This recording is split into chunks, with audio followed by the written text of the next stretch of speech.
that were out here in the corners of the patio. The speakers were getting kind of old and crusty, so I did throw them away. But today we've got something nice and fresh to put back in their place. So let's get busy and get to work.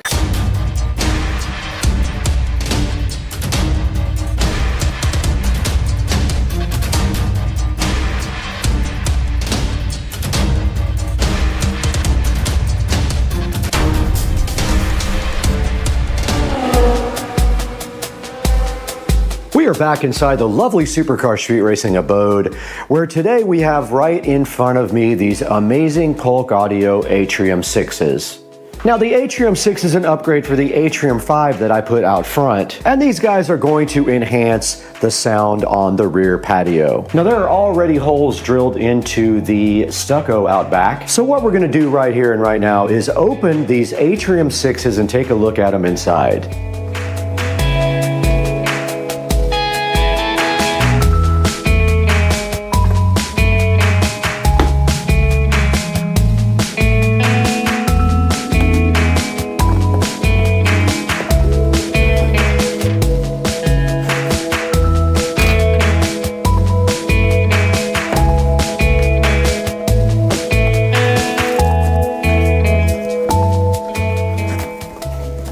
Alright, we are back here and in front of the Polk Audio Atrium 6. And looking into the box here, we have the familiar cardboard packaging. Put that to the side here.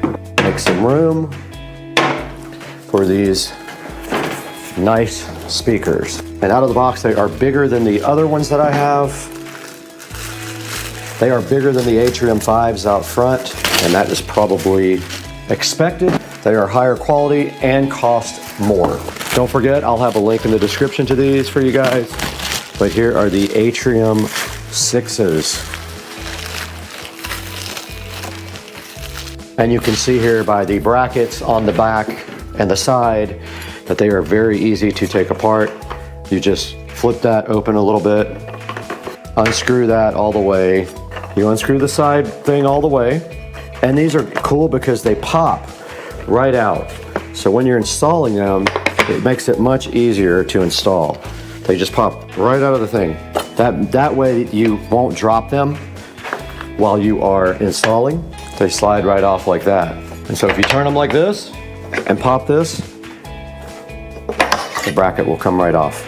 And they are ready to be installed. So let's go set up to install these guys.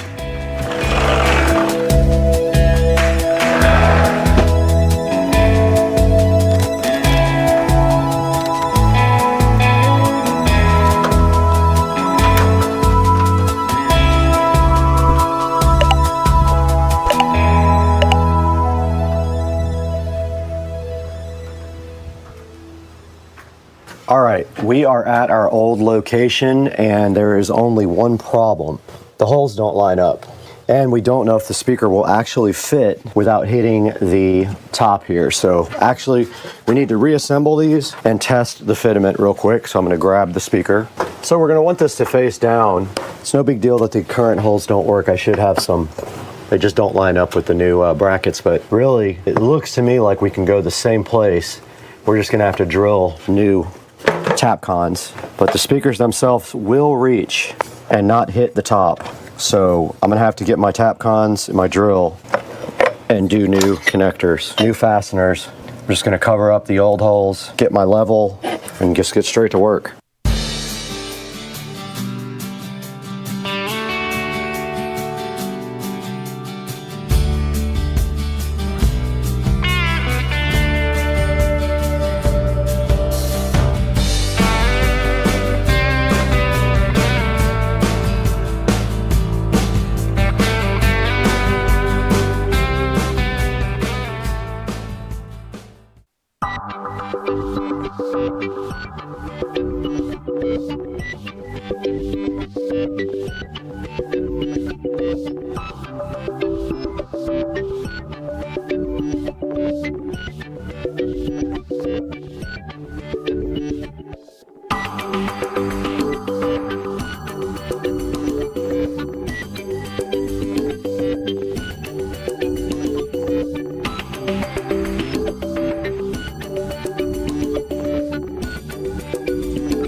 Okay, we got the second speaker bracket installed and all of the wiring disconnected. And now all I'm going to do right here and right now is clean up all this wiring, get it tied up really nice, wipe everything down really good, and reconnect everything in a much cleaner fashion. So I'm going to get to work on that right now.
All right, guys, we have successfully gotten the second speaker hung and also tied the wiring all up back there. All we have to do next is test both of these speakers out, and to do that, this is zone 2 on my Pioneer amp, and we have the deprecated iControl AV5 out, but it still works on my tablet, thank goodness. So let's go ahead and turn it on. There should be no copyright music. If it is copyright, I'll cut this part out. All right, so that side's working great. This side's working great. Let's see if our rock speakers are working. All right, that speaker is on, no problem. Let's see if this one's on. This one might be burned up.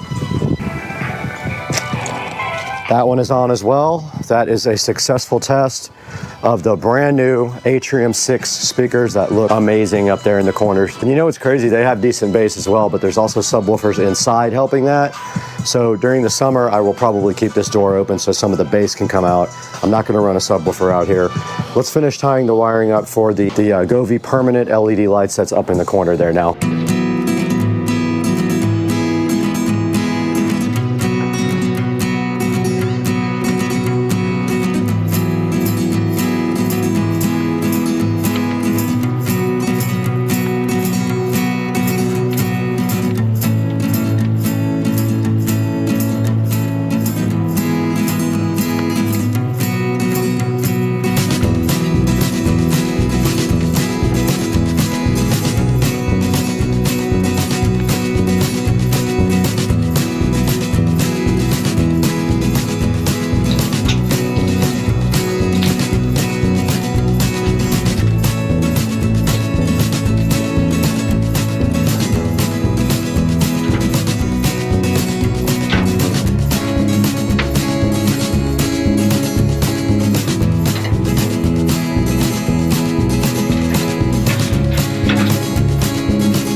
right, guys, as you can see right here and right now on Supercar Street Racing, we did finish up this project in the back. We went ahead and installed the Atrium 6 speakers to replace the old speakers. They sound absolutely amazing. We also restrung up our LED globe lights here and ran them up this way rather than across the back of the house because we don't need them back there anymore. We have the Govee permanent lights. We actually don't even need these, but I wanted to just go ahead and keep them up for some ambience under the patio. We also cleaned the entire patio ceiling here and the ceiling fan and the existing lights up here and got all the mildew and everything off of that. And we cleaned all the furniture by hand and got all the pollen and mildew off of the furniture. And it has got to be done every couple of months here in Florida, or every month or so. Like I said, we completely cleaned the ceiling fan as well. And that's gonna wrap it up. And we made our patio much better. Now let's throw it into the Supercar Street Racing 4K production studio and see how you can get yourself some Polk Audio Atrium 6s just like these.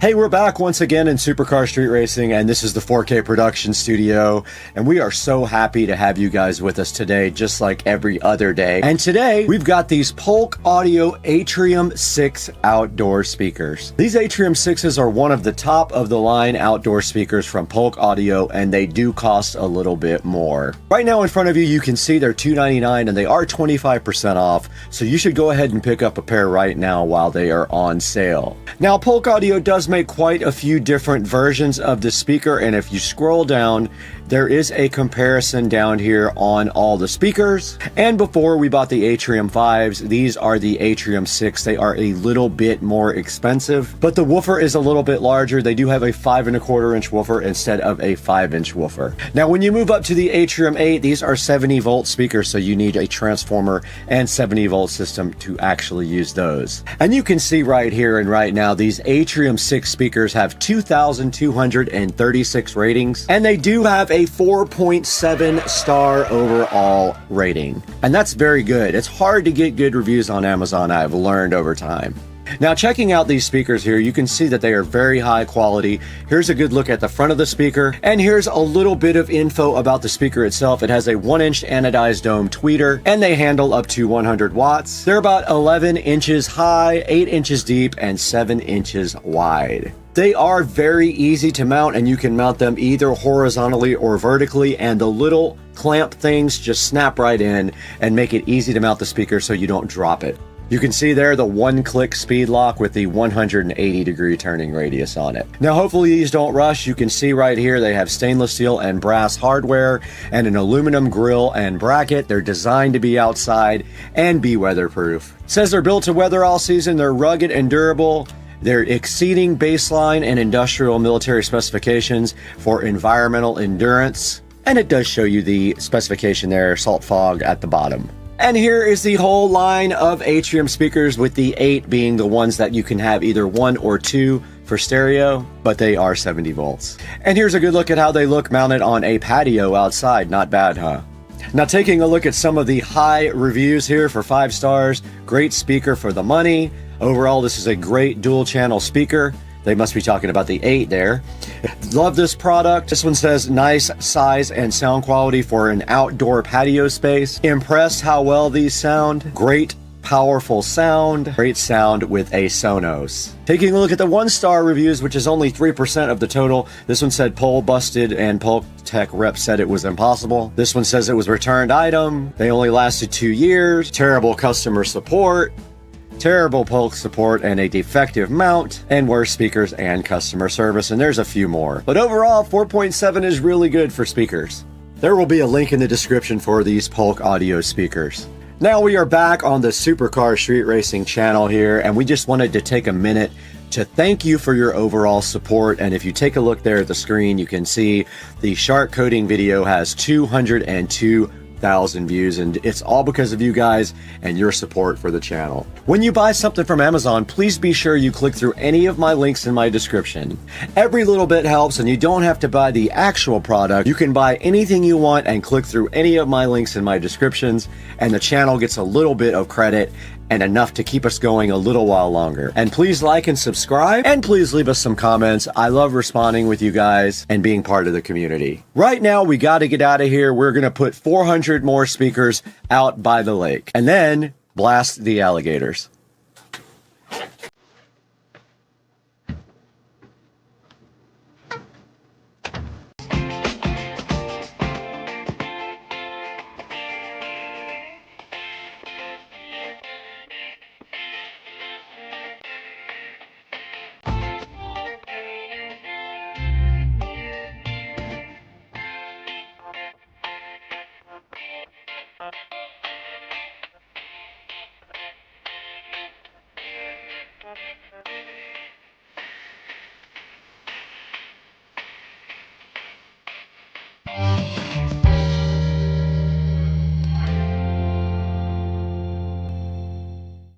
Oh yeah, that ain't gonna work.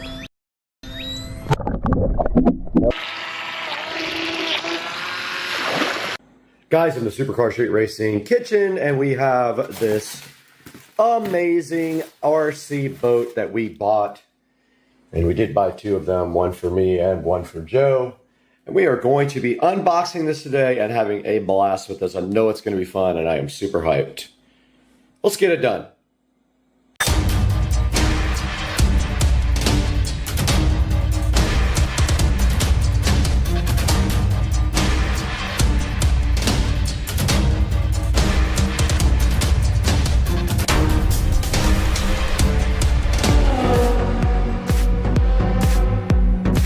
We got the JoySpot HJ808, I believe is what the number is, and I love that it says JoySpot. Just the best name ever. I love the Amazon names, but here on Supercar Street Racing today, we're gonna have to get this JoySpot open. Check out the JoySpot, but to do that, we need a knife. Let's get it done. We have unboxed the JoySpot here in the Supercar Street Racing kitchen, and we open it up, and this thing is fly and cool. And I love it already. Check it out, guys. The 2.4 gigahertz remote control transformer here should have 2 batteries. Has something right there. I don't know what that is. The charger. It does not have a camera or an SD card, but I am going to mount the GoPro to the top of it and rip this thing in the pond. As much as it sucks, it's going to happen to not have a camera. But I looked everywhere. They don't have cameras on these things. But that is the JoySpot boat ready to be charged. Let's get the batteries on the charger. Deeper into the package for the JoySpot boat, and we did find the boat stand. We got a boat stand, guys. I'm hyped. And we got the battery plugged in. And I don't know why this indicator light's on the bottom of the USB, but it is. And there is the battery looking so fly plugged in, and the boat stand. And now you take your boat and you simply place it onto the stand, and it looks bad to the bone. Guys, check that out, man. This thing's cool. Look at the propeller on the back and the rudder. Thing looks awesome. I wanted red, but they are out of red at this point. Now this boat also came with an instruction manual right here. It came with something to remove the propeller and a replaceable propeller. And then here is the remote control, and I'm assuming it just uses regular batteries, and it does use AA's, it looks like. So we will get some batteries and go ahead and get this guy loaded up right now.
All right, let's go see if this thing works with a GoPro attached to it or if it's gonna flip over and not come back.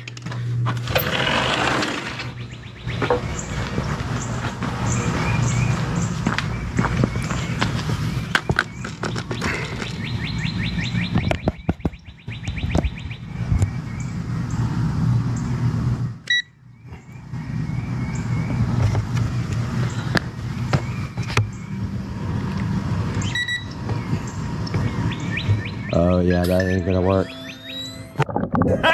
Nope. Got him! It's not gonna work, it's too heavy. Too top heavy. I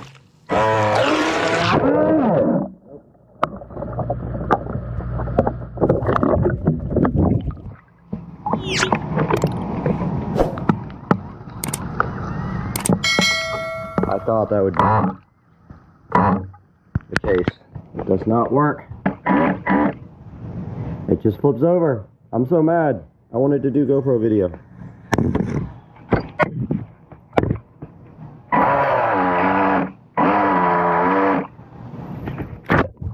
Yeah, this isn't gonna work.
Back to Supercar Street Racing. I'm Brad, and it's been a while since we went live from the Supercar Street Racing studio at the end of a video. We are back after testing the Joyspot remote control boat, and it is so cool. I have to say, this is one of my most favorite things that I've ever purchased on Amazon. I'm super glad I bought it. I have nothing but good things to say about it. Just to give you a brief overview, you can see it right here on the screen. It does have a 4.4 star review, and there are a lot of these boats on Amazon for you to choose from. So let me blow this thing up so you can take a good look at it. But right here you can see the RF remote control. It does use 2.4 gigahertz for its transmit signal, and it says it can go up to 600 feet. And right here in front of me you see the Joyspot boat.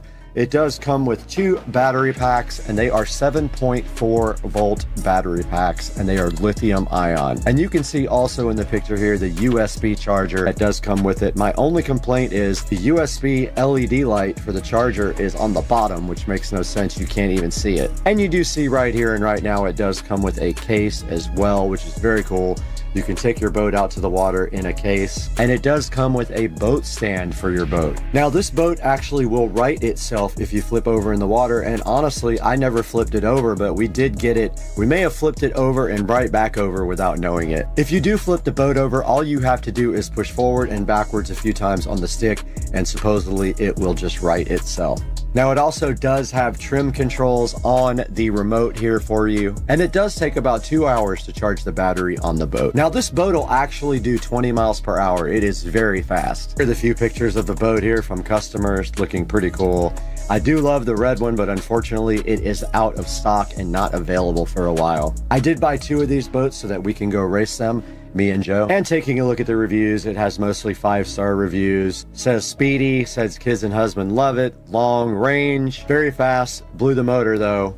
Quality's about 3 in this one for the quality, but I disagree. I think this thing is very high quality. And let's see what some of the 1-star reviews say. One didn't work and one stopped working after the first run. Now back on the main page here of the Joyspot RC boat. If you look down at the bottom, you can see there are a variety of different types of boats for you to choose from, and they are likely all kind of the same thing. But the Joyspot boat is very cheap at only $65 right now. Now, I highly recommend the Joyspot boat. I hope you go pick one up soon. And when you're shopping, please shop through my links. You don't have to buy my specific product that is in this video. You can buy anything you want through any of my product links. And it does help the channel out greatly as it gives me a few dollars. Also, please like and subscribe. And we will see you guys on the next one. And we will put some more video up when we actually do some boat races with me and Joe Dukes of Duval. Now we got to get out of here. I got to go get my captain's license.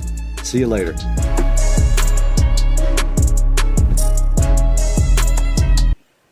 And one right there. I don't know if you can see that guy, but this dude's right here, and he just ate salad. And he's got freaking salad in his mouth. And then this guy, he's probably... Guys, welcome to the channel. Today is an exciting day, unexpected day, because I picked up something major today for the channel, and it's sitting right over here, and I don't even know how to operate it yet. Check this out, guys. Brand new, used, of course. Editing rig, gaming rig for Supercar Street Racing channel, and this is the Ryzen 12 core processor, water cooled. Got the RTX 3080, 64 gigs of RAM. Just a sweet setup. I'm actually trying to figure out how to open the case. It's a Leon Lee case, and I'm going to open it up and blow it out with air before I even start. I don't know if you guys can see in there because of the reflection, but yeah. Finally got a computer. I'll explain. My old computer was terrible. You guys can sit here and watch me struggle trying to figure out how to open this case now. I managed to get the front off of the case, and then I messaged the seller, and he told me something about the mesh. Sealed. Oh. That's good enough for us to blow this out, but I need hearing protection, guys, because my hearing is already shot from loud music my whole life.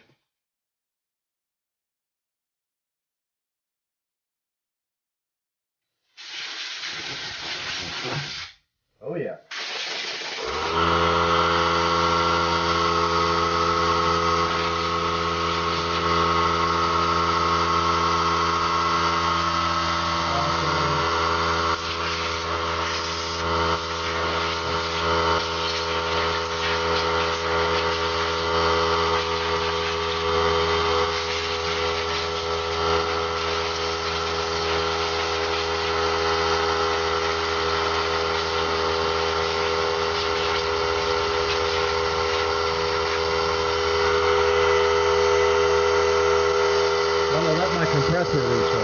Takes the compressor about 5 minutes to recharge, so it's recharged again. Let's go ahead and do this.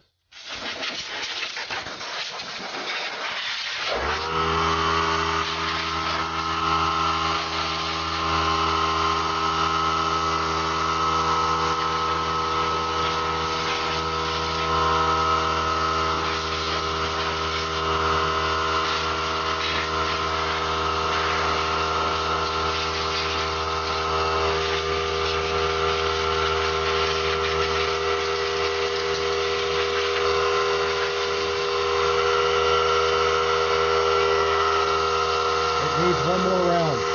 Round 3 of blowing out my new computer. Every time I do it, I get more dust.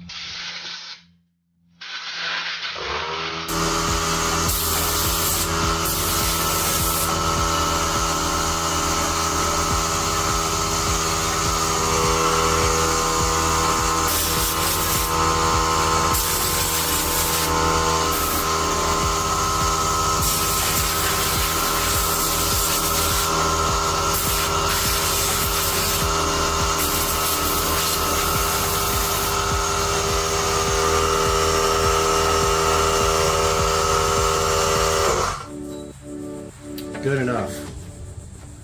Here's a good look at the MSI motherboard and the RTX 3080 Tough graphics card and the SSD here, 1 terabyte SSD. Looks like I can put another one at the bottom down there. So I'm gonna order that today. Get that installed. I need it for editing. I need a second SSD for editing. But yeah, guys, so far, so freaking good, huh? So we'll see you guys inside when we hook this up. I lied because I didn't clean the glass yet. Go ahead and give this glass once over. And then once I get it in its spot, I can clean it again. So this just closes like that, just kind of magnetically. Like that. Got all my fingerprints all over it, which it will again because I'm about to carry it inside. This is cool, man. I'm so hyped. I think this is my first, believe it or not, even though I'm an IT security engineer, this is my first real PC. And it looks like the front case just kind of, actually it needs to be blown off too. Good grief. Now that's good as well. The Leon Lee case.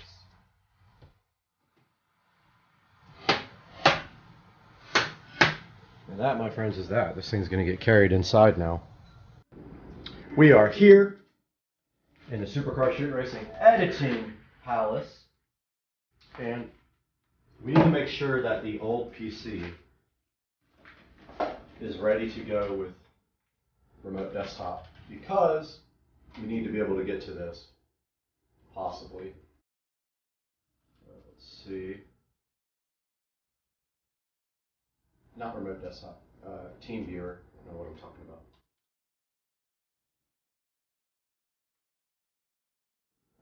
Okay.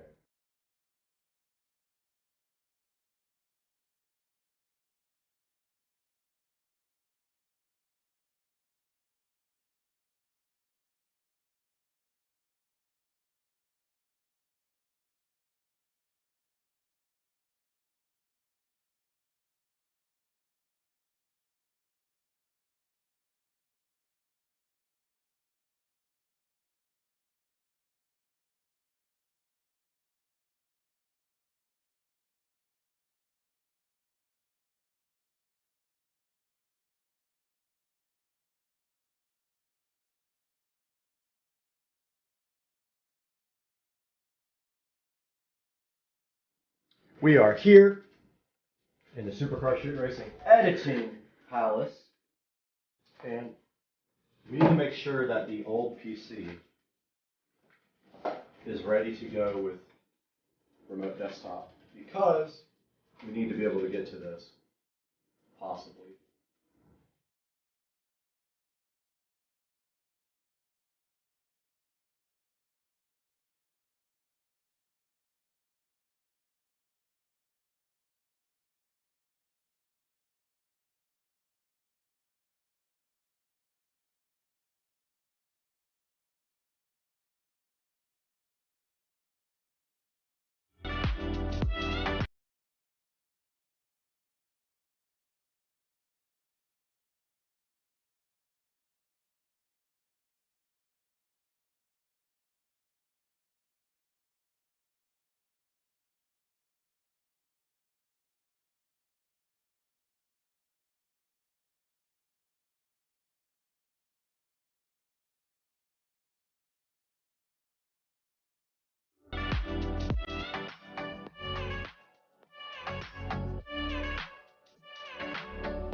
My new machine does not have SATA ports, so there's not going to be any hooking up my existing drive unless it's just a USB adapter, which I do have a USB 3 adapter, so I'm going to do it that way for now. Order another SSD to edit on, I just thought about one thing that might be an issue also, because I didn't turn on Wi-Fi on this computer before I shut it off. I think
do is modify my desk. I am going to either remove the piece of wood that's there and make another piece for it, or just stack on top of that one. Since I have plenty of height, I just don't have the length here. I'll stack it on top of that and make it longer and send a bunch of screws down through it, and that should be good enough to get this guy going. But everything is powered up, and let's see what happens after we get logged back in over here to work.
And it wants to update the display adapter, but obviously we have the latest one from NVIDIA.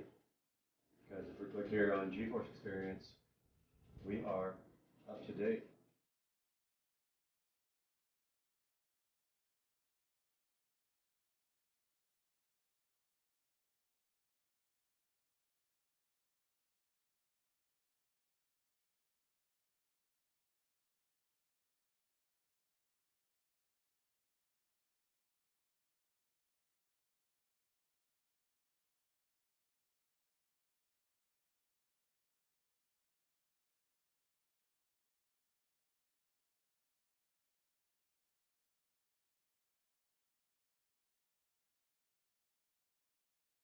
Guys, we have gone through a little bit of a pain point with our rendering drive until we get our new SSD in tomorrow.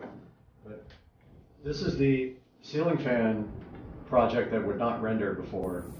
And this is the first render compared to the old machine, which had a almost 8-year-old Quadro 1200.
I have to show you guys this. There's a fan speed switch right here on the top, and I just realized it was on low for just like web browsing and stuff, so I cranked it up to high since I'm doing rendering, just to watch the temperatures on the CPU and stuff.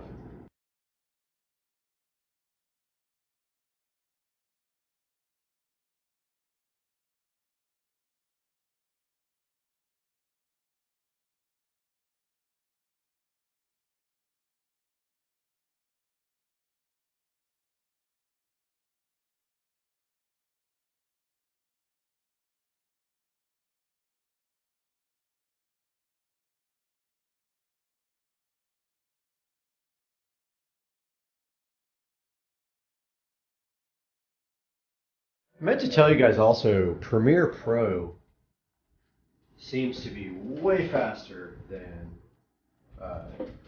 Vegas Pro. And the only reason that I stopped using Premiere Pro is because of this massive bug that I found. And literally, I could not edit on it anymore because it would start eating up system RAM. And then it would eventually use up all 16 gigs of my system RAM, and then it would crash the computer. The whole computer would crash. I was going to show you guys how struggling the GPU is and the computer when there is time lapse going on. That seems to be super GPU intensive. Alright guys, I've been playing with the computer all day long. Did eventually get my one video edited about the ceiling fan. Took forever because there's some kind of issue with the actual project that wouldn't get past a certain point. So I ended up rendering it in like 3-minute chunks or 5-minute chunks until I got it all done. Then I put those in a final project and I rendered all that at one time and it worked fine. I'm switching back here to Premiere to try to start editing in Premiere, because you notice here in Premiere It's so much faster. It uses all GPU, almost no CPU, whereas Vegas Pro is primarily CPU heavy, and even people on the forums are like, man, something's wrong with this thing. And it takes forever on Vegas. So I'm going to switch back to Premiere, and if I need to do like some time lapses, I'll probably use Vegas for those because it's so much easier. But I hope you guys like the upgrade to the channel with the brand new PC to edit with. I love you guys. Peace out. That view, water's looking so good. Florida life, man, you got the best views in the world. Look at that, guys. Hell yeah, brother. What's up, everybody? Tuesday afternoon, we're out in the garage. What we're gonna do today is attempt to paint these matte black, these exhaust tips. We have some silicone high temp coating paint here from Advanced Auto Parts. We got some sandpaper. Actually, I bought the wrong grit sandpaper. It's way too fine. But I'm sanding down these and roughing them up as best I can. We'll come back and we'll spray these with this high temp coating and see what happens. Hopefully we get it all masked off good and we get a good matte black finish there. We'll see. Got the back all taped off and ready for paint. You want to be really careful with this stuff compared to Plastidip because this stuff is not going to come off. So I've got plastic bags all up inside around the exhaust pipes. I've got everything taped off around the upper lip. I'm going to go ahead and spray it now and let you know how it goes. Got the first coat on. Looks freaking awesome. Stuff is kind of watery, so that helps with the overspray. Just go around it a couple of times, and I'm going to give it like 2 total coats and see what happens. First side has had some time to dry. That's what it looks like. Looks pretty cool. I'm going to go ahead and do the second side now. I got this all taped up and ready to go. We'll be back. That's what it looks like. Came out really good. As you can see, the body work around it is already black. Turn the light on so you can get a good look at it. There it is. It almost looks a little bit purple from the lighting. I guess the white balance on the camera. And that's our little project for the day. We took those chrome exhaust tips on the back, wrapped them in DEI high temp silicone coating, and now they're matte black, matching the rest of the emblems on the car and the soon-to-be wheels. Little update on UPS and my wheel situation. 3 out of the 4 wheels are still delivered. 1 is not. UPS is running 3 to 5 days behind, and they literally do not care about your packages. If you call them, they'll lie to you. They'll tell you every excuse in the book. Your package is coming when they feel like it, or it might not come at all. That's gonna do it for today, guys. We'll see you on the next project, which is gonna be those wheels and tires. Later. Hey guys, Supercar Street Racing here with an off-topic rant. I just wanted to talk to you guys about the absolutely ridiculous state of waste pickup in Jacksonville, Florida. Duval County should be ashamed of themselves because they are ridiculous. This is what I come home to. All my neighbors as well. So they have a new contract for waste pickup. They don't pick up recycling anymore, which is bad enough. But now they have this new company that a person actually does it. There's no truck. But do you see here? Look at my neighbors. They don't even close the lids on the cans, and they leave them literally out in the street. It's annoying and it's ridiculous, and I don't know why we have to deal with this stuff. Oh, there's actually still garbage in there too, so that's another thing. They don't even pick up everything. So Jacksonville, Florida, Duval County takes your tax money, and they decided to stop doing recycles. That's why this is painted blue. You know why? Because I ordered a new trash can months ago and they never brought it. And that's another thing. That trash can has been ordered for probably 4 months now. and the lid is broken and everything else. But look at the neighbors. Theirs is all in the street, like opened. And Duval County does not care. They're not doing anything about this. It's only getting worse. We got this new company. I forgot the name of it. I wish I knew off the top of my head. They're absolutely terrible. Look at this. That's how you get your trash cans. They're out in the street. They throw them on the ground. They break them, and then they never bring you another trash can. But hey, that's my rant. Poor neighbor here, Chris. I mean, look at this. It's just literally out in the street. Somebody's gonna run over it. But hey, guys, call the city if you're in Jacksonville. Call Duval County, whoever it is. It's Duval. Let them know you don't like the way that they are handling your tax money. Over here on the treadmill, and there's a freaking little crab. It's the second one I've seen in 2 days in the Sunday. Little crab. Hey, crab.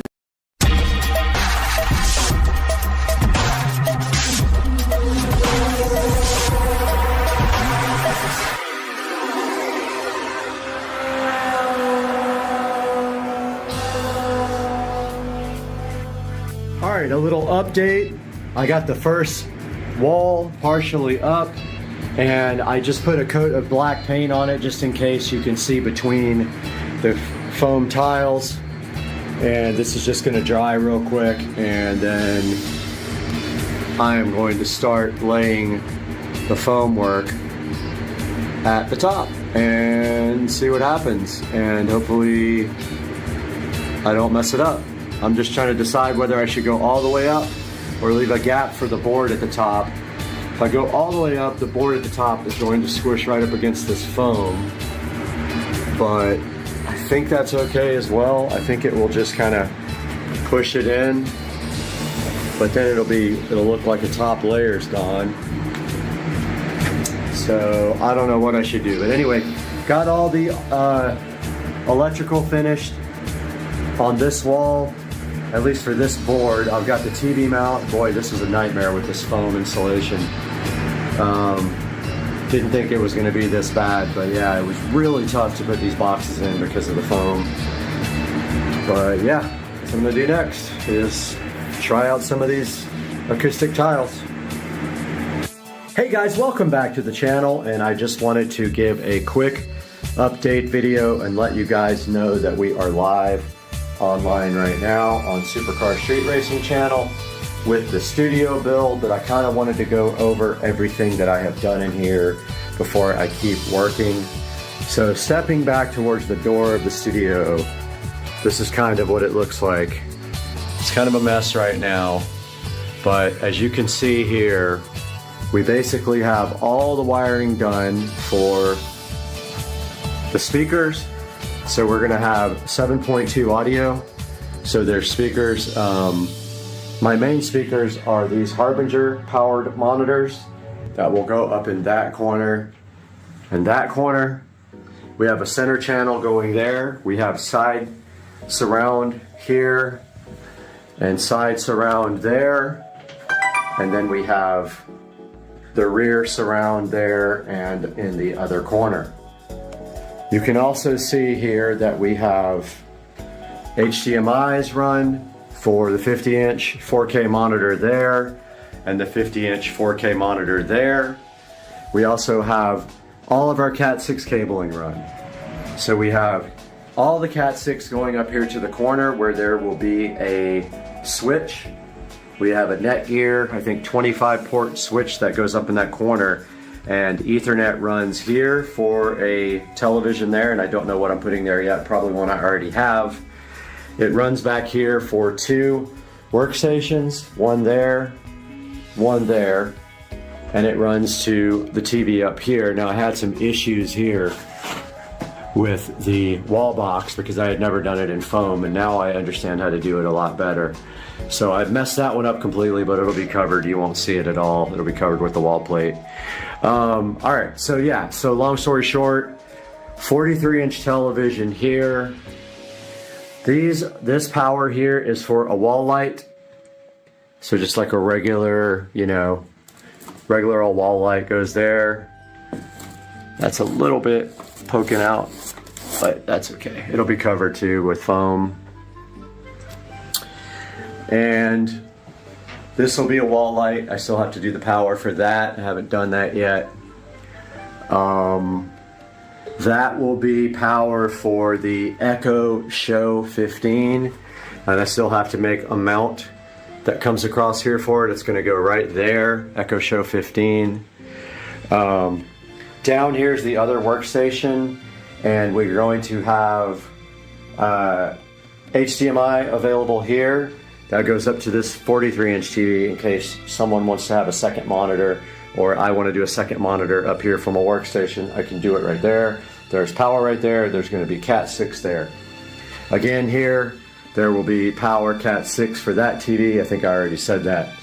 And up here, this is actually moving. We're going to have a webcam either in that corner or in that corner looking down at the studio all the time so we can go live. And I have all the power pretty much run everywhere. AC unit is going down here at the bottom, right at the very bottom. It is remote controlled, so no big deal. And I want to be able to plug it in right here. So super easy, reach over there, plug in. Futon will go over here. This whole wall will be completely covered. I already started sealing the door up. It is mostly sealed. I foam sealed all the bottoms of the joists down here, all the way across there, and all the way across there, and then out here in the rafters. I ran out of clear silicone caulk, but I started sealing all of these joints up here. You can see it's still kind of wet right there, and it did shrink, so I got to fix that. Yeah, all that was caulked in yesterday. I'll probably come back and do a second coat there. And that is it. There will be power down there, but you can see here all my wiring runs down here where the editing PC will be. The editing PC will sit right here in the center with two 4K monitors and then the two 50-inch monitors there and there. And we'll have 7.2 surround with a 7.2 home theater receiver. So that is what we have going on now. And by the way, the Harbingers are powered. So I ran RCA cables up from the preamp. It's going to hit the preamp output on the receiver to run the front speakers that are powered. And they will actually be hanging from these corners up here with chains and bicycle hooks. This power is for the Harbinger to be powered, and that power up there is for the Harbinger to be powered. Now all I have to do is finish a lot of power work, a lot of no fun cutting of drywall because it's very hard to cut. I don't have the right tools or a nice big long straight edge. I really need to go buy like a drywall T-square super long one, because that was, this cut right here I got lucky because it's on the ground and it'll be covered up. Oh, I forgot to show you guys. So the plan is for the walls is going to be foam sound insulating tile. Now yes, I know that this stuff is cheap and it doesn't really insulate sound, but I like the look. And so as soon as the roof gets on, we will start right here on the side and start laying foam tile all the way up against the ceiling, all the way across in one pattern. You know, like we'll start with this pattern and then we'll, on the next row, we'll go up and down like that. And notice it's going to cover the whole wall. It'll be glued on. And then when we get up to these switches, we just literally cut around them or either cut holes in the actual foam. But it looks like we'll be able to just cut around the switches. It'll be pretty easy. These cut with scissors. So that'll be the whole entire studio will be covered with these foam sound tiles, including the ceiling. And that is it. I have ordered a bunch of these already and I wanted to see if they were going to work out, and we're going to add them to the wall with this Super 3M multi-purpose adhesive once all the foam board gets up. So we're attaching the foam board directly to the studs and the ceiling joists, and that is how we are doing the wall covering. And I have been working through electrical because of course now we have wall boxes that are some of them are inset because I did the power ahead of time. So when you put the wall board in, your electrical outlets are too far back. So I have an electrical outlet extension kit that has little extension screws and everything you need to pull the wall outlet out just like that. That one is actually on extensions. And then I used this box here for Ethernet. So that is a, I think that's called an old work. I can never remember the difference, but this is the one that kind of bolts and clamps to. This clamping to the foam just fine, but that one I really messed up because I didn't cut the hole big enough and I didn't have a template. I have a nice template for these guys. So that is going to do it. We are live streaming on supercarstreetracing.com, so make sure, not .com, Supercar Street Racing YouTube channel. Make sure you're watching the build live here with us on the channel. There's some nice music playing in the background. And I'm going to go ahead and get this uploaded, and we will see you guys soon with another update, and we will be moving into the studio within a couple of weeks. Hey guys, welcome back to the channel. I'm giving another studio update today, and today we got a lot of work done in the studio, probably another 5 or 6 hours worth of work, so I kind of wanted to go over what I did and what I'm about to do. So I got the TV mounts fixed. So what I did is I spanned across these joists, or actually studs, and I made mounts for the TV that look just like that mount.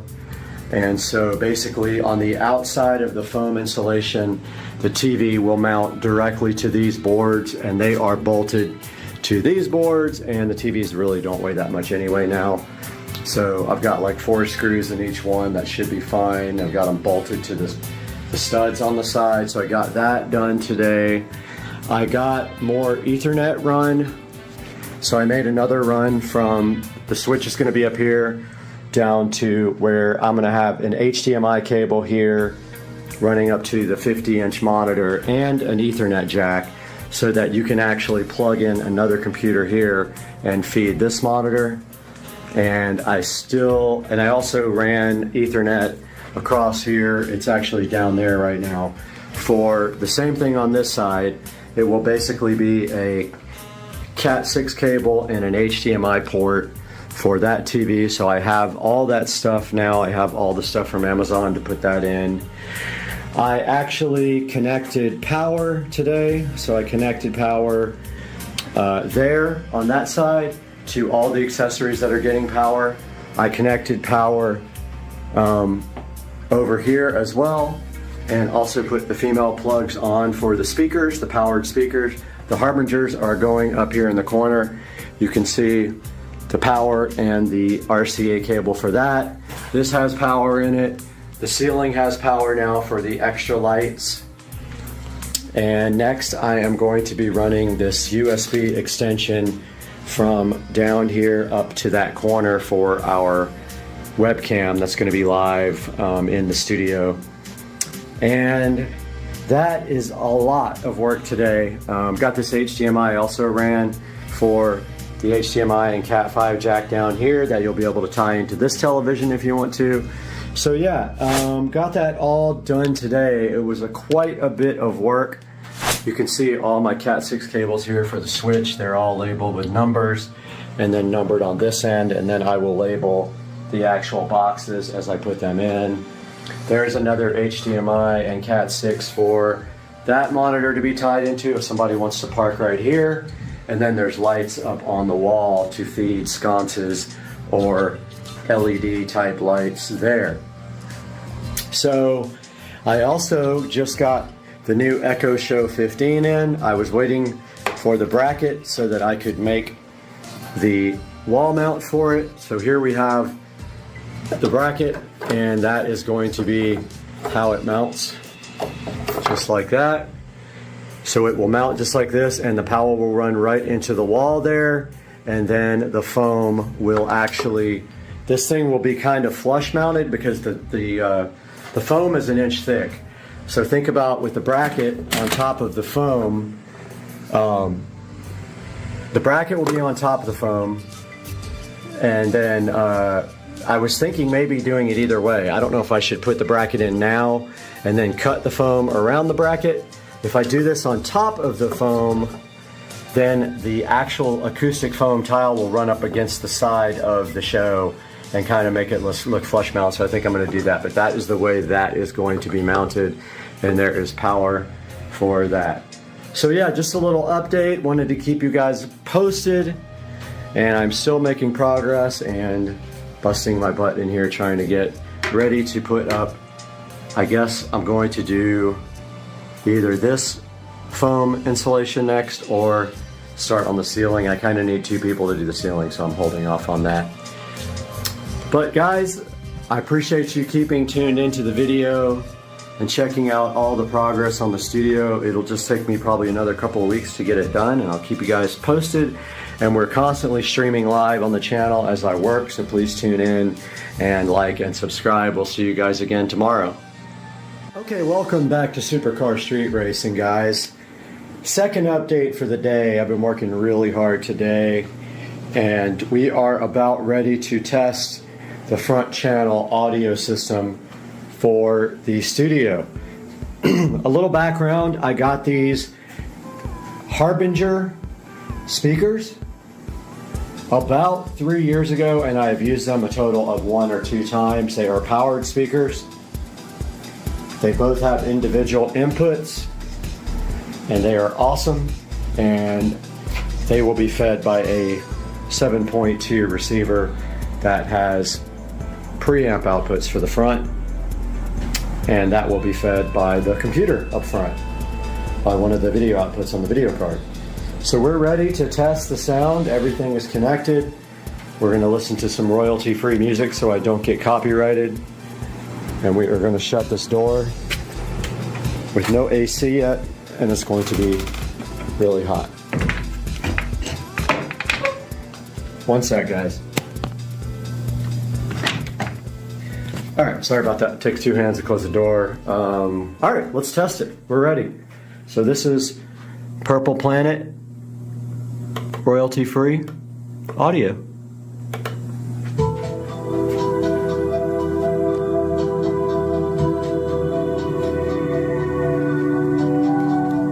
The phone is stereo, so you should hear the actual representation.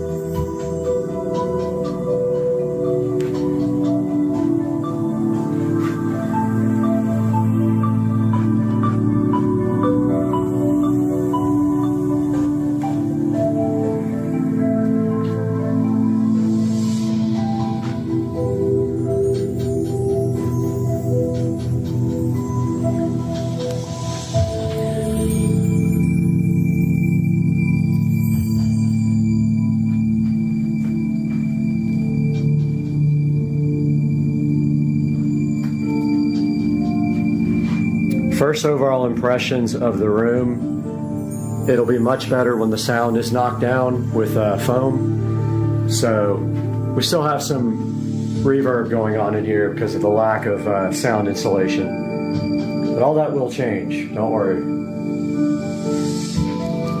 They actually sound really good. They're turned down almost all the way.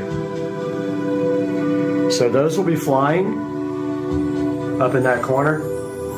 We'll have hooks into the studs there, and they will be flying from the top corner, angled down at you. And then the center channel will be in the ceiling.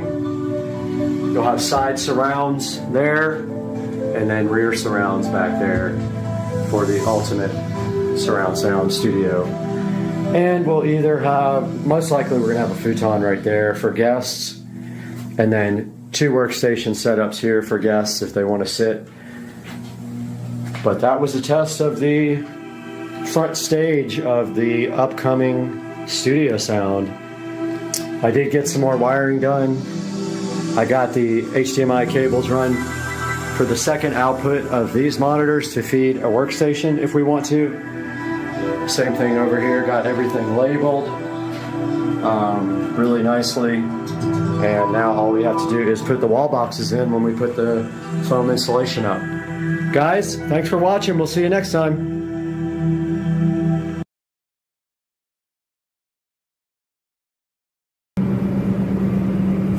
Flat tire, but I got rescued.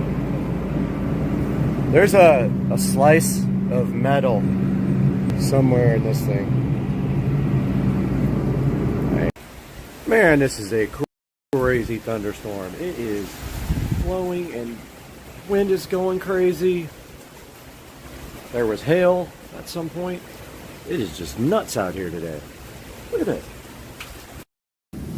Just got a tornado warning, and it is active out here, and there's some low clouds. I'm gonna step out there so you can see them. And then we got some crazy lightning. I'm just waiting to get smoked by a tornado. We have a tornado walking around out here somewhere.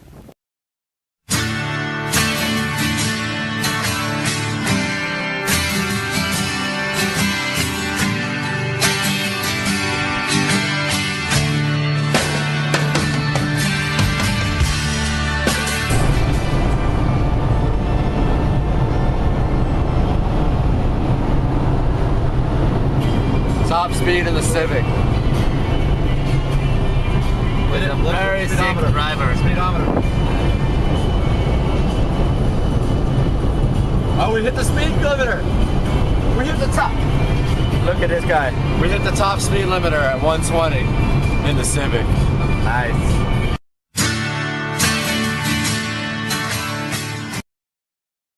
Guys, in the Supercar Street Racing bedroom right now, and today we've got Keener providing us with this eye protection desk lamp. They have asked us to take a look at this, unbox it, check out all the features, and then let them know what we think.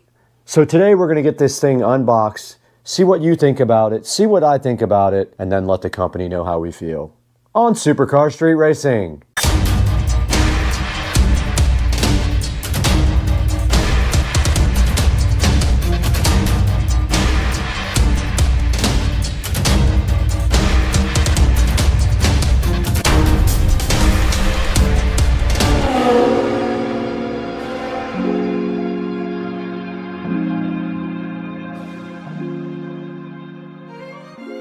Ladies and gentlemen, the company Keener has provided us with this eye protection desk lamp. So today, right here and right now, our mission is to get this guy out of the box and basically see what it's all about. And then get this thing maybe in your hands if it's something you feel like you can use at your house. Let's go ahead and take a look at the box right now. Okay, so the front of the box just says eye protection desk lamp, and it makes your light feel softer. Not sure what that actually translates to, but I guess it means that the light is easier on your eyes. And then down here at the very bottom, it says it has product functions of 5 color temperatures, the brightness is adjustable, it protects your eyes, and it does have a timer. It's got a few modes here, also study mode, work mode, video mode, fill light mode, and night mode. And on the side of the box, it says do not get it wet, keep it faced up, and don't break your wine glass either. Moving to the back of the box, we see the product model YX01. It is made out of ABS and aluminum. It weighs 2.4 pounds, and it is 8 inches wide and 43 inches tall. Now it uses 100 volts or 240 volts. It has an 18 watt total light output, and the color temperature is variable from 3000K to 5600K. Now, if you don't know what that means, 3000K is going to lean more towards warm, which is what these lights are right here. And 5600K is more what this ring light is right here, which is a cooler. And this light is 5600K, and when you start moving up in the Kelvin, the light gets cooler and more bluish. Now, you can adjust this light from 10 to 100%. And then it shows you that you can clamp it up to 2.2 inches, so we'll have to check out what exactly that means. We got the Keener eye protection desk lamp here that is ready to be so fabulously unboxed and shown to you guys. And the first step is obviously to open the packaging and see what's inside. We do have some instructions here from Keener. And we also see the desk lamp here in pieces, so it looks like we do have to assemble it. Now let's take a look at the instruction manual. So the Keener lamp does need to be installed, and here is the installation process. It actually should be called the assembly process. So that's the first thing in the instruction manual that you see is the assembly process. And then checking down here, it has the operating instructions after that. And then basically after that, it goes into other languages like German, which we do not need. Now let's take all the pieces out of the box one by one. And the first thing we have is this lamp head here. And it does look just like that. Same on both front and back. Next thing in the box it looks like is the actual arm for it. We'll get that unboxed and unplasticed right now. And here's how this part looks out of the plastic, and there is a wire connecting these two, so those go together. And that is all for that part of the unboxing. Let's see what is here. It looks like the power supply. Let's get that out as well. And taking a look at the power supply, it is just a standard power supply. There is no USB connector for this. You have to use the power supply. And Keener was so gracious to also give us the screwdriver along with the screws in case you don't have a regular Phillips head screwdriver.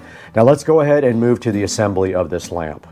Okay, now the first step to assembly in this is connecting the hard rod joint to the soft rod joint. That's what she said. So this is the hard rod joint. It has the switches and everything on it. This is the soft rod joint with the curve. There is a screw that goes right in here to keep it from coming out. You just put a screw right there. So let's get the small screw out. So we're supposed to use the pan washer head screw. So that is this. If they say pan washer head, it has a flat washer on top. All right, so what you want to do when you assemble the hard and the soft rod is you want to line up the screw holes there. There's a screw hole in both. You line those two up. You take the pan washer head screw and then you go ahead and put that right here. It's a little tight. All right, so the next step here is to align the holes of the lamp head with the holes of the rod here. So that would be on top. And your next screw is a pan countersunk screw. So it will be tapered like this. It is tapered off. And let's go ahead and get this put on the lamp. And you can see that just goes right in like that.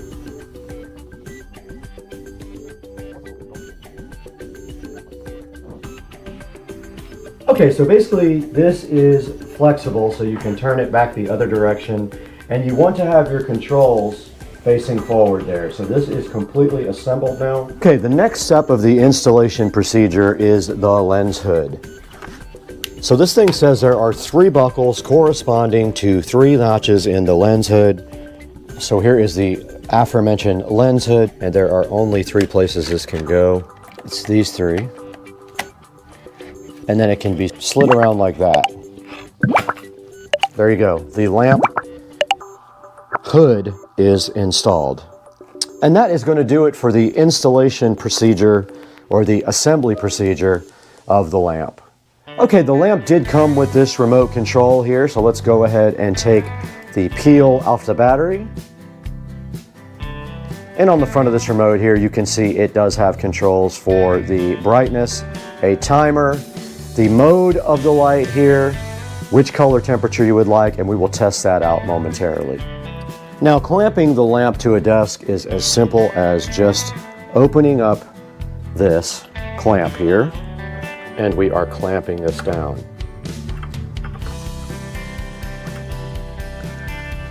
Let's go ahead and add power. So we have our adapter here, and there is a power connector right on the back. We have convenient power right here on the desktop here on the, and we have convenient power right here on the end table. And now the desk lamp is powered. Taking a step back from the Keener desk lamp, you can see it is quite large. You could potentially put it on the back of your desk here, and that would kind of alleviate, but this is kind of a big lamp. If you see here, I don't know if you can tell, but this is a very long neck here. Now let's go ahead and power this thing on. All right, we did power it on there, and it did come on kind of a bluish hue there. Now let's go ahead and use these provided remote control to crank up the brightness. And you can see there that it gets pretty bright. Okay, so this is an idea of what the light looks like, and it is kind of a bluish green tint right now, more blue-green. Now let's go ahead and change the color temperature. It did get a little bit warmer and warmer. Every time I press this button on the remote, it gets slightly warmer towards yellow. And that is full brightness there on the desk lamp, which is pretty bright. It is kind of an interesting design here, and it does also light upwards to the ceiling. Now let's change the mode here to reading. And it did go back to a cooler type of hue. This is the computer setting. Dimmed it a little bit, and it's still kind of a cool blue. And this is the night setting, and it dimmed it almost all the way down, as you guys can see. And that is all the settings on the Keener desk lamp. Now, taking a look at the controls on the actual lamp, you do see on the back of the lamp you have the timer function, You have the brightness function, you have the color temperature function, and the power. So if we do press the bulb on there, it does change the brightness. If we press the little sun symbol, it is changing the color temperature there. And then the last function would just be the timer. Now I am enjoying this lamp immensely. It is pretty cool. I'll probably leave it right here, honestly, or put it over my work desk back here. But for now, let's go ahead and go online and see if we can find this online live from the Supercar Street Racing Studios.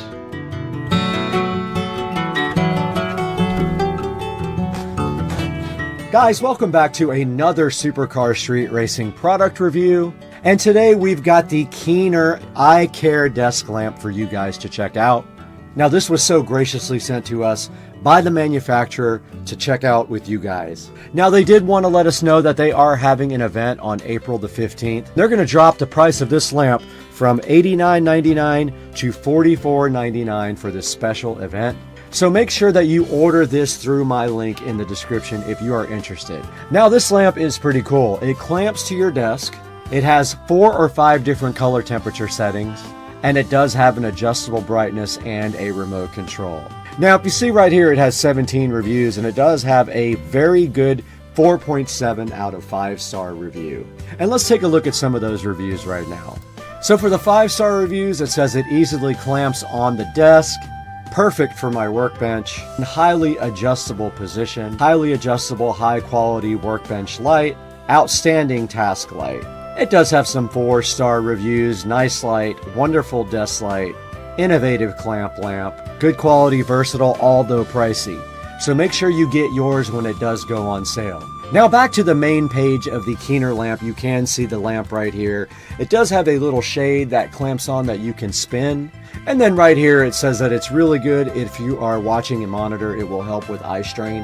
And here is a look at the dimensions and the control panel on the actual lamp itself. Now the thing is telescopic, so it can move and bend and twist wherever you need it. And it is also very bright. Now we want to remind you to please support Supercar Street Racing the best you can. Please click through our product links to buy anything on Amazon. It helps us out so much. And make sure you go back and watch all the other videos you haven't seen on the channel. Guys, we got to get out of here. It's so dark in here. I need to go get 50 lamps.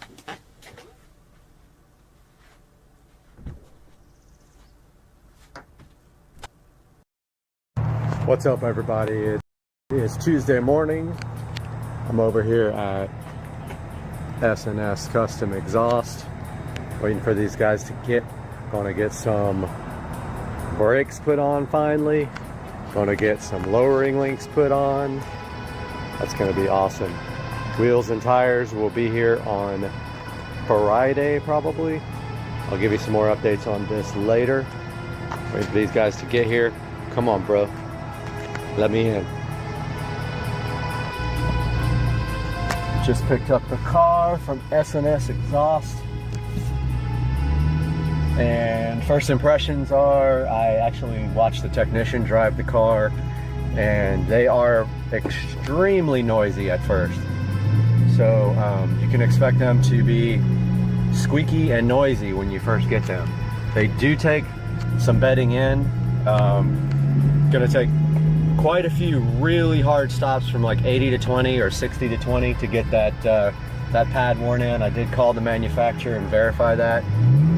So don't be surprised if when you first get these rotors, they are pretty noisy. When I get back to the house, I'll shoot some pictures of the rotors on the car.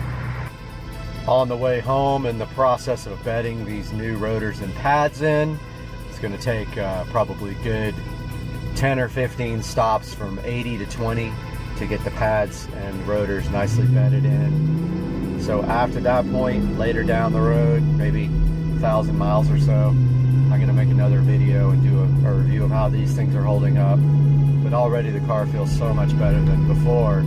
The factory rotors were warped, and when you tried to stop from high speed, it would vibrate your face off. And even at low speed, you could feel like a slight shuddering in the brakes. Back at home, take a look at the factory. These are the factory links that were replaced by the lowering links. That's all they are. There's the key for size comparison. They're tiny. Walk out here and take a look at the car. So the car is now 1 inch lower with the lowering links. Keep in mind that the wheels that are going on this car are going to be 20-inch wheels. So that wheel well is going to be 1 inch more filled. So, yeah. So, I'm gonna switch I'll grab a light real quick.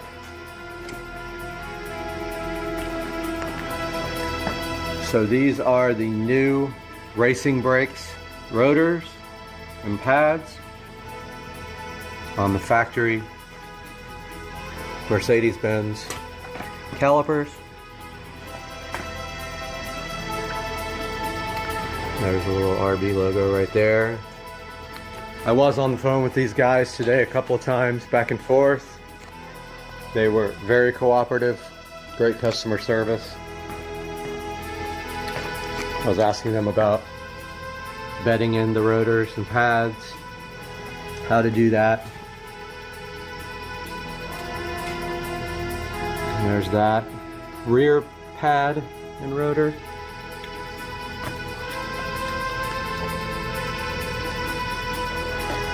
So once I put a few thousand miles on these, I'll be able to report back and let you know exactly what I think about these things. So, like I said, I did order wheels and tires. I'm not going to reveal which wheels I got yet, but I will reveal that they are matte black. So now you see my reason for blacking out the side markers there and the emblems in the side and in the back of the car. Stay tuned. The wheels and tires will be here on Friday. We're also rolling these fenders because the new tires are 305s. These are 285s. Putting some more meat back here. Deal with that 850 plus foot-pounds of torque this car generates. So we will see you on Friday unless something develops between now and then. Have a good one, guys.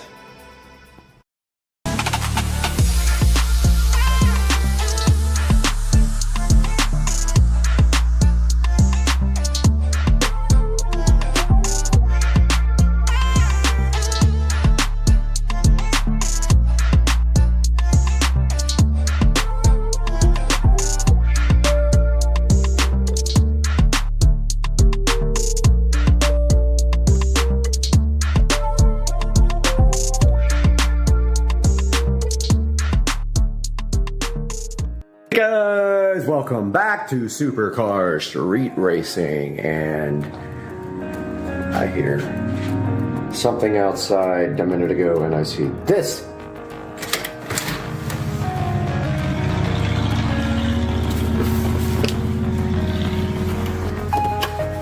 We have a box here from Amazon. Everybody, can't wait to see what's in it.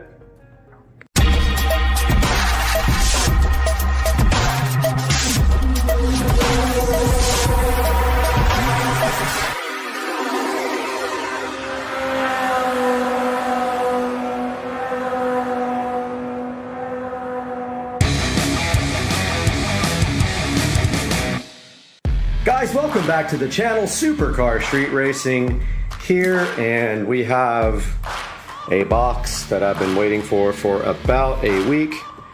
Came in, and let's not cut it too deep, but I think we might have some goodies right here to take a look at for the cart. Maybe.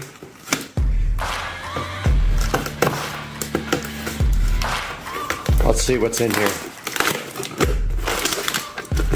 So hard to do with one hand. I really need a third hand for video. Alright, hopefully we didn't slice whatever was in here. Aha! We got our extreme mats in finally. I am so hyped for this. I'm gonna get this out and I'll be right back.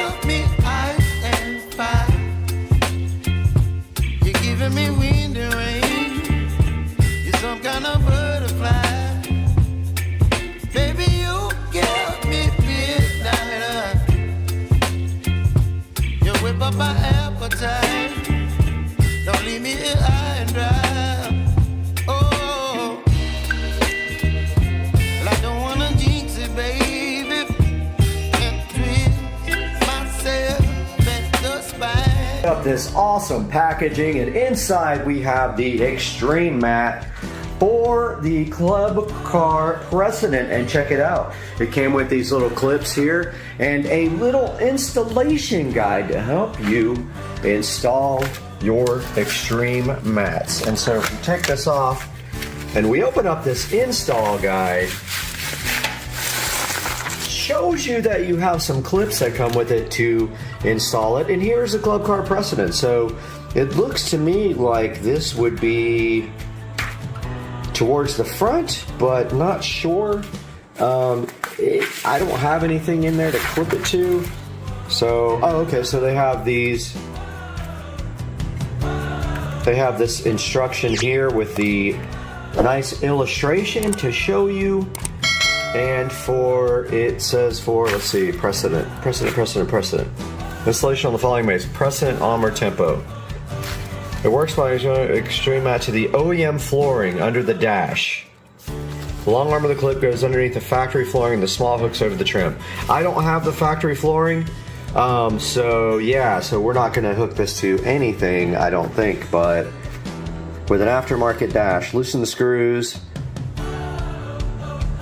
Okay, so basically what it's saying here is to test it out and see if your dash will cover it. It says you'll not need to install the extreme clip if your dashboard covers the top part of the mat. So we'll see, we'll go out there, my dashboard is not secure, but we will take this outside and see if we can fit this extreme mat to the club car. In today's video, we're going to show you how to install an extreme mat golf cart mat in a club car precedent, tempo, or onward. The mat fits all three the same with a standard dash. We do show instructions on how to install with a aftermarket dash, but today is going to be all standard, and we'll also show you how to install the clip. We suggest you use the clip. We know some might not, but stay tuned and we'll show you how to install the mat and get moving. So first thing, we're going to install this clip underneath the dashboard. That's going to hold the extreme mat golf cart mat. So pull back the OEM mat, tuck your fingers underneath the dash a little, and you can slide this clip up under the factory dashboard. Put the mat back, and then you can put in the extreme mat. So go over top of the pedals first, it'll make it easier. Slide it back against the base of the seat. You can then tuck the left side up behind the cup holders, the middle underneath the clip, which will be a little tight, and then the right side just goes underneath these cup holders as well. Other than that, you're good to go.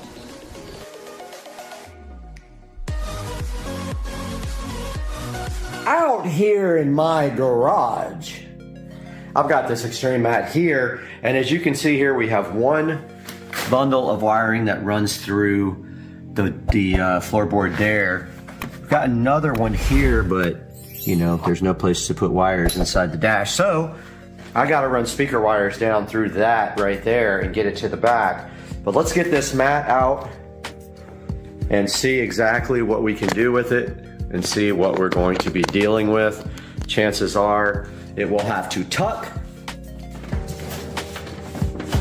under, but the dash is not secure yet, so there's really nothing to clip it to. We're gonna go ahead and unpackage this amazing Extreme mat, which came in this lovely Extreme mat condom. And this thing is very high quality and heavy. I can tell you right now, this is probably 5 times heavier than the factory mat. And it literally just fits into the cart like so.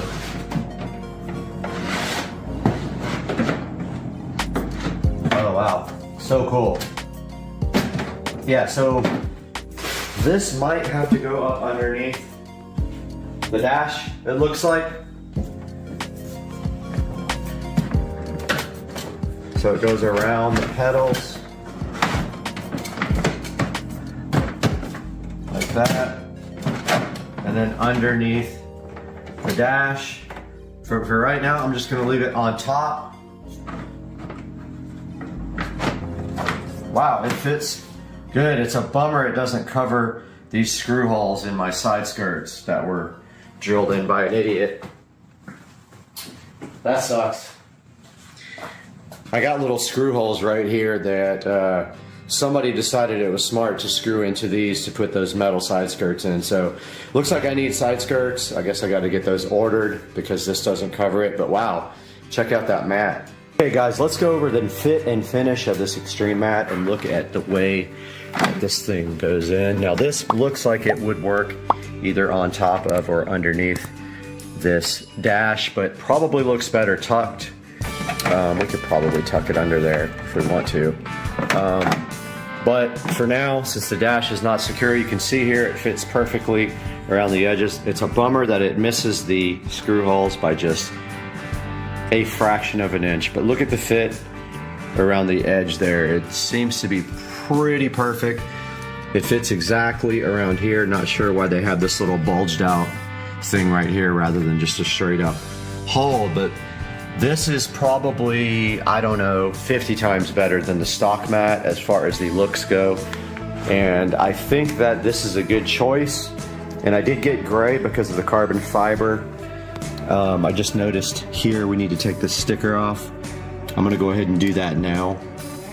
All right, so I got the ugly sticker off, and of course we got traffic coming by, but here's another good look at the fit and finish of the Extreme mat with black with it has actually the gray stripe. Now the only thing I see that is going to be a problem is right here.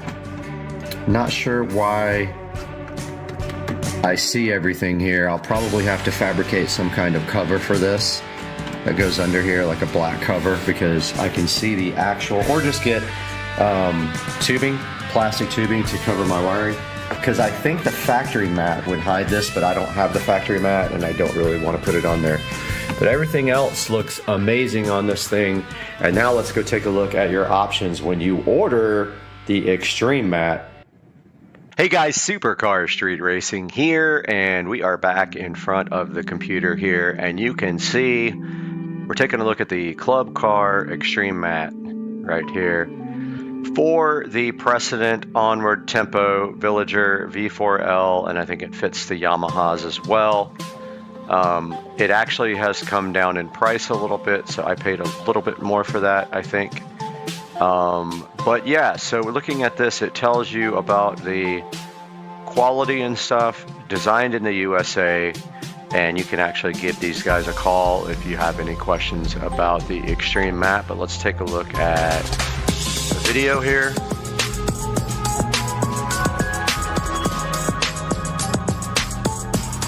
There is the mat. Looks pretty good. We'll put that in the video also. In today's video, I'm going to show you how to install an Extreme mat. Pretty easy to install. You don't really need a video. It shows you here which ones it fits. And then right here, it's got a lot of the details about the mat. So super rugged, laser measured. It's got optional trims. It's got a horn hole, place where you can trim the horn hole if you need it. And then look right here at the factory mat compared to this nice extreme mat right here. The difference is actually night and day. Look at it installed here. You could see on my cart, it really does make a huge difference on the cart as far as the quality of the floorboard. Looks much more expensive. See here, it fits right around the precedent stop-go pedals, no problem. That's actually the exact mat that I have right there. Now here's some of the different trim colors you can get. I have the gray, I really like it. I almost got another color, but I thought that that would look good with the carbon fiber dash and steering wheel kit. Now right here they have 393 ratings, and they are at a solid 4.8, which is almost unheard of on Amazon. Only way to get a solid 4.8 is to bribe and lie and pay people to give you reviews, but these guys are legit with their extreme mat. And here's some other good pictures of it. Looks like they started in 2013. They got a 33,000 square foot warehouse, and they are pre-cut, laser cut, and you can see here how good that looks in the cart. And definitely much higher quality than the factory mat here. You can see your extreme mat here fitting perfectly. The only thing I don't have is something to cover the wires right here where they go up into the dash. And really, honestly, that's kind of a manufacturer problem, that they made the wiring go under the mat and then up through, exposed to under the dash, because honestly you could go under the cart with no problem. These are full coverage mats. They are a one-piece design, and they have like a diamond cut. If you get wet, it's supposed to channel the water away. They're measured with a laser, so that means they cut them very specifically. They're super thick. You can tell that when you pick it up. They probably weigh a good 15 pounds, and they fit all these models here. And then down here we have the reviews, the questions and answers. Take a look at those. There's 38 questions and answers here. And then some really good reviews with pictures like this one, which is exactly the one I have. And you really don't need to clip it in. It's going to be fine. I don't know whether, I think I'm going to put mine under the dash. That makes more sense. It looks cleaner. But you can see here with the factory dash, I think that is, it fits right under the dash, but my dash is lower, so I'll probably have to go under the dash, tuck it under, and then use that. But so far so good with the extreme mats. I'm gonna actually get in touch with the company and see if they want to work with me on some different types of cart installs. I have neighbors who have other types of carts. Maybe we can get them to sponsor or do something. But really appreciate the high quality on the cart, and it is cheaper than what I paid, I'm pretty sure. So go ahead and get yourself an extreme mat if you've been thinking about it, or you are on the fence. This guy right here, and take a look at the different colors. We didn't go over that, but look at the blue. There's the blue. Here is the all black. Most people, I bet, don't order all black, but like we already looked at the blue. Here's the green. If you want to be bold, do yourself a green one with the green trim and be like an Audi RS3. And then you've got the good looking red, which pretty much will go with black or anything else, which I could have done that as well. I did not. I opted for the gray to match the carbon fiber on my dash and steering wheel. I'm going to go ahead and say that the extreme mat is a good purchase, and I would recommend it. I will throw their video up here after this so you guys can take a look. I'm Supercar Street Racing. I hope you guys enjoyed this video, and we'll see you next time.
SNS. Got downpipe put in.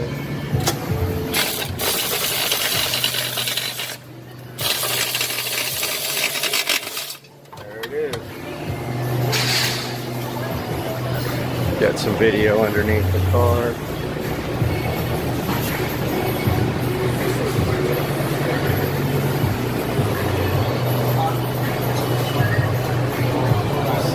System.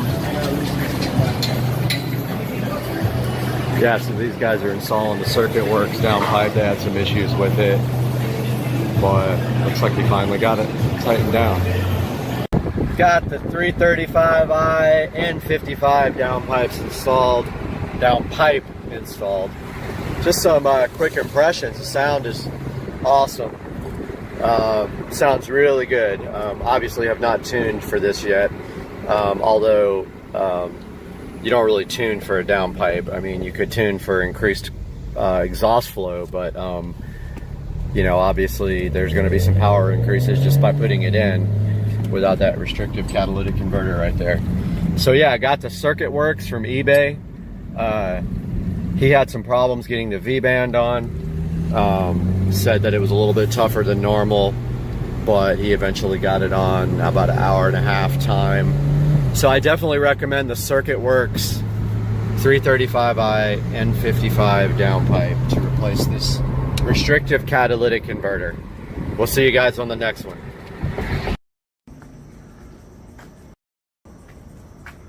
Guys, here is the here's the Starlink mission. This is the first time I've ever seen this from Jacksonville. This is absolutely insane looking.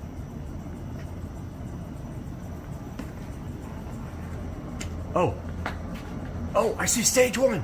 There's stage one coming home. Oh man, it went behind the trees. Do you see it? Oh, this is epic. This looks crazy.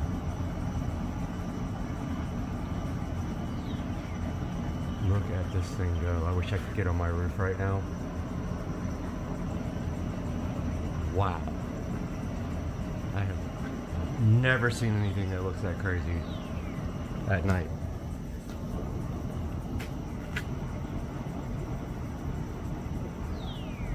Oh man, this is so freaking cool.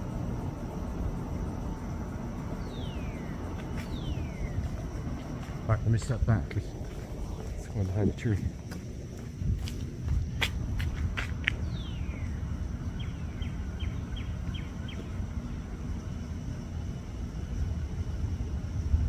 Dude, that is nuts. So I was on the treadmill watching it live, and I'm thinking there's got to be a way you can see this from my house.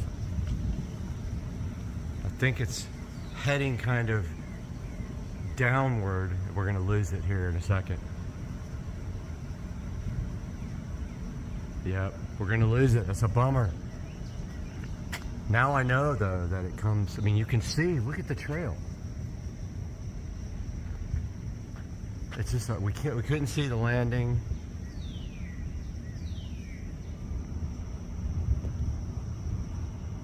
Look at the plume. Man, that was so cool. Wow. Literally made my day. All right, we're out here, me and Christian, and we are checking out this little dude. He's so cute. So cute. Florida alligator life. There's like 3 over there, 1 right here, and that is Florida.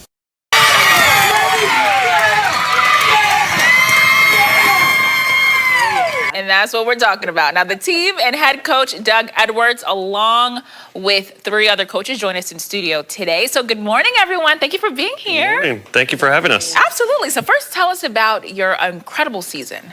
Yeah, the boys have played hard all season long. We've played approximately 45 games, won about 38 of them. They played well all season, won state championships, won the Southeast region, and we're excited to go to the World Series now. Oh, it was so exciting. Have to ask, how long have you played baseball? Well, a lot of these kids have been playing since they're 5 as a team, and you know, started during the COVID season, and here we are now as 8-year-olds ready to take on the rest of the country. So. Oh my goodness. So how does it feel to just compete in the World Series in Ocala? That's huge. Yeah, it's exciting. The boys have worked hard for it, and they deserve everything they get. So we're excited to go down there and show that we can compete with people outside of just the Southeast region and compete against the rest of the country. You know, just have to ask, after the win, yes, are you going to Disney World? I don't know about Disney World, but we'll definitely find something to do to celebrate and reward the boys for sure. Oh yeah, we have to ask, what is next for after the season? There's no rest for the weary. There's about a 2-week break, and then we'll start back up with recreational baseball at Fort Caroline. So. All right, that sounds good. Now, I know everybody at home, you can't see it, but behind our cameras, oh, well, there you go. We see lots of parents. We see families. Everyone is here supporting. You know, Coach, how important is it to have this support from the families? It means so much. It's critical. We couldn't have done it without the families' support and just their, you know, it's a year-round thing here in Florida, honestly. You know, there's no breaks. They've given up opportunities for family vacations and just family time to support their kids. And, you know, thankfully the kids have rewarded them as well by giving them opportunities to travel to faraway places like Lawrenceburg, Tennessee, and now Ocala, Florida. So. And that is incredible. We know you guys have created some pretty special memories together on the road. What is something that you feel was one of the best memories yet that you guys have experienced together as a family? Well, I mean, the win in Tennessee this past week was pretty special. I mean, that was something we hadn't had the opportunity to do yet up until now. And as 6-year-olds and 7-year-olds, you don't get the opportunity to go more than like the state level. So being able to win the Southeast region, just the opportunity now to say that we can go to the World Series and be World Series champs is something that we haven't had the opportunity to do before. And so we're appreciative for that. You know, we have about a minute left. So how cool is it to see these guys just evolve from the players they started to the players they are today? How cool is that to see as a coach? Yeah, it makes it all worthwhile. I mean, I've got a great coaching staff alongside me, and you know, we put in a lot of effort with the kids. It's phenomenal watching them put in the effort every week. I mean, it's not just us; they have to put the work in, and they do it on a week in, week out basis. And watching them grow into not just great ball players, but great people as well. I know it's hard to say as little 8-year-olds, but they are growing. Their characters are growing, and you know, that's the other part of it. It's not just all baseball; it's about growing young men as well. So it's great to watch. It says a lot about their discipline, and I'm sure they're inspiring so many of little kids that look just like them at home right now watching them. It's so incredible what you guys have going on. Hey guys, can you do us a real thing though? Just wave to the cameras, wave to our city, wave to our viewers. Thanks for being here, guys, and good luck. Now we are fully lit tonight.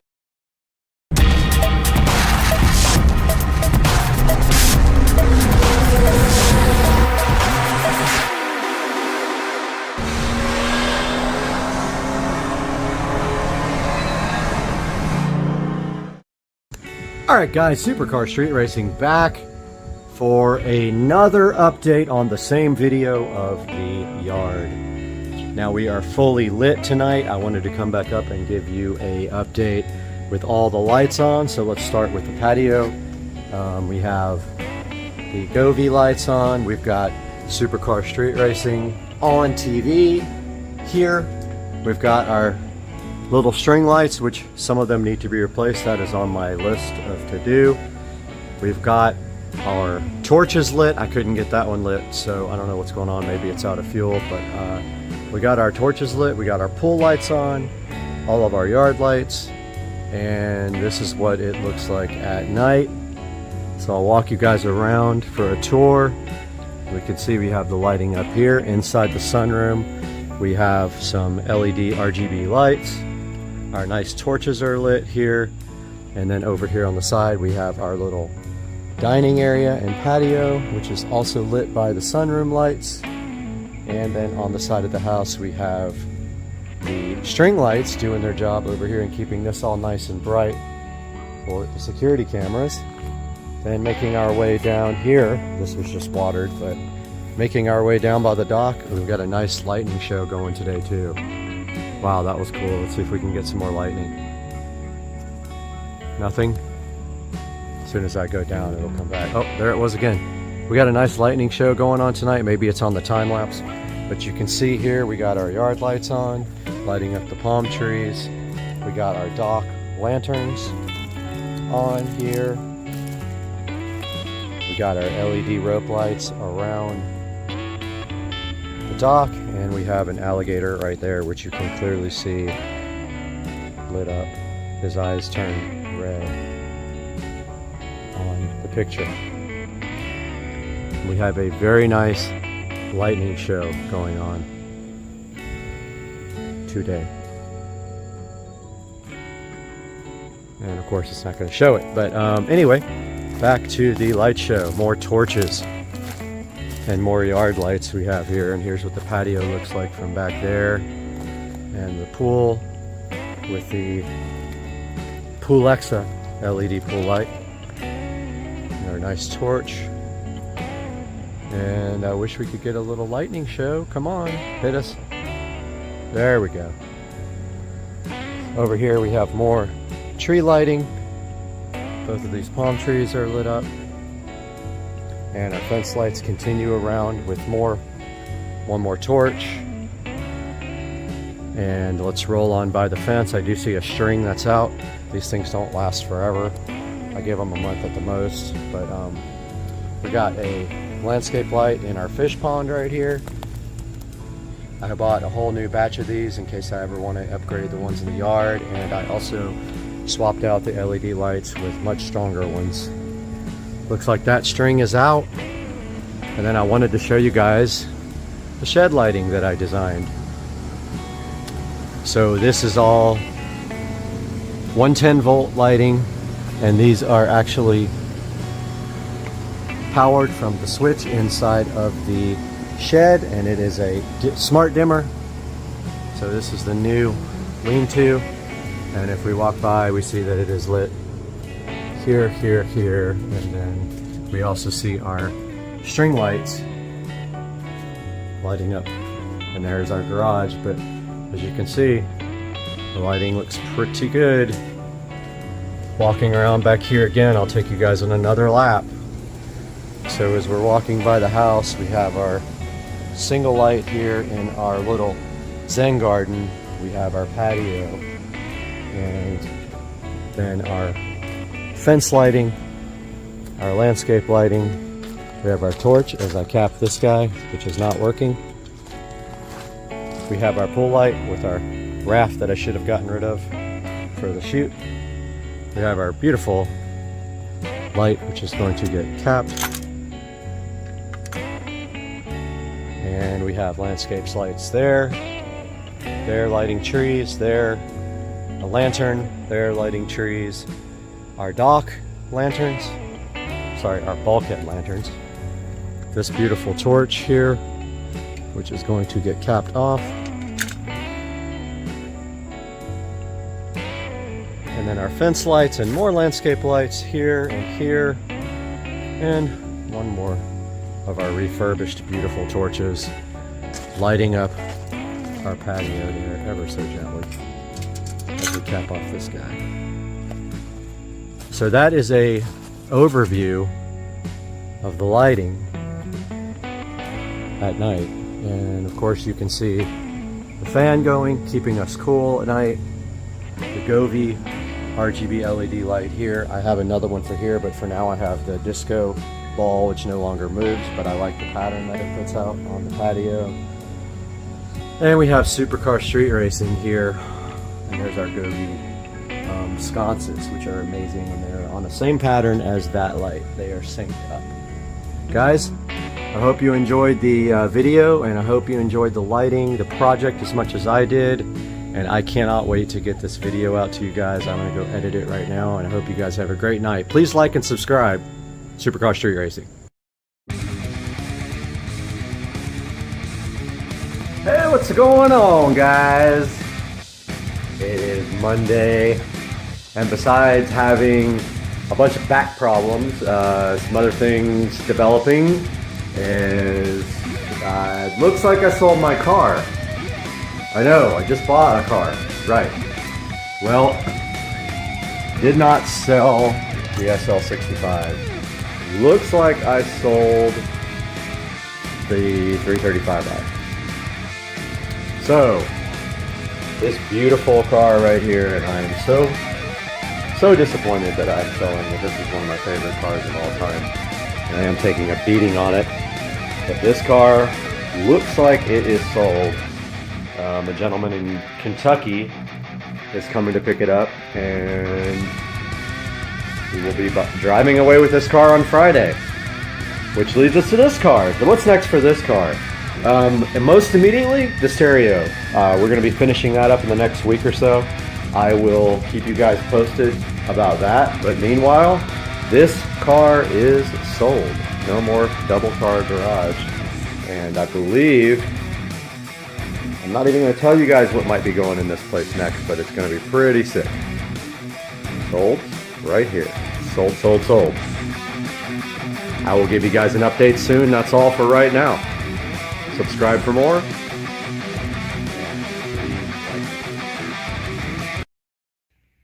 All right, what's going on, everybody? Supercar Street Racing here. This is my Aerosmith poster right below my guitar. Epic. So, taking a look at an unboxing today, we have the 335i. So that's the E90X. Fits 2007 to 2012, I believe, or 13, not sure. E90X, that's convertible coupe sedan. Now, what we have here is a caliper kit, rotor kit, and pad kit. Pardon me. And so we got everything in this kit from eBay. Now, this is not a big brake kit. It is not it's a performance brake kit, but it is not a bigger brake kit.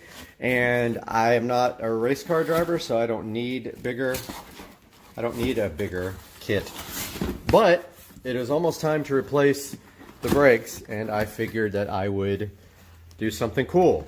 Now, I wanted black calipers, but these are powder coated in red.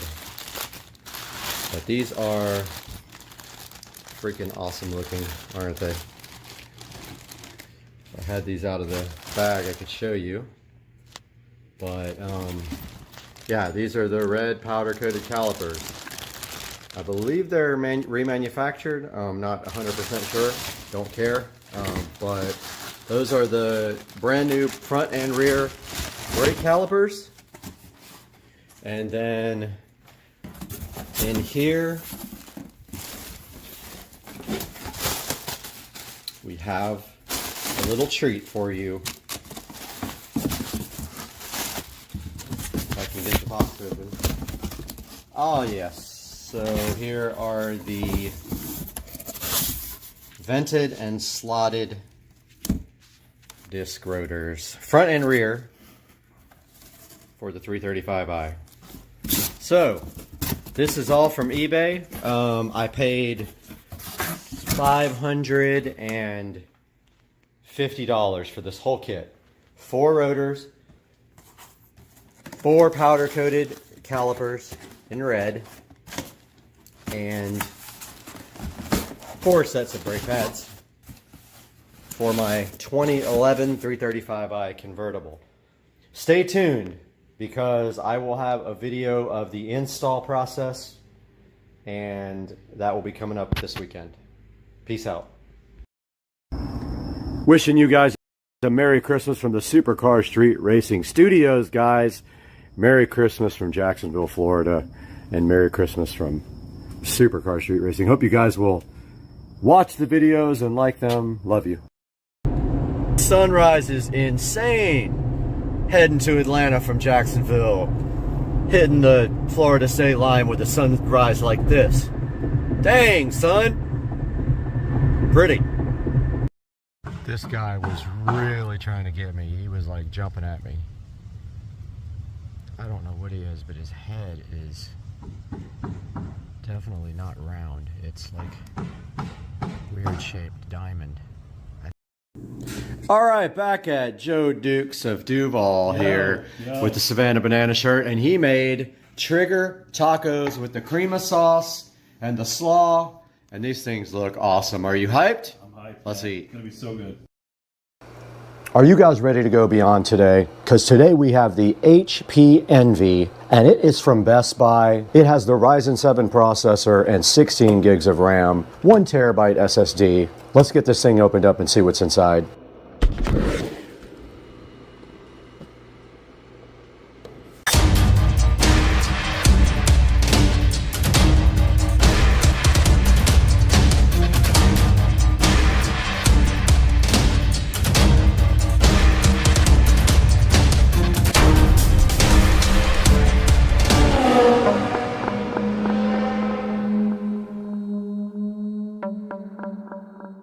Now we're right in front of the HP Envy and also in front of the iMac that we did purchase from a thrift store. You can go ahead and check out that video later. But right now I've got this backwards actually because it does open up from this side. But if we go around the side here, we can look at the model number, and it is a HP Envy X360 2-in-1 laptop. This thing does have the Ryzen 7 processor on it, and it does have a terabyte SSD in it and 16 gigs of RAM. Now, one of the things we're going to be doing today is actually we're going to edit this entire episode on this laptop. This is not an editing machine by any means. It doesn't have a super fast video card. This is a super fast processor, but not a fast video card. But we're going to set this up for Rich and Trish live. While we do that, we're going to be recording that, and then we're also going to get this thing going for them, as far as we're going to take all the bloatware off and install all the necessary antivirus and other software that they need to work every day. Now, this thing did come from Best Buy, and I believe it was $749, so not a bad deal. And looking at the back of the box, it doesn't really have much on it, just a little barcode and some battery information. Everything important is on the side, and like I said, I'll put a link in the description to this guy for later. Back in front of the HP Envy and ready to unbox it. And it does open up backwards, which is better for you guys because you are backwards, but the camera would hit it. So let's roll this thing around and see what's inside. And here we have a nice HP Envy logo on the back of the box, which you guys can't see. And then the Envy is inside of this black felt right here. And right underneath that, inside the Envy, we have a package here, which I'm assuming has some software related items in it. It has some setup instructions here. And then underneath that, we have a power adapter, and it is a USB Type-C power. Let's see if I have enough cable to actually plug this in from where it has to reach. All right, of note, the very first thing that we can say about the HP is that it does have a decent amount of cable from the power adapter. I would say at least around 10 feet. So here is the HP Envy, and this is what it looks like on the top. And flipping it over, not much to see. Apparently, if you want to get this thing opened up and do some RAM upgrades or something like that, it's going to be a little bit more difficult. They don't have an actual place to open it up, and I don't know if the battery is even replaceable. We would have to read our manual for that. But there is no battery place for you to actually just eject a battery on the back of this, as you can see. Now let's get this thing opened up and check out and now let's take a look at the ports on the HP. So on the side here, you can see it does have one USB Type A, it has an HDMI, and it has two USB Type Cs, and on this side another Type A USB port and a headphone jack. Now they have done away with the card readers on these now. There is no card reader inside of the HP, and we do have the laptop open now, and you can see it has Radeon graphics. It has a nice sticker here to show you that it has a Ryzen and Radeon graphics. It is called the Poly Studio. This is a touchscreen laptop, by the way. So I'm gonna go ahead and plug in the laptop and power it on now. And on the side of the laptop, we do have a white power indicator indicating that this is charging. And next, we'll go ahead and power this laptop on. And to make our life easier, we are gonna go ahead and plug in a USB Type A mouse to the side. It'll be much easier for us to do our setup on the laptop if we do have a regular mouse rather than the touchpad mouse. So let's go ahead and power this guy on. First, we have to find the power button. It is right here. It did light up here, indicating that we do have power to the laptop. We finally have an HP. That took about 25 to 30 seconds to actually power on, which is interesting. Now you can see Windows booting up here. Now this laptop does come with Windows 11, supposedly. We're gonna take a look at that as well and see what updates it needs for Windows 11, if any. I'm sure there's going to be a round or two of updates. And here we are at the initial Windows 11 setup screen, asking us what country we are in, and we are in the United States. We'll hit next there. We are in Windows. No, we want to skip a secondary keyboard layout. We're going to go ahead and connect to my network, but we are going to stop you guys down while we do that. Here we are connected to my Wi-Fi now, the Starbase. It's looking for updates now. So they did find some updates. It is going to go ahead and install those. We won't bore you guys with that. We'll stop down while it does the initial update procedure. We're back and we have our EULA in front of us. We're just going to accept. It just did rename the computer, and so now it is proceeding to restart. Okay, we can go ahead and do location-based services, find my device, and give advertising data and all that. We're going to turn off advertising data. And I did skip a couple of the things, but we don't want to do any of this stuff. Okay, so it is updating the software now. We'll get back to you guys when it is done.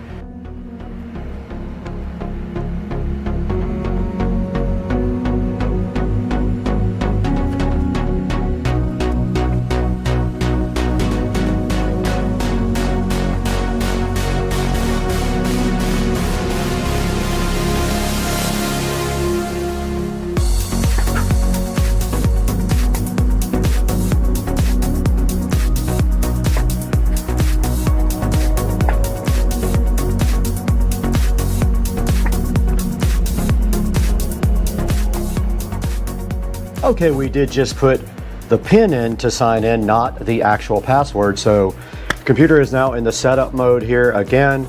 It says it might take a few minutes, so we're going to leave it right there while we check on dinner.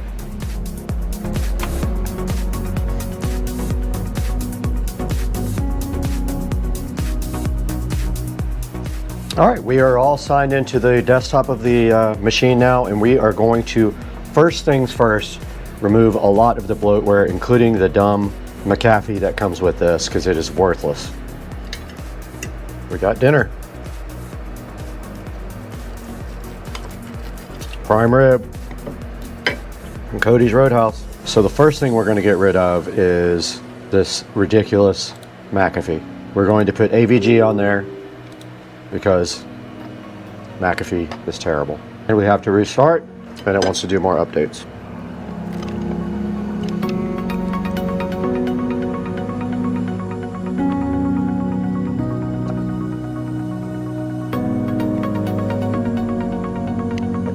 Let us get AVG now and Chrome.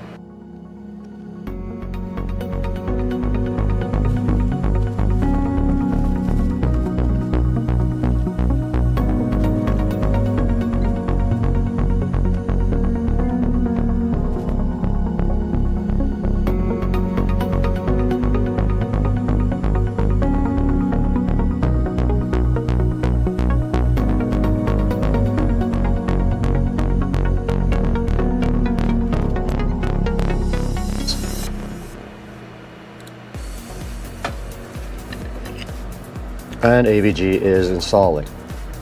While that goes, we can go ahead and get Google Chrome. Microsoft will try to convince you not to get Chrome. I'm going to go ahead and set up Google Chrome. And AVG is done setting up. And it's going to run a smart scan. I'm impressed with this laptop so far. I just made Chrome the default browser. Now we're going to download, WinRAR. And this prime rib is absolutely fire. We don't want to launch it at this point. Now let's go back into add remove programs and see if there's anything else we can clean up. Just anything I see that she will not use, I can disable. The Clamp Video Editor, uninstall. Dropbox Promotion, uninstall. Don't need it, uninstall. OneDrive, uninstall. Teams Personal, Whiteboard, uninstall. Movies and TV, uninstall. Office, Omen Gaming Hub, uninstall. Outlook, uninstall. People, uninstall. Power Automate, uninstall. Solitaire I'll leave in there for her. Voice Recorder I'll leave in. Weather I'll leave in. Xbox Live, uninstall. And there, my friends, is how you clean this up immediately. Okay, we did install Driver Booster Pro, and now we are going to go ahead and scan the PC for driver updates while Microsoft Office is installing in the background. So we have 28 outdated device drivers. Don't see any reason why we shouldn't just install all those. I'm not going to use the official drivers. It is downloading the drivers now. And this thing is installing us drivers right now. So we are going to take a little break and throw away a bunch of food that we need to throw away. All right, so I'm taking a shower and I hear this.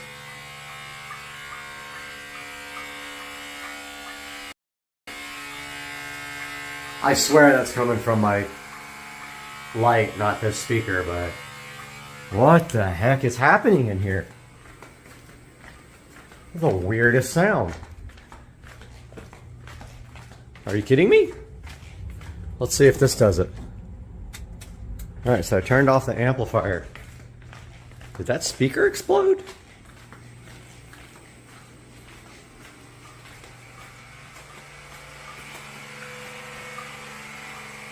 What the heck is happening in here? I don't know what that is.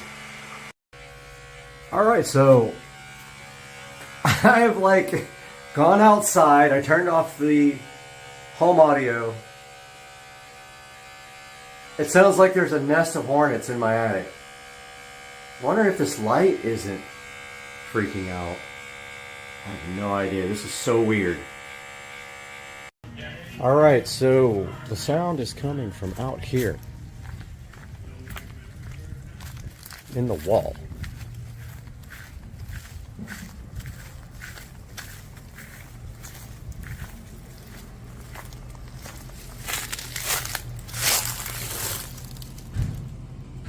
I have no idea, dude. Thinking pipes or like something? It's gotta be pipes. Okay, I'm gonna get some water through that pipe and see what happens. So, oh, what? What's happening? This thing came on. Okay, well that wasn't on before.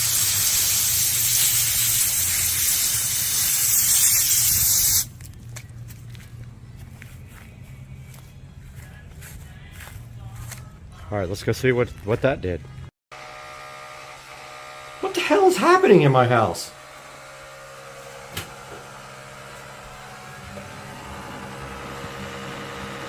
Dude, it's literally on this wall, which is my garage wall.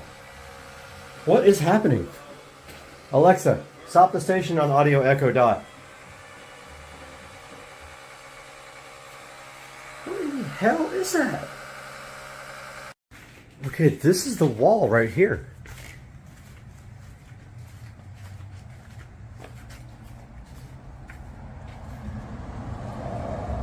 What in the freaking hell is happening?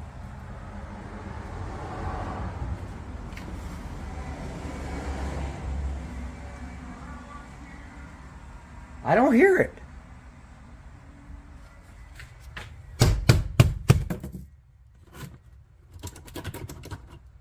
What in the hell is going on? My house is haunted.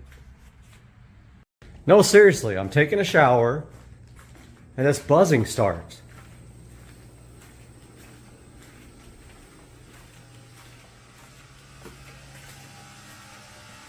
What the hell is this?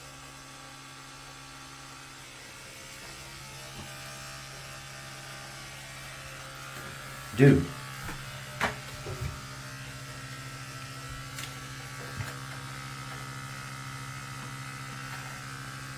It's in this wall for sure.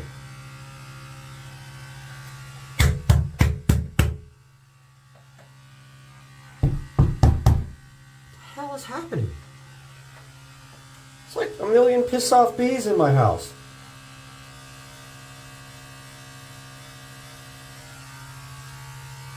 So weird. I mean, it sounds like it's from this wall. Maybe? Dude, I can't even with this bullshit.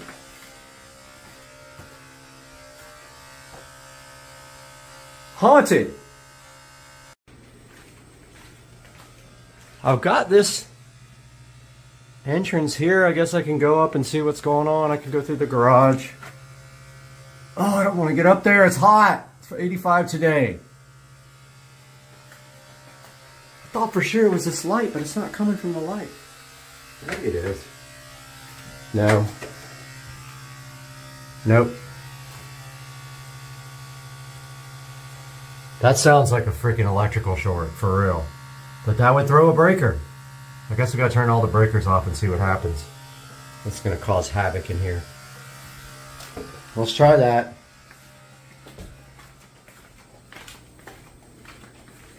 Oh, I can't deal with this. What the hell's happening? Alright, I guess I hate doing this. Everything's gonna reset. All my clocks.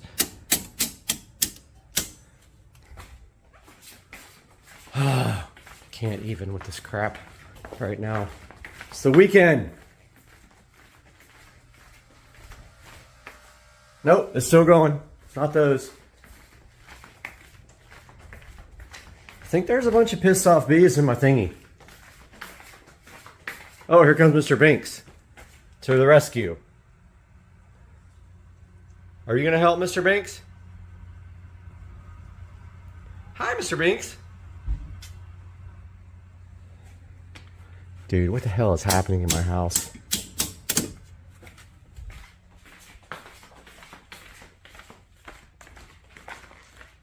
All right, all the breakers are off. Okay, it's not electric. Well, maybe. Maybe it's the main line, right, Mr. Binks? What do you think? Okay, well, I literally turned everything off and it's still doing it. Thought for sure it was an electrical short. Oh wait, I just turned a couple more things off that I forgot.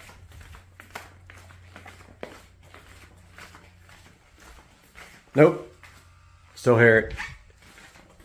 Still got Mr. Binks. Hello, kitty. Roll over. Dude, I have no idea what this is.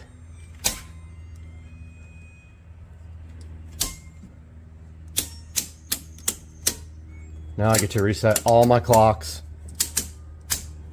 all my computers.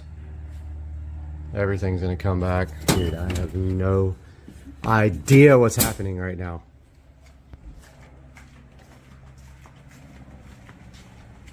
I want to say it's water, but like, it's coming from this wall. I mean, this is right here.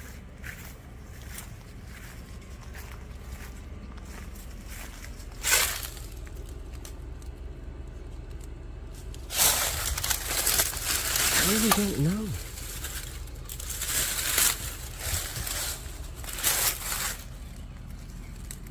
I don't hear it on this wall.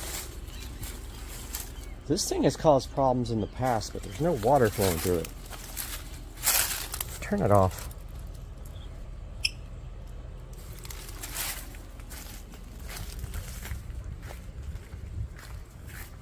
Oh, here comes the savior.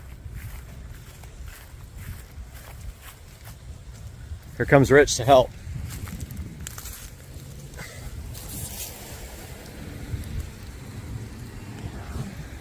Dude, something weird is happening. So there's this sound coming out of my wall. I have no idea. It's not electrical. I already checked.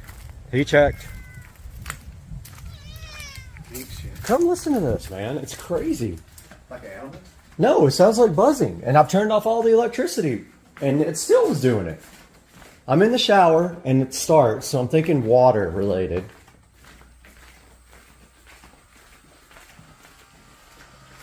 All right, you tell me what that is. Okay, there's no water on right now. It sounds like it's coming from that wall, which is the outside wall. And turning the lights off and on doesn't do anything. The breakers off and on does nothing. Like turning the shower on does nothing. Like, I mean, we'll get everything wet, but... Yeah, I don't know. And I went to the garage because that's the garage wall and I don't hear it in there. Okay, my neighbor humiliated me. Because that was it the whole... Got him! Got him! Good afternoon, guys. It is Monday. It's Martin Luther King Day, and it's time to reveal the new vehicle. So, might be wondering what I bought. It's a car I've been looking at for years. Finally found the right one with a warranty, and a little clue right there. So let me walk you to the garage.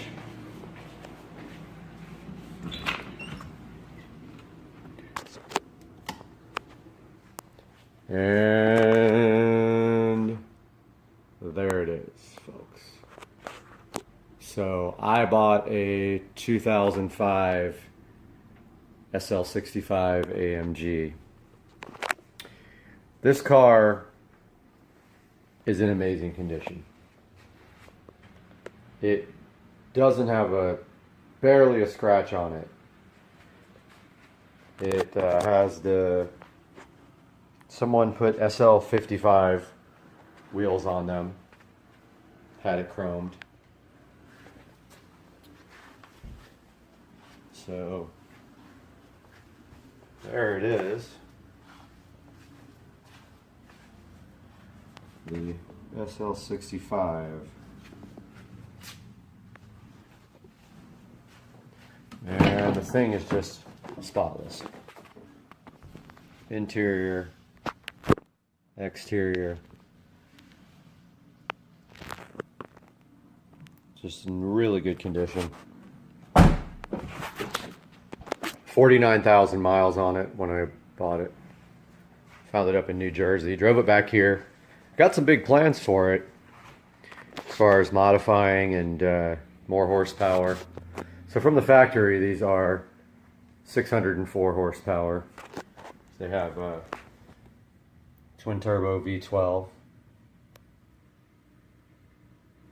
And not a huge aftermarket community for these things, but there are things available.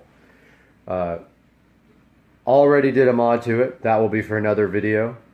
So that's going to conclude this one. So there it is.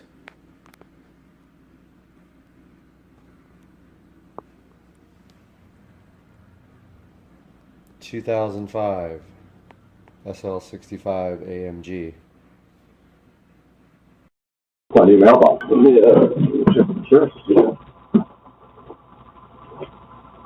Some drunk dude run over my mailbox. No. Oh, Flying did. That's my new mailbox. It's just where I had it all on like 4 video cameras. No lights on, nothing. Just ran right over it. So it's my new mailbox. Thanks, man. I appreciate it. Yeah, have a good night.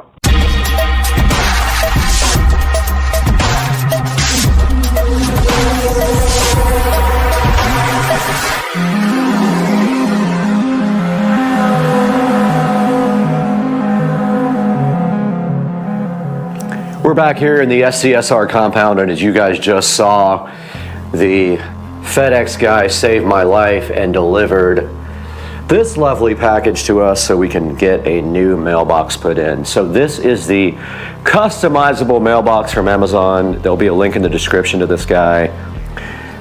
Looks like it kind of halfway is opened up, but I'm sure it's fine.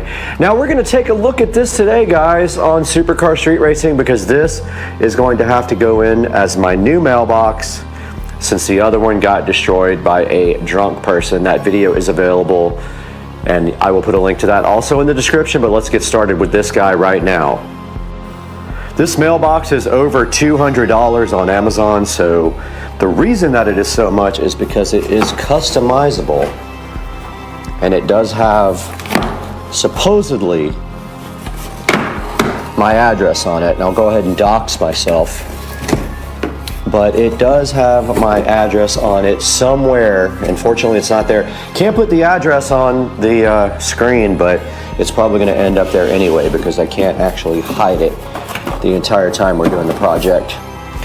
So this is the Elite from Architectural Mailboxes, and it is black galvanized steel, and I think that's going to look cool. And somewhere there is a sign that hangs on the bottom of this nice post that is going to have the address on it. If you guys want to stalk me, feel free. honestly don't care at this point, but yeah, maybe it'll be a welcome addition. So this is the architectural mailbox that is going outside to replace the old one. We will have to figure out getting some concrete in this thing, and I have kind of a little project teaser planned here for this guy that I'm thinking will be a cool video. But yeah, the next step is to get this guy out. This box has the Architectural Mailboxes Elite galvanized steel mailbox inside of it. And I had a plan to open it right in front of you, but of course, I've got the selfie stick here. So there is the mailbox itself, looking so fly. And that just mounts right on top of the post here. And I'm assuming screws right into the post. You can see this has the screw holes in it already. I already gave up my address there on the screen, so I'm not that worried about it. But here is the mailbox. And I'm sure it has all of the accessories needed to mount it. Trying to get it out of the actual box here so you guys can look at it.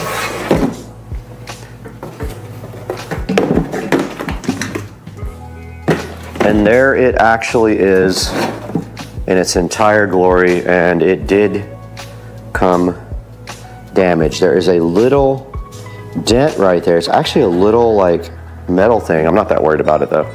Honestly, it's whatever. It's towards the back. And that's what the thing looks like in its glory, sitting there in the Supercar Street Racing living room next to the Shamar Bridges mini bike. And then in here, there's some other stuff inside this box. I don't know what it's in. Okay, it says the base on it. So, sitting here filming my address the whole time. There's another box right here, not sure what's in it. Let's go ahead and grab the SCSR official box opener, which is a steak knife, and get this guy opened up.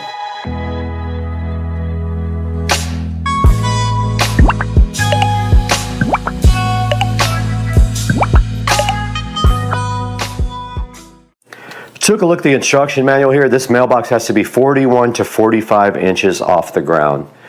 So think about that. That is 4 feet maximum off the ground, and this post has got to be, well actually let's grab our tape measure and measure it.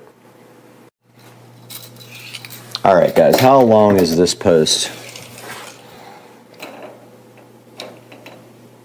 All right, it's only 6 feet. So if we put the mailbox 4 feet off the ground, we have to go 2 feet deep or chop the post. So we'll figure that out once we get outside. We'll go ahead and see how deep our hole is. Our hole is probably 2 feet, which would put this 4 feet off the ground, which is not bad. We could dig a little more out without chopping the post, but I'm really hyped about being able to fill the post up with concrete because people keep running over my mailbox and it sucks.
Okay, so They were up here on the very top, and I had to go all the way down here. My heart rages around like an ocean in my head.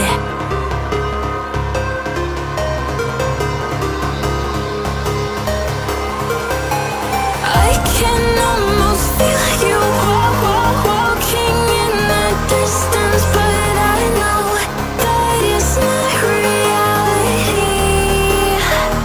If you are echoing around inside these parallel dimensions all alone, know I'll find you in my dreams.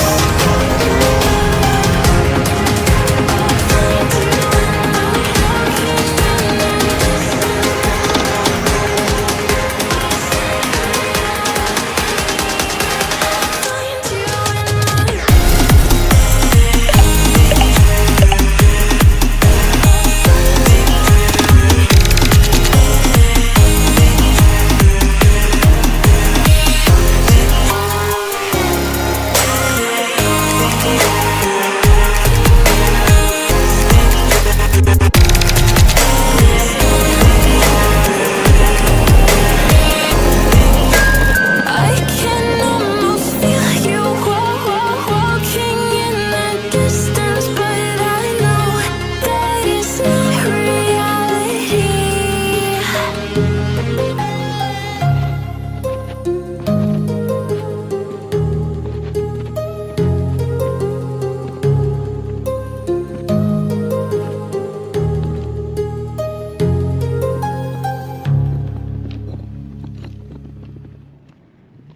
All right, guys, we have our new mailbox here.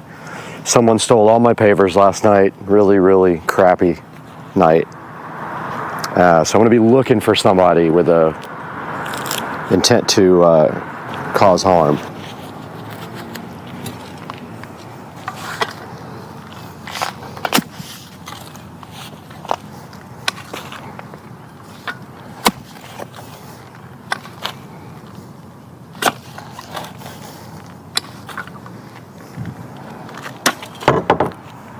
Typical mailbox height is 41 to 45 inches is what I'm reading on my instruction manual here.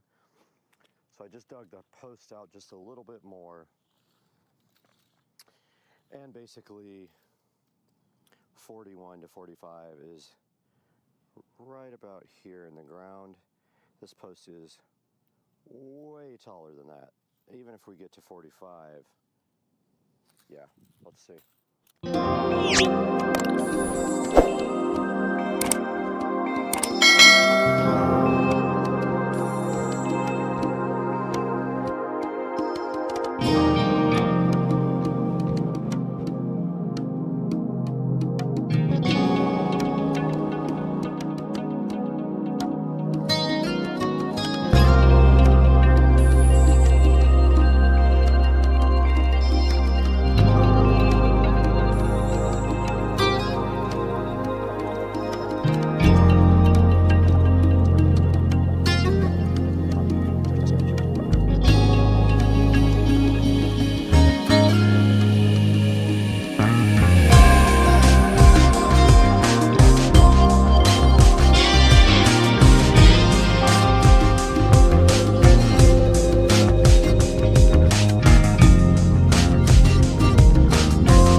So I'm also going to put some concrete inside of the post to strengthen it up. So I've got a Dixie cup here, and I'm just going to put concrete in, test the level, put a little water in, put more concrete in, test the level, etc., etc.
All right, guys, we have our mailbox post cemented in, and the next step is to slide in our support rail, just like that. And then there's a key right here.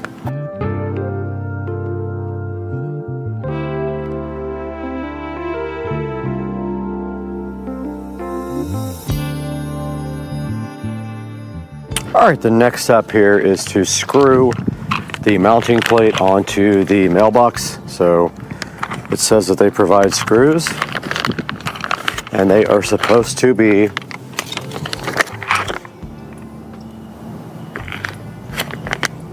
two and a quarter inch stainless steel. Let's see what we got.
Welcome back once again, and you guys saw what happened in the video.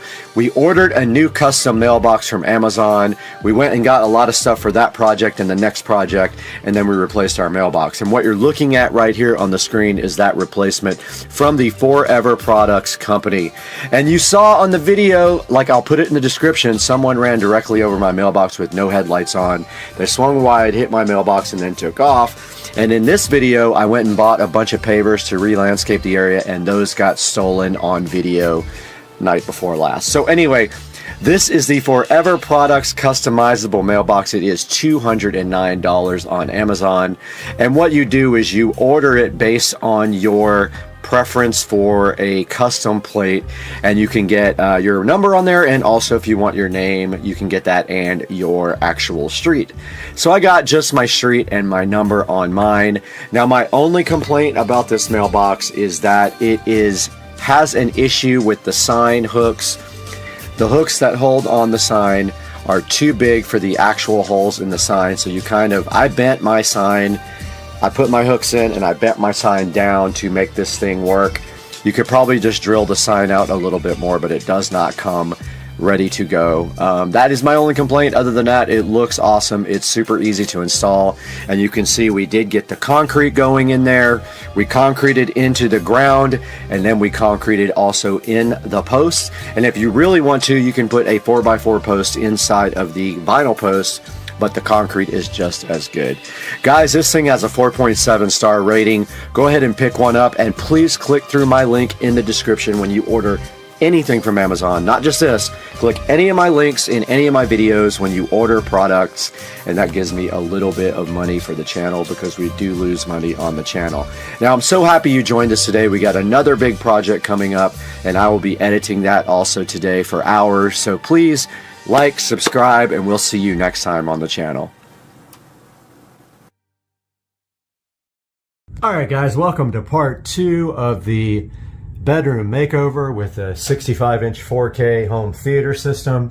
And the first step is going to be painting this place, and I am going to be painting the ceiling as well. It really needs it. First step though is I'm going to paint this upper trim, and then I can tape that off and come back and paint the ceiling afterwards. But I got to get all these lights down and get these speakers like at least dropped down and uninstalled. So you have to use a tiny little screwdriver to get into the mesh. And then there is 4 screws here on the outside that have the little tabs. We're going to take those off now, and then I'll get back with you guys. All right guys, I got the speakers a little bit off the ceiling.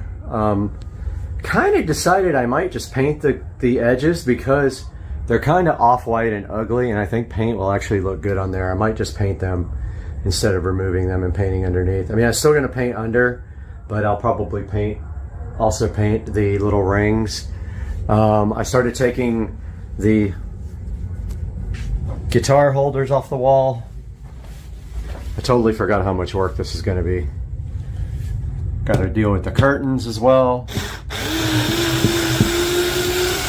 These guys are held in with drywall inserts. So it's just like that. And we will be back. Okay, we had a bad spot behind the door where the tape was coming off the drywall. It's always been bulged out. I scraped that off. I'm going to attempt to fix it with just putty, but a lot of times that will just crack eventually. So for now, I'm going to try that. If that doesn't work, it's going to have to be retaped. And now I'm going to pop out the lights.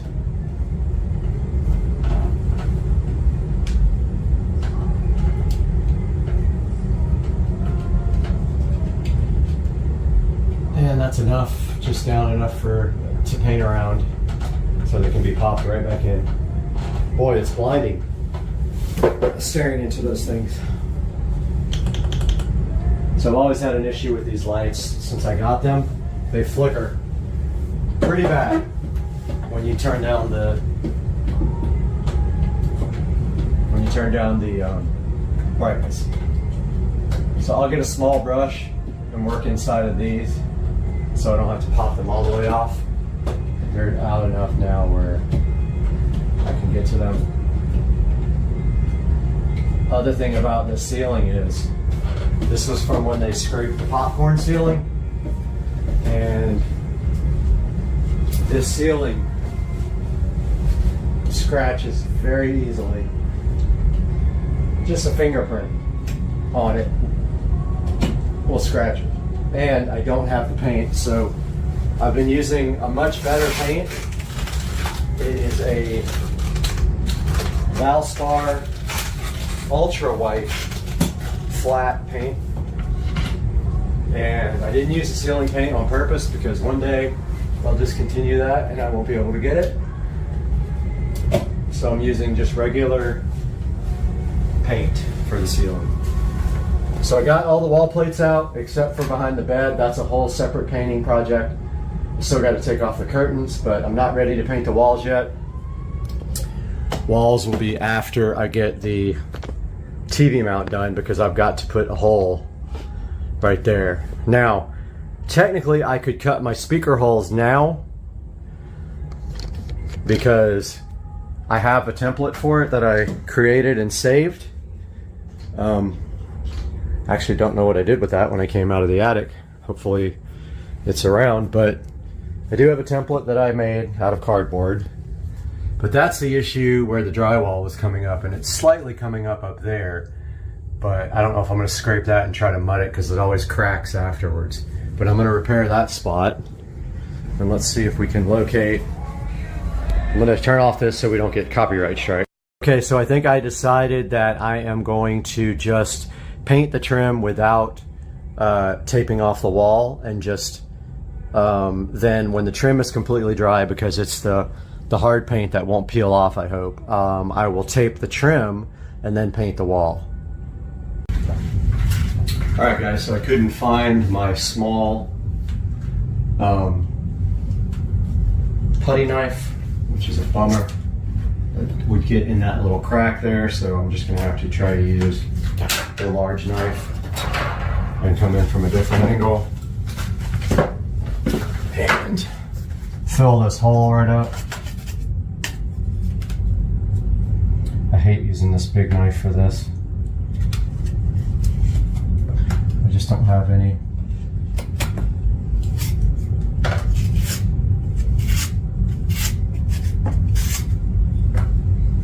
This probably isn't going to work, actually.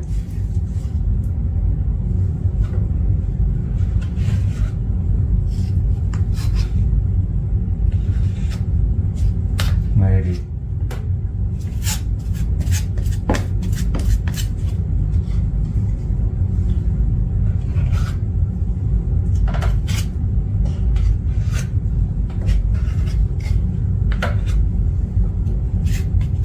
This is in a spot that you can't really see it much.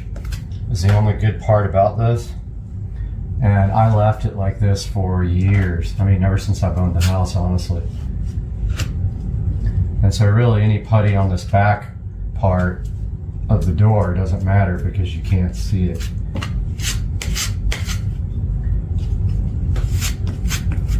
You can kind of see like where the tape is on the wall as well.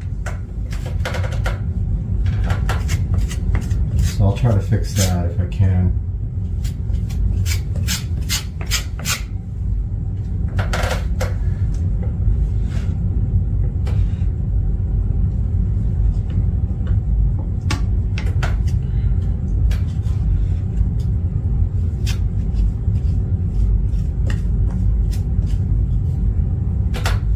I am not good at this, by the way. I always do a bad job doing putty.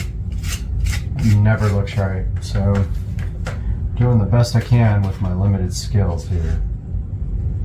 I'm making a complete mess in the process. Already, this does not look good.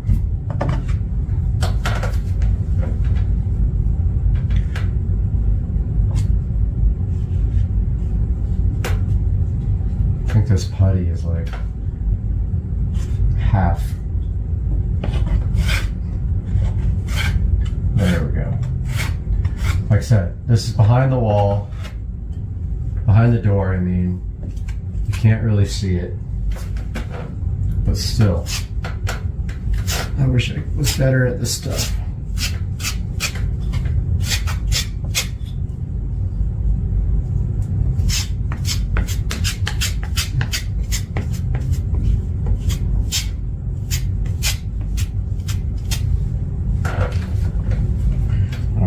still an area back there that doesn't look good.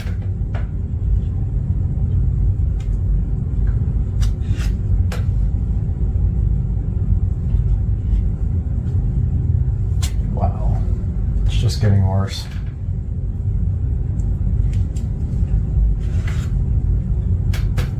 Can't even tell which side is the knife is for smoothing.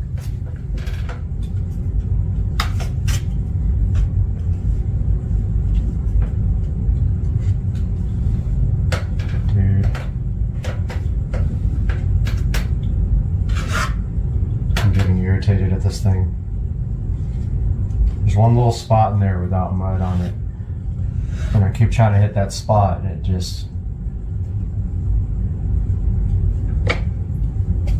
That's gonna make a mess when I sand it.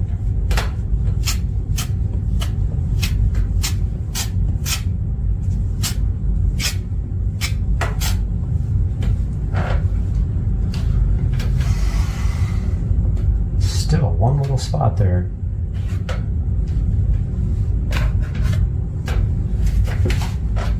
Maybe I can use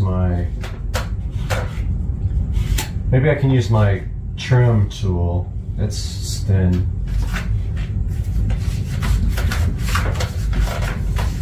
And it is right here. It's got a thin little edge on it.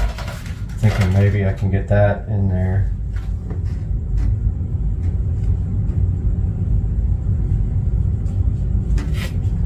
Worked pretty good.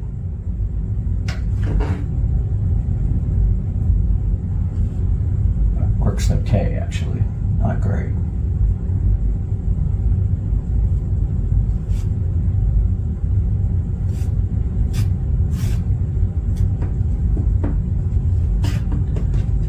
It's good for getting in that little area, but there's still this part at the bottom that just does not want to fill up very well.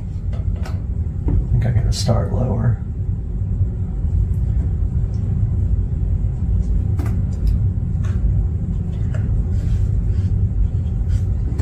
Man.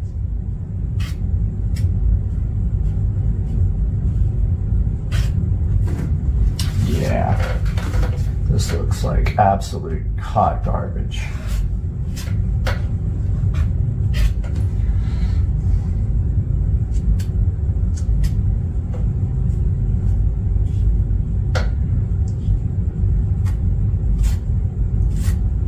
There's so much mud on this wall.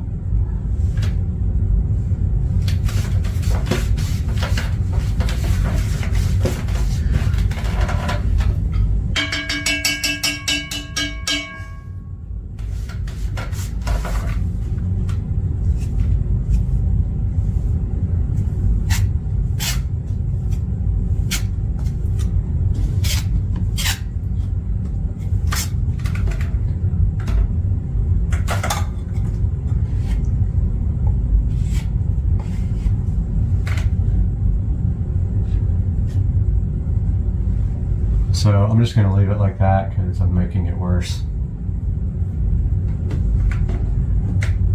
And then I'll just try to sand it down and maybe it needs another coat. Maybe not. Not sure. Looks like crap though. I'm not proud of myself. Okay guys. Thought I was ready, but I can't find my saw. But I'm going to go ahead and mark. I did some measurements over there and I'm trying to match this side with that side.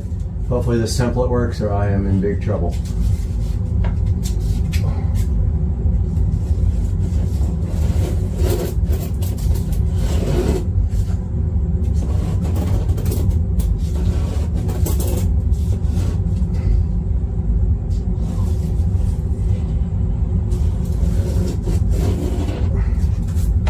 That is the hole. Thus it's very close to the trim. It actually might be too close to the trim. Didn't even think about the lip. Not sure how big the lip is. I kind of want it right up against there. Yep, I might have to move that over just a touch, recut it. Let's see how big I don't have any speakers to measure the lip with. But if the lip is too big, it'll hit the trim piece. We'll have a problem.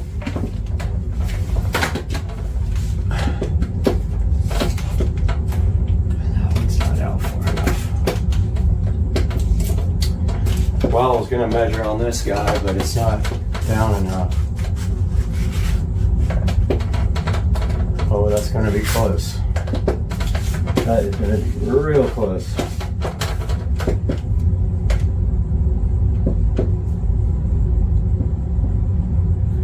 Yeah, I probably shouldn't do any more of this until the speakers get here, because I just don't know. I want to make sure I got the right template, and also that the lip is going to not hit my trim up there. I don't want to have to like route out the trim or anything crazy like that just to get it to fit. I mean, I will if I have to. I'll Dremel the trim out, but I don't want to. I kind of want it tucked right on the trim. So I'm going to wait till the speakers get here. Unfortunately, that's going to be next week. So no painting either, because I want to paint after I cut the holes. We got another issue with tape right here. I was just thinking about maybe I can get the exact dimensions offline, but that still won't tell me how wide the lip is. But we do have an issue right here with tape.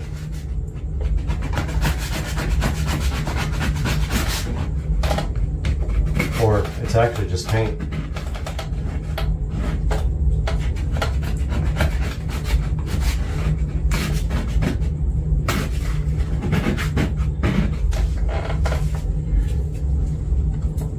Yeah, it's just paint peeling up. Thought it was a tape line. But there's like air bubble in the paint.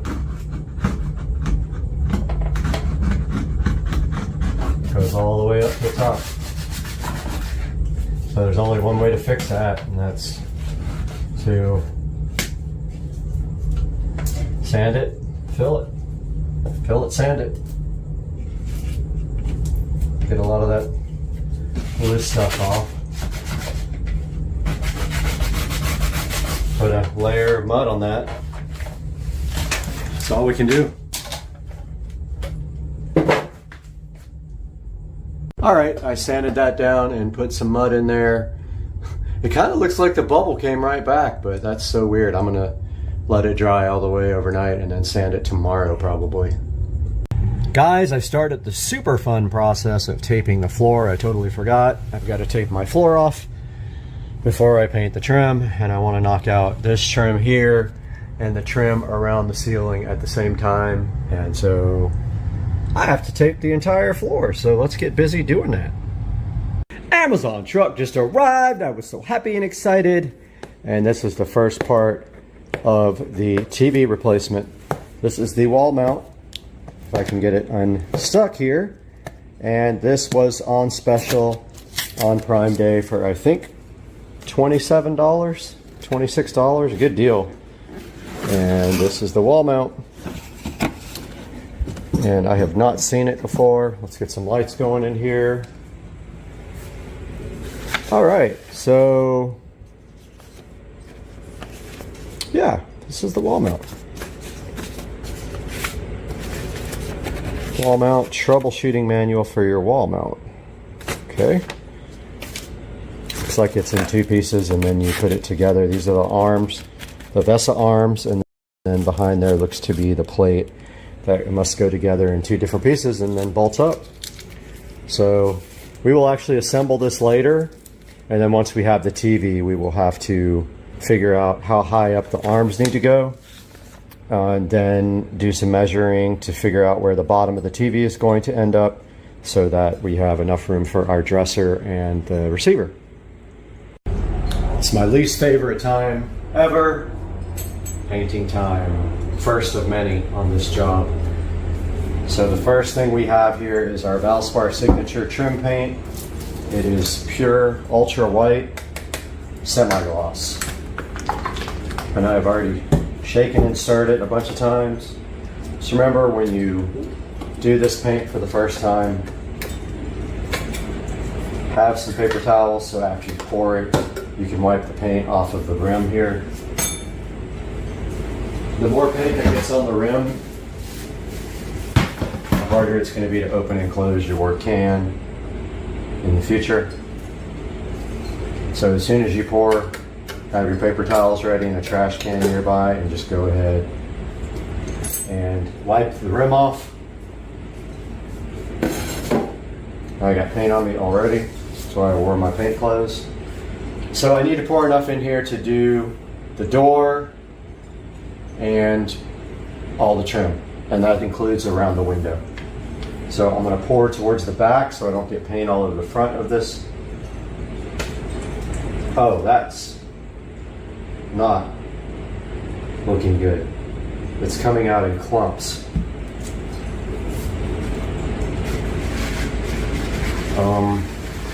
I have never seen paint come out like that.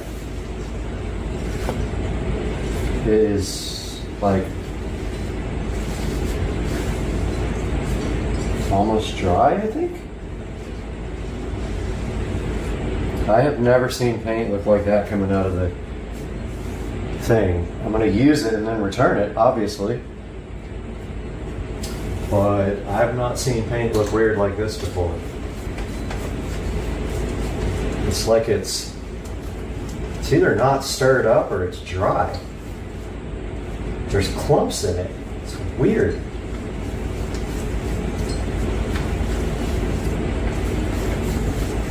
Really strange. But I am like mixing it up inside this. I don't think I have a paint stirrer either. It's got these big clumps in it. So strange. See how it comes out on the walls, but it's got chunks in it.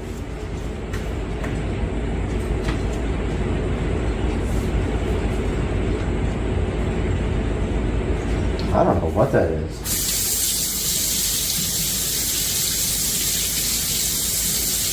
Shaking and stirred a bunch, but wow, it looks terrible.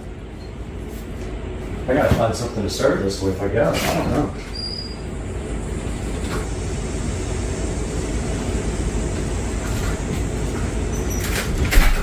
The only thing I could find was a PVC pipe, but this looks absolutely terrible. I have never seen paint look like this right in the bucket. I'm gonna mix it up really good, use a bunch of it, and then return it and just tell them it was like clumps. It's just got like big chunks in it. I do not understand that at all.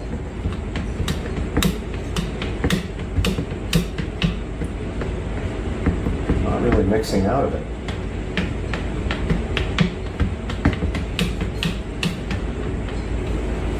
I've never seen paint do this before.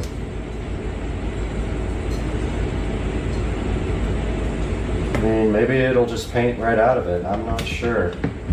But there's either bubbles or clumps in the paint. Look at it on the edge of the end of the stick. It's like it's dry. This sucks. All right, guys, a little update. I got the first coat of paint on the trim, all around the trim there, the trim on the floor, around the windows, and the back of this door. And so now I'm just about to put another coat on this top trim because it looks like it's going to need a second coat, unfortunately. So I'm gonna work my way around and do that now, guys. Looking good. All right, guys, got the vent removed from the ceiling. And I'm cleaning it now so that we can paint it white. Got a nice coat of paint on this guy. It's gonna look good once it gets back on the ceiling. One coat's all that guy needs. But yeah, that's all done. All right, guys, another room update for you here. Today, I actually painted this shiplap wall, which I created myself years ago. I repainted that today. And I decided that I was going to move to gloss instead, semi-gloss instead of matte, because it gets marked up because the bed goes right up against the wall with no headboard. So it kind of makes sense for that guy to be gloss instead of satin or matte, and it actually looks pretty good in gloss. Matches the trim now. And also I put a third coat around the trim up top because you could still kind of see through it, which is amazing. That's 3 coats of gloss white that's on there now. So almost 4 actually in some places. But yeah, so that's a little update here. Holding off on the ceiling because I am going to wait until I cut the holes for the speakers up front and in the rear. And I don't want to cut those until I have the speaker so I can measure the lip, because my hole here is pretty dang close to the trim there. So I just want to make double sure I don't have to move over just a tiny bit. I don't want to get caught with having to extend the hole and have some drywall showing. So that's an update here. I also laid out the TV.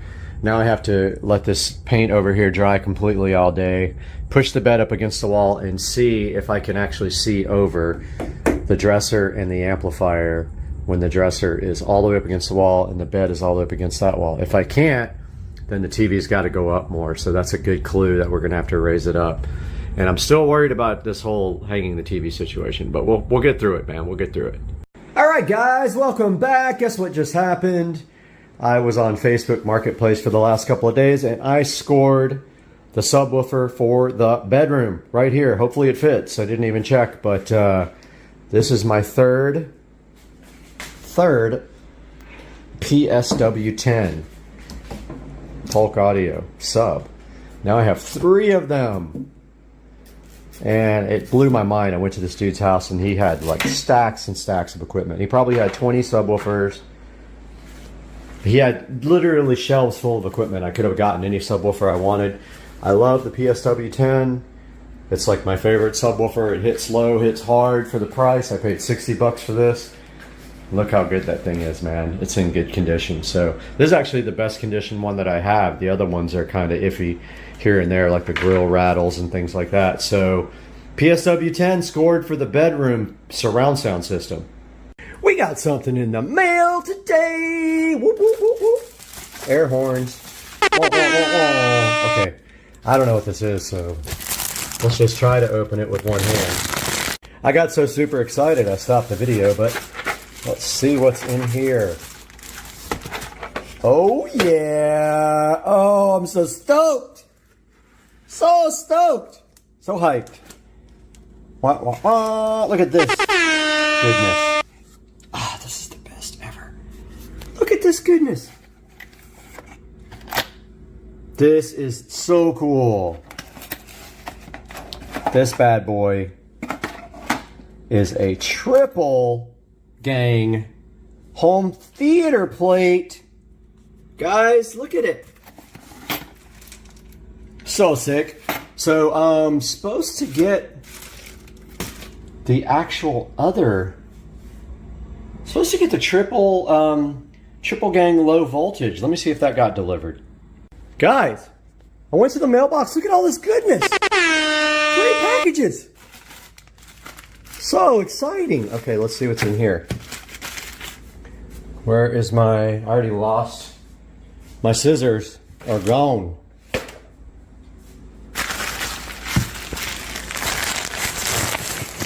What could this be? This is a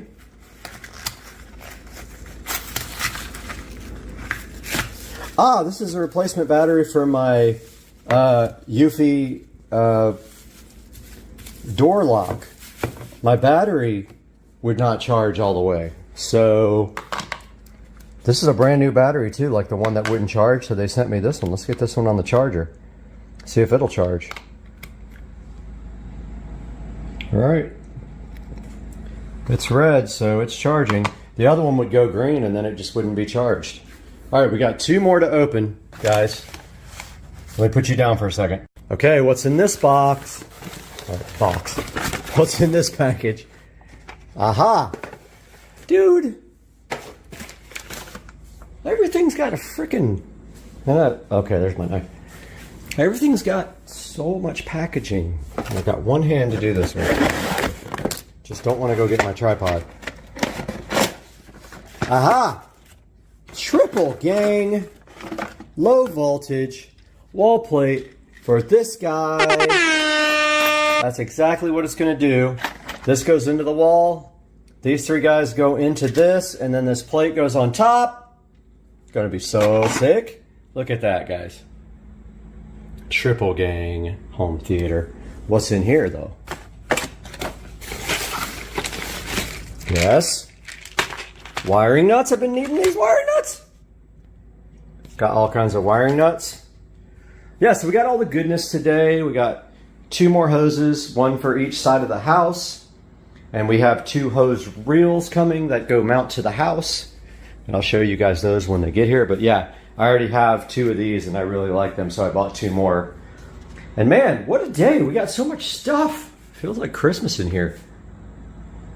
Okay, so I didn't record the work because it's boring. But all I did was put that plate up against the wall, make sure it was level, and then I traced it and cut it with my drywall saw. It's pretty flexible, so you can bend it a little bit to get it in. Now that it's in, these tabs just catch the drywall from the back, and that's it. The thing is mounted. So not going to do anything with it yet until the wires are pulled down through the wall, but that is a go now, so that I can go ahead and I don't want to wire my receptacle up yet because I got to drop the wire from the TV, and if I put the box in I won't be able to grab that wire right here. So HDMI and power got to go from this box up to the TV, and I don't know where the TV is going to mount yet. So this part is pretty good. It looks pretty level. This might be, you know, a little bit lower, but it doesn't really matter. It's behind a dresser and it's pretty close. And once the plates get over the top, you never even know. But man, this came out so good.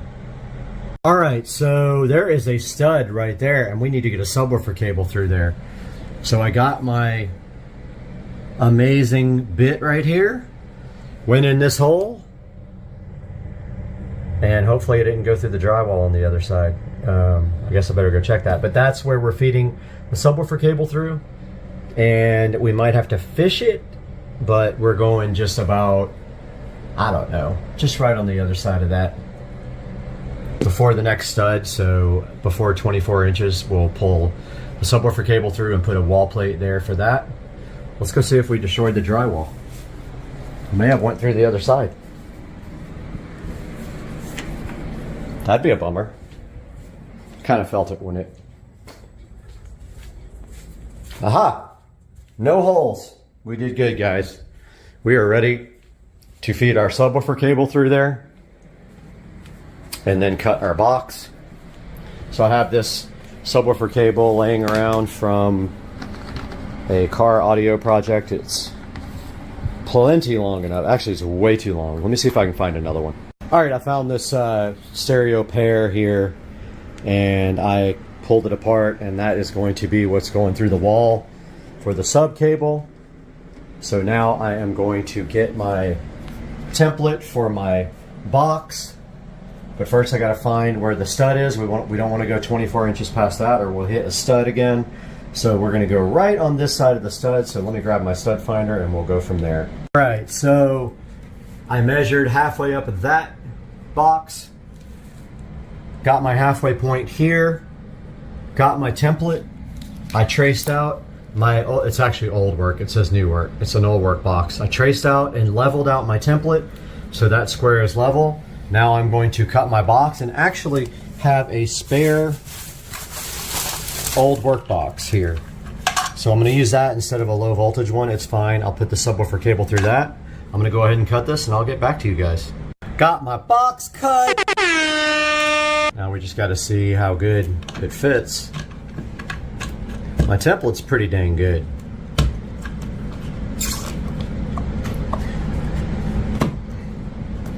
Looks like it fits good. And if it's a little off, you can just widen the box. But that is going to be level. So I'm going to go ahead and pull that out and feed my subwoofer cable through. I want to show you guys how close we were to that stud. We were literally maybe 1/4 of an inch. And my subwoofer cable should be in here. I can't put you in there, but let's see if it's in there. There's the cable. So that's kind of tricky sometimes with the stud there, but if you drill on an angle from the next hole, you can get through the stud without going through the other side of the drywall. And we got our sub cable here, so now all we got to do is put our sub cable through. We got to like push one of these tabs in on this box. So we'll find the top. Doesn't matter which way's the top. Actually, we can come through the bottom. It really doesn't matter. And you just kind of like, hard to do with one hand. It's impossible to do with one hand. Just end up stabbing myself. Yeah, let me get this punched out. There we have it. We have our subwoofer cable ran. The other side of it goes to my wall plate, and then from the wall plate up to the receiver up here. So I haven't decided yet if the receiver is going to be able to be on the dresser. If it's not, of course, this is a waste of time because the receiver might be right over here with the subwoofer. So we have it anyway, just in case. And I don't have a subwoofer plate to put on this. I got to order one right now. I had ordered one, but I canceled it because I didn't think I was going to use it. But now you have to actually tighten these screws down, and this box will pull up against the drywall. Once it's level, though, so you get your level out, and then your screwdriver, and that's what you do.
Check out this dude. Birdage in the hurricane. Ian, goodbye, Birdage.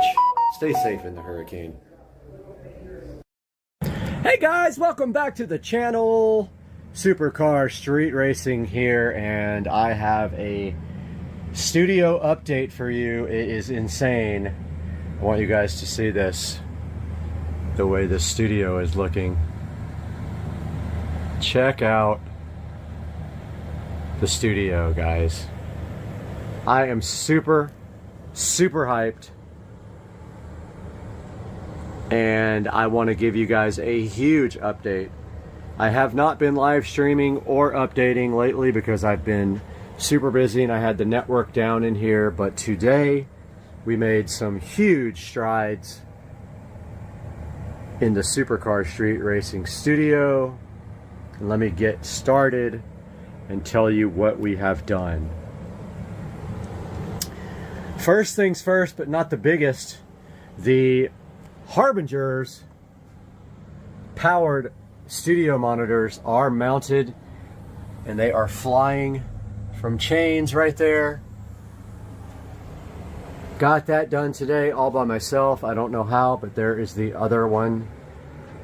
Alexa, set the office lamps to 100%. There is the other Harbinger flying from the chain and angled down at you for goodness.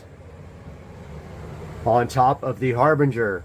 I haven't quite figured out how or what I'm going to do with this, but this is my 20 something whatever port. I don't forget how many ports it has.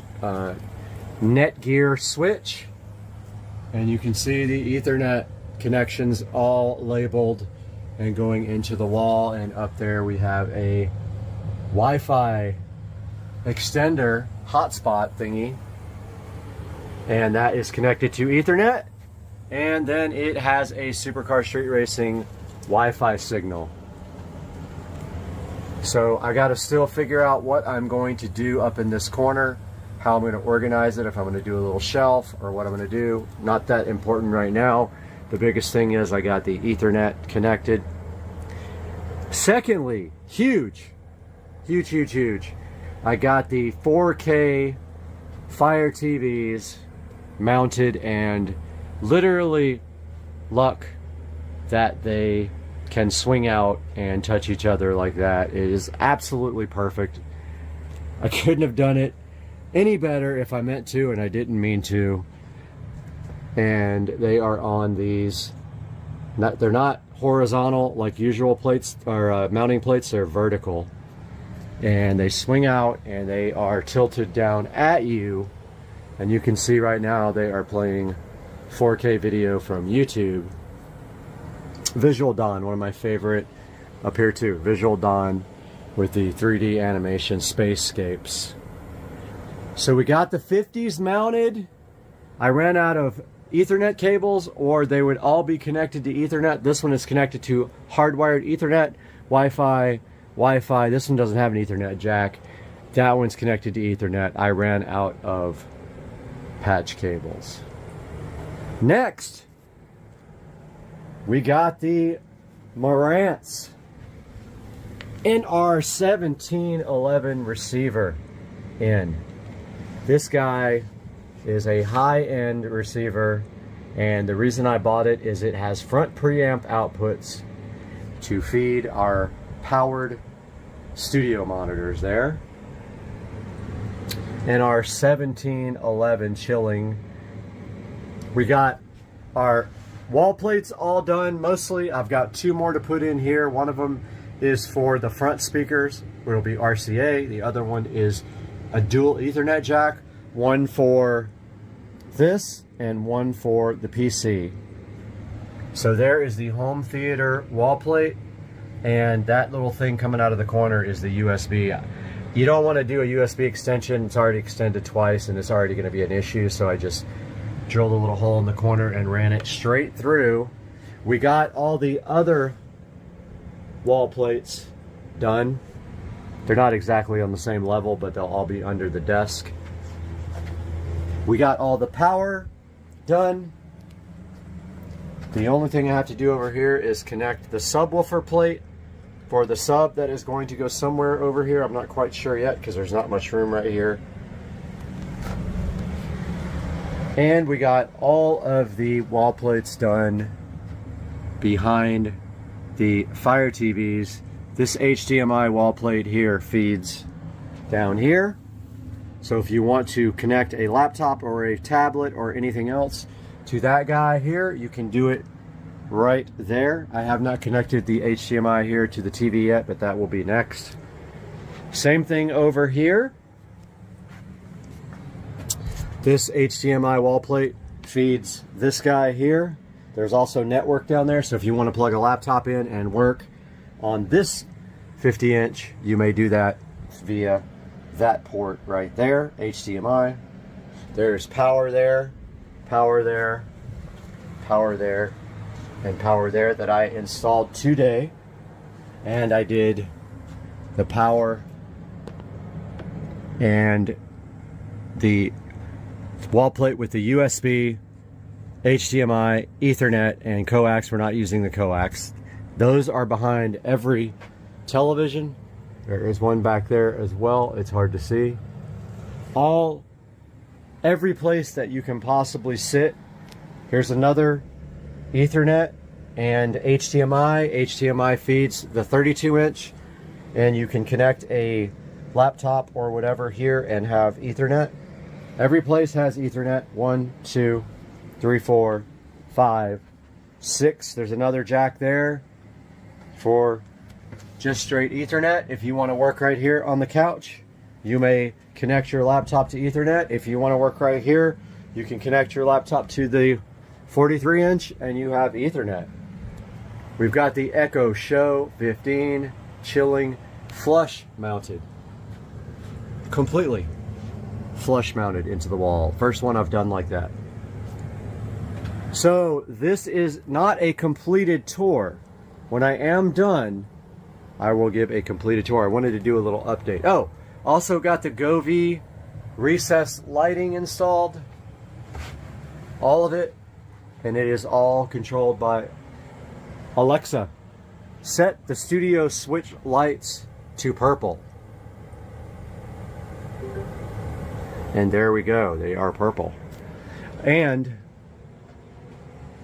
I have power there subbed out and power there subbed out.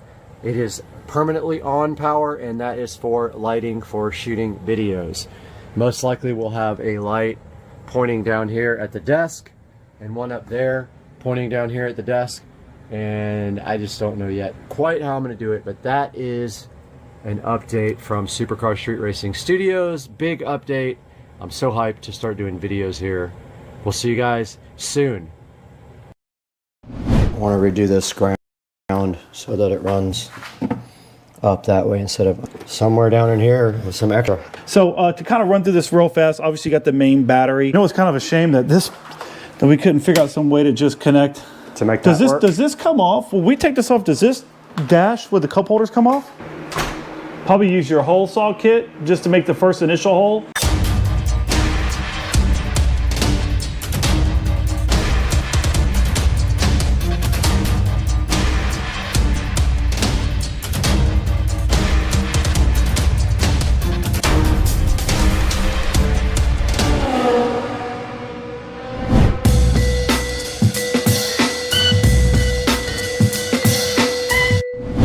But I want to redo this ground so that it runs up that way instead of underneath right there.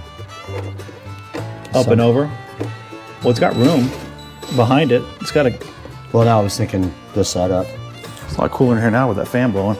Yeah, I'm about to crank it up on high. Oh, I'll do it. Can you make us a ground with two of the big yellow loops to go from the fuse box to the battery? Cut off just enough so that I can tie it up with a clamp so that I can come around. Okay, I just got done connecting the inverter. You can see right here, I ran it right up the side of the inverter and then directly over to the fuse box. Right now, Joe is making our ground cable to go from the battery to the voltage reducer, and then we'll go from the voltage reducer to the fuse box for ground to give that a ground. So we're gonna just work on that right now real quick. All right, so we're coming off the positive here. That guy's gonna come off the negative, run the side of the battery along the top of here to right here. So leave me enough to just clamp it with this red guide to right here so that I can put a good clamp. And if you can... Hold on, so we're going from right here to here. And then this is gonna go here. Just like that to the bottom of this terminal so it'll sit like right there. So you go right here? Yeah, just leave a tiny bit extra and we'll make that work. Okay. Now, do you want to come directly off the battery for your amplifier ground, or do you want to come off of the voltage reducer? I'm okay with coming off the voltage reducer. So then make a ground also that comes down, feeds down to here for your amplifier. Yep.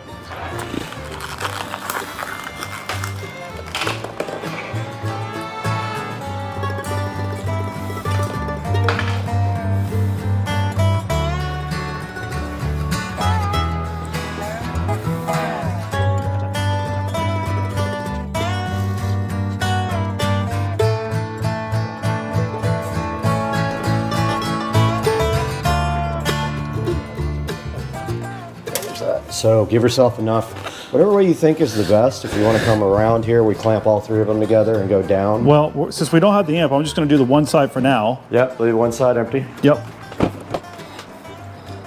Then we got to figure out pulling red wire all the way to the front. So we might have enough. And we got to clean all this up down at the bottom too. Yeah, our amp wire. Oh, we're on the wrong one, by the way. That's supposed to be ground. Oh, we're ready anyway, so.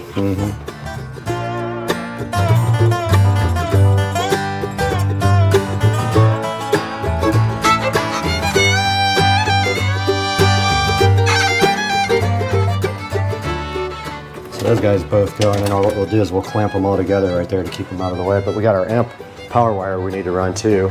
That's the thicker one we want, right? That's that guy right there, right? You already have put an end on it. Do you think that's thick enough wire for the amp? I mean, that's kind of thin. I feel like it is. I mean, the only problem is that it's not going to get any more power because it's the same gauge as this, isn't it? Or was this a different wire? This is a different wire. It's a different. It's a thicker wire. But the positive and the negative, if they're both not thick enough, we'd have to wait for an amp install kit if you want to do thicker wire. Notice the camera overheated. All right, that guy can go somewhere down in here with some extra. This is the negative for the power that goes up front, which actually, again, I don't know why we use this. Wait, what is this one going to? Is this, oh, this is the amp. All right, so this needs to go on here. Actually, let's put that one on first.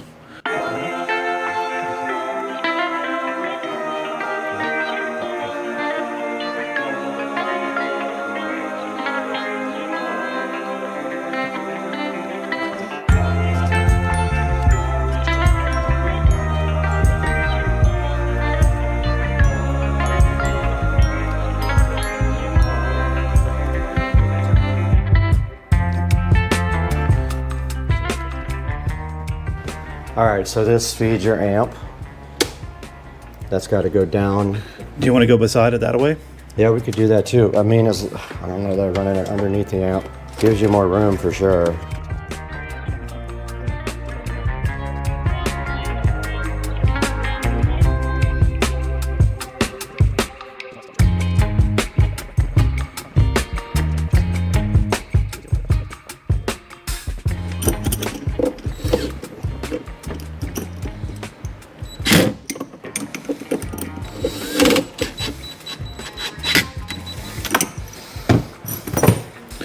Did you want to go behind it? I did want to, but...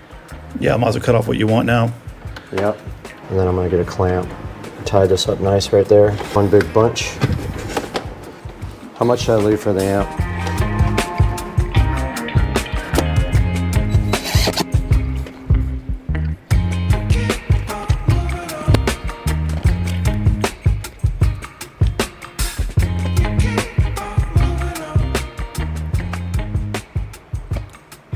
All right, just a little update here. I am working on cleaning up the wiring inside the bay now. We have almost everything hooked up that we need to hook up, but now we got to make room in this bay. And so part of that entails untangling a lot of this mess.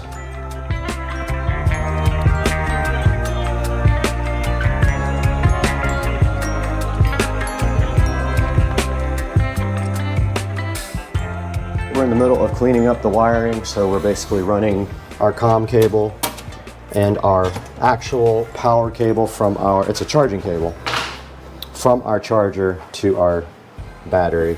And so we're just taking clamps and going along the edge and kind of clamping down to clean up the bay real nice.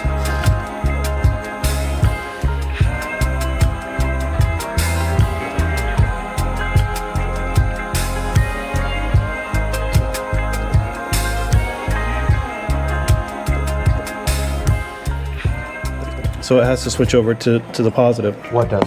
This blue wire.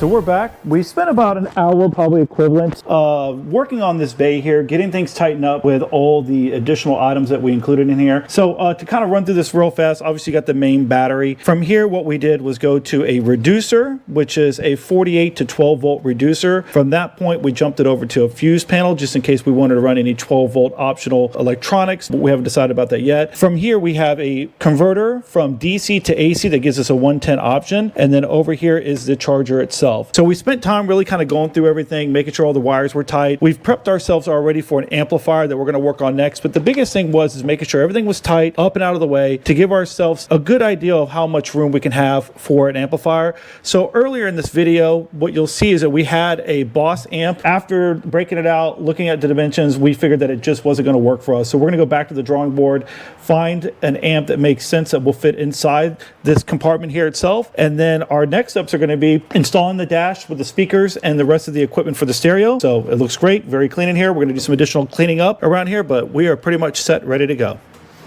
If we're going to rip the dash apart, we could connect your front speakers and run the wires to the back. All right, so next we would need to pull the steering wheel off to install the dash, but we kind of get all the wiring done first. We do all that because I have to drive this thing around. That's what I'm saying. We can't just leave it in a state where it won't. We got to figure out the remote wire. We'll just jump from the positive lead on the amp to the actual power positive on the back of the amp to the remote, just a little jumper wire.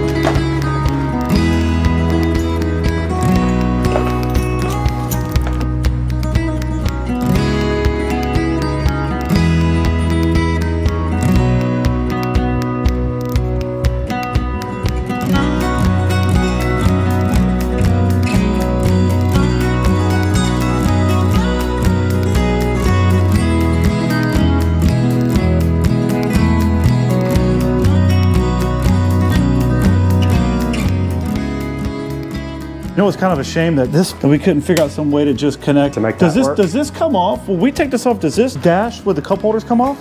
Yes. It does, doesn't it? Mm-hmm. All that comes up. So it just, all the wiring just floats back there? It does, doesn't it? Yeah. Yep, it just sits back there. Everything that you don't reuse. You know, it's pretty clean install. Yeah, it looks good so far. I think we'll get it. It's going to look way better with an amp in there. Yeah. And all that stuff's covered.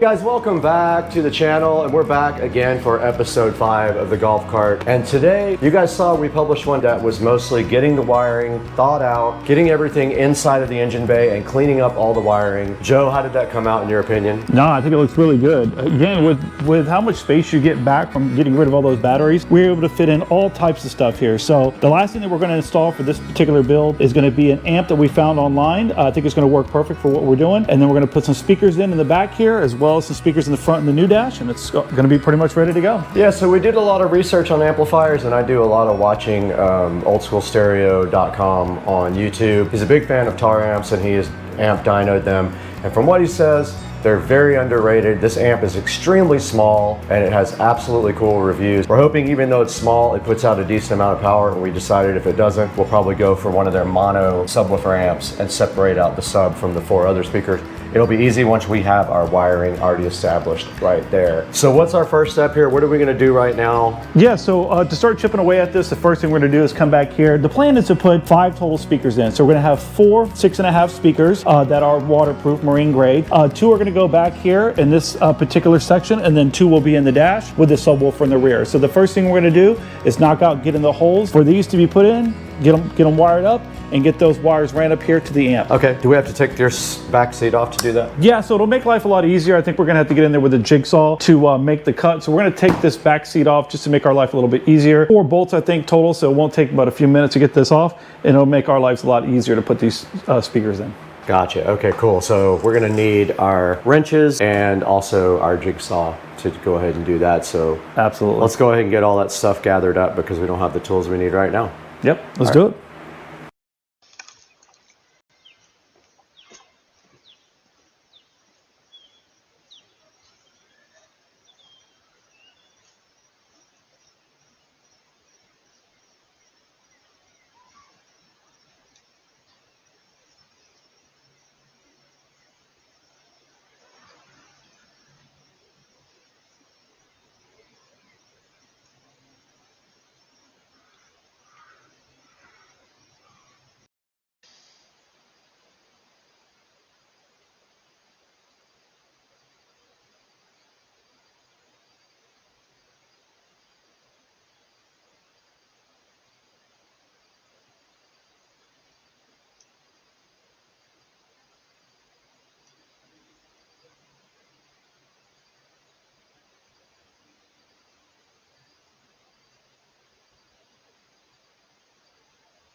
Not again.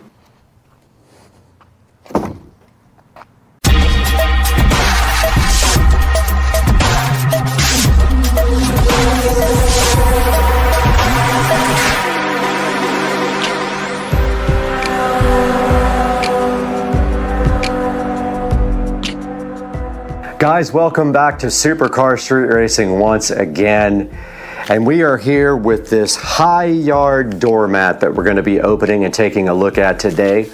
Now, as you could see outside earlier, that doormat that we had before on the outside not only got really dirty from all the construction with the door, but also it was so lightweight and thin that every time my yard people came around, they blew the thing into oblivion. So today, we've got a better alternative with this high yard doormat. Sitting in the SCSR compound with this beautiful high yard floor mat, and we do have the SCSR scissors that I still have PTSD from, because as you know, in the last video they sliced my finger wide open and it was not fun. So what we're going to do right now is open this carefully and hopefully not destroy our fingers in the process like we did last time. So no touching the actual blade. And we open up this high yard floor mat so we can take a look at the inside of this packaging. And right here it just says doormat MAT. Keep your home away from mess and be clean and tidy. Keep your home away from mess. Trap dust, easy to clean, absorb water, widely use. So another hilarious, badly translated thing there inside the package. And getting this thing completely opened up. It is pretty heavy. This weighs about, I would say about 10 pounds. And then the rest of this is going to involve taking this outside and getting it all laid out in front of the SCSR studio. So let's take it out there right now.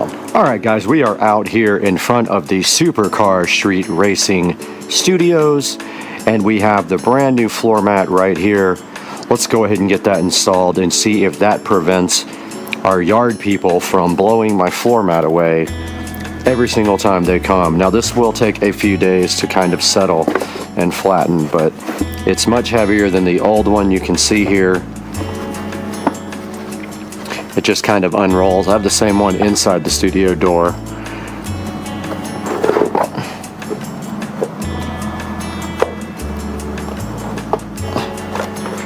And basically it will eventually become flat.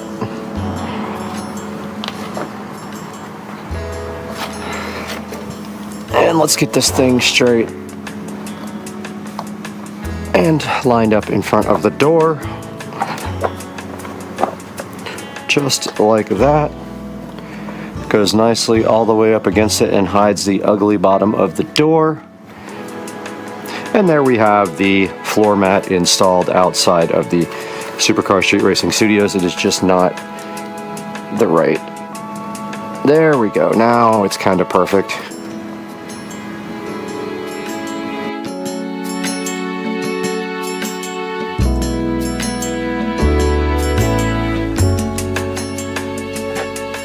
Guys, welcome back to the Supercar Street Racing 4K production studio. We are out here having a great time and making videos for you guys. And one of my pet peeves is that I had this tiny little cheap dollar floor mat, and I don't even remember where I got it. I think from IKEA a long time ago or something. And every time my yard people come, they take their leaf blower and they blow it right away. And yes, they should put it back, but they don't. And I've told them a million times. So today, right here on the screen, you can see right here in front of us, we are taking a look at the high yard durable front floor mat. It's supposed to be absorbent and it can like take all the mud off of your shoes. It's dirt resistant, non-slip rubber, and this size that I ordered was 36 by 24 here, as you can see right here on the screen. Now it also does come in a 30 by 17 configuration if that is better for you. It comes in beige, which you can see right here. Now we'll take a look at the bigger view there. It's black there, but in beige, the bigger view looks like that. And it does also come in gray, which looks like that.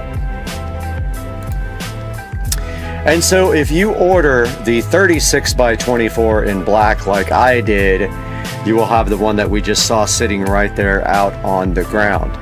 And then here's some other little pictures for you guys to check out. Now it says it's the perfect size, 24 by 36, 0.3 inches thick. Captures dirt and moisture. It has a non-slip rubber backing. And it says it's fade and stain resistant. Let's hope so, because it is outside. It says it's low profile and versatile, meaning the door can open right over it and not get caught on it, we're hoping. And then it says it is also easy to clean up. And let's take a look at some of the things in the review section. So if we go to the reviews up here, this guy does have a 4.7 overall review. Not many one-star reviews, but let's take a look and see what that says. Not very absorbent or resistant. So it says that the dirt won't come off and it doesn't absorb as well as it claims to on the one-star review. Now, some of the 5-star reviews say that it's a good doormat, decent quality, good price, nice weight. Works perfectly outside of the front door, and I agree it does. Looks nice, matches well, and this is a very nice doormat. Dependable and stylish entryway essential. Looks like this person got this free from Vine way back in the day, or actually June 7th. So you can see right here, I don't know what Vine Voice is per se, but you can see right there, it does have a lot of good reviews. And let's take a look at some of the alternatives. So let's go back up to the High Yard Durable Front Floor Mat. Absorbent, muddy, dirt resist, welcome doormats, outdoor, indoor, non-slip, natural, rubber, backing, low profile doormat for entryway, patio. 36 by 24 black. What a description, guys. $29.99 is what I paid for this floor mat. It is 2-day where I am, 2-day shipping, not today. 2-day shipping. And here's some of the alternatives. There is one for $37. There is another Gorilla Grip Ultra Absorbent here for $24.99. There is a Gorilla Grip Waterproof for $17.94. There is a Yamorba Durable Front, almost looks the same, but it's a 29 by 17, so you have to take that into account on the price right here. And it is $9 right now. And we do have this Home Ideas 24 by 36 for $21.99, that if you want to give that a little comparison. And then we have some 4 stars and above down here in the reviews. This Mabeo, which actually looks like a completely different type of material with a rubber backing there. We have this Pure Rugs Dust Trapper Doormat, non-slip entry for $31.99 as well. Another couple of High Yards, a Dexy and a doormat there. And no one did any video reviews at the bottom, so I don't have any video to show you guys. And then there is some down here that also have a word printed on it, like hello, that if you like those, you can take a pic out of those. There's some down here with actual designs on it that say things like freedom, if you're into that kind of thing. Here's a multi-stripe one, the Kit Enjoy Indoor Floor Mat Only. That's an indoor, so it may not work for what you need. We need it also outdoor. And here are some of the reviews with images. You can see it right outside. That looks like that's inside of somebody's front door there. This one right here, also inside the front door. They're using that for indoor. And there's a good close-up picture of it right there. Another good close-up of the gray. And one sitting, looks like outdoor on a deck. People were using it outside. And yeah, guys, so the High Yard outdoor floor mat, I do have 2. There is one sitting on the inside of the Supercar Street Racing Studios right here in front of the door, and then I added the second one outside the door there for when you come in from the outside, because it's sometimes wet out there, because this is a directly outdoor studio room with no connection inside of the house. Guys, let's take a minute to talk about the Supercar Street Racing channel. We bring you high quality reviews in 4K, and we do actually lose money from the channel. So we would love it if you would click for the description down below, click in the description down below, and order things through our official affiliate link. Now, that doesn't mean you have to order this exact product. Any of our videos that you see affiliate links in, you can click that affiliate link and order anything you want on Amazon. It gives me a small credit to help pay for the Supercar Street Racing station, because we do lose money on the station. Now, coming up tomorrow, we do have a review of a portable blender. It is a rechargeable blender, and I'm pretty hyped about this.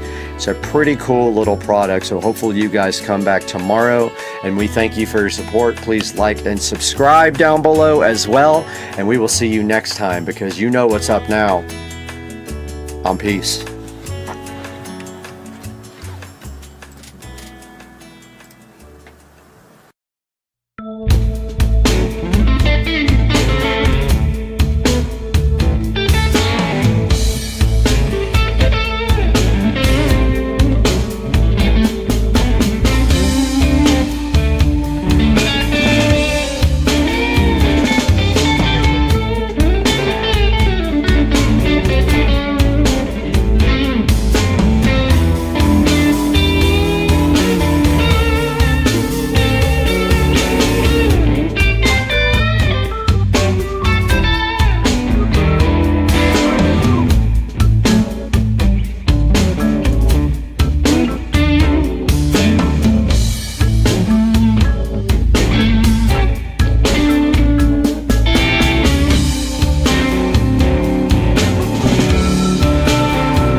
Oh, yeah. Get it. He's like, me like ribs. Dude, he loved it. He took it. Yeah, he took it. Dude, he's eating it. All right, well, we're gonna mix one. You care? Nope. Yep. All right, do one more so I can video him. This is the other one. We'll wait to it. I'll Okay. get it closer to him. All right. See your baseball arm. Oh! Nice bounce. Dude, he's so stoked. Look at him. Hey guys, welcome to another video. Supercar Street Racing here. That is deceiving because it is very cold out there today. And we're expecting a freeze tonight in Jacksonville. It's supposed to get down to about 27 degrees. Today I'm going to be showing you guys landscape lighting. Something that people are scared of to death to do, but honestly it's not that bad. I'm going to show you guys how you can do it and do it cheaply. Find you guys some products online to link to. And we're going to do that here in a little bit after I do maybe 3 miles and burn about 350 calories on this thing. Huffing it, huffing it, huffing it, huffing it. Just finishing up this workout, man. I sweat when I do this thing. I can probably not see it, but 327 calories, 3.11 miles, and it is a nice little workout in the morning. Try to get this done usually early, but I was out late last night, so got it done when I got up out of bed, and I think that's gonna do it for this workout. 1 hour on this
course, the yard has these type of path laid. Now, you can see that one, the paint is kind of chipping off. I'm going to have to refurbish these again. I've done it a few times. These are glass and metal, not the cheap Malibu plastic lights that you usually buy. Now, the one thing different about these guys is that I have converted them from incandescent regular low voltage lights to LED. So inside of this guy, I don't know if you guys can see it, but inside of here, there is a G20 bulb that I purchased, about 25 of them, and I cut and spliced on the inside of these guys, and now they're really high output. I think they're 15 watts each, warm white LED bulbs, whereas they came with regular incandescent bulbs that were kind of dim and kind of cold. Now we have a variety of power sources outside. So these are low voltage landscape lights. What does that mean exactly? So low voltage landscape lights use a transformer or a power pack that plugs into AC, and it converts them to it converts the power to DC, and then it runs over a regular wire. So I have a multitude of power packs for my low voltage lighting, and one of them is right here. So this is the power pack here. It does have a switch on it for either coming on with the sensor right here, which of course it got painted over, so I had to move the paint off, or it can stay on with the sensor, or it can turn off after I think it's 2, 4, or 6 hours, or 8 or something like that. And so you can make it so it doesn't stay on all the time. So you can see here it's got standard, you know, you can use zip wire, or you can use the landscape wire. You don't really have to. I'll just tell you this, a lot of wire outside will break down, especially in Florida with the temperatures and the humidity. But this wire goes down with another couple of wires into the ground. I actually have AC power coming out of this box that goes down into the ground as well. So that's DC to AC for the low voltage lighting. So there's a light there. Now the AC part feeds this LED globe lighting that goes all the way down the fence. Really, really, really long. That's probably about 90 feet of globe lighting. Also mainstays from Walmart, about $8 per string. So that's AC. The one thing I want to explain to you guys about AC lighting outside, so if you're using standard electrical, you know, 110 volts,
up this fence and around this palm tree.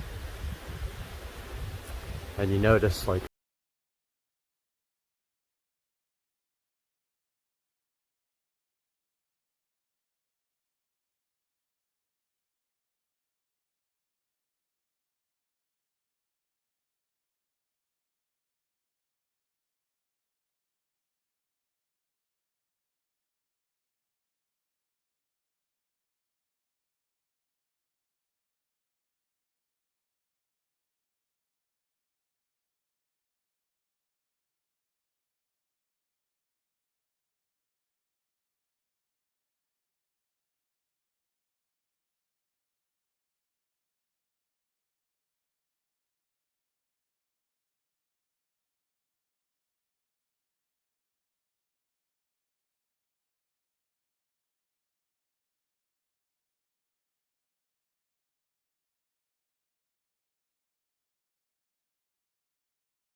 here that lights up the sun at night, looks really cool, and a path light right there,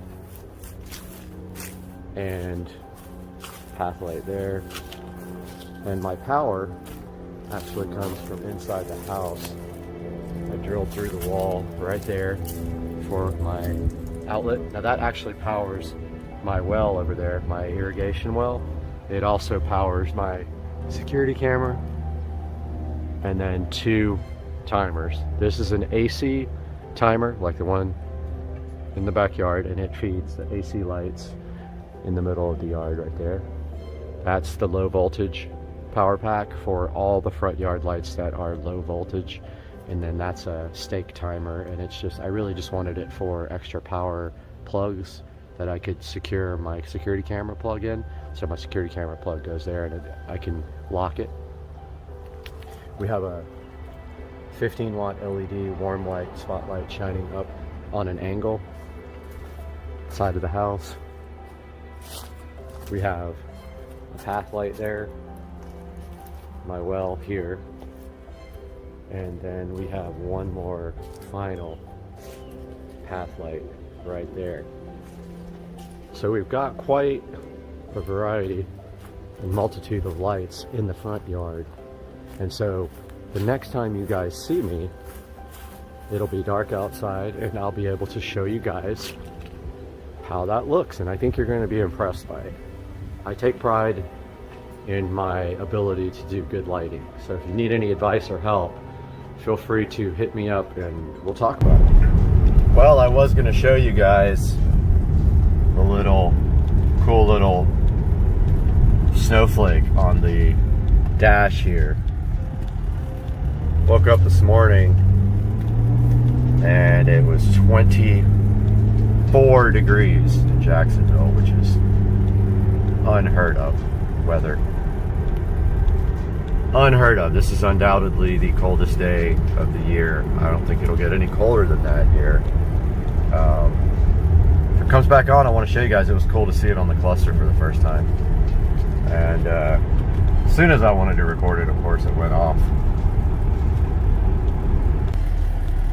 There it is, man. There's the freeze warning indicator on the cluster. Taking the car through the car wash. It's weird with a convertible hardtop because it's so loud when the water hits the roof, you have to hold your ears. But I got the so loud. I got the unlimited wash plan. Hear how loud it is? And there's a guy here who's got a 328i. It is loud. So he's got a 328i, and he stopped me one day, wanted me to come to the Jacksonville Bimmers Club. And the other day I came through and he's like, man, you can't wash your car here every day. I was like, alright, dude. That was funny. But yeah, I got the unlimited wash plan. Like, dry it. Alright, good morning, guys. It is unfortunately a Monday morning. It's early. It's about 5 in the morning, which is my usual ritual. I wanted to take you guys for a little tour of the yard.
here burned out, and I have a replacement string for them. It's just kind of a pain to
right there.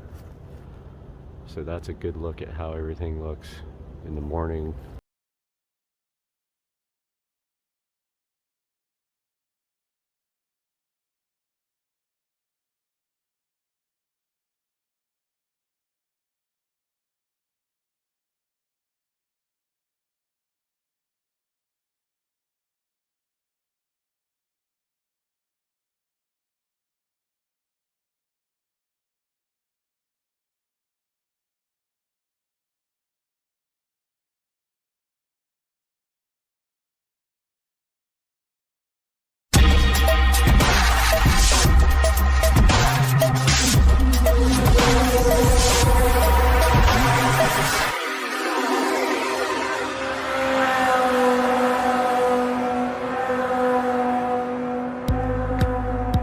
Hey guys, welcome back to Supercar Street Racing. Today we're going to be designing my car stereo system for the Club Car Precedent golf cart. So we have Photoshop open here and we are going to start looking at what we need to design our stereo system here. Now we've got our safe title area here, which we don't really need that while we're doing just a regular design. So I'm trying to remember how you actually get those off.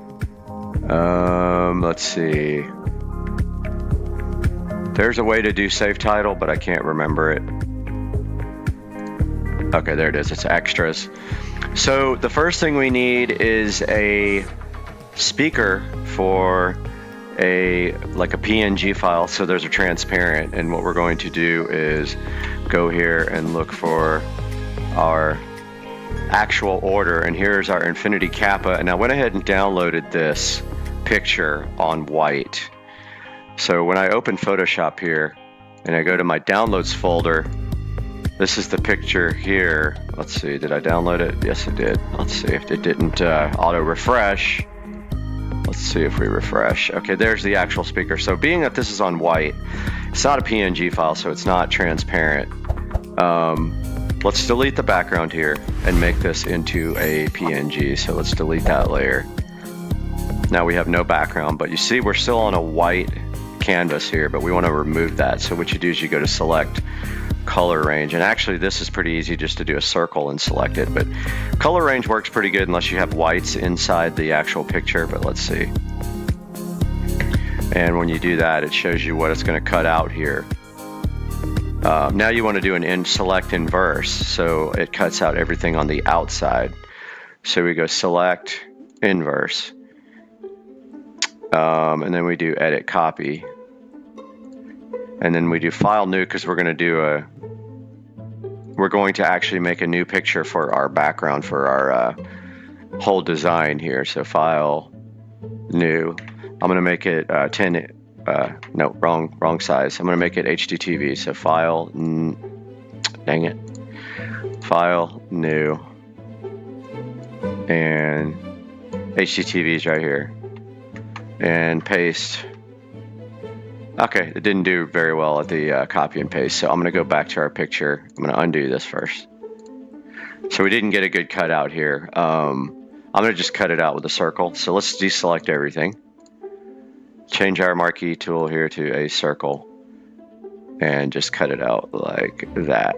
Doesn't have to be perfect. We just want the whole speaker in there, and then we can move it a little bit once we get it kind of where we want it. We hit Control C, come back to our canvas here, hit Control V, and then we can edit, transform, and we can do a scale, and we can do the golf cart over here. So let's call this the golf cart dash, and we're going to put that there on the left side. And now see, we got that layer. We can right click this and duplicate that layer, and then we have a second one over here. We have to define our new layer. Now we have a second one laying on top of that one. Let's just take our tool there and move it to the side. Now it's snapping into place because we have snap selected, so it's snapping on the place right where the same plane where this guy is. So there's our front speakers, and let's go to our text tool and type in what these guys are. And let's find some different text first from Text Studio. Let's just find some simple text. This looks kind of cool. So let's get our text here. Let's go infinity. If I could type infinity 0.5 two-way. Remove the background on Text Studio and then just download it. This will be a PNG, so it will be transparent, and we can show it in the folder there. It's on the other screen, but if we drag it over here, now we have our infinity 6.5 two-ways there. We can label that however we want. That's going to be our fronts. Those sit in the carbon fiber dash. So then of course we need our subwoofer. Now let's go back to our orders here at Amazon, and we will find the actual sub, and it is here, the Scar Audio. And let's go ahead, and we might be able to cut that out. I'm not sure. Save image as into downloads. Go back to Photoshop here and get rid of this. I don't want to save this. No save. Now I've got our Scar Audio in the other screen. Let's drop that onto, let's copy that. Actually, I'm going to right click and copy it. You guys can't see it because it's on the other screen, but we do a file new, and it didn't copy. File new, Should say clipboard here. It doesn't really matter, but we can paste it here. I'll drag it over. Okay, so there's our speaker. We should be able to do, let's merge visible first, so we merge our layer with our background. Now that we have everything merged, we can try select color range. And you see that cut out there? Let's do select inverse and try to cut this out. Now we do have some white that's not going to make it because the little white here is going to mess our selection up. So we copy that, Control C, go back to our other one, and we have our, now it doesn't matter about the white because the background's white, but now we can transform this and scale it, and we can put our SCSR audio back in the rear of the golf cart. And what we're going to do now is go back to our text tool, and we're going to see what this is actually. So SCSR audio SDR12. Okay, let's take that over to Text Studio. Go to text, paste that in, and let's put the SDR12 on the second line. Download that with PNG. Maximum quality you can do is medium if you don't sign up for the account. Now I've got it on the other screen. Let's go ahead and put that there. So there's our SCSR audio SDR12, which is going to be in the back of the golf cart, the rear of the golf cart, in an enclosure that I bought specifically that fits in underneath the passenger footwell where there's plenty of space here. And now we need our amplifier. I've already downloaded it. We're done with this because we can close that. We don't want to save it. Let's go to our amplifier over here. So let's do File New again. Make a big, nice new space. Drag our amp over. And we can actually place it a little lower, like that. And maybe actually just cut it out because we don't need all that other stuff. It's going to be hard to cut like that. Yeah, I don't want to bother with it. Select, deselect, select color range. And there's our color range already ready to go. Now we select inverse. And what that does is cuts out everything on the outside of the selection. Then we copy it, edit copier with Control C. Come over to our drawing here, paste our amplifier and all the accessories, and do edit, transforms, scale. If you do scale, it doesn't change the aspect ratio, it just changes the size without changing the aspect ratio. So here's our 5-channel amplifier. And we are going to go ahead and place it right there. Now we have to get some text for this to define what it is. So this is a, where is it? Okay. I have it somewhere already up. Yeah, well, Rockville 5-channel. And it is the Phenom. Yeah, sorry, I did that completely wrong. Yeah, there we go. Rockville RXH F5. Take that into Text Studio here. And that is perfect. And let's just drop this on the second line. Download that. Make sure you are in medium quality and click download. And I have that on the other screen. And let's pull that over here and shrink that down. And there is our Rockville amp. Now we are doing the epicenter as well. The fake epicenter, which works just as good as all the other ones. I removed it from the home audio system, and we need to find that on our orders here from a little bit ago. Let's see if we can find it on here. It is the Blaupunk EPX 1600, and there is the picture. Save image as. We'll save that to downloads. We will go back to Photoshop here. Kill this out. Don't save it. File new again. And pull our epicenter over our Blaupunk EP1600X. Drop that in. Select color range. Click OK, select inverse, copy, edit copy, go back to our drawing, paste that in. There's our Blaupunk EP1600X. And we need to take that into get the title type, Blaupunk EP1600X. Take us into our text studio. Drop that on the second line. Download that with a PNG file. And on the other screen, we have our downloads folder open. And at any time, you can move this stuff around by clicking the layer over here.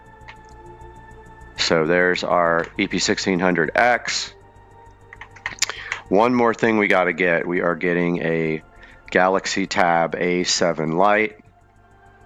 Let's get that picture and save that into downloads. It's actually a PNG file. It might be transparent, but let's see. All right, so we got our PNG file. Let's drop it over here and see what happens. It looks like it has a background. Actually, that's fine. It's got a white background. Doesn't matter. Let's put it down here. Let's put it up top. Might be easier to be on the left here. And then take everything else. Dang it. Edit, undo. Man, okay. Layer 4, move that over here. Move that layer. Dang it. Move that layer. Move the Rockville. Move the Rockville text. And take our tablet and drop it over here. Since it's on white, it just blends right in. And this is what we are ordering. I gotta go get the name. It's just a Galaxy Tab A7 Lite. So I'm copying the text over from the other screen. Going back into my text studio here. Let's drop this down. Download that PNG. We got that now in our downloads folder. I will go ahead and pull that over.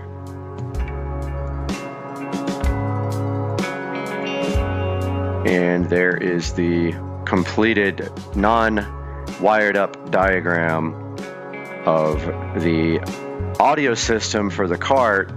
So we need a Bluetooth logo now to show that we are connecting Bluetooth. So let's go over here and find one. So all we need to do is do Bluetooth PNG.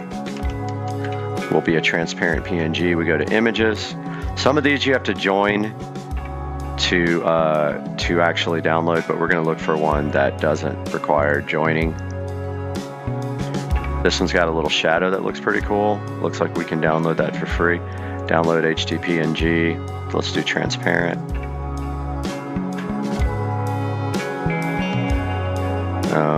It doesn't look like it lets me without signing up, so forget that one. Let's try this one. That might be also a paid. Yeah, this is also a paid site. Stay away from the paid Bluetooth, or the paid Bluetooth. Stay away from the paid sites. You don't need to do that. Like this guy is completely free. This guy is completely free. Download. Well, it's supposed to be free. Let's see if it... Nope, that's another paid one. PNG Wing I thought was free. Download. There we go. Click alphabets to download. WY3Z. WY3Z. Alright, so there's our download. Took a second, but yes, we have it. So we're going to just denote here that this is Bluetooth.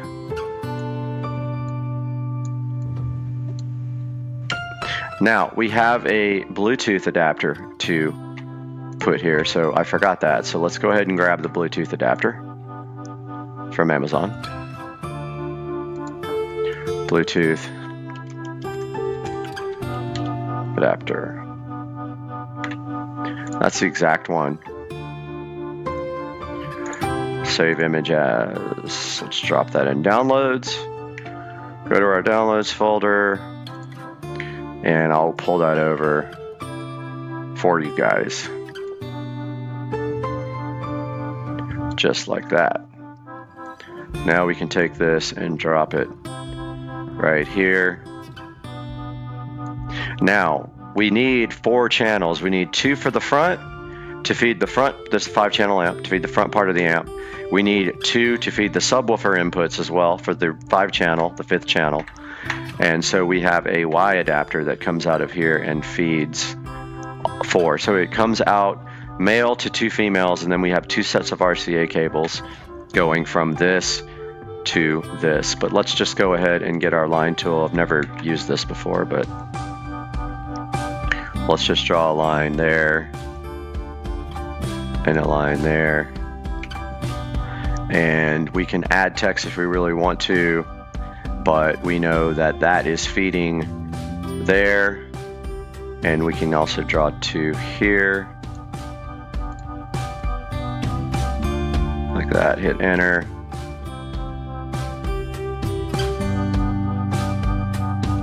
Okay, so actually we could go grab some little text to kind of define this on our text studio. Let's just put channel 1 and 2, download that, and let's put channel 5 sub, download that. We have those sitting in our download folder now. Let's pull this over, denote this here, just like that, and then we'll take our little sub, denote that here. We're just going to assume that we know that there's a Y adapter right there. So there's our subwoofer and our channel 1 and 2. So there's a Y adapter and 2 sets of RCA cables. So it adapts male to 2 female on each side, and then we take 2 sets of RCA cables and run our RCA inputs. Now the Rockville has 5 channels of outputs as well, but we are running a Blaupunk epicenter. So let's take our line tool, and so this is the input and this is the output. So we're gonna come right here. Actually, I did this whole thing wrong. Yeah, we gotta back up. I did this wrong. Okay, so 2 channels feed the RXH F5. The front channels go directly from our Bluetooth adapter. The other 2 actually go here to our Blaupunk. Okay, so that goes here.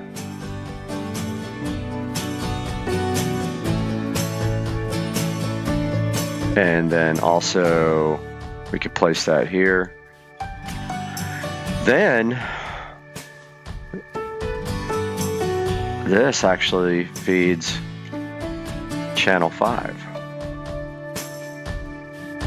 on the Rockville, and place those there. So this is channel, actually let's move this channel 5 sub here to the center. Get our placement tool. There, that's a little bit more easy to read. Let's put it on top of everything as well by dragging the layer to the top. We could actually put these lines below the Rockville, or we can move the Rockville RHX5 up. We'll just do that. So if you just drag it up the layer wise, now it's on top of the line, see? All right, now we can place our channel 1 and 2 back on here. We had that totally incorrect. I just did it wrong. I wasn't thinking about the epicenter. There's our channel 1 and 2. And we got our channel 5 feeding the Rockville. Then the Rockville will feed the front 2 speakers with channel 1 and 2. Let's get our line tool. And we're going to go here and here. Whoops, I forgot to place it.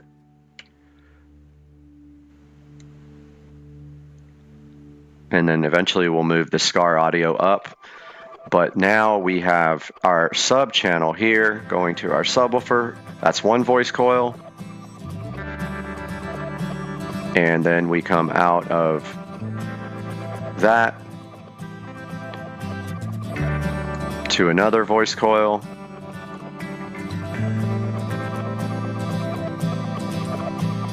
Let's undo that. That didn't come out good.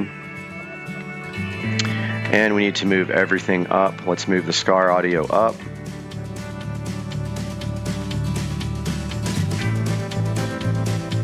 Above everything. Put it on top. So that just moved this font up to the top. Now let's move the subwoofer up to the top. I think it's this one. That moves it on top. Oh, it didn't? Come on. Okay, it didn't move it up. Let's see why. Come on. Okay, there it goes. Now the sub is on top. Now we need some text to indicate the voice coils. Let's go back over to Tech Studio here. Let's do VC1 4 ohm and VC2 4 ohm. Go back to our drawing here, VC1 4 ohm. Drop that over here. VC2. Oh, I forgot to place it. VC2 4 ohm here. These are going to be parallel. So 1 voice coil feeds the other voice coil, which would lead a 2 ohm load on the amplifier. Let's go note that. 2 ohm load.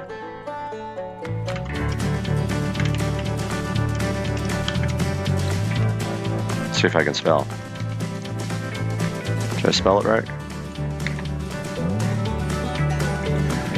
Drop that in from our downloads folder.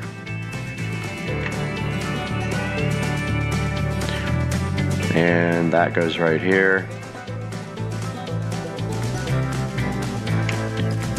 There is the basic design. Now the only thing that isn't shown here is the power.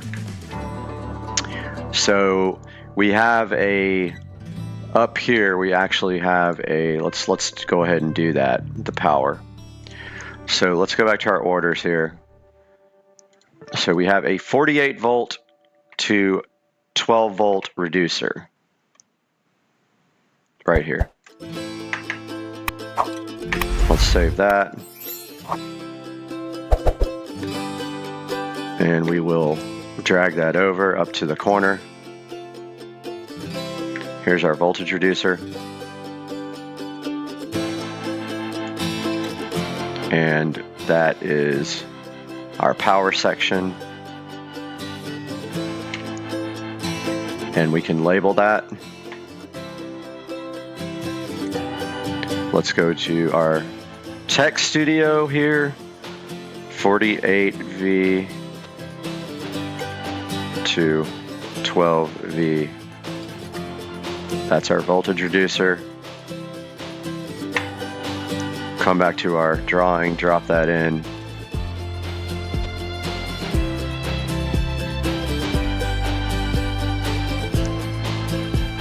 And put it somewhere over here. Small. So this feeds both the Blaupunkt and the power amplifier with 12 volts. We could probably draw that line, but let's see. Let's see if I can figure out how to make the line tool. Well, it's black. How do you make it red? I'm not sure how you do that. Not sure. So for now, we know without drawing lines that that's going to feed that, and it's going to feed this guy. Whoops. Edit, undo. Let's place that. Let's go back to Tech Studio. Let's go back here and change this to, I don't know how we do it, blue, or change the color. Color. Red? Let's see.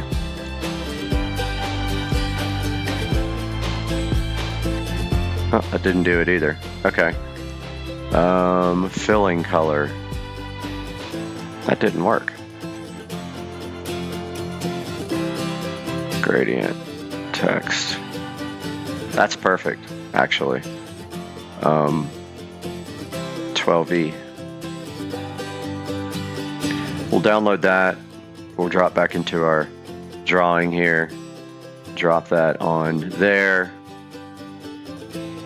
And let's actually put it right here. And then draw a line from there to there. And we can duplicate that layer. Duplicate. And just kind of pull that down here. Edit, transform, scale, drop it down. So we know that's 12 volts. We could probably change these lines to red. I'm not sure how you do that. I just put the 12V on top of the line. So there's our voltage reducer. There is actually going to be a master switch before this underneath the seat so that I can switch off everything when necessary. So there's no power to any of this stuff. And then also there's an inverter that we can also connect to this 12 volt reducer so that the cart has 110 volt actual plugs to plug in anything for the house. So let's save this image. We'll save as a copy. Let's put it in projects. We got to make a new project. Designing my golf cart audio system. And we get that. And let's put it as a JPEG that we can use it in our video here. Golf cart audio. Save that. It's going to ask you what quality. Let's do full. And now we have the video here. Now I'm going to put that video up on the screen right now for you guys to see. So this is the design of the golf cart audio system, and I'm just going to go over it quickly with you. So we start with a Galaxy Tab A7 Lite on the left. We are using Bluetooth there to connect it to the Bluetooth receiver, which is not labeled here, but it's the blue thing. Actually, let's go ahead and get that labeled. That's the only thing that's not labeled. And actually we changed our style. Let's put it back to blue. And let's go Bluetooth receiver. Download that PNG. Drop that down here. Before this gets too crowded, that's about the last thing that I want to put on here. All right, let's file, save as a copy, JPEG, overwrite the old one. It says, do you want to replace it? And your quality is going to be full quality. All right, here we go again. So the Galaxy Tab A7 Lite feeding a Bluetooth receiver. This Bluetooth receiver has these RCA outputs. We have Y adapters coming out of that. We have a male to 2 female for each output, 2 sets of RCA cables feeding the amplifier. 1 set goes to the Blaupunkt EP1600X for bass, comes out of the Blaupunkt EP1600, feeds the 5th channel of the Rockville, which is a mono channel for the bass. We have a SCAR Audio SDR12 here, 4 ohms per voice coil in parallel will produce a 2 ohm load on the Rockville amplifier. The Rockville amplifier will be running the Infinity 6.5 inch 2-ways in the dash for now, and we have the option of adding rear speakers later to the rear output of the Rockville RXH F5 amplifier. And that's basically it. That's the whole audio system, give or take a few little accessories, and we have those ordered, and some things will start trickling in. As things get here, we'll go over it. Guys, this is Supercar Street Racing. I hope you enjoyed the video, and I hope you guys have a great weekend and a happy new year.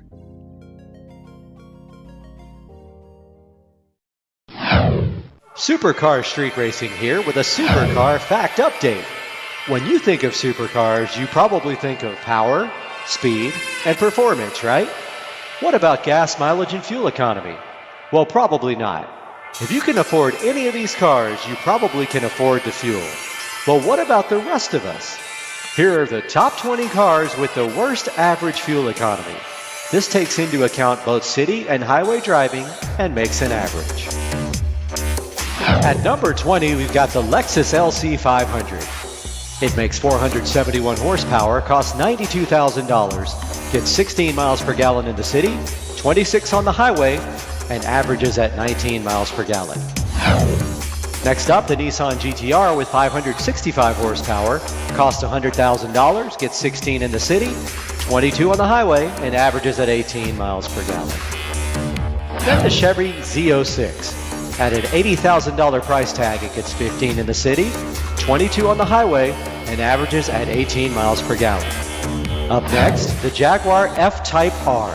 550 horsepower, costing $103,000. It gets 15 miles per gallon in the city, 23 on the highway, and averages at 18 miles per gallon. Followed up by the Cadillac CTS-V. It's a 640 horsepower V8. Costs $86,000, gets 14 in the city, 21 on the highway, and a 17 mile per gallon average.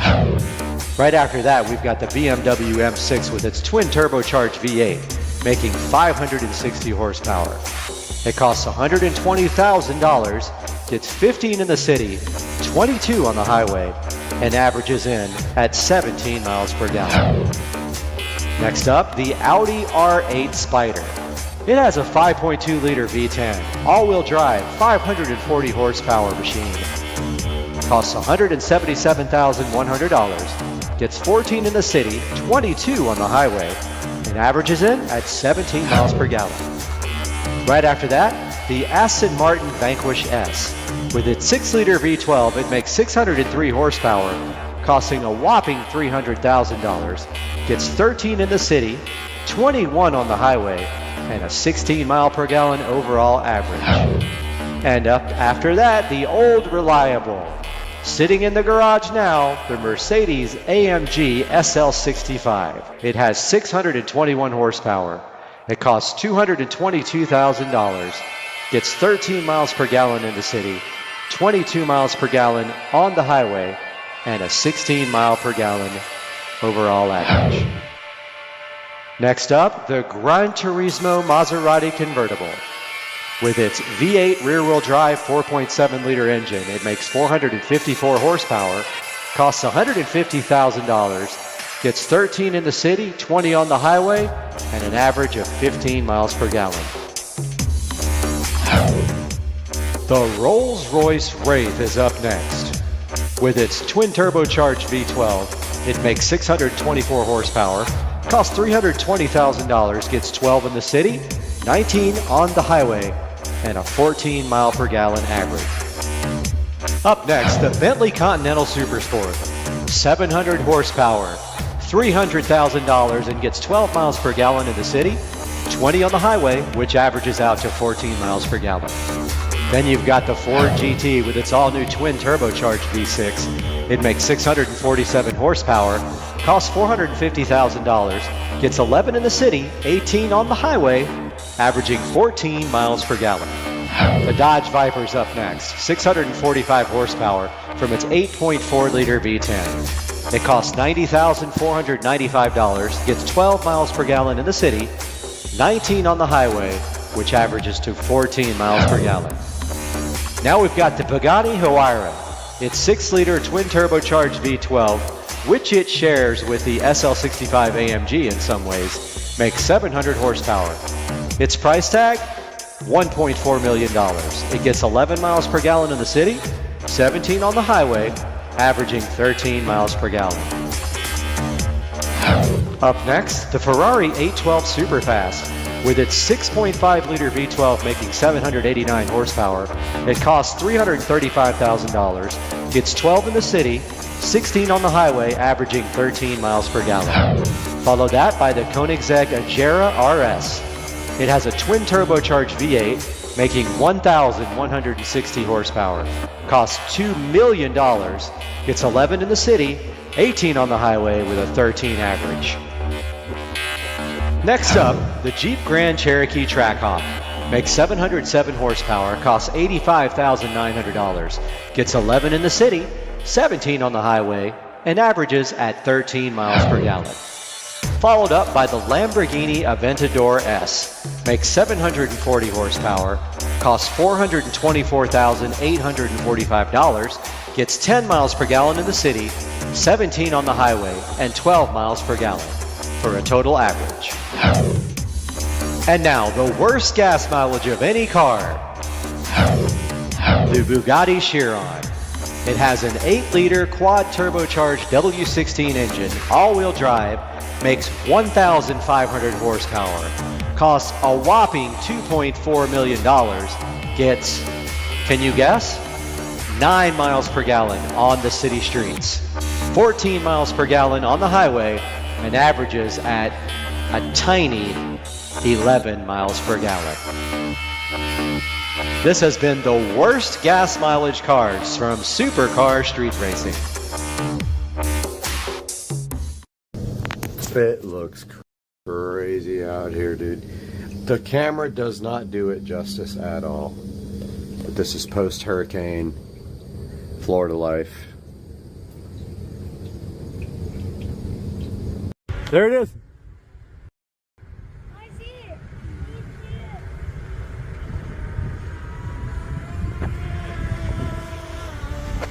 It's right there. Straight down.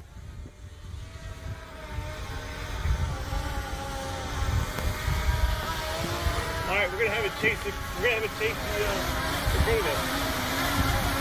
It's gonna chase the car. Down the road. Go.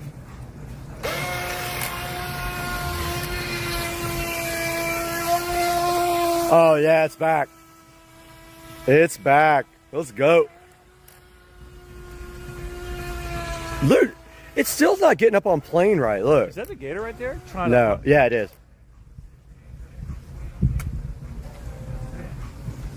That's a little one though. He can't even get his mouth around it. He ran. But the big one?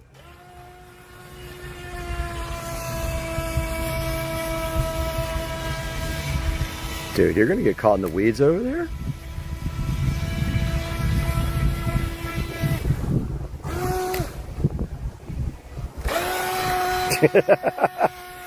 It's something's up, man. No, it's back to normal. No, it takes a minute to get on plane. See, do I have driving straight? Dang, that thing rips.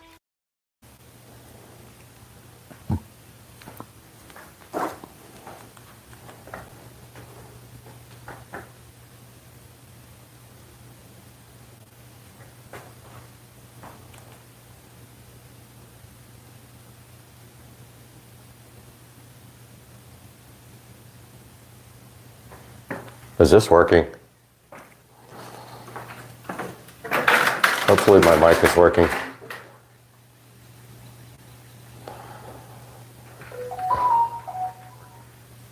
It is. Okay, cool.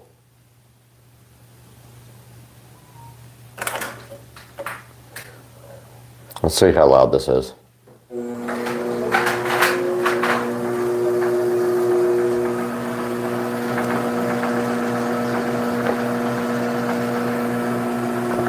All right, got my energy drink here.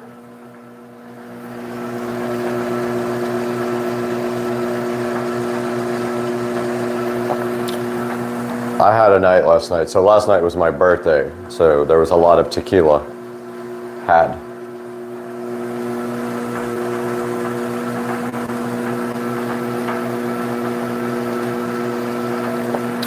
Trying to wake up.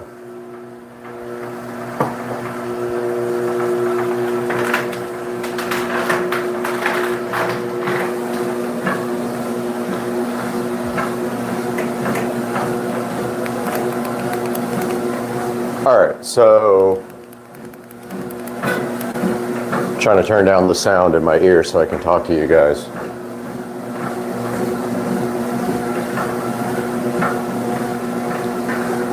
Okay, so I wanted to get on this treadmill and talk. Yeah, another content creator complaining about YouTube. That's exactly what you want to hear, I know. Let me tell you about YouTube from my perspective as a person not making money on YouTube. Now, why do I say I'm not making money on YouTube? Because I am losing money on YouTube. Yes, it's 5:30 in the morning Eastern time and I am ranting about YouTube. You could probably do a search on YouTube and find 1,000 of these videos, and this video won't get viewed. I'll get maybe 10 views if I'm lucky. And that's fine. It's not about the views, it's about me telling you guys, getting the message out there about why it is not, I don't even know how to put it. It's not feasible for you to create videos on YouTube. Doesn't make sense for you to even try. So, I would consider myself a, I don't know, medium, not a hardcore content creator. I'm a medium. I don't live off of YouTube. I don't make money off of YouTube per se. And I don't count on YouTube as my primary source of income. It's not even, if I get a couple $100s a month, it's a good month. How many videos do I make? A lot. 20 videos a month, if maybe more. It varies.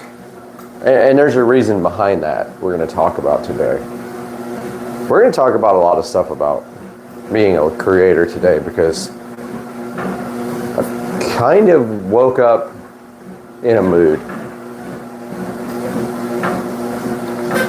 Let me explain to you how this all started.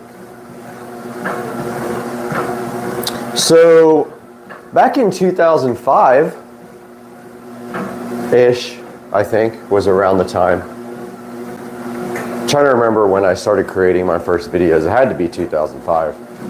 Back when, you know, cameras were more, those little crappy little cameras you could get for 50 bucks, and they did crappy 320 by 240 video at 15 frames. I don't know. Just, again, a lot of tequila and I'm going off from last night. Trying to sober up, wake up, get back on the treadmill. So back in those days, YouTube was new and you kind of could do whatever you wanted. You could use any music you wanted to, talk about anything you wanted to, and that was all good. They didn't care either way. So here's what happens with that. These music companies are so, I would love to say the F word, but I'll lose my stream.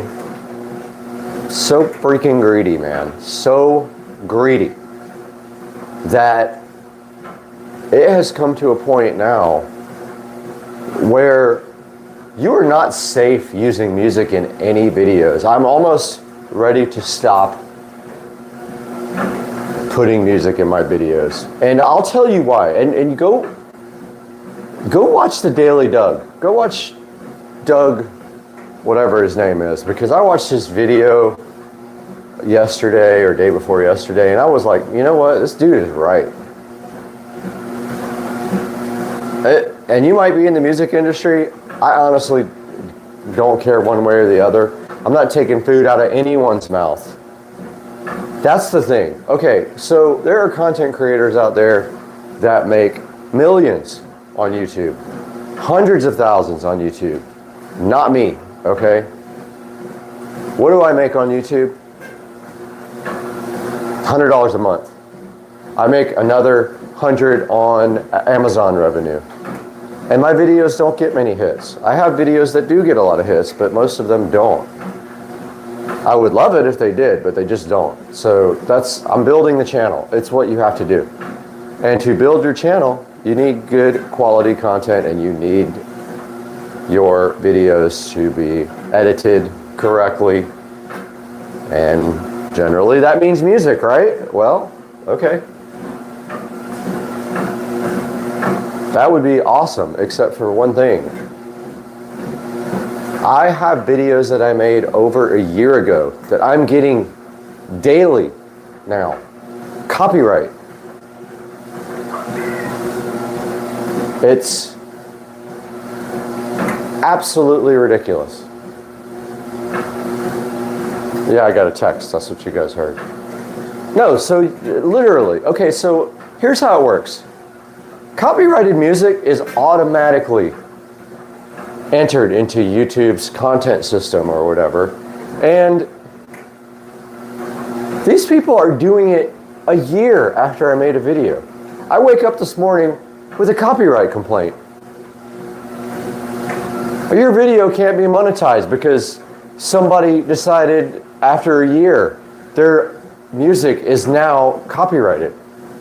I don't use copyright music on my video. I did that in the beginning by accident, and I'll tell you why. There is a channel called No Copyright Music, and absolutely every song that I use, it's a YouTube channel. It says no copyright. Every song that I use has been entered into YouTube as copyrighted. So I get up this morning and I have a copyright complaint on one of my most popular videos about the Echo Show. Oh, you can't monetize your video now. A year after I made it, I don't know, 6 months after I made it, this is one of my main videos that I make anything on. And it's not a lot of money, but good Lord, like, can I just make something for the hours that I put into this channel? And I get up this morning and I've got this copyright complaint. I wish I could show you, but obviously you guys are on the phone. And the copyright complaint says, oh, there was copyright found in your video. What do you want to do about it? You can't monetize. So here's what YouTube does, all right? And I'm getting a little bit frustrated right now and a little bit PO'd. You have 3 choices here, okay? Well, you got 4 choices. You can delete your video, which is probably what they would have you do, because YouTube literally doesn't care about creators. There's this thing called, there's a video editor tool that's available in Studio, which is the worst app ever, but that's YouTube's creator app. They don't care about that either. So it's the worst app ever. You can't do most of the stuff on it on your phone. You have to go to the actual computer. Like, this is a mobile world, and you can't do most of the stuff as a creator on a phone. You have to go to an actual computer. I'll rant about the monetization in a minute, but let's talk about this for now. your choices. You can delete your video. You can mute the song completely out, which means you're muting your voice out, that's awesome. You know, you spend hours creating a video and they just say, oh, do you want to mute yourself? Or they have this thing called Mute Song Beta, which is literally its beta thing, where their computer, whatever, their servers, whatever the F they have, will attempt to mute just the song. So basically when you're talking, you don't hear the song. So when you're not talking, the editing program on YouTube will attempt to mute your video. It doesn't work every time. So they'll try to do it and then it'll either work and it won't, and they won't even email you afterwards. They'll just, you know, whatever. Because here's the thing. YouTube does not care if you're making money on your videos. They literally don't care. It doesn't affect them. As a matter of fact, YouTube would prefer if you don't make money. They don't have to pay you. So they will have to pay the music creators. But let me tell you about this, okay? So how am I taking money out of a music creator's mouth if I'm making $200 a month and they also have their video on YouTube? Their music is already on the platform. Like, look, man, I'm a musician, I get it. Some people are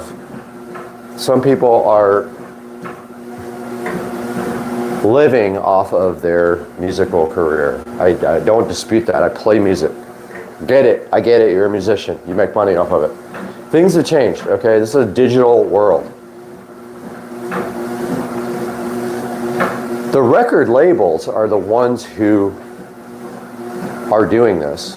So people like Sony are doing this to the creators. And they are seeing all these creators that make millions of dollars a year, hundreds of thousands of dollars a year, and they are wanting their share of the revenue from their live streams and videos. Now, I know you guys don't know about this because if you're not a creator, you don't understand how this works. There is an automatic system in YouTube that will let you know if your content is found in someone else's video. If you upload a video, if I upload a song right now, let's say create a song from scratch, I can upload that to YouTube and I can turn on copyright protection, and YouTube will tell me if someone else uses my content. And there's other things that I don't know about with music, how music works with YouTube, but I do know that you can do a manual copyright claim or you can do an automatic thing where it tells you. Now, I'll give you an example of blatant copyright that I agree with. One of the times that I agree with. So I have a really popular video, my most popular video, which has over 130,000 views, about the Echo Show. And it's basically explaining like how to put Cody on it. I think that's the one. I have a couple of Echo Show videos that are pretty popular. Someone literally took the entire video and put their own audio over it, calling it a review. All right, so that is literally stealing my work. Putting your own voiceover on top of someone else's video without editing it is questionable and not cool. Using music while you talk over it, not the same thing. It's fair use. I'm not playing the song from start to back and making money off of it. It's underneath my voice, and it's just there to complement the video, and I'm not making money off of the songs that are being played. So I know it's debatable for a lot of people, but I'm telling you right now that this sucks for content creators. And I need some of my magical 6-star explosion here because, guys, I had quite a bit of tequila last night with my neighbor, and I was feeling it when I woke up at 5 and I went to bed at midnight. This is 6-star workout explosion. It's super good. So every 5 minutes I'll drink a little bit.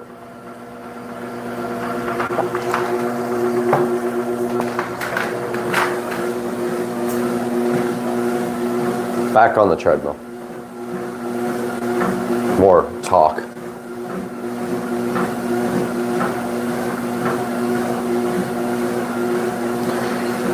So let's talk about this some more. This is the I hate YouTube rant because of copyright crap.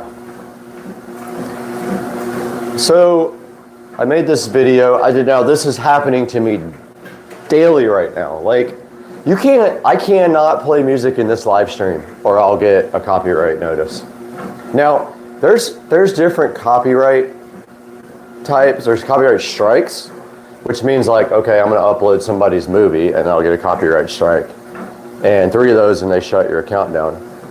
But these are like copyright notices and they can come in several forms. Like, someone can actually restrict your video for making money. Can you believe that? I could sit there,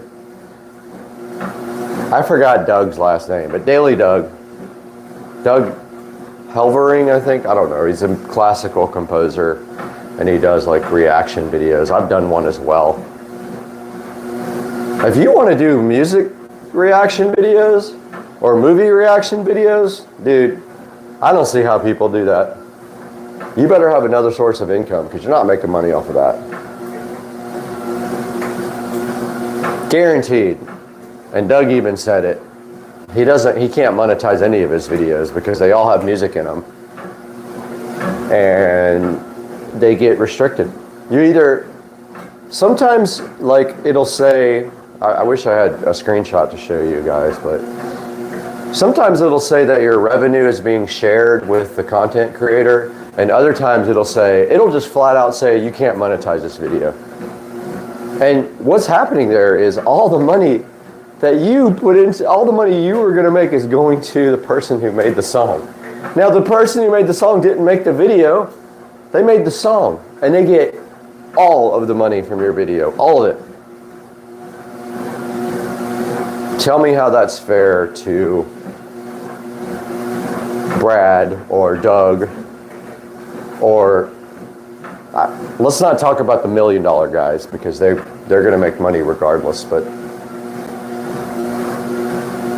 literally blows my mind that it has come to waking up every day, every single day, multiple times a day, to an email that says a copyright claim has been filed on your video. It is the most irritating thing in the world. You can't contact, I haven't tried even fighting them because I literally mute out the entire song. Yeah, it mutes my voice too, but you know what? I'm not giving somebody else my money for work that I did. To give you an example of what it takes to create a video, honestly, you can put as little or as much as you want into a video, but obviously some of them take quite a bit of time. I can spend hours shooting a video, hours editing a video, and then an hour uploading a video. And I have done that lately to a lot of videos. You can spend 20 minutes on a video. You can go live like this, not spend any time but the actual live time. Or you can go live and put production elements in it if you want to. And just Doug made a good example about this, however different we are in our creations, as he is not monetizing because he can't, because his videos are all about music and that doesn't work. YouTube will not let you do that. But he put it this way. This dude spent about, I don't know, I think he said hours, and sure it's 4 or 5 hours on the video that a bunch of other people had already reacted to. Uploads his video and it was completely blocked. Not just a copyright claim, blocked. Like, could not upload it. Period. Not even without monetization. They can block if they want to. 6-star. Good stuff. It's the only thing that keeps me going right now. Tequila Sunrise. Coming up soon, guys.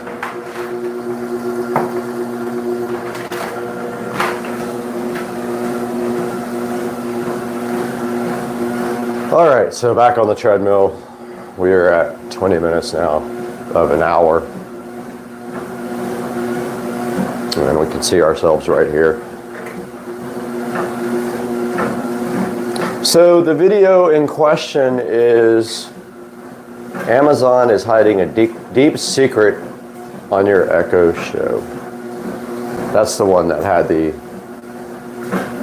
copyright notice this morning. Okay, so let's talk about where you can get music safely as I fall off the treadmill. So YouTube has this thing called audio library. Now it's completely different. It's called creator music, which I hate. And if you are monetized, which means you have over 1,000 subscribers and 4,000 watch hours, you will have creator music beta, and I accidentally selected it on my channel and I regret it because they have moved to this new licensing model now, and it's stupid as all heck. I want to say so many curse words right now, but I can't, because obviously there's too many rules on YouTube. Dude, if YouTube was my main source of income, it would be one thing, but like literally it does not matter, except that it's giving me stress about putting all this time into videos that are not going to make anything for me. But that's okay. I'm gonna write everything off. I'm gonna write it as a tax write-off, so whatever. I don't know why I even care, but I woke up this morning. I hung out with my neighbor last night, and we did a lot of vodka and tequila shots and watched a movie. But she's a squirrel, so she can't pay attention very long, so she's all over the place. But tried to watch Triangle of Sadness and well, I forgot the other one. Some horror movie. I'm ranting, right? I'm squirreling myself right now because I'm off on a tangent. All right, so where was I? This is helping me get through this workout because I'm definitely feeling the effects of the birthday celebration where I cheated on food. I had a cheat day last night. I had a burger and fries and some potato skins, which is very rare for me. Once a week, maybe I will allow myself to cheat. So, working this off here, talking to you guys, trying to get through this painful workout with the tequila running through my veins at this point, sweating it out of my body. All right, let's talk about the music library. I mean, there is a creator music beta thing that's stupid, and there is the audio library, which is the way that I would make my music for my videos. Audio library in YouTube has several hundred, if not 1,000 songs available that you can download and use in your videos for free. And supposedly you are protected from copyright infringement. Now here's the problem with that is that I use music from the stupid no copyright channel on YouTube. It says vlog and no copyright music. Sure enough, every single song on there has been copyright noticed on me from over a year ago. I will never use that stuff again. There are other sites on the internet that have royalty-free, is what it's called, royalty-free, copyright-free music. Royalties meaning when you use somebody's music, you have to pay them royalties because you're using their music. Now, let's talk about like professionals. All right, let's say you're a company and you want to use somebody's music on your commercials or whatever. You have to pay them for that. Now, there's a difference there. There's quite a big difference there. I am not a company making millions of dollars a year from a product.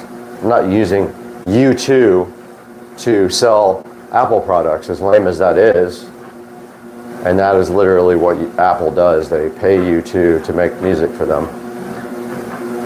I'm not Apple, I'm not Pepsi, I'm not any of those companies trying to exploit some music maker that is making millions of dollars a year and they have to pay them. I am putting music behind my voice, usually so low you can barely hear it, on a video that makes $1. Well, let's rephrase that. On a video that would make like $1. But these creators of music are stealing my money because I play music behind my voice on my video that I had no clue that was copyright protected. And now I can ruin my video, keep my editing project forever and re-edit it, delete the video, or try to mute the audio out of the video, or mute everything when the music plays on my video to remedy this.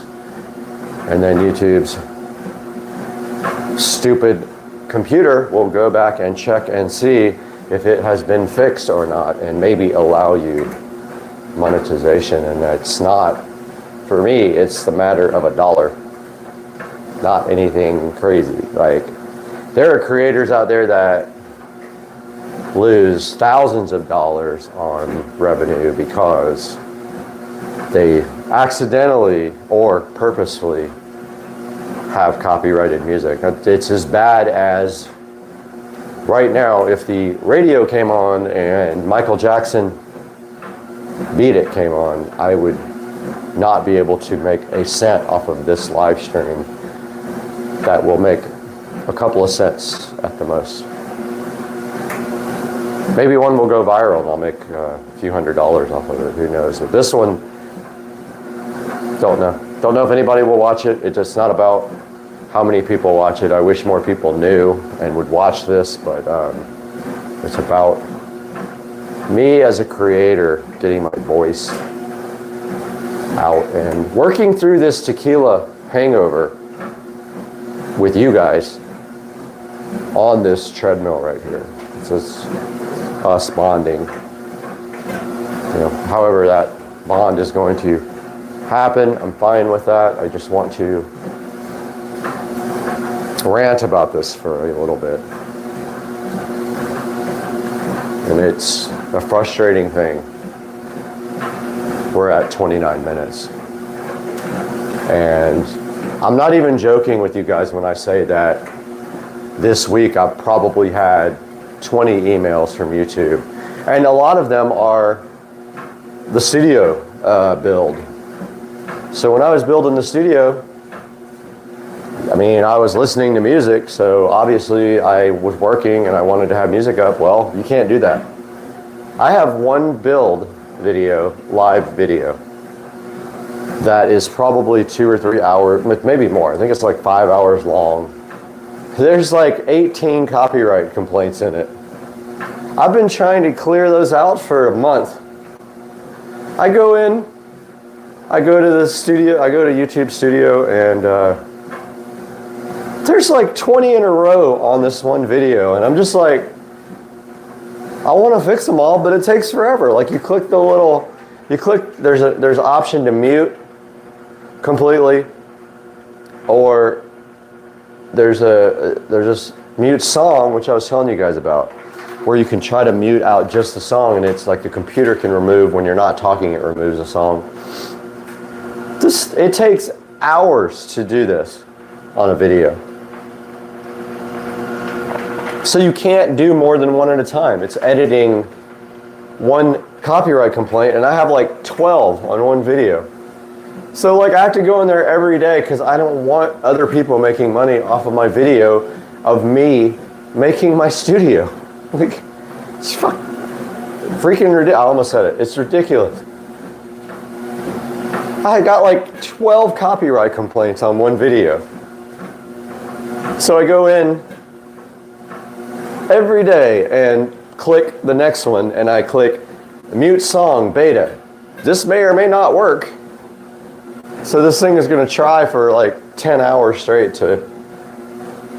Then I've got some videos that are ineligible for absolutely no reason. I can't make money on them, and it doesn't even say why, and there's no option. And if you complain, if you send an email, they don't answer it. So I've asked like 5 times why my video about heavy wheels can't make money. It's like a car video, for Christ's sake, but like it's ineligible. I don't know, man. It's borderline ridiculous. I have, in the last year and a half, tried to become a more serious creator. I've tried to step up my game a little bit. I've purchased equipment. I've started really learning how to edit. I built a studio. You guys know. If you follow me, you know. Built a studio to edit.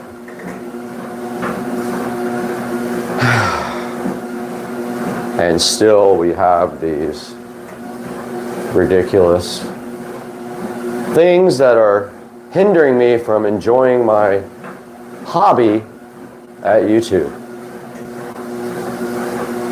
And a lot of people are leaving the platform, and a lot of people are not leaving the platform. So let's not go crazy and say that there is an option. Because here's what happens with these alternate platforms that everybody says are so amazing. You are not safe on any platform. You're not safe on any platform. Because once the record labels and the movie labels, movie industry, Sony and whoever else, once these other platforms start gaining traction, it's only a matter of time before the lawyers start suing them. Once the lawyers start suing them, they're either going to have to shut down or start paying the labels. And you know what that means? If you're a creator on an alternative site, I don't know what those are. I don't watch the alternative. I mean, Vimeo or whatever the alternatives are. There's one that's supposedly say whatever you want, do whatever you want, and they pay you. I guarantee you that won't last long. I give it 6 more months. If you're a creator on those and you're putting content up there and you have copyrighted material, there will be a time when you will have to remove it. This is a guarantee. If you don't remove it, the site's going to go down and your stuff's going to be gone. And I will tell you why. Because there are lawyers out there that all they do is protect the interests of music creators and these big money music studios and music companies. They make money off of suing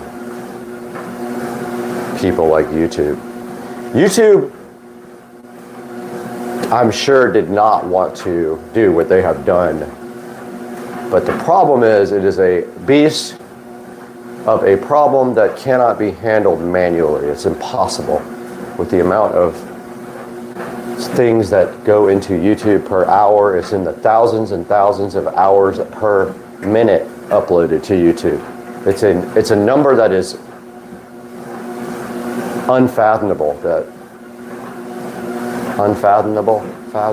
Yeah, something like that, whatever I said. It's an insane amount of content that is probably not sustainable in the long term with storage. Because think about how much storage YouTube is going to have to keep adding to sustain that amount of content forever. This is a forever. They don't delete videos. They have not well, they do delete videos. They don't purge videos. Let's put it that way. And then here's some 6-star energy explosion as I work out with you guys this morning at 6 a.m.-ish, and the sun will be peeking through the clouds here momentarily as we fight the urge to purge. Ugh. Tequila. What a night. Had a great time. Love my neighbor. And we're back. For an hour-long marathon of ranting. Yeah, so let's say that you are one of those content creators who decides that you hate YouTube, and there are several that have jumped ship and went straight to Patreon. Patreon is one of your options. However, with Patreon, people can't watch your stuff for free unless you let them. YouTube is a free platform. People are paying you by watching ads or subscribing to YouTube. And I must say, I am a YouTube subscriber. I have subscribed to YouTube for a couple of years now. Not with Supercar Street Racing. I have a second account for the same email address as my real name. I have a second account that is a subscriber, which I may move it to my real name email address, but I'm not sure yet. But I pay something like $14 a month to YouTube, which I'm seriously considering canceling because I'm irritated right now. Super irritated. I woke up irritated. That's what happens when you do 20 tequila shots and they are sweating out of your body on the treadmill. If you go to another platform, start making content there. Let's say you're making live streams like this one. You notice how quiet it is in the background. I can't play music. If I play music, it has to be the YouTube audio library to be 100% safe, and that's probably not even safe in the future.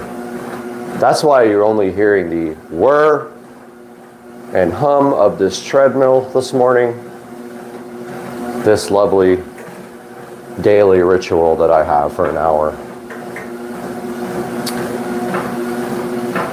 Let's say Brad Supercar Street Racing channel is going to move to another platform. I start making content on another platform here, and I spend hours and hours, or download all my videos off of YouTube because I don't have them archived. I don't store my videos forever, which may be a mistake. But I don't have all, I could probably buy 21 terabyte drives and store everything that I've ever made. And by the way, getting your videos off of YouTube is not happening at 4K because they sue everybody that tries to download videos. That's another thing we'll talk about. We'll talk about ripping stuff off of YouTube in a minute because that's another sore subject of mine. So Supercar Street Racing, let's say they take their content, our content, to another platform that is a free, not free as in money, free platform as far as voicing your opinion, using curse words, which you can't do that either on YouTube. Voicing your opinion, using music, cursing, content that is questionable, such as alcohol and firearms and political and whatever else you want to talk about. You can't do any of that stuff. Eventually, these lawyers are going to catch up with Supercar Street Racing on an alternative platform, and that platform is going to be forced to remove Supercar Street Racing content, or just delete it or whatever. I don't know what they would do, but that is what is. It's not a matter of if, it's a matter of when. It is a guarantee. There's absolutely zero possibility that you can do this on another platform and not be penalized one day. It's going to happen. It's going to happen. Look, guys, it took, what, 15 years for it to happen on YouTube. Give it a couple of years max. It might be 6 months from now or a year, but those other platforms, they are going to suffer. So are the creators, just like we are suffering right now. Cheers. Guys, 6-star energy workout explosion saving my life on a tequila sunrise day where I pounded tequila last night on my birthday. I didn't even know I could talk about this for an hour, but I am going to attempt. Yeah, so for those of you who have just joined, I don't know if anybody's watching it, honestly, probably not, but that's okay too, because this is a chance for me to rant. Maybe in the future, it will get watched by some people who will sit here and watch me sweat tequila bullets out of my body and talk about my issues as a 37 or 3,800 subscriber YouTube channel, which is that many subscribers compared to the big channels. My channel is up and coming. It is not a popular channel, and I'm fine with that. That is what it is about, is growing the channel, and I love making content for you guys. Even if 10 people watch it, that's fine. That's better than 0. I have had videos with 1 view before, but I will get anywhere from 10 to 100 to 1,000, depending on the video. If it is something people are interested in, they will watch it. And that is up to YouTube and my lovely subscribers, you guys, to go ahead and watch it. And if YouTube will suggest my videos to people, which I don't know. I am a subscriber with a different account and I get suggested my videos, so I like that. I do watch my own videos because I am my own worst critic, and I like to see how I can improve myself and my videos. And that's what this is about, guys. I'm actually going slower than I usually do here because I'm sweating tequila at this point. I could do a shot off of my own self. It's gross, but I am sweating tequila bullets at the 43rd minute of this live stream. People do long live streams. I've never done a long one except for working in the studio, but now I get it. You start talking and there's a connection with this camera that you kind of can't explain. It feels liberating, kind of, to express yourself to a metal object with a bunch of people inside it. It's pretty cool. Sorry guys, I'm just going off for no reason. So the whole point of this hour-long live stream as we work out is to kind of discuss where we are going as a channel, as a minuscule channel with 3,800-ish subscribers. But one of the more active channels on YouTube. I do produce almost a video every day if I can. Can't always do that. There's not always content unless I want to start daily vlogging. I try to make content about everything, but it's kind of tough. I am a working professional. I have a real job that I have to squeeze in this YouTube channel to accommodate my regular work schedule, which starts here any minute after this workout. And the sun is rising over wonderful Jacksonville, and you guys will see behind me as I move you in a minute. You can already see the sun rising back here. You will see the beautiful pond in the background here.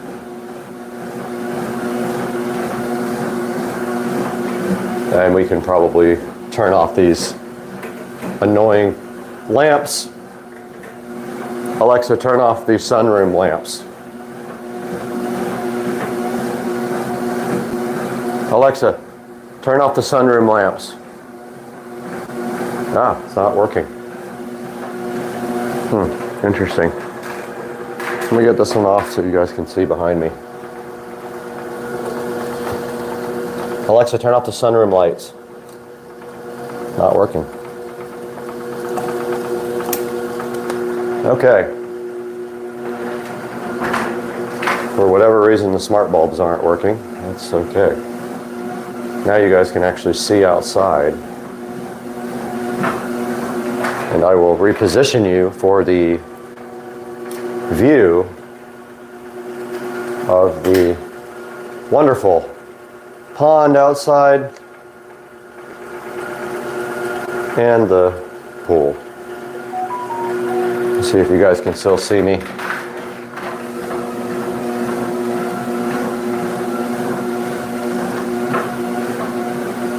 Okay, that works. There's a lovely pond in the background there. And we are at 47 minutes on the live stream and the workout routine.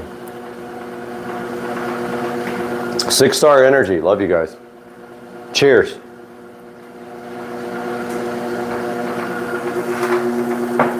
And if you hear my phone complaining and going off, it is because my Wisecam over there is detecting my motion.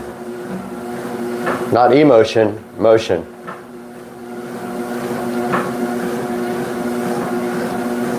So you guys can actually see yourself in the background there, reflecting off the glass. But yeah, so long story short here, we're at 47 minutes and we're going for an hour-long live stream, which will be my first actual talking live stream, is that I have accumulated so many copyright notices from YouTube due to using music on my videos that is copyright protected. Now here's what happens, and here's why this is happening, I think. I'm not 100% sure because I always try to use the YouTube audio library for my music.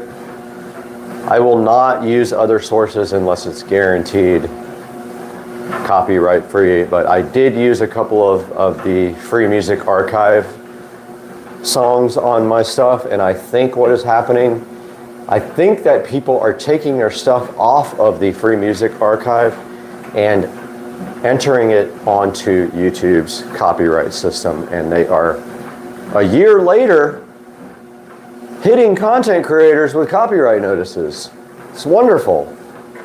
This video that you don't have the master for, you don't have the original content, you don't save. I'm one of the, not a video hoarder. I don't save content from a year ago. I don't save the raw clips. I don't save the final.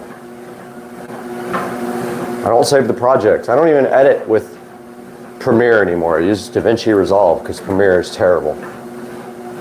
DaVinci Resolve is 20 miles above Adobe Premiere. Adobe should be ashamed of themselves for creating a product that is so bad. Anyway, I'm ranting about Premiere now, but I'm not a hoarder. I don't save my content for years. So I don't have the original projects. Hopefully my mic is still working. Who knows? Let me turn the audio up. Oh, okay, cool. Okay, I'm watching myself here as I talk to you guys. Wanted to make sure that I was still actually creating content. The silence is golden here with the no background music, so we don't get a copyright infringement notice or our video shut down by YouTube. You can tell I'm jaded right now. Absolutely mad this morning at the copyright notices coming into my email box daily at this point, sometimes 4 or 5 a day. Do not use copyrighted music in your videos if you want to make money on YouTube at all. If you want to eat a sandwich, if you want a ham sandwich, a bologna sandwich every month, do not use copyrighted music in your videos. If you make $1 a month, don't use copyrighted music in your videos on YouTube, which is probably what I make off of this video or other videos. And yes, you have to get a couple of 100,000 views to make any amount of money on a video. You're not making money off of a video like this. I'm not making money off a video like this. Now maybe somebody with 200,000 or 300,000 viewers on a live stream will make money. And let me tell you about another thing with YouTube while we have 9 minutes left on our rant stream, and that is the monetization tabs on your Creator Studio. YouTube will not monetize your video by default. There's no way to switch that on. They are on a mission to not pay their creators anything. Zero. That would be their preference. Pay nothing, and that is their ultimate goal, is to pay you, and they can do whatever they want. You're on their platform, so they can pay you as little or as much as they want, and you can leave their platform whenever you want to, and they will not care one bit if you're not Linus or one of those huge Mr. Beast type creators. They do not care. Now, if Linus or Mr. Beast says they're leaving, I guarantee you they'll get a personalized email from Mr. YouTube saying don't leave. They don't care about the rest of the creators at all. Literally do not care. And when you create a video and you upload it, there is a next button. You have to manually turn on monetization for every single video. And you have to manually do an attestation for every single video that you do not have non-advertiser friendly content in your video. And it has a list of stuff you have to say is not in your video every time you create and upload to YouTube. Every single time. Almost a video a day for the last year. I am, or at least the last 6 months, I am pretty tired of hitting that button. And to make matters worse, if I start a live stream, I have to go in there and turn on monetization every single time. Instead of just having an option to say, I will not create content with non-advertiser friendly, material and leave that on, you have to go in there every single time and check on monetization and attest to YouTube's ridiculous rules every time. So they have monetization off by default on YouTube, so they don't have to pay you, because a lot of people just go right by it. And you have to have 1,000 subscribers and 4,000 watch hours to even monetize. Getting there is difficult. A lot of people pay for it, pay contractors to do that for their channel. After that, it's easier. Getting your first 1,000 subscribers and 4,000 watch hours is incredibly difficult for a new creator. Almost impossible at some point that you would not pay someone to do that. Some people pay for their videos to be jacked up in watch hours and views and all that, so they get noticed, and then maybe their channel takes off. Maybe it doesn't. I have 2 channels. My second channel does nothing. Incredible Universe does 1 or 2 views per video. And I was creating every day on that channel for a while, and I have become stagnant because it is not doing anything.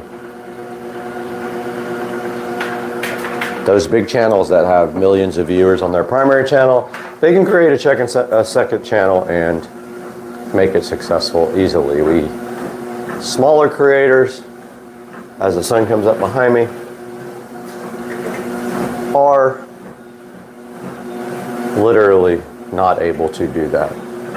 And it is probably getting close to 6:45, I would have to think. I don't know what time it is. I don't know what time I got on here, 5:30, 5:35, I don't know. But we're coming up on an hour, and we see in beautiful Jacksonville, Florida, which we will walk out here after for a farewell on this live stream.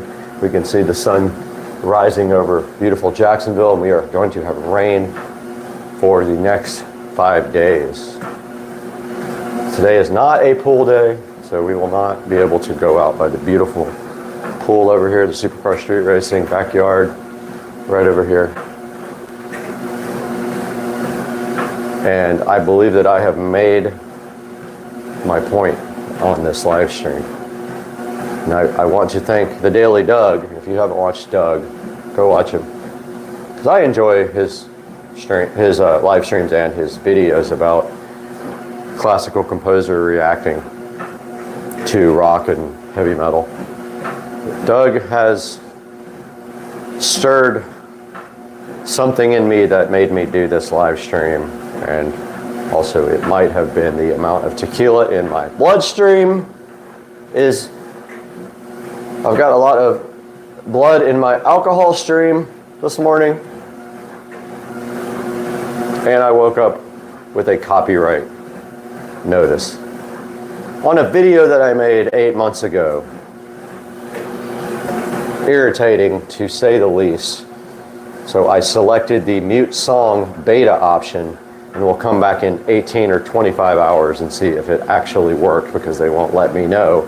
They would rather just turn off your money and not tell you one way or the other.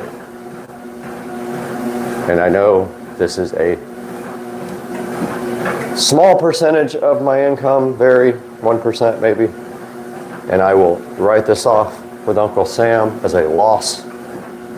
Otherwise, I probably would not even do the channel. But I have put a lot of time and a lot of energy into this channel, and I deserve at least a tax break from it, if not a few dollars a month to pay for a keto meal of meat.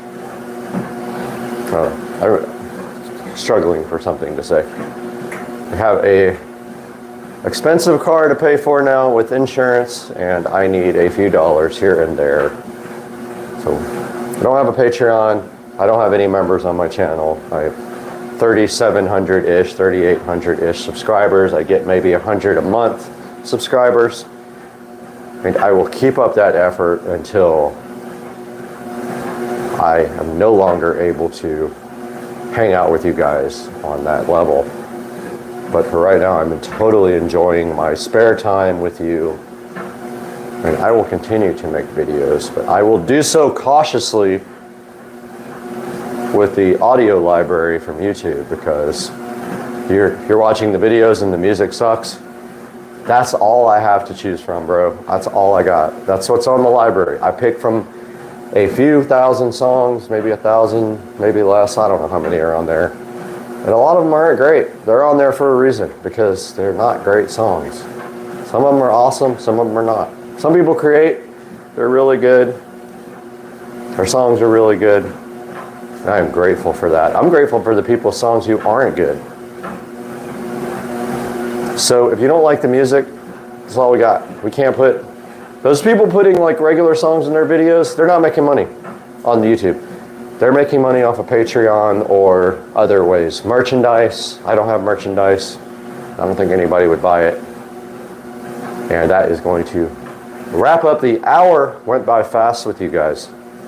And that is 60 minutes of treadmill time, and that is my daily routine. And now we're going to walk outside.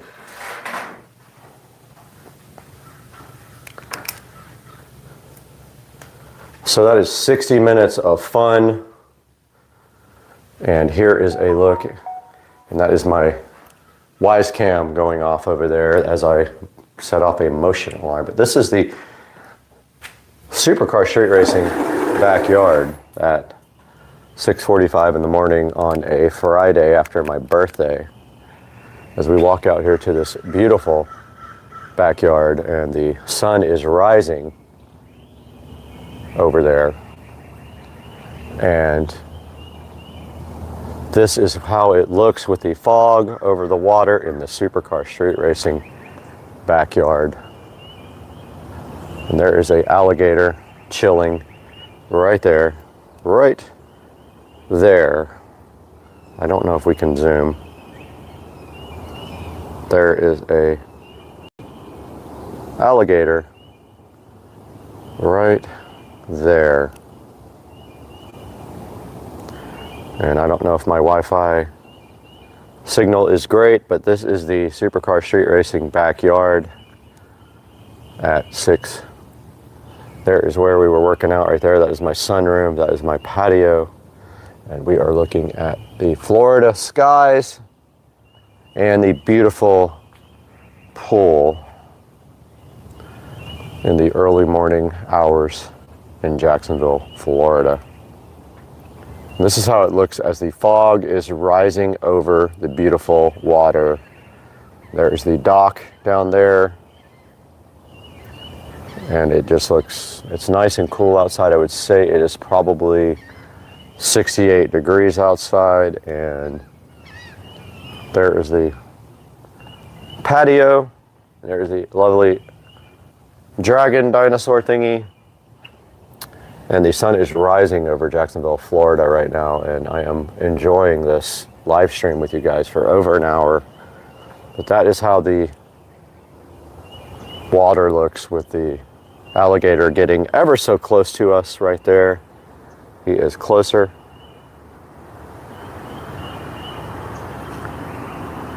And I am watching him on this television behind me.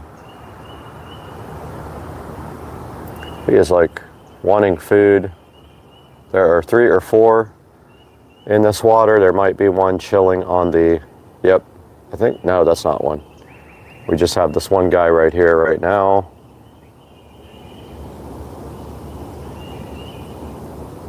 That is a little guy. And let's zoom out here so you guys can see the whole pond. There's the dock and the backyard. My neighbors are probably wondering why I'm out here yelling at 6:45 or 7. I don't even know what time it is. We are back in the Supercar Street Racing sunroom. And that is you guys on TV, which will create a massive feedback loop. There's the Supercar Street Racing house, looking so inviting in the kitchen. Guys, I think that is going to wrap up the stream, because I have ranted for an hour and worked out, and now I have to do weights. But I really appreciate you guys tuning in to the Supercar Street Racing rant, and I will see you guys on the next video very soon. I'm working on it now.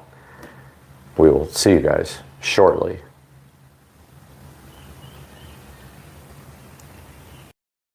Happy New Year, everybody. Welcome back to the channel. And can you believe that this is actually Florida back here? It is 2023 now.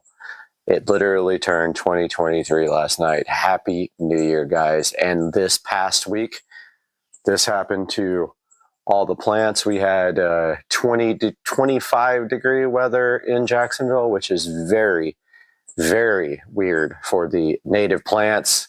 And a lot of them took a beating. We're going to see if those will come back. But check out the fog back here. And today we got something special, because we have a whole box of goodies sitting in here on the counter that we're about to unbox. Welcome back to the channel, guys.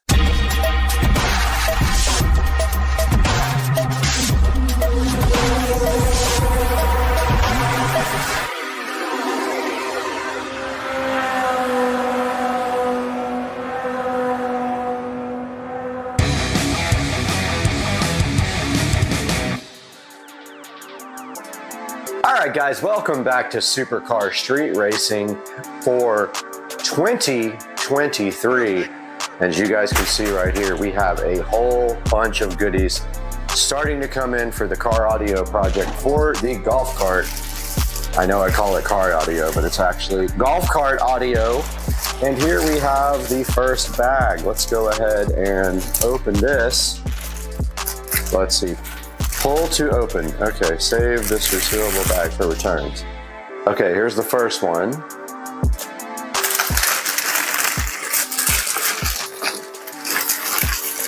And let's put this aside first. So this is just a bag full of stuff. And the first thing we have here is the Inverter Tech power inverter. Sorry guys, I just woke up. Here's the power inverter, everybody. It is pretty cool looking. It's pretty small, but it weighs a good pound or two. So yeah, definitely adding some weight to the cart with this stereo system, but at the expense of a nice sound system. You can see right here, this guy has a USB port right there. It's got two 110 volt, got a little fan, and then we can hardwire. It says do connect converter red terminal with the red ring terminal cigarette plug cable. Okay, so this is basically if you want to use the cigarette plug cable, or they have little jumper cables here. But what we will do most likely is we can either cut these little alligator clips off, or we can just run our own wiring. And this is the cigarette lighter adapter cable. Yeah. So that is the Invertec 500 watt power inverter for the cart. Comes with a couple of fuses, little owner's manual, and two types of cables and some instructions on the side there connected to the terminals. Got good reviews on Amazon, so wasn't scared to buy it. Invertec power inverter. Don't know why they tell you it's 35 by 35. I guess that's the size of the packaging. That's the first thing we got here. Perfect. Next on the list, we have some Velcro strips. Needed these to stick the Bluetooth adapter to the epicenter where it is actually going to be installed. Now we got our Y adapter. So what this does is, out of our Bluetooth adapter, we are going to Y out of that because we need to feed RCA to both the epicenter and also the channel 1 and 2 input on the amplifier. So we have some VCE link Y adapters for RCA use. All right, next we have our FOSS power. I believe they're just RCA cables. Let's see. I think these are just RCAs. Yeah, so our FOSS power 3-foot RCA cables that will go from those Y adapters to the epicenter and the Rockville Phenom 5-channel amplifier. So we have the FOSS power RCA cables looking all slick and black, just like the golf cart. It's gonna look great on there, even though they'll probably be covered up with tubing to keep the installation nice and clean, like we like to do in Supercar Street Racing. We're big about the presentation. It's a big box. And we have the Keybaoak. How do you even begin to know how to say that? Keybaoak. So this is a crimping tool with heat shrinking connectors. I've been wanting these for a while because my crimp tool sucks, and also it's not heat shrink either. So this comes with a whole kit, a whole bunch of little connectors. So a bunch of different types of connectors, including round ones and spade connectors. And then you have the ability to heat shrink them But you first crimp them with this beautiful crimp tool right here. So we will put this to the side. And that is it for the first package, and we have a couple more packages of loveliness to go through. Here is the second package. Oh, okay. I probably should open it the same way, huh? Yeah, I messed this one all up. It's still good for returns. Okay, so let's see what's in this package, everybody. This is cool. Okay, so this is just the tubing to dress up the wiring after we get done. There's two different sizes, and it's got good reviews. And basically, you heat the end of it to keep it from fraying, but it's just dress tubing. So there is two different sizes here. There's a 1/2 inch and a 1 inch tubing. And that feels like that is it. Nope, see, I almost messed up. We have another package in here. Let's get this to the side first. And we have a little white package here to open. Let's see what this goodness is. Okay, this is a USB power for 12 volts. So what you do is you wire this guy to 12 volts and it provides you with a USB to power things. And I have a Bluetooth adapter that needs USB power. So I'll just use this little adapter and feed the USB to the Bluetooth adapter. That is all for that one. Now we have this big, lovely, massive box to open here. And let's use our brand new Christmas gift. Get this box opened up so you can check it out.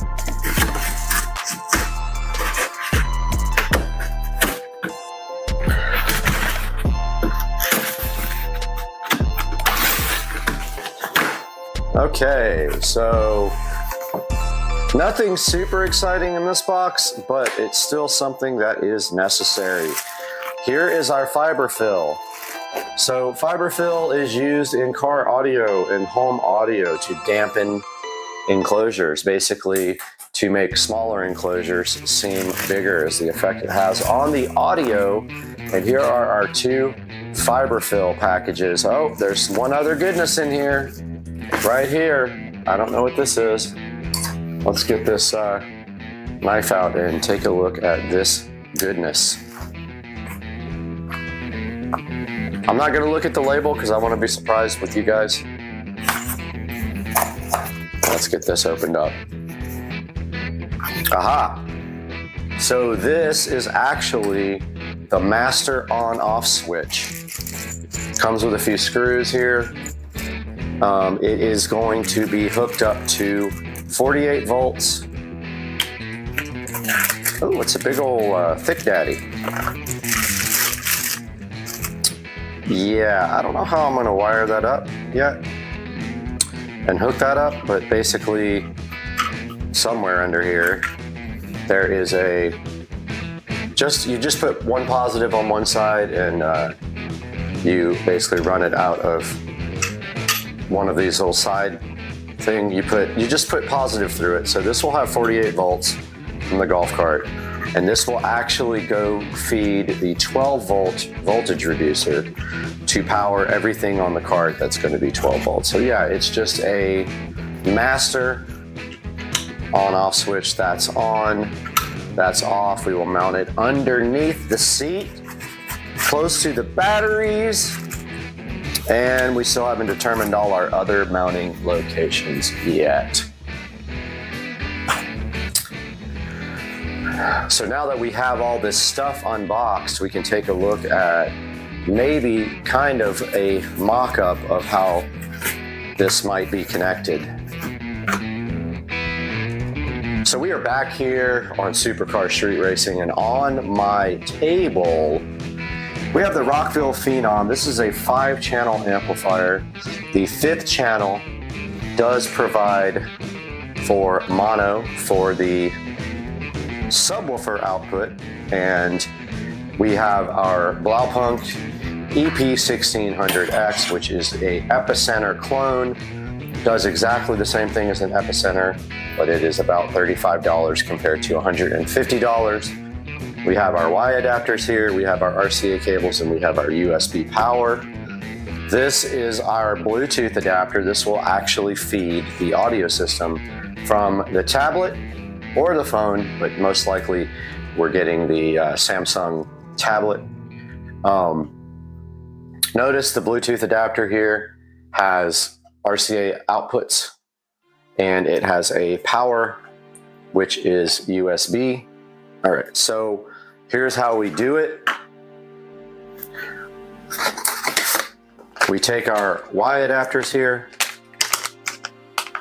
if we can open them, our VCE Y adapters. Here is our Bluetooth. Let's unplug the power for now, but we will come out of the Bluetooth. That's left, that's right. Now we have a set of stereo outputs. We will need our RCA cables after that.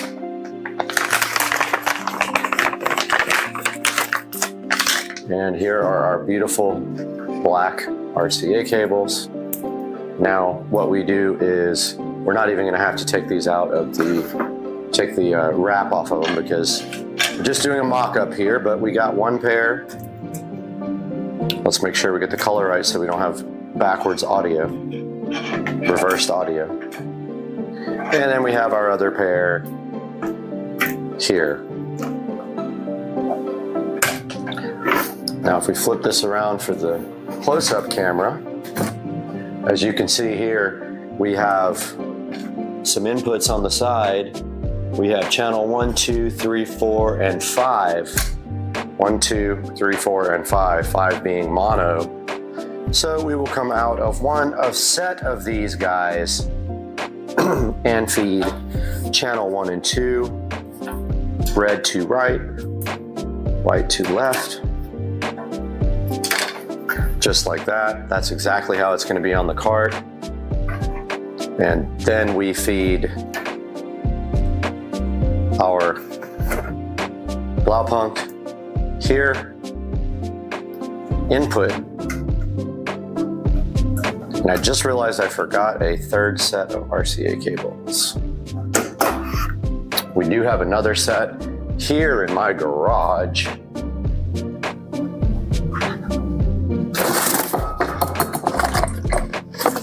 Grabbing the other set now, off camera, but here is, I will go ahead and order another set of these, but yeah, here is a third set. So what we would do out of our Epicenter, these are very loose.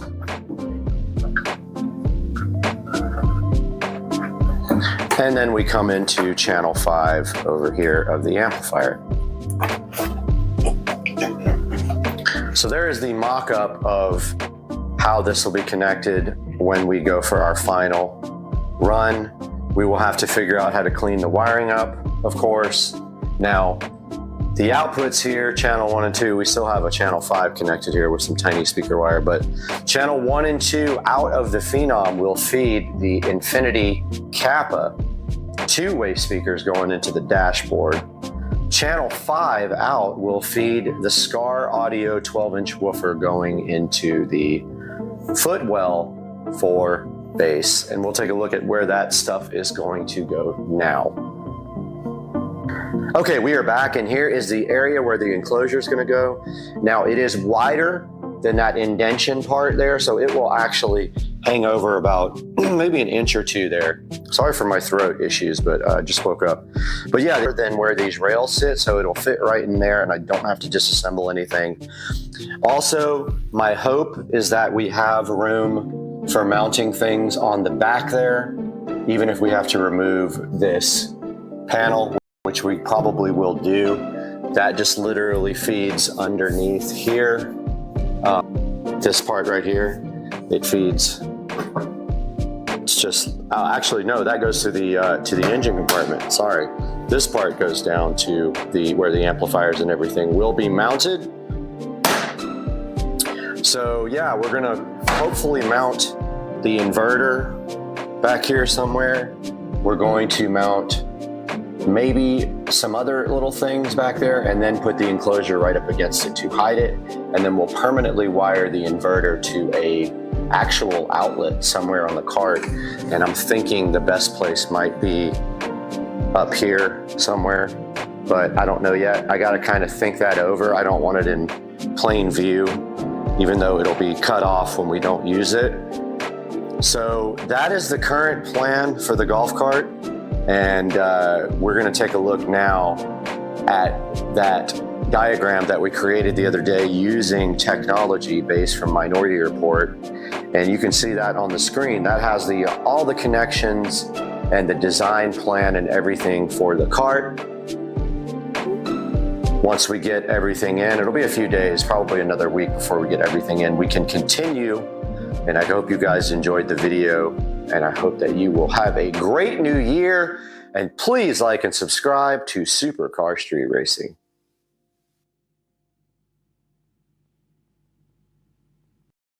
Guys, today on the channel, we have this generic wireless and Wi-Fi repeater. We're going to be taking a look at this, unboxing it, setting it up, all that on Supercar Street Racing today.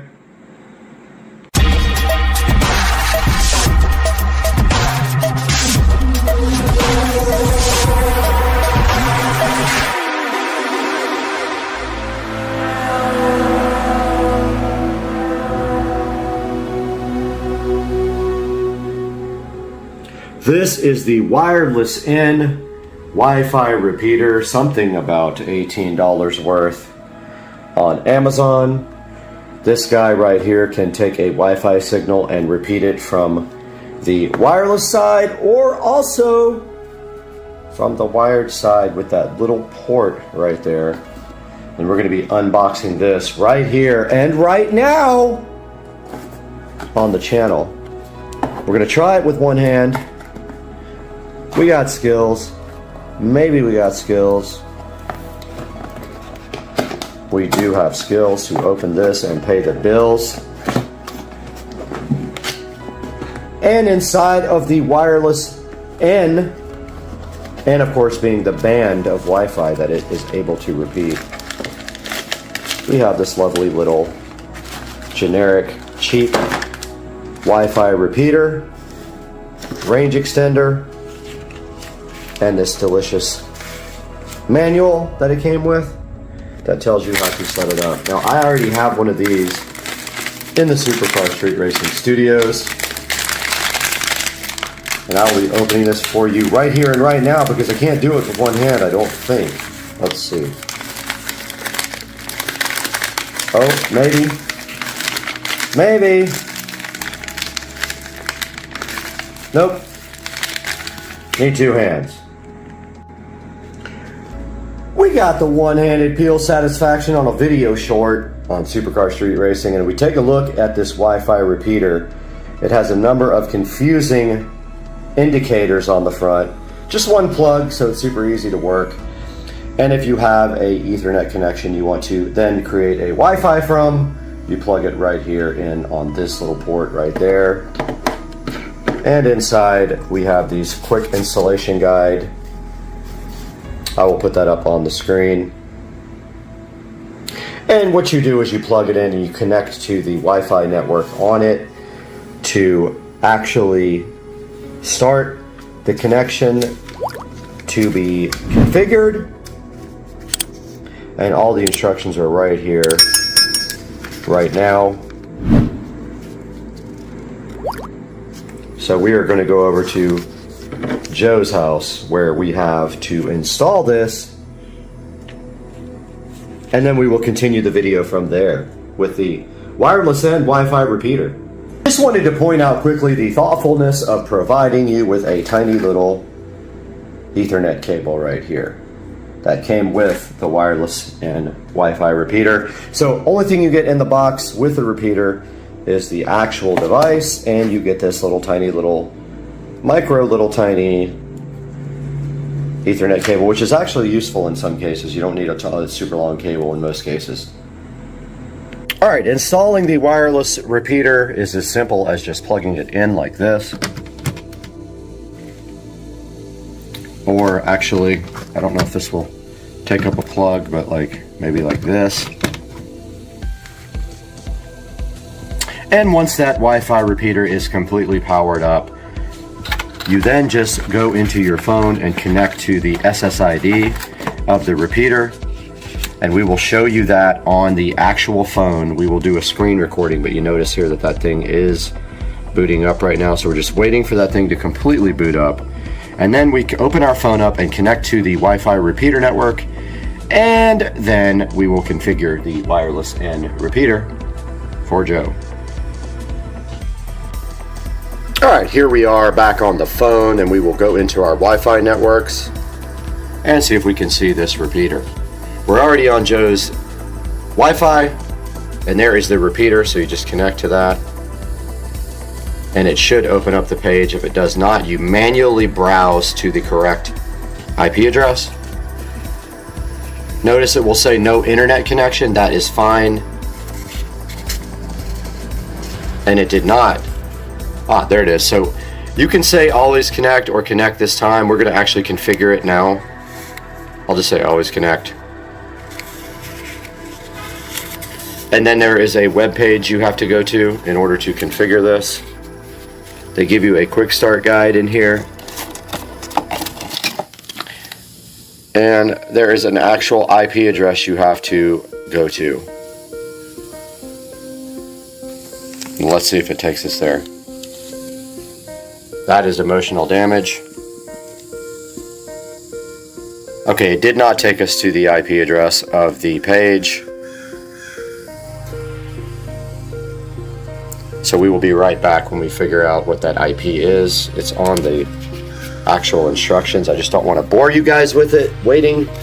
I will find it now. Okay, it is 192.168.11.1 is the gateway address. So we put that in. We go HTTPS /192.168.11.1, and it did not work.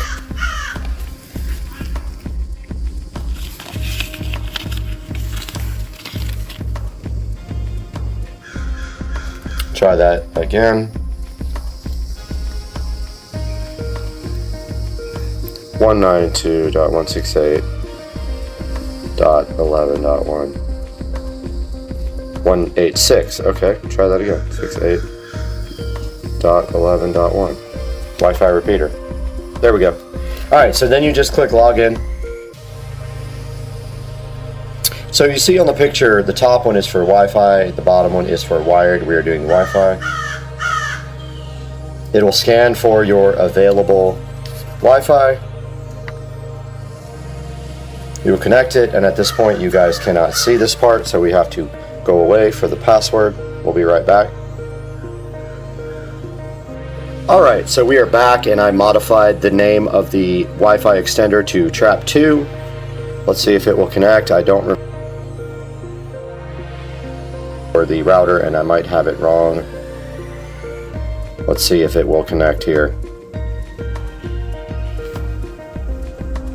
We will check here momentarily and let you guys know. Okay, we have successfully connected to the Wi-Fi extender. You can see there, Joe's Crab Shack Trap2. And if we go to our browser, we can go anywhere like this. We can go to nasa.com.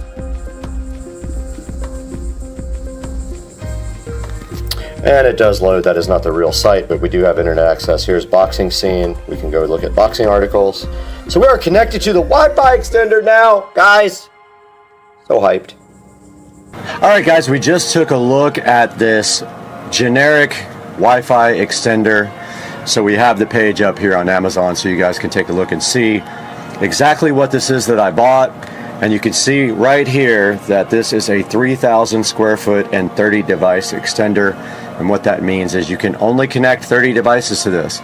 So if you have 300 like at my house, you're probably going to be in trouble with this 30 device Wi-Fi extender. And you can look, it has 3.4 stars. I don't know why. I have a few of these. I actually have one right here behind me in the 4K production studio, and it works absolutely perfect. So I'm not sure why the reviews are so low. We could probably take a look at that as well and see what some of the reviews say. So a lot of people having trouble connecting, a lot of people having trouble with the range, saying it's junk, couldn't set it up and things like that. I had the opposite experience with this. Had a little trouble at the first in the first try, but after that I was able to get it set up with no problem. And you can see right here that it is $18.88 right now. And it has a 10% coupon as well, so not a bad deal for a Wi-Fi extender for your house. And if we go back here and we go search for other Wi-Fi extenders, you can actually spend quite a bit on Wi-Fi extenders. If you really want to spend more and get a better product, you can definitely do that. For example, the TP-Link here, and there's a few of these right here about the same price, but there's the TP-Link right at the top. Looks like it's sponsored. So always be aware that people pay for their products to be at the top on Amazon. So if they're at the very top, they're usually sponsored, so they get more hits. But you can see here a very large range of Wi-Fi extenders available, and you can actually get some that have more devices available to be connected, and you can get some that are faster depending on what range of Wi-Fi network you need. The one that we bought for the studio and for Joe's Crab Shack is actually a wireless N repeater, and you can go anywhere from $30, $18, $229, $249 depending on your budget for your project. So this basic Wi-Fi extender here, don't forget, also has the ability to connect to a wired Ethernet port. So what that means is, just like right here in the studio, if we look on the side of this Wi-Fi extender here, you can see that it has a Ethernet jack, and that means that you can connect it to a LAN port, and you can extend a wired connection also. So that's what we're doing here in the studio. We have a switch up in the corner, and we extend one of the switch ports into Wi-Fi for the Supercar Street Racing Studios here. And taking a look at the front of the device here, we see that the power indicator is at the top. Then you have another couple little indicators here for your wireless signal when you do a WPS connection, and whether you're using the LAN port on the back. The WPS button on the front is for connecting it to the router without having to put a username or password in. You would just hit the button on the front of the device, and then over on your router you would hit the WPS button. And also, if it ever gets confused and stops working, there is a reset button right here on the side of it. And right here you can see how it is installed. If you're going to use the WPS, that is how you do that. And it shows you the optimal connection, like in your house, what you should do if you really want a good signal there. You should follow this chart. And here we can see this generic used in many places. You know, you could use it with your family in a restaurant or at your house, any of those things. And then it shows you how to set it up here on your smartphone. So basically the way that works, I showed you in the video, you basically connect to the access point. It'll have a SSID that's pretty obvious in your Wi-Fi settings. You connect to that, you navigate to 192.168.11.1, and then you can actually connect it to your existing Wi-Fi network. You can set up a different username or password than your regular Wi-Fi network, and you can either tell it to be the same SSID as your main Wi-Fi network, or you can set a new SSID there. And that's going to do it for this edition of Unboxing and Reviews, and I hope you guys enjoyed it. As always, please click through the links in the description for anything you need to buy, not just this product here. It helps out the channel a lot and gives me a few dollars to pay for everything that we do. So we'll see you guys next time on Supercar Street Racing.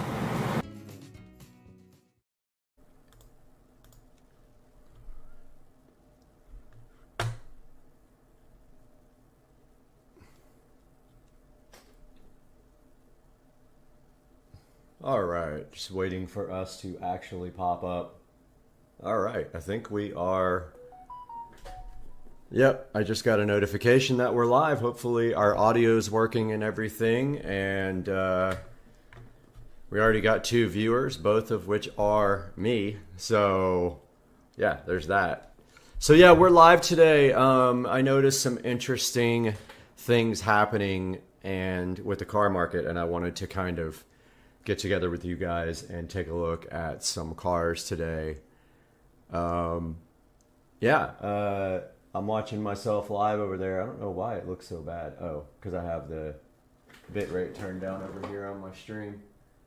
Let's see, quality 1080p. That's better. All right, hopefully that looks good. I'm not sure. Let me know in the comments section if anybody actually is watching. And we're going to start looking at some cars. So here's something interesting I noticed today. Even though the stock market had a bad week on Tesla. So if you go to Tesla.com here, you can actually look for cars and order them here. You can do it. You can order the car you want custom, or you can see what they have in stock. If you get one that's in stock already, you can actually get a good deal on brand new Tesla. So I'm looking at a Model S Plaid right now, and if you notice here, if you hit custom order, you can order whatever you want. But then if you go up here and say early delivery options for 32225, which is my zip code, and then over here you click the Plaid. So these 2 Model S Plaids are available right now. They both say demo vehicle. I'm not sure what that actually means. If anybody knows, drop it down in the chat. But like, if you notice right here, here's a 2023 Plaid. So I'm in Jacksonville. This is in Orlando. This is in Tampa. Now notice here, look at this price. So this price has come down from over $125,000 to under $100,000. The car is brand new, 50 miles. It's red multi-coat, which I really don't want red. Like, I would rather not have red, but I guess at $100K for a Tesla Plaid, that is a pretty dang good deal. Now this one's more, but it has 21-inch wheels. I don't want the 21s because I'm going to do aftermarket wheels anyway. I already talked to the wheel place where I always buy my wheels, Mod Bargains, and they have some good packages for the Plaid. So this one has the 19-inch Tempest wheels. None of them have full self-driving from Tesla directly, but this one has 19-inch wheels. It has black carbon fiber interior. I really want black on black, but let's look at this car because this is kind of a good deal directly from Tesla, brand new. I really don't want red, to be honest with you, but there's the Tempest, the 19-inch Tempest wheels. This is not the exact car. This is just a stock photo. So it is red multi-coat. I think that costs a lot more when you order it, like from Tesla. So this is kind of misleading, this $94,000 saving. It's telling you what you're going to save on gas after like owning the car for a certain number of years. And if we look right here to loan, which is I'm going to finance it through Tesla, except I'm going to do 36 months. It's going to be more than this because that's a down payment. I'm putting 0 down. But I am financing the taxes, so it's going to be quite a bit more than this. It's going to end up being about $108,000, I think, with everything. $3K a month, not bad. And destination fee, I don't know what that's about. But yeah, so it's a 5.4 APR, which is actually better than ViStar can give you. So yeah, that's not bad. A 5.44 APR. So if we look up Florida state automobile taxes.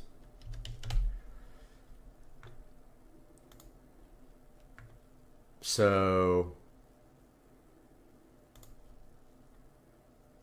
what is the taxes? I think it's 6% or 7%. 6%. So you would have to do, let's get out the calculator. they don't calculate the taxes in the Tesla website. So the sale price here is what? Forgot what the sale price said.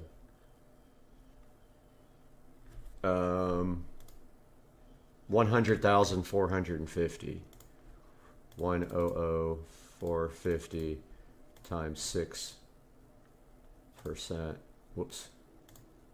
100,450. Dude. 100,450 times 6% equals 6,000. So we're financing $6,000 in taxes. And of course, this is a write-off for the channel because all this content will be on the channel. So this is a tax write-off. So it looks like we're going to finance around 107,000. You can't change this finance amount. It does that for you. Of course, if I can come up with 10 grand, which wouldn't be that difficult, drop the payment a little bit. But I'm paying this car off within a year. So somebody's texting me. Who's texting me? Oh, Joe Dukes of Duval texting me. I just told him I was live on YouTube. We're talking about the keto diet, so we both are on keto. Joe has lost a good amount of weight.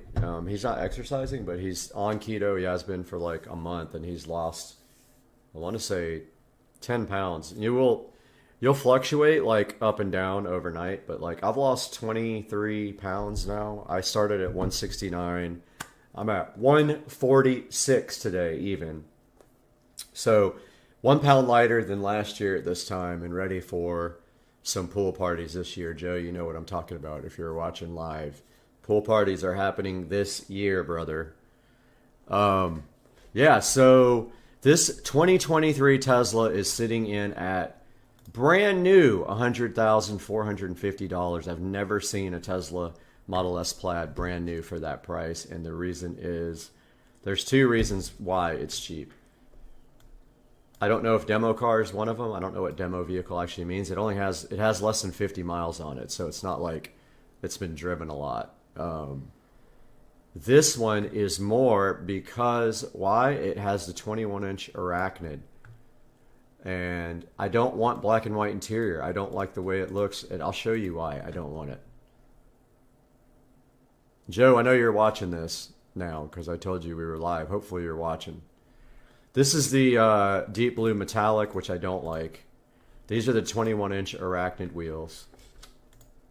21-inch Arachnid. The 19s are called the Tempest. This is the black and white interior. I can see where some people can dig this. I'm not a fan, dude, of white interior in a car. It's really hard to keep clean. And I don't think it looks good, honestly, unless it's really fancy. Like, I like the BMW M8 Competition white interior, but it's like miles above this. Let's look at the M8 Competition because I was also looking at one of those.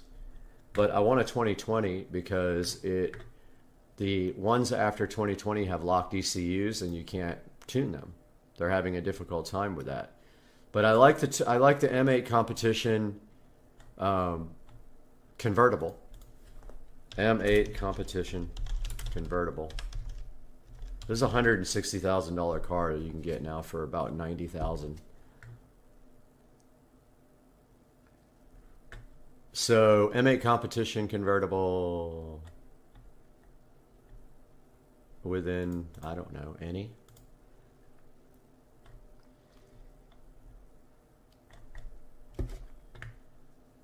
It says R8 Competition. M8 Competition. BMW M8 Competition.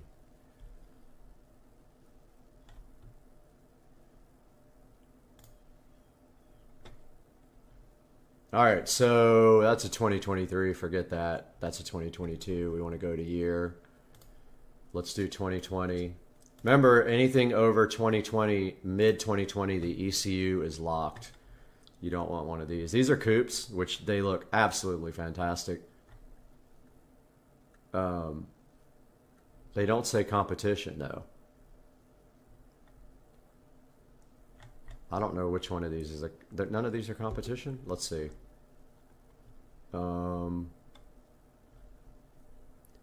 Body style, convertible.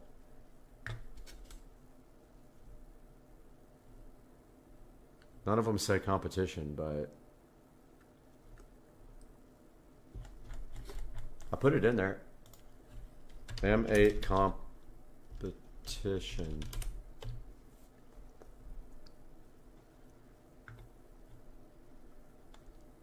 So these are brand new. Let's go back to 2020. 2020. And let's just look at this one. This is, look at this. I don't want that many miles. I could deal with 9,000 miles. I don't think this is a comp. Oh, it is competition. So the comp, I forgot what the horsepower is. I think 617. Let's go look at this M8 competition while we're car shopping. This is an eCar 1. So there's a big, in my mind, I'm conflicted about a nice twin turbo V8 supercar bait or a electric Tesla Plaid that is way faster than all these cars. This is the M8 comp. Wow, their pictures are terrible. Let's see if I can get bigger. Nope. Don't like the chrome grille. See if it has interior pictures. Yeah, so the M8 competition has a great interior. Love the seats with the quilt. This one's got red stitching on the doors, I think. No, it's just lighting. Yeah, it's just the lights. Kind of a boring interior with just black, though. Let's go back and see what else is available on this. I'm not really... I like the black on black, though. Too many miles, too many miles. Here is a 2020. I don't know if it's a comp. It is a comp. It's at Burt Smith in St. Pete. Oh, it's like green color.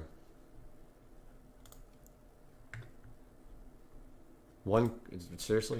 One picture? You got to be kidding me. You got to be kidding me. One of one photo.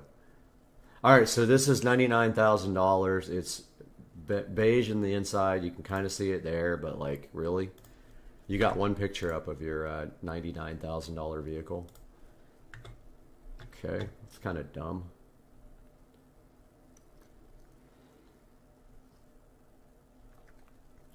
Let's go by miles. Actually, maybe there's one close to us. Let's go by distance, closest. 32225.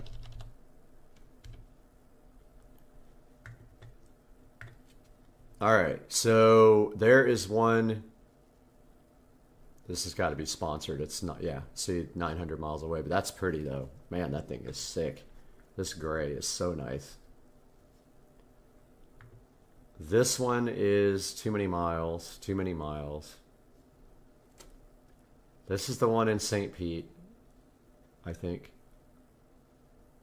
Isn't this the one we just looked at? Burt Smith? Yeah. That looks black to me, brother. Okay, this one is at Carmart. Too many miles. Too many miles. Look at the miles. This one's got 15,000 miles. It's in Fort Lauderdale. That looks like a stock photo to me, Broham. Let's go. Joe's going to drive me to get my car. Location. Fort Lauderdale. Pre-owned. M8. There it is right there. They don't have any pictures. M8 competition. Oh, they got a bunch of these. I got to go to freaking Fort Lauderdale and buy a car, I guess, if I'm going to get an M8. This one's sick, but I don't want a 2022. M8 competition. This one's white. I don't want white. Here's a comp with black with this weird interior color. Let's check out this interior color.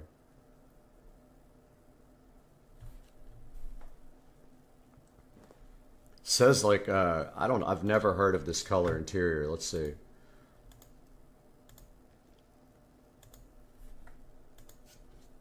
Please have interior pictures. Don't be dumb. Yeah, I see it now. Nah, nope, nope. No red interior. It's literally red. I'm a no on this one. I used to like red interior. I think this looks tacky now, man. I mean, I could maybe see it in a Lambo or something like that, but yeah, pretty cool car, but I don't want red interior. And then they have silver with red interior too. They have black with Silverstone leather. That's not a comp. They have black on black, and we looked at this one, I think, already. Let's see. Yeah, we looked at this one already. The website's slow.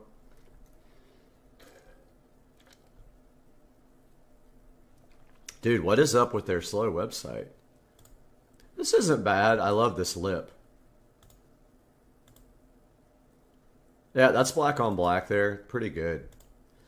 Now, let's go. We've already looked for a Tesla Plaid brand new. Let's look for a 2022 Tesla Plaid. Tesla Plaid. I've looked this up every day for the last 3 months.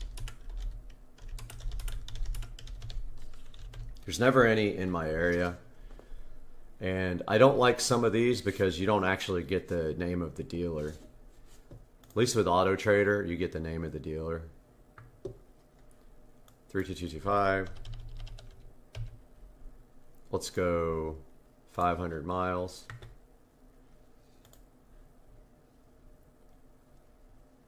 And Tesla Model S.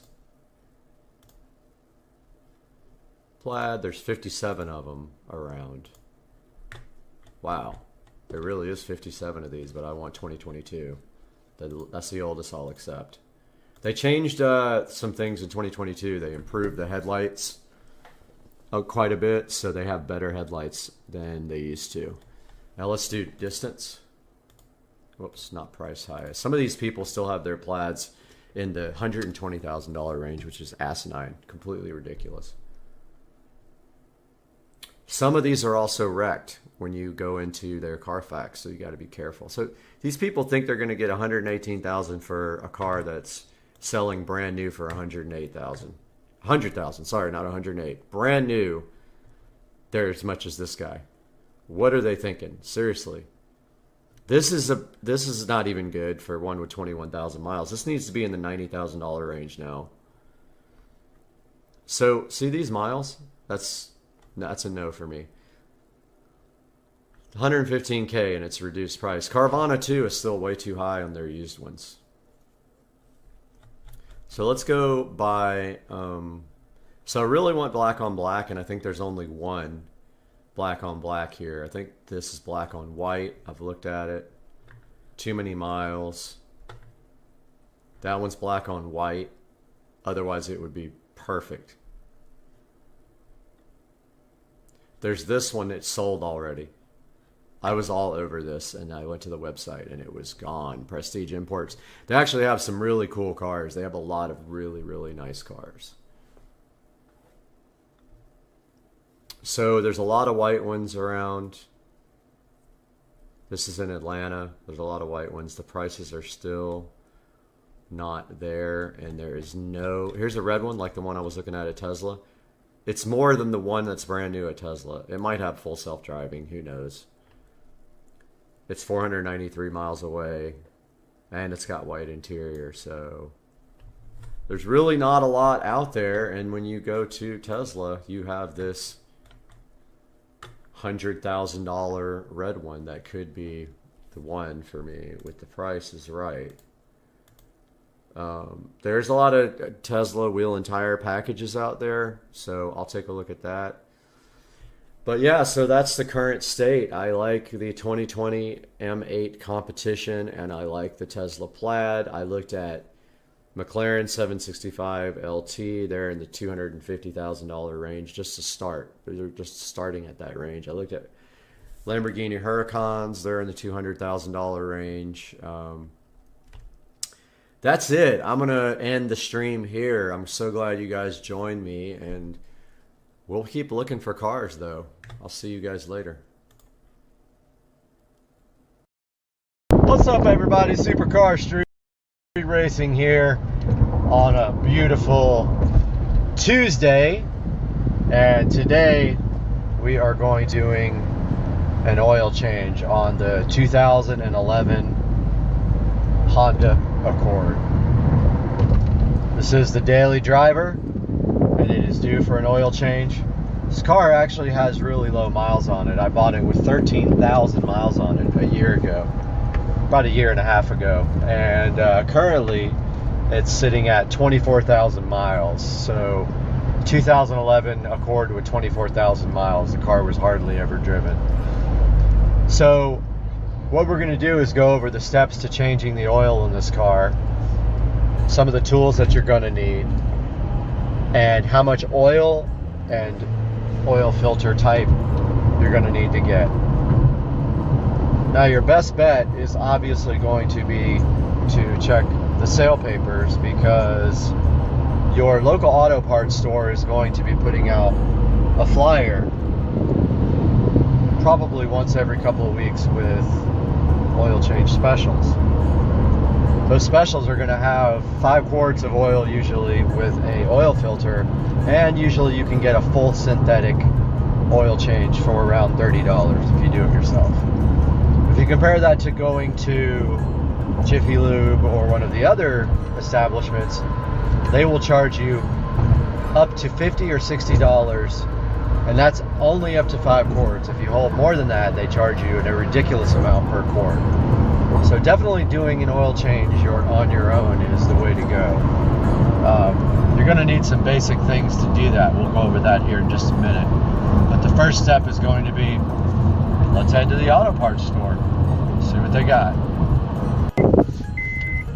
Over here at Advanced Auto Parts, because their stupid website will not allow you to add the coupon or actually add the oil change combo from online, so we got to go in here to get it. So I missed the 25% off coupon. Let's go see what they have in here. That's the one right there. See if we can get this going now. Got everything we needed for the oil change. Got some 0W20 oil, which is recommended by Honda, right here. If I can not cover up the screen. Got the oil filter, and also got some engine degreaser. I'm going to go ahead and detail the car today. It's going to take me a while to change the oil and detail it, but this car needs to be washed and detailed today. It's been too long. And I never let my cars go this long without. It's a shame to say that it's been probably 5 months, and probably a little over 3,000 miles, but I never let them go that much. I usually do 3 months max. So when we get back to the house, we'll go over everything you're going to need to change the oil. All right, everybody, sorry for the cluttered up workbench here. I still got this roll bar I'm trying to get shipped out for selling, but here is everything you're going to need for your oil change. I actually have some leftover oil, so I'm going to use leftover oil rather than the brand new oil that I just got. I'll put this in the shelf over there for safekeeping for later. You're going to need your oil filter here. It's a brand new Purelator oil filter. You're going to need an oil filter wrench. I bought this specific wrench for the Honda. Fits right on there. Uses your socket right on top of there like that. You're going to need for the Accord 4-cylinder, and I believe the V6 uses the same thing. It's a 17mm socket. This might give you some issues because it hits the oil filter, but I think you can still get it on there because it's a deep well. So that's all I have. You're also going to need towels. I recommend a good dirty towel plus some paper towels to clean everything up. And most important thing is, right underneath my Sawzall here, you're going to need this drain system. Now keep in mind, these are terrible and they leak like crazy, and that one appears to be almost full, so I don't know if I'll actually get all of it in there without it overflowing. But yeah, see this part? It leaks no matter what you do, so that's why it's in this bin. So these are all the things you're going to need for your oil change: oil filter wrench, 17mm socket or wrench, ratchet, and 4.2 quarts of oil for the 4-cylinder Honda Accord, and this is a 2011 Accord. So you're going to want to make sure you have a good set of ramps and jack stands. Trust me, you don't want to be caught under your car and one of these bad boys collapses, even though it's very unlikely. This is your safety net here, these jack stands. So what you want to do is run these jack stands up under the car after you roll the car up on the ramps. Take your jack stands, push them all the way up against the tire as far as you can get them under there, like that. It's right in the center though.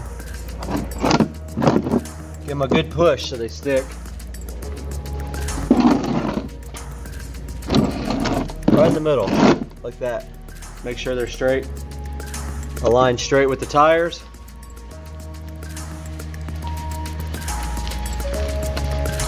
Go ahead, get in the car. That one looks like it might be a little bit off. Double check. Yep, that one's off a little bit. Put it back that way a little bit. Looks better. I think that's better.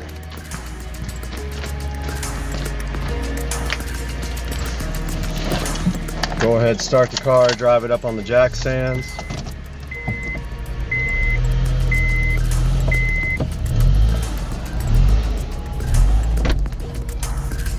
Car is up on the jack stands now. Put your emergency brake. That wheel looks good. And that wheel looks good. Next, take your jack stands. Put them up under the jack point there. And just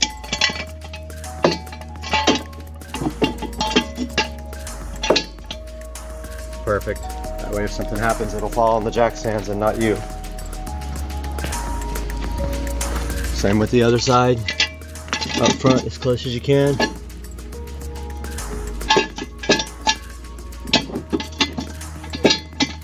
It's about as good as it's going to get right there.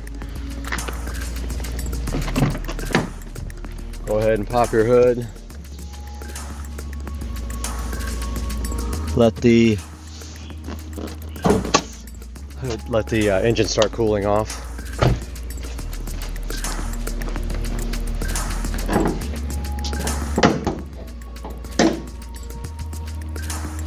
Got the hood pop now. The motor is very hot from driving home from work. Gonna let this cool off for now.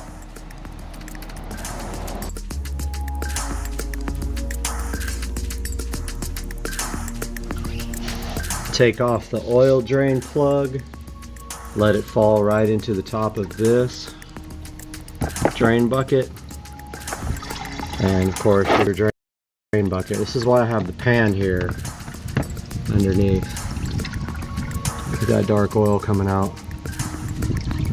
This little pan's kind of hanging down, or a little cover, engine cover. So it's going to take a while to drain out, and as it drains, it's going to really be straight underneath the flow. So I'm just going to pull that back. It's going to take a good least 10 or 15 minutes to drain. It'll help if you take off the engine cap, oil cap, as then the engine can breathe better. Go ahead and take off the oil cap. Let it drain a lot better under there. So that's going to drip for a little bit. I'll let that go ahead and drip, and then I'll take off the oil filter. Now you want to prep your new oil filter for installation on the car. A lot of people fill this with oil before they put it on. I never have done that in my entire life, but you want to make sure that you put oil around the O-ring there so that it, the gasket, so that it seals good. If you feel like it and your oil filter is in a position where you can do this, if your oil filter is not straight upside down, you can't do this because it'll dump all over you. But you can fill your oil filter with some oil if you feel paranoid about that getting to the motor. A lot of people think, oh, it's going to dry start. I've never had an issue in 30 years of oil changes with not putting oil in an oil filter, knock on wood. So that's how you get your oil filter ready for installation. Alright, as you can see, there's no more oil draining on here. I'm going to get this drain plug out of here, right there. I'm going to clean that up, put it back into the drain plug and tighten it fairly tight. Don't use a torque wrench on it, but you'll know how tight is tight. Get it snug, and then maybe like a quarter of a turn if you can after that. Alright, I got the drain plug all back in right here. Drain plug is back in place. Going to clean that area up. Make sure there's no oil left on there to burn off. Now I'm going to remove that oil filter. About to take the oil filter off.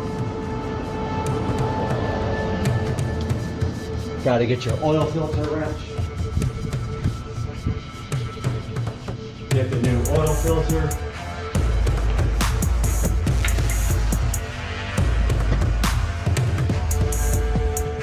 Got the oil filter wrench right here.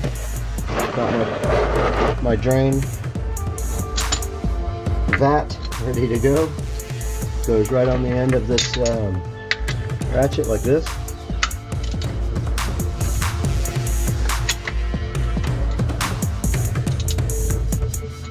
Now it's not going to be very tight because when you put oil filters on, you hand tighten them. But oil is going to come out of this when you remove it. Don't have your face underneath it. Get your drain ready for it. And it's going to get on your hand for sure. And it's very hot.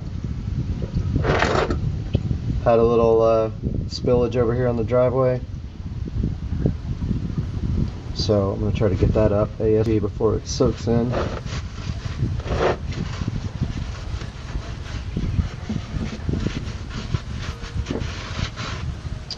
So yeah, it's going to make a mess when you have these like this. Go ahead and let it fall into your drain.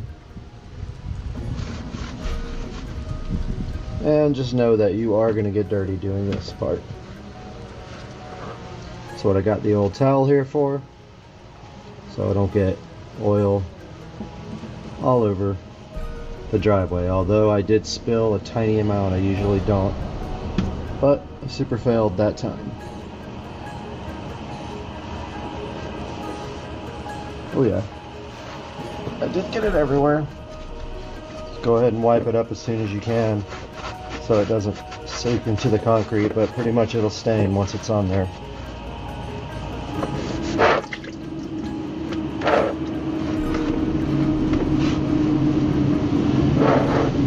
Yep, I got a little bit on the driveway.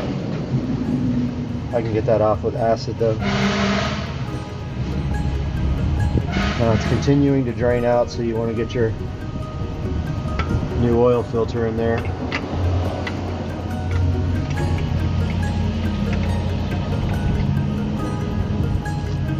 Now, your new oil filter, just remember, it's supposed to be hand tight. I'm using this because it's so slippery. but that's plenty right there.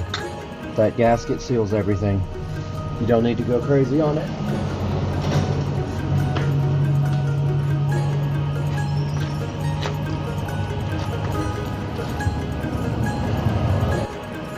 Okay, don't forget to retighten your drain plug.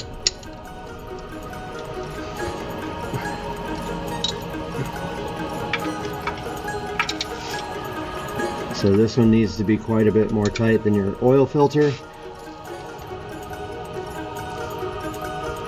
Just like that. Good enough. Still some oil dripping. So I'm going to go ahead and wipe off everything up here that got coated in oil.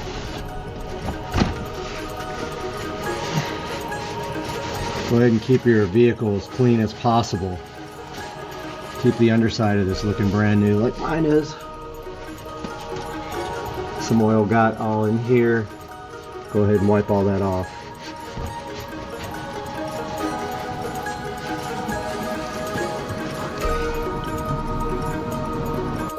Next step is to fill the car with oil. I don't recommend this, but I am using different kinds of oil and different weights of oil. It's your call. I don't have an issue doing this at all. Never have.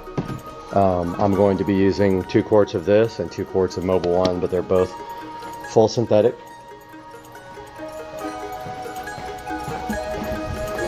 Helps to have a nice funnel. So like I said, hate on me, flame in the comments, whatever you want to do, but I'm going to be mixing oils for the sake of using what I have left over. Here's my funnel.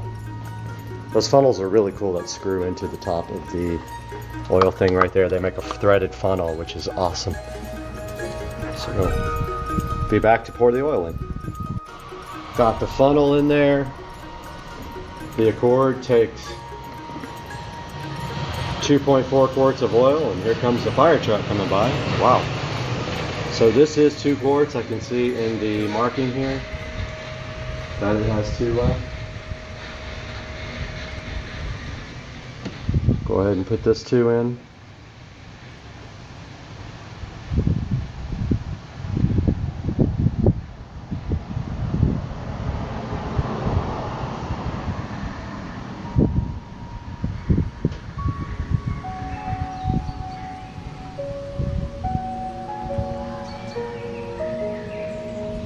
There's 2 quarts there.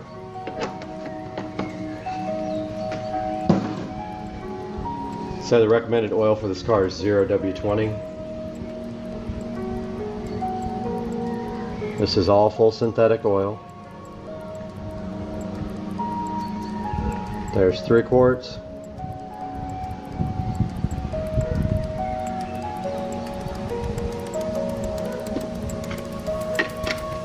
Also helps to have a nice trash can handy for all this. Mine is actually in the back. And here is the 4th.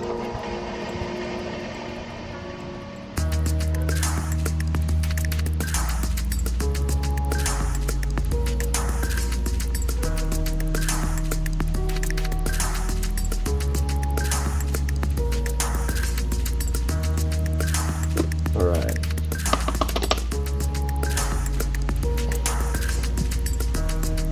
Go ahead and put your oil cap back on. Next thing we're going to do is run the car off the ramps. Go ahead and remove your jack stands.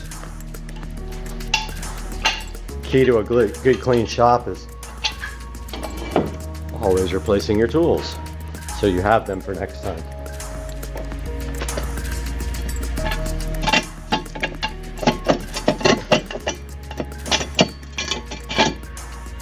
Of course, this one's being a pain.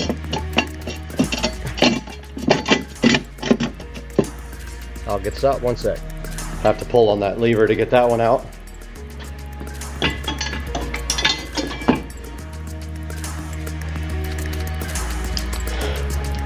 Now, go ahead and take the car off the jack stands. Sorry, off the ramps.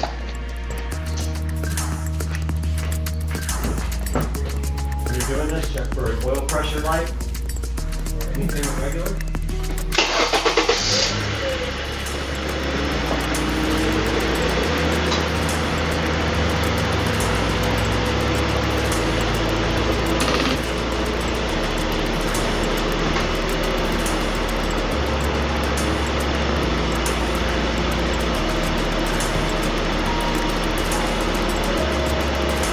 Everything looks good on the inside of the car. Just gonna quickly look underneath for any leaks. That is the air conditioning system dripping there. I don't see any oil leaks, but that pan is really hanging down. I'm gonna have to fix that. Next thing we're gonna do is check the oil. Next thing we're gonna try to do here is make sure we got the correct oil level in here. This is supposed to hold 4.2 quarts, and I put in just about 4. Let me grab some napkins real quick, some towels. All right, got my paper towels here. Gonna check this oil level.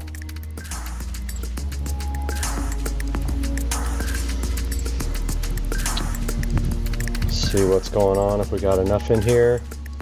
Like I said, I put in 4, it calls for 4.2.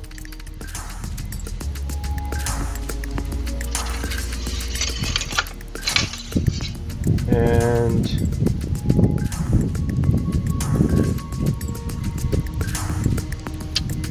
doesn't look like there's enough oil in there on one side, but I'm gonna go ahead and double check that and I'll be right back. Okay, it looked like it was a little low, so I went ahead and added 0.2 of a quart, and I think that's going to do it. Go ahead and clean up any spills you have here so it doesn't burn off the engine. And of course, very important is your cleanup effort. Get all your tools together. Make sure you clean all your tools. Put all your tools back together in their right places, and that should do it for the 2011 Accord oil change. All right, guys, welcome back to the channel. You're at Supercar Street Racing. You got Brad here and Joe, and today we are going to take a look at this project that we did on Joe's golf cart. We're going to go through everything with you, tell you why we did it, and then explain everything about both of these cards. Yeah, so obviously you were given an opportunity to work with Masasor Batteries. They contacted you to ask you a little bit more about your channel and had some interest in providing you one for you to obviously do a nice video on. Masasor reached out to you, obviously had a battery that they wanted you to showcase on your channel. The opportunity was great because I was in the need for new batteries on my golf cart. Simultaneously, there was a lot of things that we wanted to do to make the golf cart better in regards to the radio and other things. So the timing was perfect. I was elated because it was such a great opportunity to get this battery, and it was a great project. So right after this, we're going to go ahead and start this look at the 2 golf carts and what we did with this project, so stay tuned.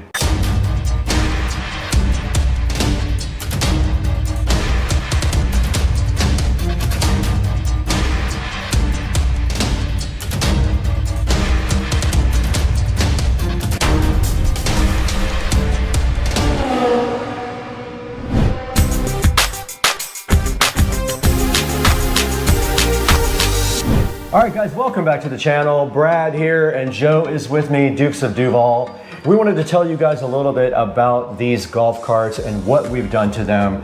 This all started with Masasor reaching out to me and asking if I'd be interested in looking at their 48 volt, 105 amp hour lithium battery. I said I would love to, but I already had one in my carts, but Joe actually needed one in his. So I reached out to Joe and said, what do you think about maybe putting the 48 volt, 105 amp hour battery in your cart? And what was your answer to that? Well, that was a simple heck yeah, because I had been running on some older Trojan batteries for some time, and I knew that their lifespan had started to lessen more and more, and to be able to put this newer technology in and be able to get all the bells and whistles that come along with it, I was super excited. So the answer was very quickly yes. Right when we decided to do this, we also wanted to maybe step up his cart a little bit. We had the opportunity to tear your cart apart and maybe do some improvements on it. What did we decide after we looked at the price and what it was going to take to get the cart up to the next level. Yeah, obviously it was such a nice donation from Mosasaur to give us that battery. So I was able to obviously not have to incur the cost. So I said, hey, if we're going to do this, let's go ahead and add a couple of features to the cart. Right. Really mainly around a stereo system, because I'm a big radio guy, love music, and I knew that I could use that money that would have normally paid for the batteries. I allocated that toward radio systems. So we were able to put together a really nice system. It sounds amazing. I'm super happy. And of course, we're going to go over that and talk about all the system and the other things that we did to get it in there. And also, I'm a big stickler for wire management. So once I get into a project, I really like to make things look nice. I like to do as much as possible as far as tying wires up and making everything look good in case somebody wants to look in the motor bay there. So we did take it up to that level. So what are we going to talk about first on these carts? I figured we could each go right with our cart and kind of do a walkthrough of everything we did and explain everything to the people. Absolutely. And just to kind of piggyback off what Brad said, I'm very much a stickler too about wire management and making things look good. And when we already had the chance of ripping all those batteries out, right, it really exposes everything. We were able to get into everything, replace some stuff that was already there, upgrade it, put newer wires on there while adding all the additional features that we wanted on there. So yeah, if you want to get rolling right into the cart and what we did. All right, so we wanted to take a couple of minutes to just talk about the golf cart itself. Particularly, I wanted to kind of break down what are the things that were already existing on the golf cart, some additions that I did prior to the battery install, and then we'll talk a little bit about the things that we did after the battery was installed. So with that, one of the first things that I put on this golf cart was I added this front light kit that comes from Madjax. This is a very simple kit, easy to install, and I added some additional lights to it, some aftermarket lights I should say, just to make it a little bit brighter. So it's a nice feature on your golf cart, especially if you're going to be riding around at night. Highly recommend it. There are some golf carts that have some fitted lights that you can install on it, but these come with a front bumper that's easily removed, and then you can add this in, and then some very easy plug and play wiring that goes along with it. Additionally, as we go towards the back of the golf cart, I added a couple of things. Mind you, this golf cart came directly off of a golf course. So it was bare bones, did not have a lot of the features that you see on it now. So I had to add a front windshield, rear view mirror. I added a back seat to match obviously with the material that I have on the front seat. So these seats are original. And then of course I added the rims and tires and did a little bit of a lift on the golf cart, about 1 inch, because these are 14-inch rims with low profile tires. However, they're just on the brink of when you put them on, if you did not raise them up a little bit, they will rub. And then if you have additional folks on the back. So I added some leaf springs that are heavier duty to be able to support the weight of the back seat, I should say, as well as any additional people that I want to add onto the back with the weight. Along with the front Madjax light came a turn signal kit that we installed as well. So that was all the things that I did prior to the new battery that was installed. Additionally, there was a radio that was up here with speakers built in, very simplified setup. We removed that right after the battery installed to make way for the new system.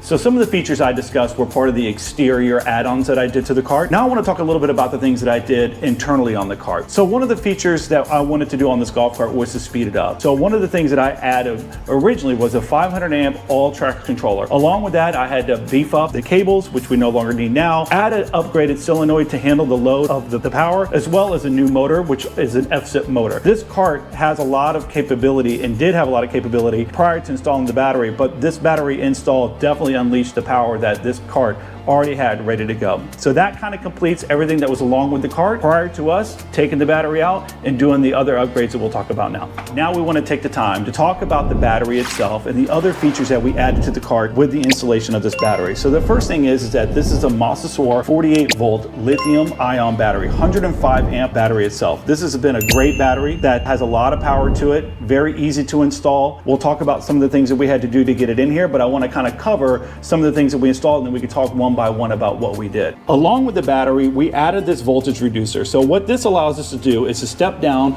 the power that's coming out of this 48 volt battery and convert that to 12 volt. That's very important when you want to run a radio and additional items on the cart. You're going to want to step that down because most things run off of 12 volt. So from here, we went to a little fuse block right here, which makes it simple for us to come off and be able to run other features on this golf cart, which include this inverter that we have here. This is very helpful for us when we want to have lights put on the cart, additional USB ports. It's very functional for the holidays. When you're running around, you want to put Christmas lights on. It's a very nice feature to have. We have this tar amp here. This is an 800 watt tar amp that has 4 channels. So what we decided to do is that we were going to run the 4 speakers that are 6.5 that we installed. We put 2 in the back, cut those out, installed those, and then we put 2 up the front on a new dash that we also installed as well. Along with that, there is the onboard charger. This is probably one of the nicest features that I like about having this new battery, is that now my charger goes everywhere I want. I have taken this golf cart many places. It's not really fun to have to run around with a charger and having to plug it in and not know whether you have your charger or not. This thing is always going to be with me, so if I run out of power, all I got to do is find a source of power somewhere and I can plug it in and it'll charge it back up. We'll talk a little bit more about the additional features on the front panel here that we did, because this was a big part of it. I want to talk about the second most important thing that we did to this golf cart that I was excited about besides the battery, was putting this front dash on. This front dash gives us a capability to do a couple of different things. One, it has built-in speaker holes for it, which is really nice, so we were able to add the 6.5s up for the front. Additionally, it has a front flat area that typically, and if I could take this off, I can show you, some are different than others that you can buy, but this one had a single DIN opening for it if you wanted to put a regular radio in. What we decided to do, and we mirrored Brad's golf cart, which was a great idea on his behalf, is to find an iPad or a tablet, add metal strips to the back, and add some magnets to the background. This is probably one of the last things that I got to finish up here to get this all cleaned up and ready to go, but we're pretty much close. We're doing some testing to make sure it holds on. But with this, it just simply snaps in place, which is really great. Right now, when I get in the golf cart, the nice thing is that I have a full tablet here that's going to allow me to do a multitude of things, from watching movies or to play music, which is going to be the most important thing, and having internet and availability at any point in time, which is really nice. Along with that, on the bottom here, we added a subwoofer to the back that we'll show you in just a minute, but part of that I wanted to have is the ability to turn the subwoofer up and down. So if I'm coming into a neighborhood or somewhere that I don't want to be loud, I'll be able to adjust the volume down tremendously on that, which is really nice. As well, we decided to add this external USB port, which is really nice, and it's weatherproof, so you can open it up and it gives you your voltage indicator for your 12-volt convert. Along with these other features that we added here, we have the LCD display screen for the battery itself. This is a nice feature. There is a Bluetooth setup and an application that you can, software that you can put on your phone, which is really nice, which will eventually go onto this tablet as well. So what I will end up doing, we'll end up adding that application to here. So all I need to do at any point in time is to be able to toggle between my music and the application, and I'll be able to see my battery, all the things I need to know about it right at a glance. And lastly, one of the things that we did here was we did add a Bluetooth adapter. So this is very nice, because what that's going to do is allow us to take any of the music that's being played off the tablet, send it through the Bluetooth back to the guitar amp, which is then going to obviously feed out through our speakers. All right, and one of the last features that I really wanted to add to this golf cart was to add a subwoofer. Again, I love music, so I wanted to make sure I have ample treble and ample bass. So with this, we took this subwoofer, and actually it's interesting, I found this on the side of the road a couple of years ago, and it's been sitting in my garage, and we took the time to obviously redo the entire carpet on it, go through it, make sure the port was corrected, and glue back in, and then obviously install it in here. So it just happened to work perfectly that it fits flush right inside here. This is just a 10-inch subwoofer, and I can tell you when pulling up that Brad certainly can hear me in the house rattling everything. So it's got a lot of power coming from this 800 watt amp to support this 10-inch subwoofer, and it's a great feature. So as you can see, we got it in here from the back. Right now, we're still trying to figure out how to permanently mount this thing so that it doesn't move around, but I got it tied out pretty good so it stays pretty still. Overall, this subwoofer's been great. Sounds amazing off that amp. I don't think that I'm going to upgrade the amp any higher. I think it's the perfect amount of bass that we need to enjoy a nice ride on the golf cart. All right, so that was a quick overview of my golf cart. Again, I just want to say thank you to Masasor for such a great battery that they gave us to obviously talk about and install, and it's been fantastic for the week and a half that I've had it, and it's really allowed me to make this golf cart so much better because of the power that it has and all the capabilities. So thank you for that. Now we're going to pass it over to Brad's cart to give you a little bit of comparison of the things that he did to his cart versus the ones that I did with mine.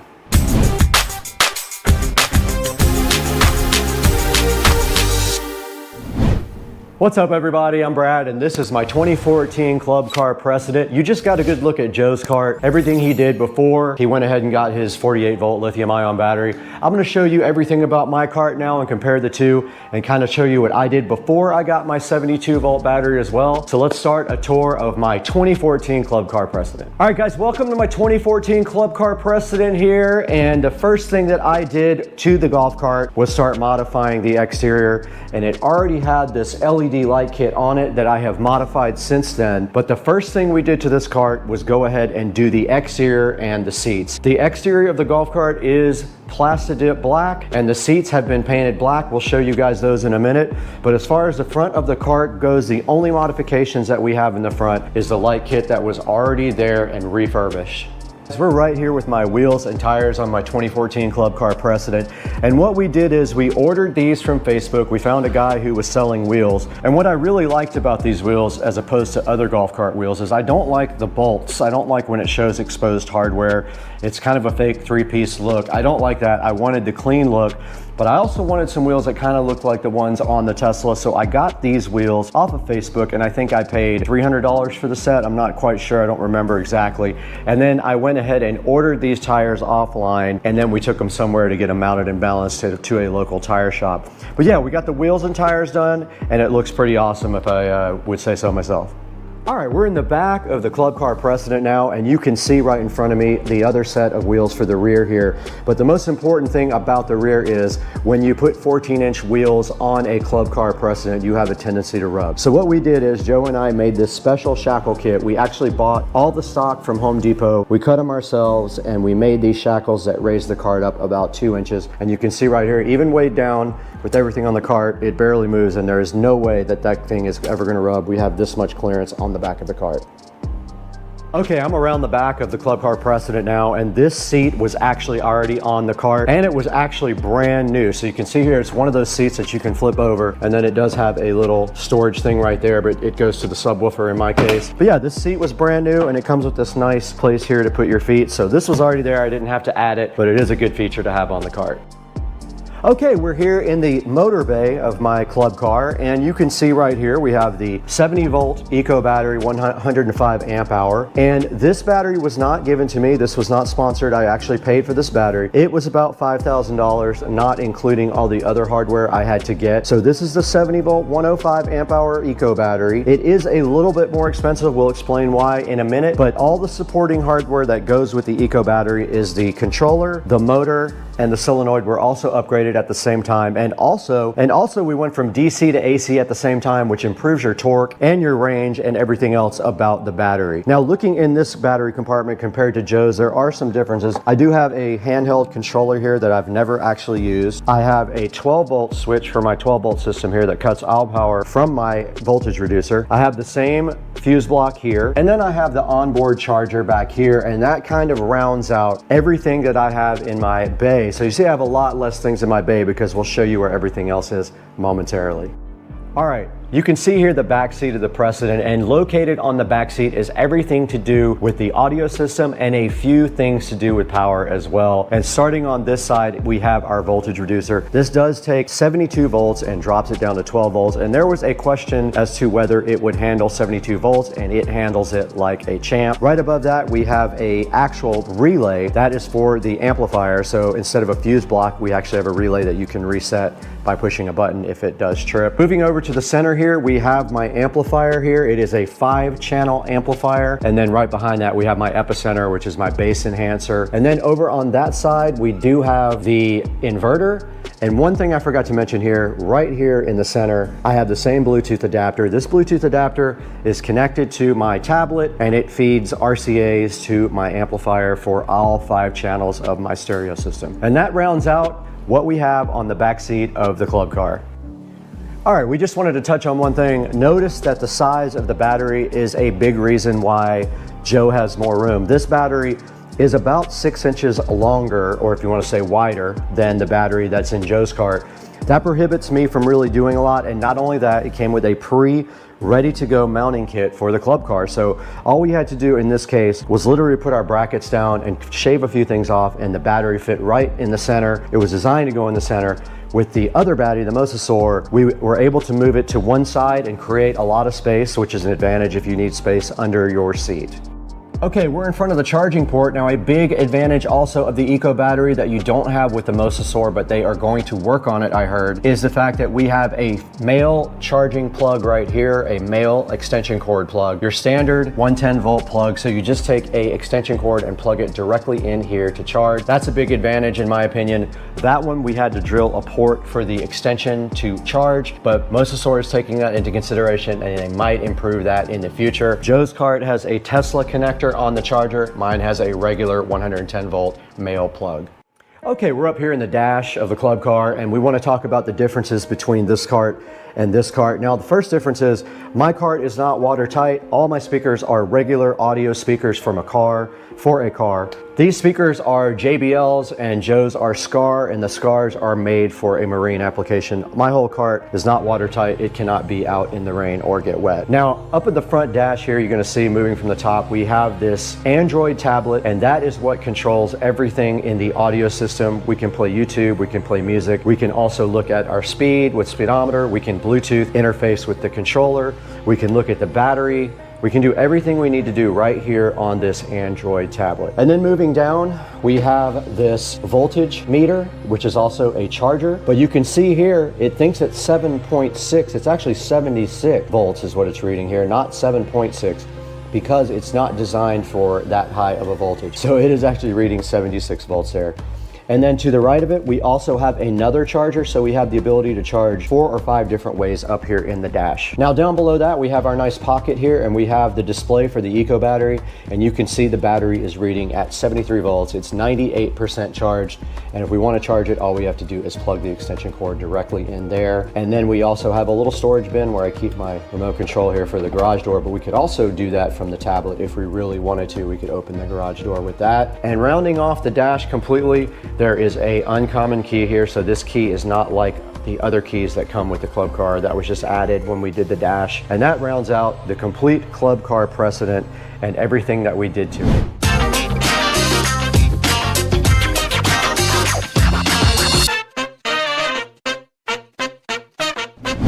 All right, guys, we are back in the Supercar Street Racing garage with Dukes of Duval. We've got both of our carts right here, and you guys just saw a complete walkthrough of both of the carts and all the modifications that we did to both of them. And I gotta say, the carts look amazing, they sound amazing. What is your final thought on the Mousesaur battery and these two carts? Yeah, I tell you, we did Brad's cart first. That was a great experience to really learn more about the cart, all the things that you can add to it. We learned a lot from that. So when we jumped over to my cart, it was much easier of a process because we knew where everything was, what we needed to do. And then obviously with the Mousesaur battery, it was amazing. This cart has a lot of power. It's a lot of fun. The music blares. So very happy with all the work that we've done. And I thought it went very smoothly overall. So very easy process, especially when it came to putting in the battery. Very simple. We could have done this whole thing in probably 4 or 5 hours, and we decided to take it to the next level. And luckily I had a lot of the connectors and wire that we needed. We only had to order a few things. We had a lot of the tools and everything we needed right here in the garage. So we were able to do everything right here. You saw this is a 10-part video.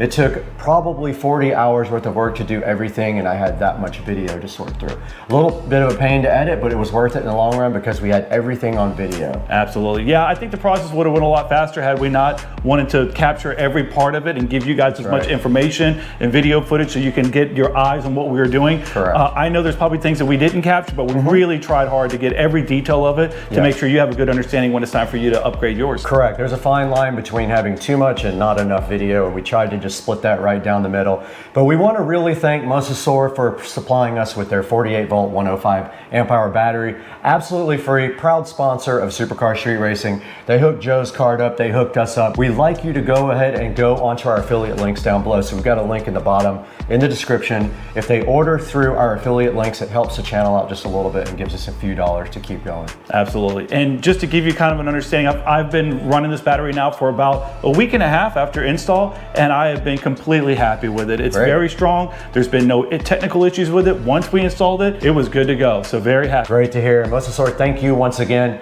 Guys, thank you for liking and subscribing. If you're new here, go ahead and hit like and subscribe. And we're glad to have you if you're new. We're glad to have you back if you're an old subscriber. And we'll see you on the next one. Let's get out of here. All right.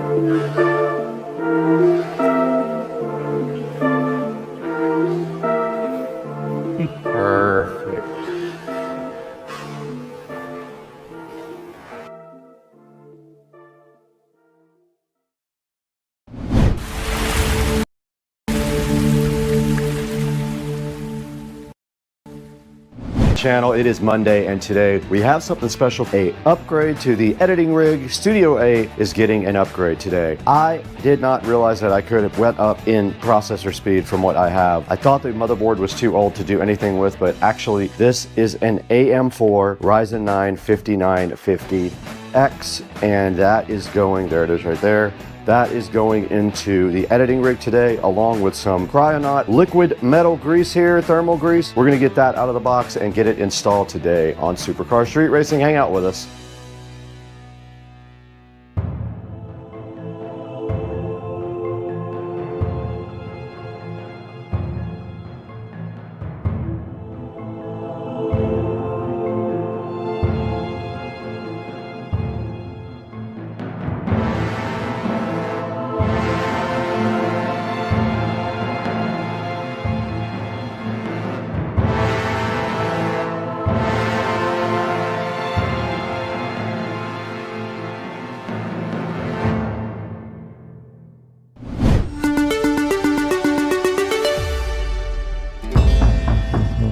In front of me on the table here is a AMD Ryzen 9 5950X, as you can see, marked on the box right there. And it is time today to take a look at this and also this nice Cryonaut thermal compound. What we're doing is upgrading Studio A. Studio A has a editing rig with a 5900X processor in it. This will be a significant upgrade to the 5900X because it has more cores and it is way faster. So this should upgrade the outside Studio A quite a bit and help prevent some of the issues every once in a while with lag and not being able to scrub the timeline and things like that. I'm hoping this is a big upgrade for that. We already upgraded the RAM to 128 gigabytes as well out there, so this will be the second part of the upgrade. And also, we do have to remove a water cooling block from the old CPU to get it out. I have done that before because I did it with the old CPU when the water cooler actually died. So what we're gonna do today is get my editing PC out. We're going to put it on its side in the studio and take out the old processor and hopefully put in this Ryzen 9 5950X.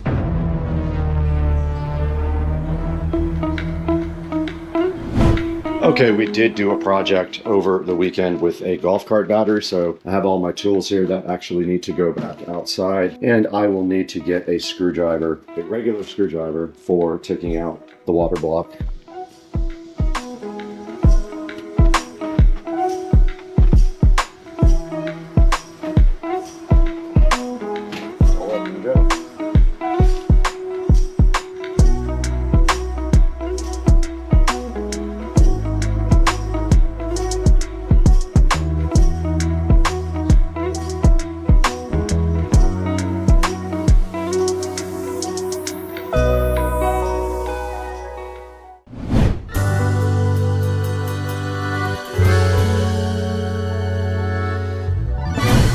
All right, we got the Ryzen 9 right in front of us, ready to be unboxed. Should be pretty quick and easy to unbox this. There's the actual processor. There's the Ryzen 9 5950X right in front of you. So that's it. There's not really much to look at inside the box. Let's get the Cryonaut open. There's a tube of Cryonaut thermal grease. And it has a verification code as well to let you know that it is 100% real. And a little paddle. It says to put a little drop 3x3 on this processor and spread it evenly. So let's just apply it with a little bit of pressure and evenly. So that's what we will do. We have to go disassemble the PC outside though. Let's get outside and get this thing installed.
And we're booting up to Windows.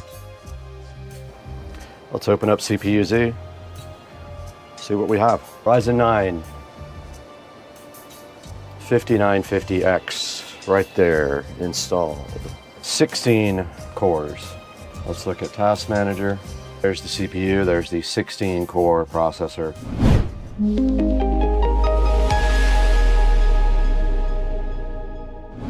Hey guys, we're back in Studio B now. We spent some time in Studio A upgrading the editing PC out there. That PC originally started with a Ryzen 9 5900X. I wanted a little bit more power out there, and I did find out that I could upgrade my CPU to what's on the screen here. This is the Ryzen 9 5950X. This is the fastest AM4 processor available. You can throw this in any motherboard that supports AM4. AM4 is a DDR4 specification motherboard, so you have to use DDR4 RAM with it. And you can see right here, it does have a 16 core architecture, and it does have 32 total threads. Its maximum boost clock is 4.9 gigahertz, and it's based at about 3.4 gigahertz. It has 64 megabytes of cache. Its TDP is 105 watts total. It is unlocked, so you can overclock it. It uses the AM4 socket, and of course it supports Windows and RHEL and Ubuntu. It does not have any graphics built in, so you will have to have a graphics card if you go ahead and get this. And right here on Amazon, you can see that it is $308 right now. If you're looking for it, $308 is about what I paid for it as well, and it was shipped the very next day. Now, I did do some testing on this in DaVinci Resolve Studio, and it is quite a bit faster than my old CPU. And I know a lot of the stuff is graphics card intense, but a lot of the speed change stuff in DaVinci Resolve uses all of your CPU power available, and I do a lot of speed changes in my editing, so it really helped in that area as well. Even the general performance of the actual PC itself was noticeably faster with the 5950X instead of the 5900X. I'm going to put a link to this in the description if you guys want to go ahead and get a Ryzen 9 5950X. Please order it from our official link in the description. It helps us out greatly when you do that for us. We get a few dollars here and there. Please like and subscribe also. It looks like we're going to hit 200,000 subscribers probably within the next day, so that's going to be awesome as well. And we couldn't do it without your help. So we really thank you so much for supporting Supercar Street Racing and sticking with us through all these years and making us great. That's gonna do it all for today with this 5950X AMD Ryzen 9. We're gonna go ahead and get out of here. We actually have a real job. All right, what's going on, guys? It is Tuesday evening. Tonight we're gonna talk a little bit about the audio system again in the SL65 AMG. It's time to get rid of that old school 2005 command radio, put in something modern. So what we are going to be doing is we are going to be putting the Android joining head unit in, and we're going to do a 5-channel amplifier, and we are going to do new component speakers and a subwoofer somehow. I'll get into the difficulties of the SL65 when we go out into the car in a minute, but basically what we are looking at here is the following. So the first thing we have right here is the joining head unit, which I reviewed earlier. It is a 5.1 Lollipop Android head unit. That's pretty amazing. Go back and check out my review on the joining head unit. What we have here is some Infinity Kappa 60.7 CS component speakers. They are a 6.5-inch woofer and a tweeter system with 2 crossovers. So my plan is right now, the SL65 has a subwoofer in the floor footwell. It's a Bose subwoofer in a isobaric enclosure, and it's a weird oval-shaped woofer inside of a plastic enclosure. It has 5, I think, and 3/4 or 5 1/4 plus, no, sorry, 6.5 and a 5 1/4 in the door. It has no tweeter.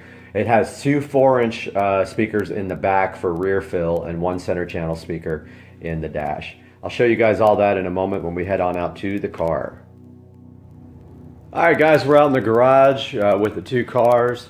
We're going to take a look at the SL65 AMG factory sound system. So what we're looking at here is the command navigation system from the original car. Just, you know, when this came out, these were state of the art. However, of course, now they are slow, old, and very, very difficult to work with. So we're going to be removing that. I have the doubled-in Scosche factory mount for this vehicle. The door panel here has the Bose system in it. It's got a 6.5, and I believe I think it's a 4-inch actually, a 6.5 and a 4. We'll be taking out the 4-inch and putting a tweeter there, taking out the 6.5, and putting in the Infinity Kappa 60.7s in there. There's a center channel speaker right there. What we are going to be doing with that speaker is we're going to be summing left positive and right positive and running that center channel speaker for kind of a middle front mono fill. Back here on the back deck, which you cannot see at all because it's too dark, are two 4-inch speakers. With the factory system, this is a surround sound system. Those are used for rear fill. We are going to be removing those and maybe replacing them, maybe not. If we don't replace them, we're going to run stereo rear. So we will be rewiring them into stereo. Now back here, I don't know how well you can see that. There's a luggage compartment back here. Let me get this turned off and back on with some light. So now that we got a little bit of lighting, this is the luggage compartment back here, and you can clearly see the speakers now, right there and right there. So what we're going to be doing right here is something I saw online. Someone removed that whole section there down to where it meets the storage containers, and they put a new box there that's a little bit deeper. It still allows these storage compartments to open, and they had a, I want to say a 12-inch woofer right there. I'll have to go back and double check, but I believe it was a 12. We might go with two 10s, might make a little bit more sense. A 10 on that side, a 10 on this side, and get rid of those buckles for securing luggage. So that's the plan for the rear of the vehicle. So this is the back of the vehicle. There is a false floor right here. The battery is located right under that. You can see the charging system hooked up now, the trickle charger. So what we're going to be doing back here is putting the amplifier back here. And so we can either just raise that floor up and put it in there, and hopefully there's no issues with heating. Or we can build a false floor with a plexiglass top and some vents and go that way, directly connected to the battery here, and then run the cabling through to the vehicle right there. So we should have a good 5-channel amplifier located right there. We will be running the 5th channel to the subwoofer. We will be running the rear channel to the speakers in the back that are currently mono fill. We will be wiring those up in stereo. We'll be running front left and right to the doors, and then we will be running front positive and front left positive and front right positive to the center channel speaker for front fill.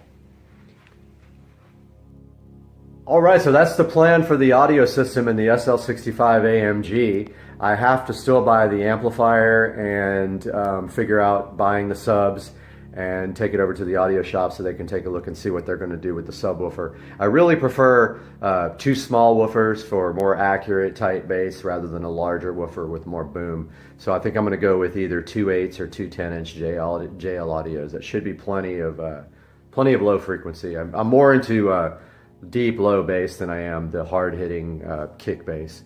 So I'll update you guys as I get more, but for now, please subscribe to my channel. Please like this video, and we'll see you next time.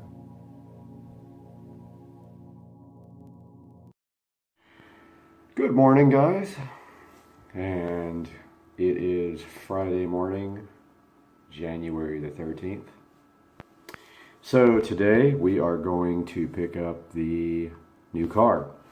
So, what kind of car is this? I'm not going to tell you yet, but brand new, the vehicle cost about $200,000. It's not a new car. It's a car I've been looking at for a while. You probably have seen me before on YouTube. I'm going to upload my old videos of my Supra. I used to have a 1994, actually a 1993 and a half super hardtop, and street raced it quite a bit. So I'll be heading out to New Jersey today. Here in the next couple of hours I'll be getting on a plane. I'll be going to pick up the new car, and we'll do some video of that, maybe some of the travel, and when we pick up the car, some video of the new car. See you then.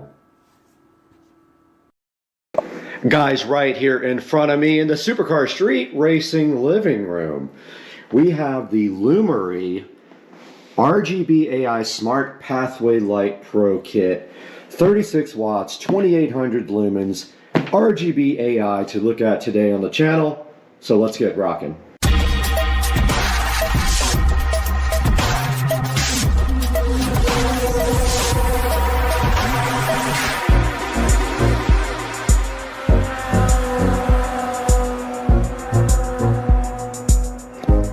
Looking so fresh in this box, and it's sitting right here in front of me, and it is right now also in front of me.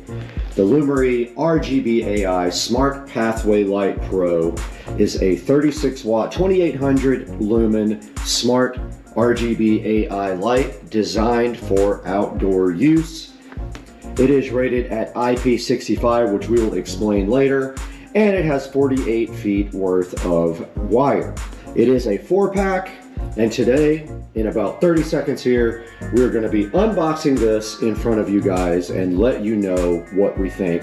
We're going to set it up, see how it looks at night, and let you make a decision on whether you trust your money with Lumery. So let's get busy. The Lumery RGB AI Smart Pathway Light Pro sits in front of me inside of this box, right next to my drone. And we're going to open this guy up right now and see exactly what it is made of. But before we do that, we need the Supercar Street Racing knife. All right, inside the box now, and we can see this nicely laid out packaging here. And we can see one light here and one light here, and a nice instruction manual on top from Lumery. And inside of this little package right here, the styrofoam package, we do see the stakes.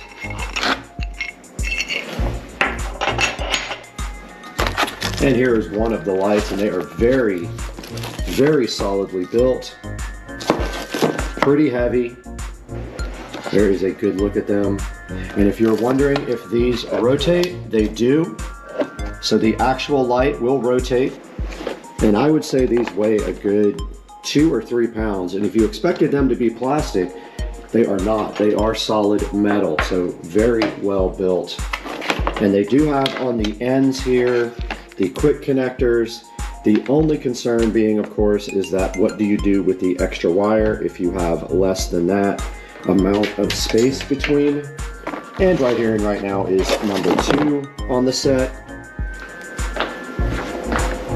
which I am just placing back on the table. Then we do have the Lumery remote right here. And it looks like right here is the power supply. And if you're wondering if you're going to be able to use a plug, you can't. You have to use this brick. And then underneath, the same exact thing on the bottom.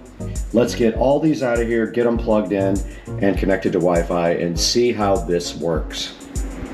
Now, my plan was going to be to use these on the dock.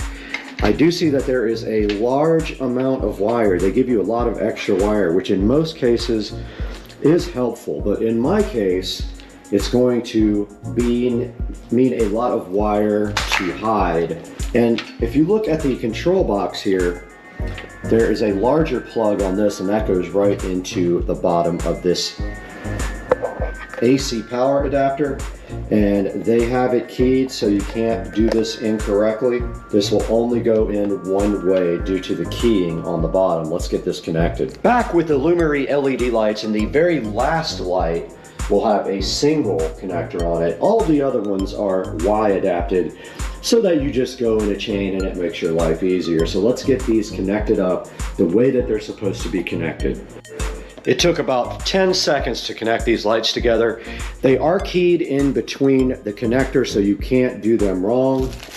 And right here we have the remote control for these guys, but there is already a control right here that allows you to turn them off and on. We do have the app open here, and it wants the Wi-Fi information. All right, so we do see Lumery Path Lights Pro there. It did come back on and ask how many bulbs we have total, and we do have 8, so we hit confirm there. And now we can see the nice little screen here with the colors. It is set on warm white now. Go to color, we can go ahead and set them to whatever we want. I love how bright these are. Our next step is going to be getting them installed on the dock. We do have a challenge. We're going to put one at each corner on the dock and clamp them to the dock using this tape here. This has screw holes in it. We will get it very tight, and then we will clamp these to the dock, and then we have to figure out wire management. I'm kind of leaning on wire management inside. There's a hole right here, but it doesn't go very deep, so you can't put the wire inside there. We're just gonna have to see when we get out there and get this thing connected to power. All right, we are out here at the dock, and we see here that we have the old rope lights installed. Our first job is, these are completely broken, so we have to cut these off and get them right out of there right now. Now we have to be careful while we do this because there are alligators literally everywhere out here. So there might be one up in the yard. Nope, I don't see any there, but we need to be careful. No alligators there. Maybe they are out somewhere resting, but while we're working on this, we got to be really careful, like not to fall in like I almost just did.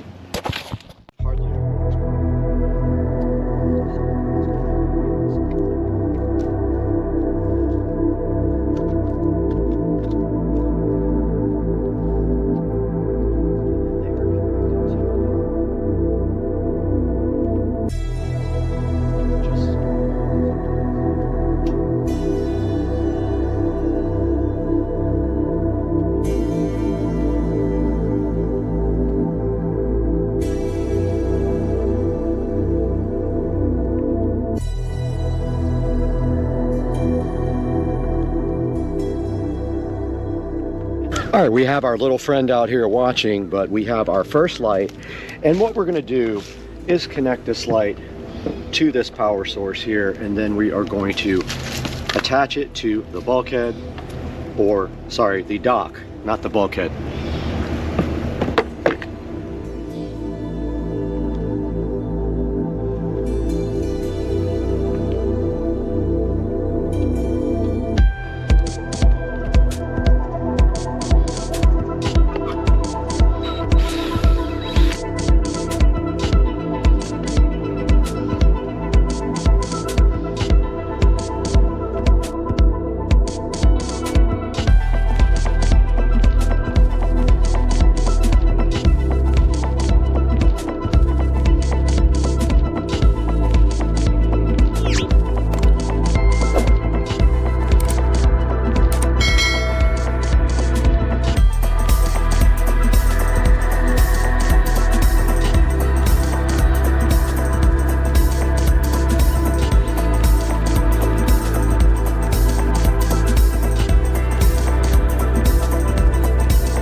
All right, I should have painted the other one before I got it on there, but I'm gonna go ahead and pre-paint these black, just the fronts of them, and let them dry for a little bit.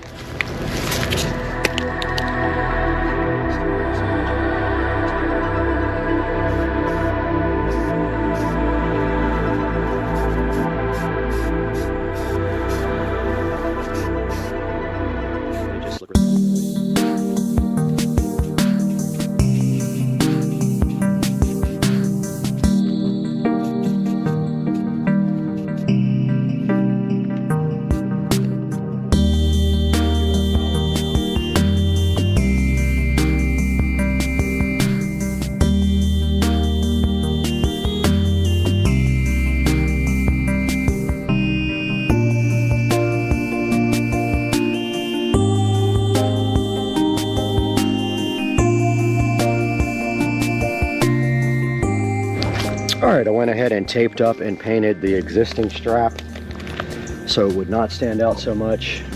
Just waiting for the other plastic straps to dry now. All right, I'm gonna go ahead and pull the tape off and put some clear silicone behind this guy to start holding it.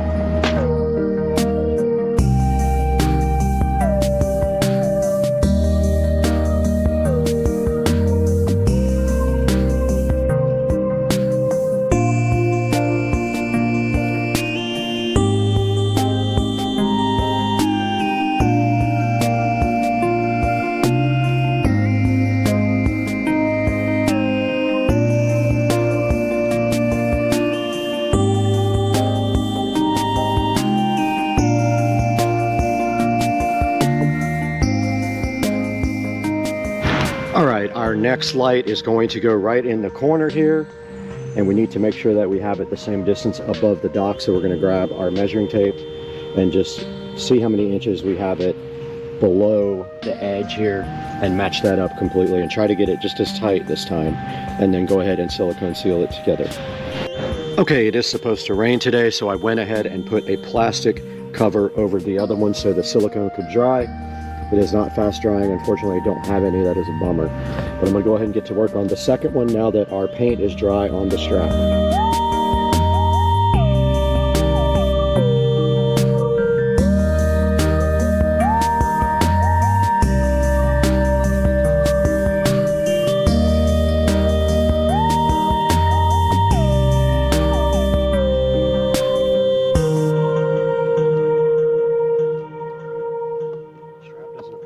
Okay, I did get the third light installed. It is a little loose, so I brought some long screws out, and there is an alligator nearby, so I just have to be careful if he starts coming towards me. But I'm going to throw another screw in this one.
All right, we have finished attaching the lights to the dock and siliconing around the base.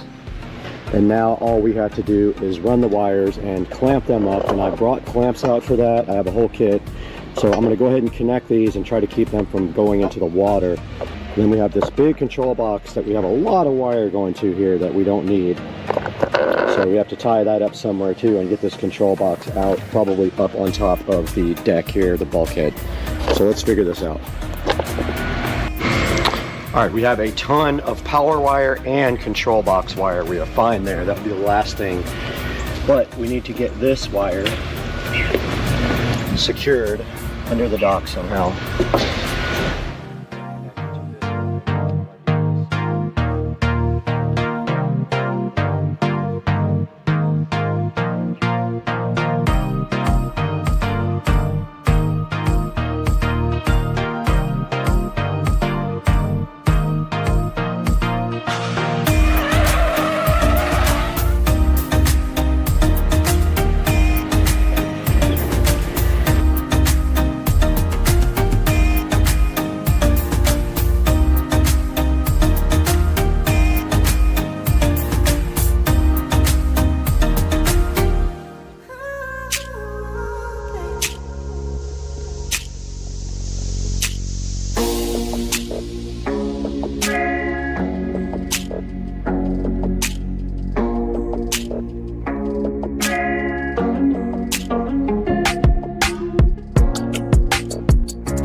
All right, we have successfully finished tacking up the wires for everything else.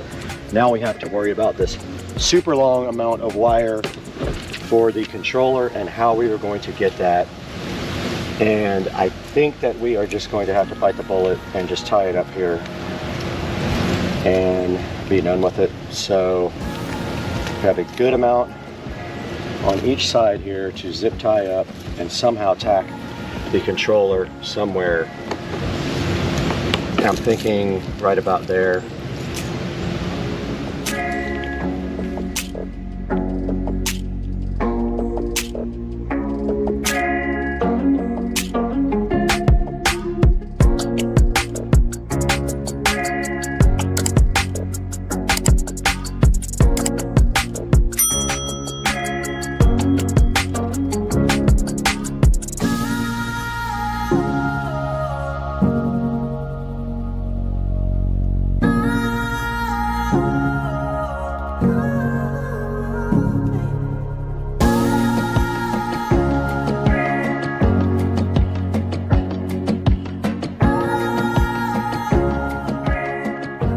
We are all done out here with the install of the Lumery RGB lights, and you can see right here they are on and they are powered by this smart switch. They are also smart themselves, but we are using the smart switch here. It will come on at a certain time, and whatever these guys were set to in the past, they will come back on. We did use these clamps, and we used some clear silicone also. When that dries up, it'll be nice and tight.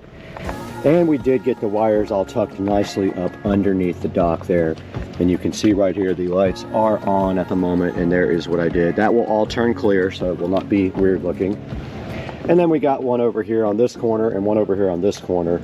And we can turn them one onto the dock and one onto the water to try to make kind of a cool lighting effect. So tonight we'll come back out when it gets dark, check this out, and see how the project finished. All right, we're out here at the dock, and it did turn dark, and Dukes of Duval came over. He's over here chilling underneath the patio. And this is what it looks like at night with the Lumery RGB AI outdoor path lights. You can see that we have one of the two spotlights aimed onto the dock and the other spotlight aimed onto the water, so it lights up the water quite nicely.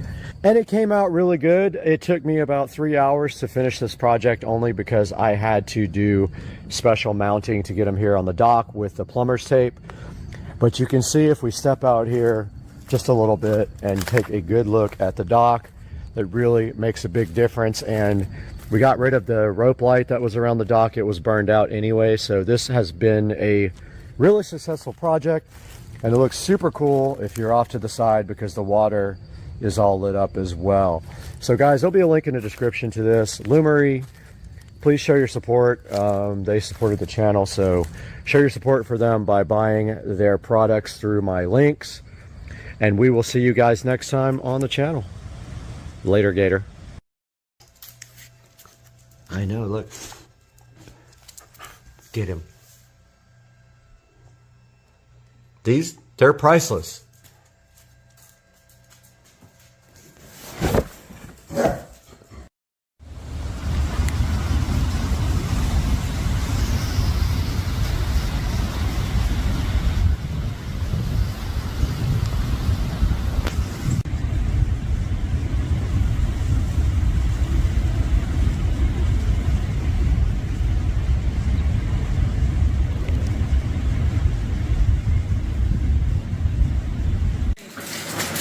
All right, we got Rich out here.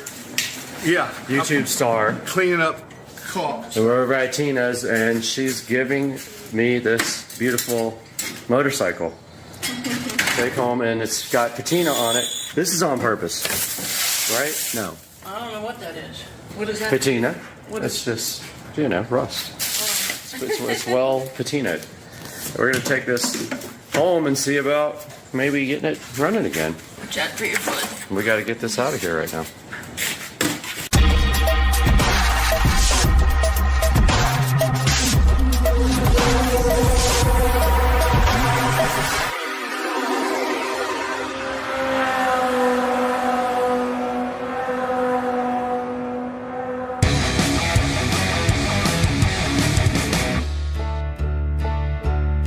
Okay, we got the bike loaded up, me and Rich, and we found that tire's flat spotted, so that's why it wouldn't roll. So no big deal, needs a tire. And I found we have the manual, so we'll order parts for it when we figure out what needs to be done to it, right, Rich? That's correct. Not Tina, she's not on camera. Off cam Tina. And 2 weeks from now, we'll be jumping cars with it. Jump whatever will get in front of us. That's pretty Cars, much. cats, dogs, whatever. Yeah.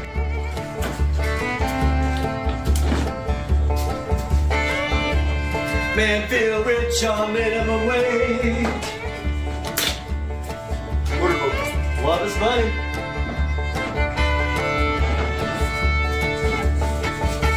Last spot.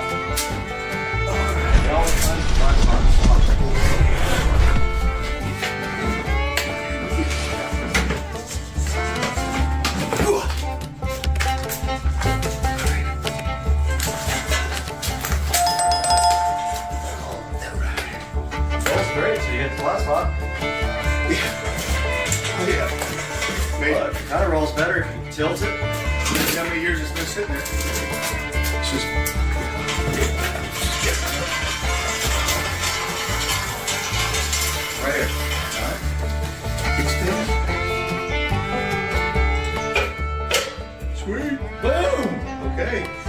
bike. Awesome. Dude, the mini bike life. Coming over to get some potatoes. All right, we're out here in the garage and Rich is over there doing something to his truck, I think with seafoam. And I'm trying to make him help me, but he's tired, even though I only slept 2 hours. Gotta get the lights going here. Okay, so we got right here a real gas tank.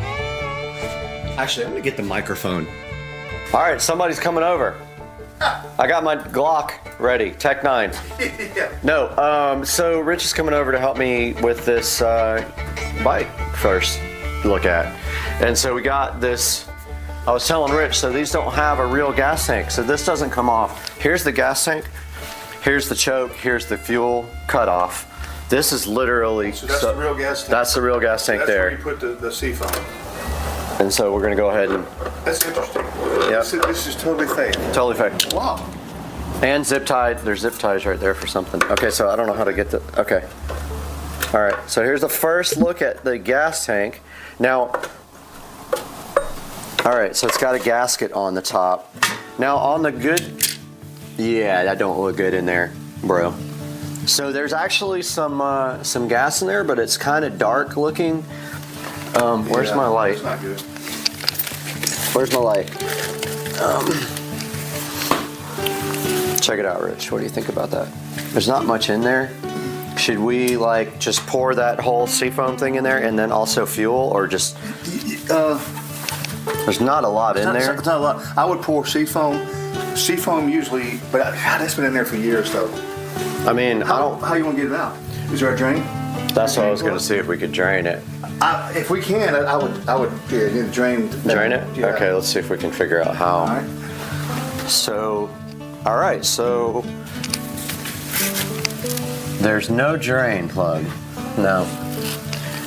Okay, so you'd have to siphon it out. Oh yeah, and I don't know if I want to deal with that. We just add seafoam to it. Well, I'm thinking like a bunch of seafoam and some fuel. And get some new yeah. ethanol. And since it didn't yeah. And since it didn't go into the carburetor, right. Since it's off, maybe that's enough dilute. All right, so we've got our seafoam here.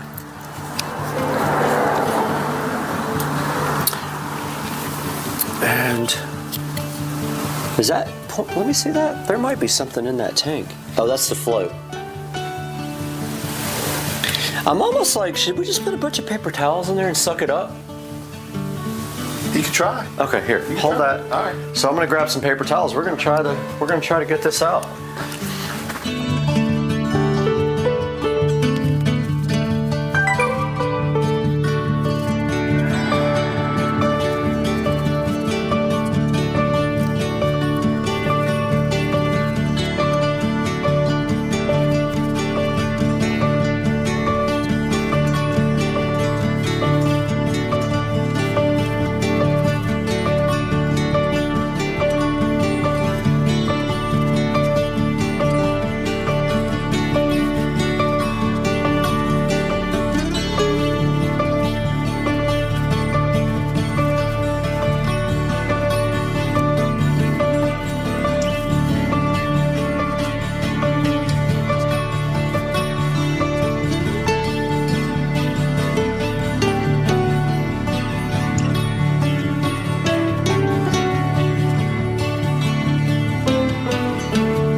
All right, we got a light on over here, and here is the oil. Okay, so this looks like the oil dipstick, and that might be the, it might be the drain. Oh. You want me to wrench? Oh, you got Nope, it came out. Not too bad for probably 10 or 12 years. Right? It's got oil in it, dude, and it doesn't look bad. It actually doesn't look bad. It's not dark at all. So I'm gonna stay with that for now, but I'll change it after I figure out how, because I think, yeah, this has got to be the oil, oil bung. And we probably should, well, that looks jacked. Look at that. It's bent. Yeah. That looks fucked. That might need to be replaced. It's like it's curved that way. You see what I'm saying? Yeah, that's... Yeah. So it doesn't have gears. So it's got one of those clutches that just works when you give it the gas and then it lets off. So where is the air box? We gotta take the air box off and clean it, and then put starter fluid in the air box before we can take naps. So that looks like the air box right there, carburetor. Let me zoom in closer on this guy right there. So we've got a wing nut up here. Did the seat pop up? Comes off a little. No. Does not pop up. But we got a wing nut on the air cleaner here. What we'll do is we'll take the air cleaner off completely. It's definitely rusty. I have to. It's seen better days for sure. Okay.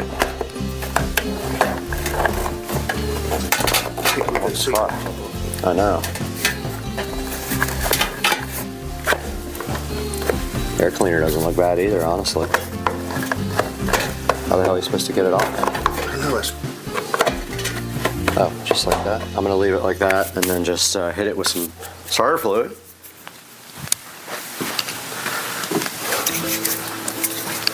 And hope the spark plug doesn't need to be pulled out.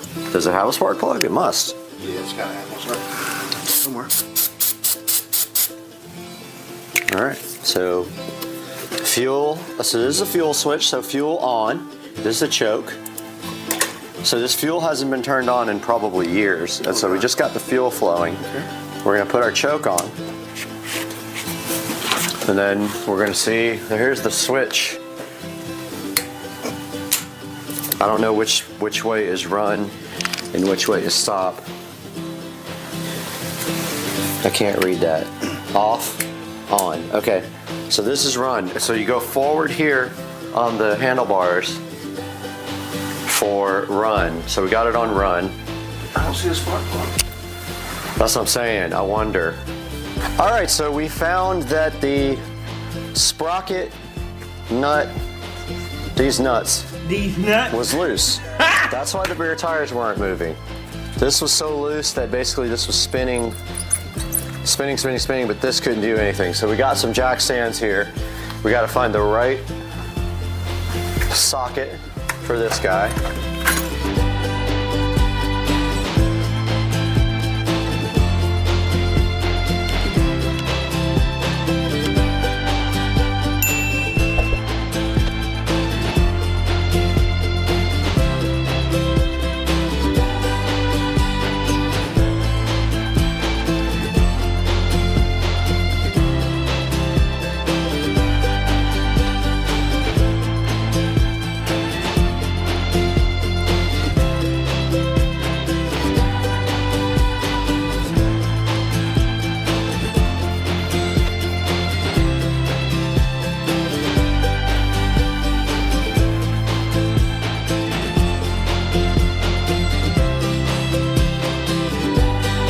Now I'm just looking at the throttle cable and seeing what it's doing.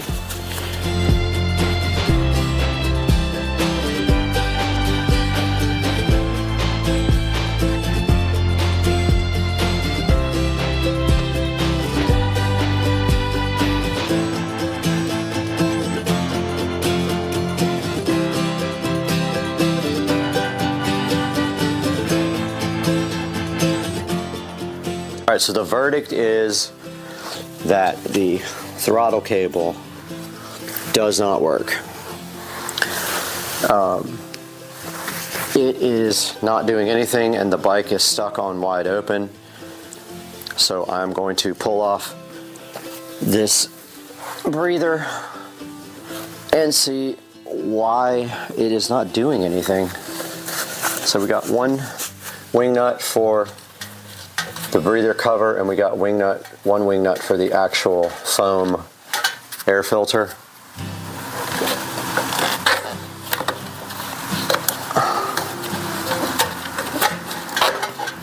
Air filter's off. Yeah, I'm gonna end up having to take the seat off, but this does nothing. Well, it's not connected to the carburetor anymore. I don't know how that's supposed to do anything. Throttle cable works to there, but that's all it does. Yeah, we gotta take the seat off. And change shoes. We're ruining our good shoes here. Good morning, everybody. It's Monday.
This is the first gen. They are on the second generation now. They dropped the headphone jack.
Now, keep in mind here, one other thing. I'll put the cost up after that.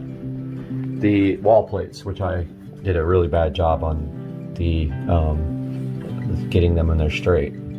The wall plates really need to be painted black. I'm going to do that. I just haven't had a chance to do that yet. But back here we have surround sound speaker jacks using banana plugs that go up through the ceiling. We've got the cable. It's actually not a cable anymore. It is actually just a Cat 5, Cat 6 switch, but when we had cable, that was the feed for the cable. Now it's going to the cable modem in the other room with Cat 5 to feed internet. Oh yes, the Fire Stick that is connected to this for movies is actually using wired Ethernet. So I have that directly to the Fire Stick. Then there's a RCA set of jacks. Two of them there's only two being used, and they go to the closet behind me, which is my whole home audio system in case I want to go back and forth with signals. And then that's the HDMI brush plate. So yeah, I will put the estimated price on the screen right now. Keep in mind, I did all of the work here myself. I did not have one single person do any of the work in this room. I did the electrical. I ran the electrical from up in the attic to where it was coming down the wall here. I spliced into it, put a box in the attic, and it goes up to there.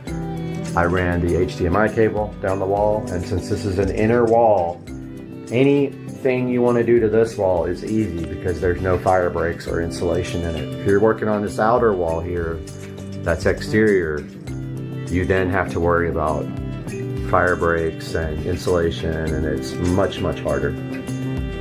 So I did all the work myself, including making the screen, and I have already put the price up that I think that I may have been into. I've got many hours into this. I've got probably 6 days total into it, if you count all the little work like putting the fan in and the shelf in and all the painting.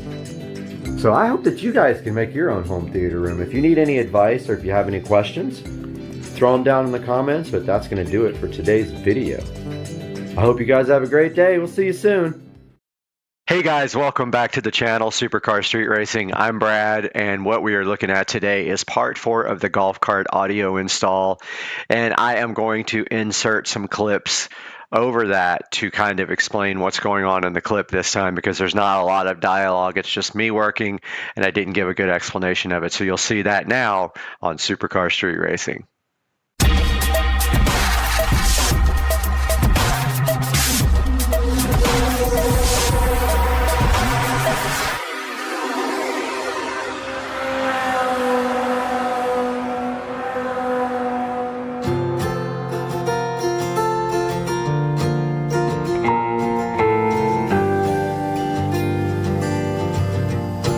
Hey guys, welcome back to the channel, and today, as you can see here, we're going to be working on the golf cart audio system again, and we are doing some electrical wiring.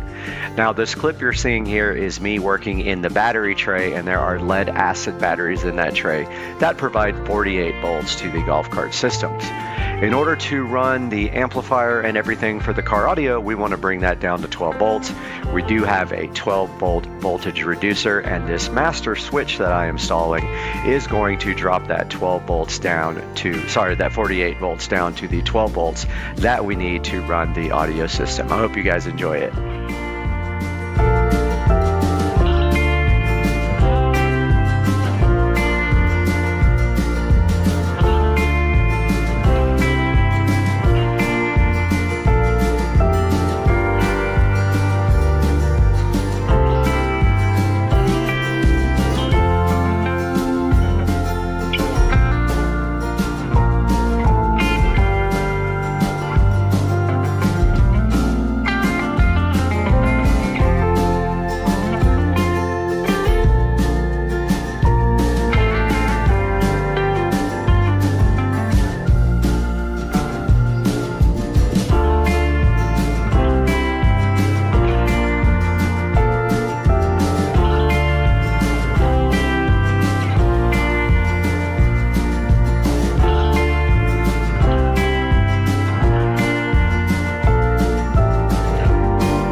All right, we got the power switch in, and now we're going to do some more work on power and things like that.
Right here, what you're looking at on the screen now is my Blaupunkt Epicenter. Comes with a remote control for the base knob, and it has a little LED on it. Well, I was going to put this in the dash, but I decided to put it in the back because you really don't adjust it that much. I mean, it would look cool in the dash and all that, but I decided to put it right behind me. I could reach back and adjust it if I ever need to. So what I did was I removed the Epicenter volume control from the actual metal mounting plate, and I removed the LED from that as well. And now I am soldering the LED back to the wire. I made like a longer wire to connect the LED to the little circuit board, and I'm soldering that, drilling the hole for the LED, and mounting this stuff in the back of the golf cart.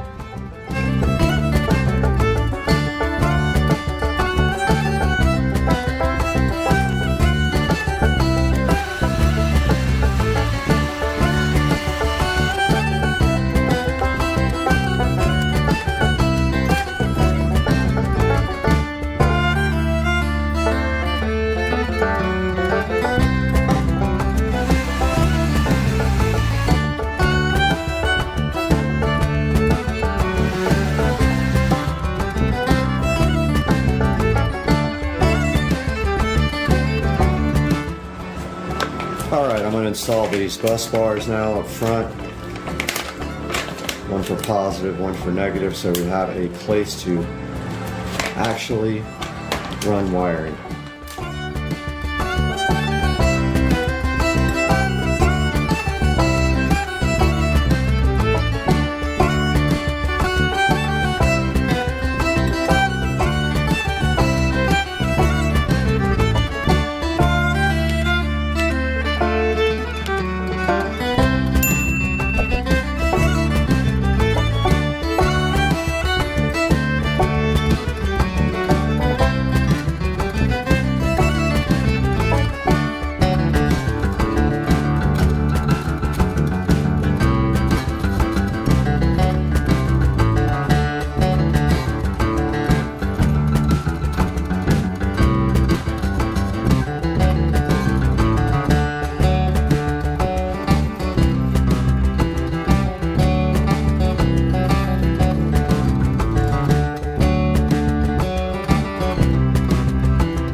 Guys, we are back with another instructional video for the Club Car Precedent, and today we have this Club Car Precedent throttle, pedal, brake, whatever assembly you want to call it.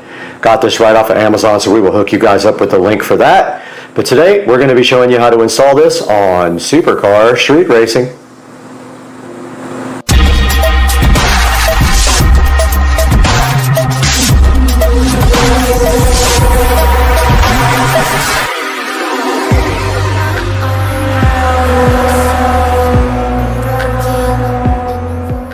out here in the Supercar Street Racing garage, and the very first step of this process is to remove the mat.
Okay, for the next step here, mine is a little bit strange because I have this brake pedal switch right here that connects.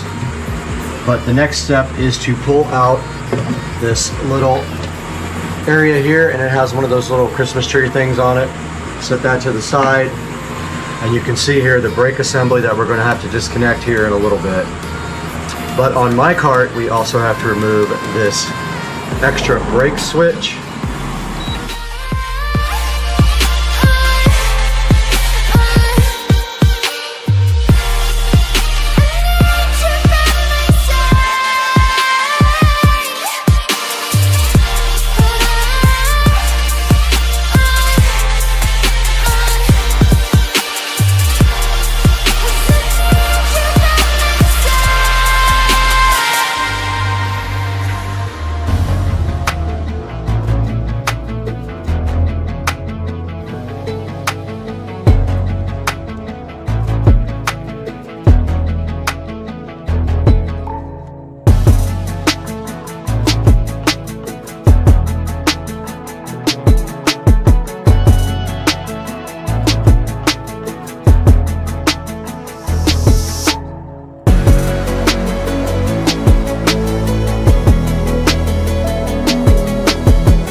All right, so we just have two crescent wrenches here.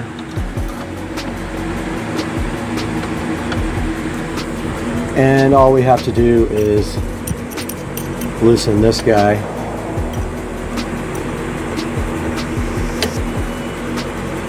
And I think it's going to be this way.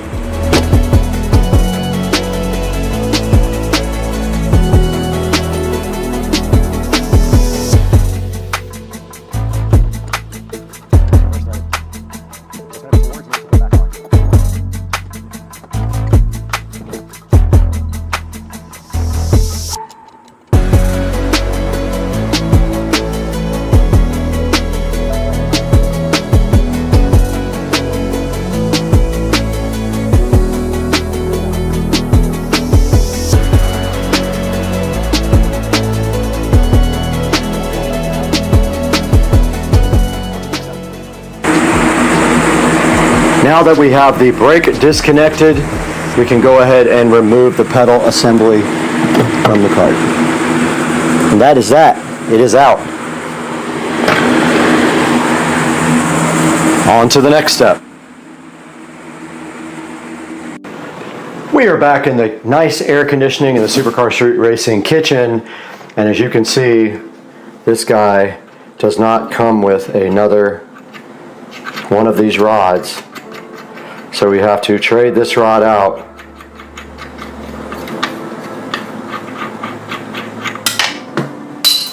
And we don't want to lose that, but I saw where it fell. So we're literally just going to take out this old one here and put it right through.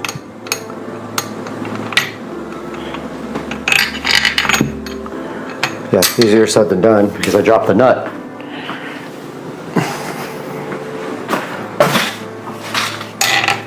I think these are all reverse threads.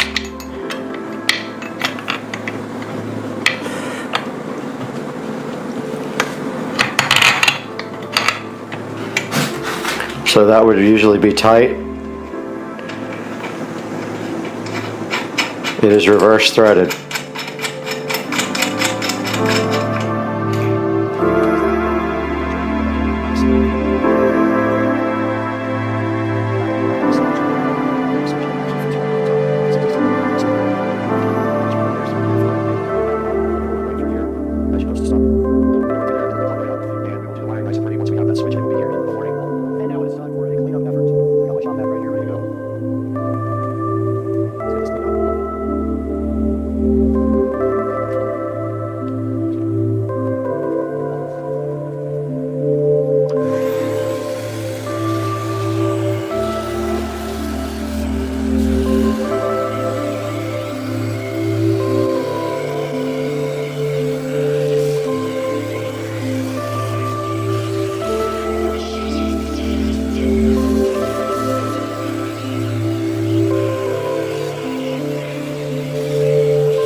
And we do have a problem right here, and that is that a bunch of these screws have broken off. So when we put this back in, we're going to have to actually drill and probably use some self-tapping screws right there to get this thing done. But we are ready to put the new assembly right back in.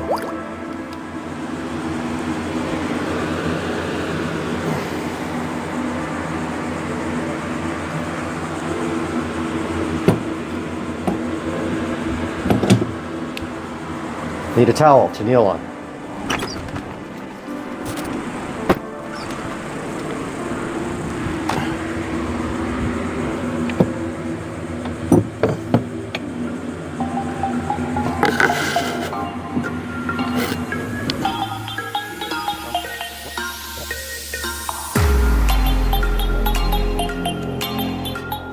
This does not come with a new rheostat, so we have to remove this one with a Torx. Or is it a, oh, forgot to put the Torx head on there. That would help, huh?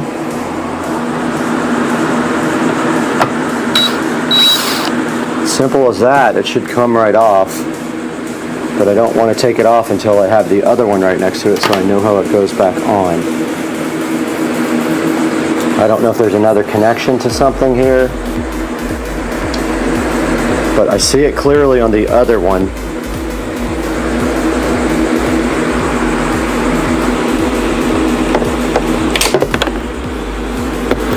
Oh, I just lost the only Torx bolt I have left.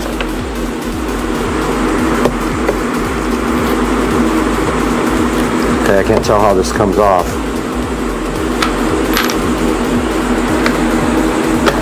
Okay, it just literally slides right out.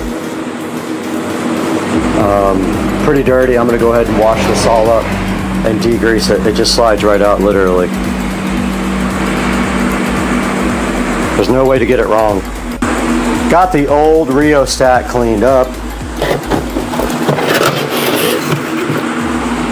Get that out of the way. Got the new part, just like the old part was oriented.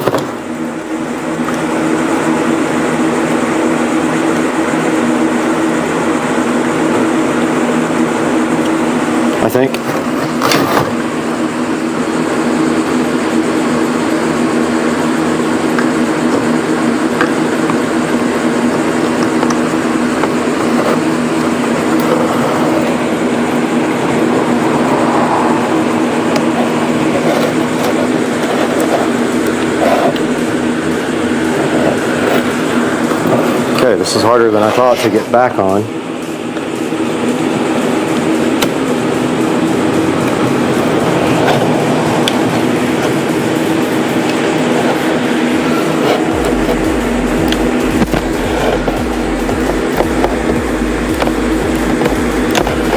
I think it's in there.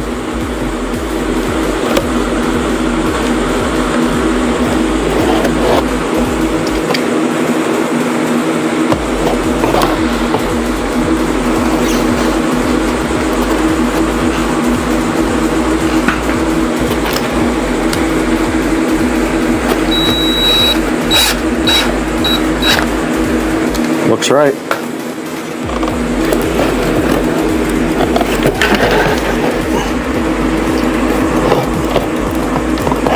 Can't tell if it's turning or not, but I think that's right. Okay, now we have our rheostat reconnected and transferred over. And these can only go in one way.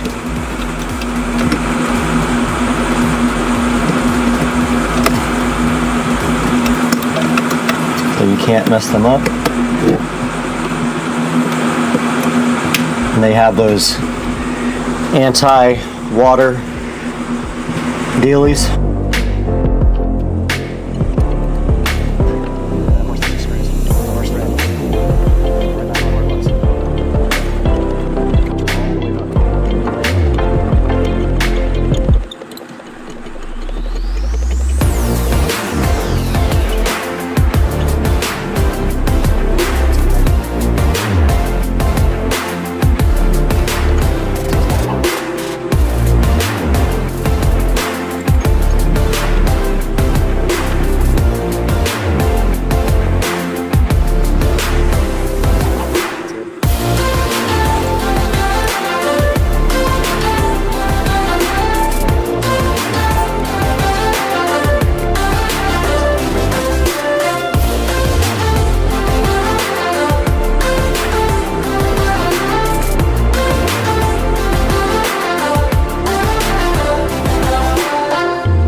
Just ran down to Ace Hardware and picked up some self-tapping screws to finish off the pedal assembly.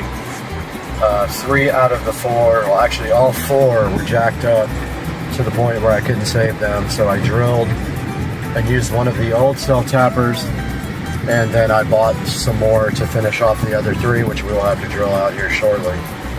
But yeah, just a little update, just ran in Ace Hardware, so yeah, that's what's up now. Alright, we are back from Ace Hardware and we picked up some self-tapping bolts. The trick here. I think these will be fine.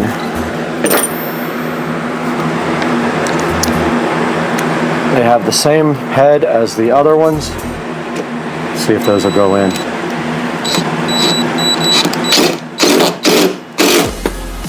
That worked perfect. I have to drill out this other side though. And I broke all these drill bits.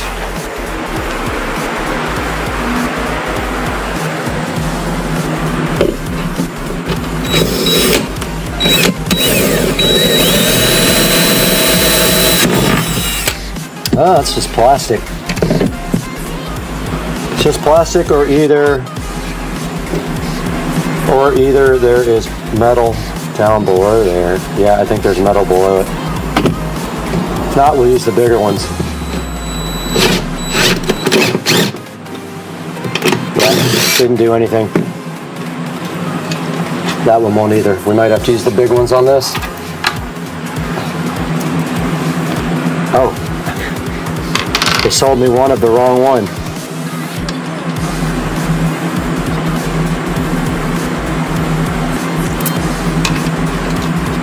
Oh, that won't do anything.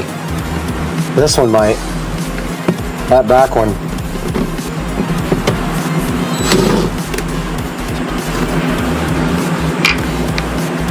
This one might go in. That back one is not going in. It's a way bigger hole.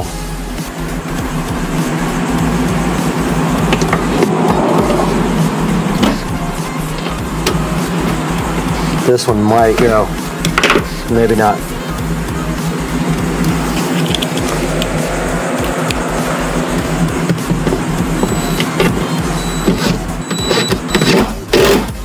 That one went. That back one's not going in. It's way too stripped out. But that's not going anywhere.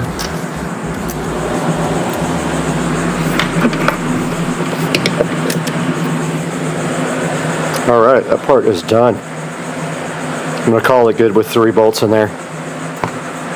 Guys, we got our new brake pedal in, and it fits right over the old one after I was so dumb and couldn't figure out that you have to take the old plastic thing off. But I don't like the way the wire is going to be showing here.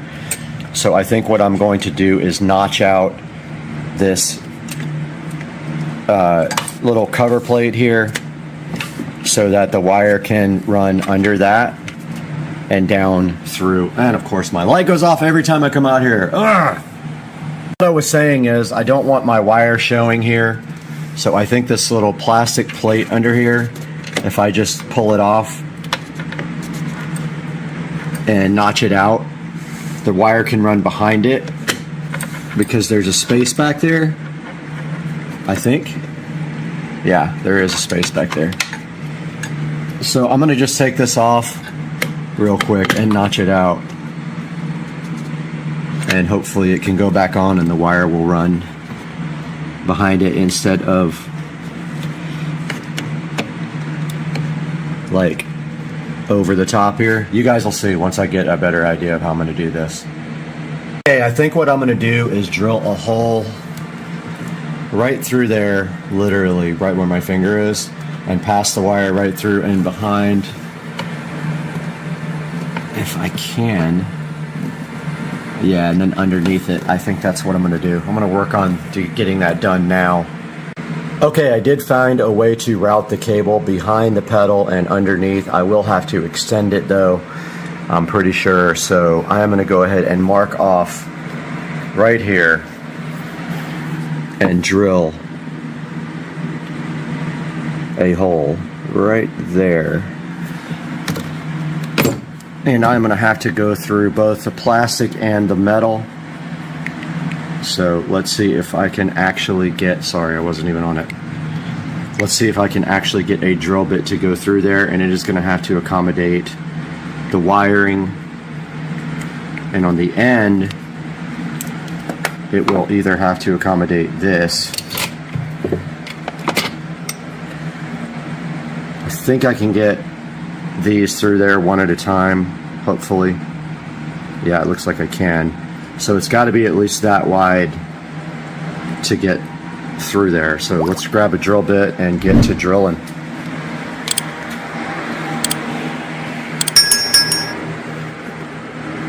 If I didn't break them all yesterday. I know. This thing, every time you touch it, it turns on. All right. Let's see what we got in here that matches. And I think maybe this one will be perfect. Let's see.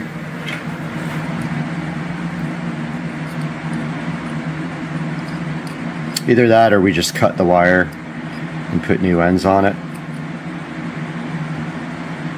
Probably the best thing to do is just cut it and re-solder and heat shrink ends on it afterwards. Like go ahead and extend it right now, probably the best thing to do. And then we don't have to really put a super thick wire through the hole. We can drill it out smaller. So let me see what I got for wiring. All right, my plan right here and right now is to just cut off the ends of this and then extend it with this cheap little speaker wire that I have. The problem being the speaker wire is very thin, so I'm going to probably have the ends in order to get our T-Con shrink wrap, not shrink wrap, solder connectors on it. I brought everything I need in here to do this connection. So what I'm going to do from the very beginning is cut off these worthless. You don't need bullet connectors. You're not going to be taking off your brake pedal. I don't know why they do it like that. I guess if you ever have to service it, I don't know.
I'm going to have to drill through this. Wait, come. See that wires back? Okay, hold on. Oh, I can't do that. Nope. That's right, it's plastic. Okay, that's not gonna work. Okay, that's gonna work. That's gonna break. Somewhere back there. Yeah, no. Shoot, it's right on the edge of it. That sucks.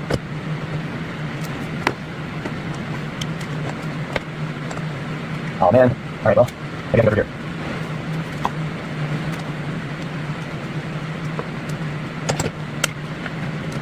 Break this thing.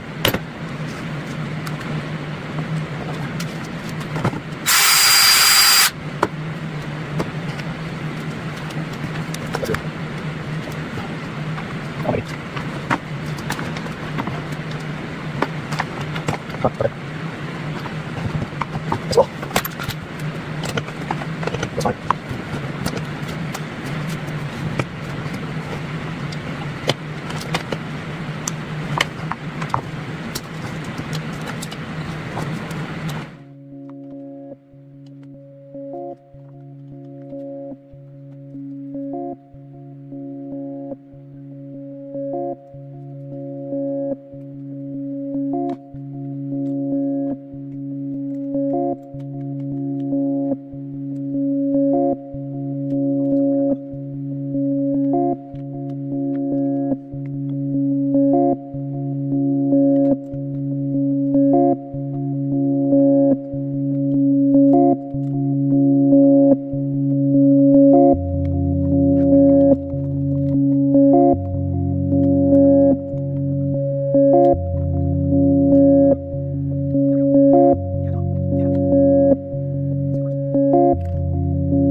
Update from the garage here. I did get the wiring run behind there. I need to tuck this in a little bit better, but yeah, the wire is run nice underneath the pedal right there. It goes behind the pedal and then underneath like that.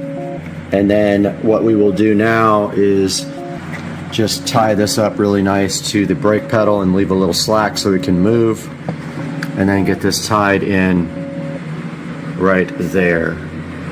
So that's next on the list. All right guys, a little update from out here in the garage.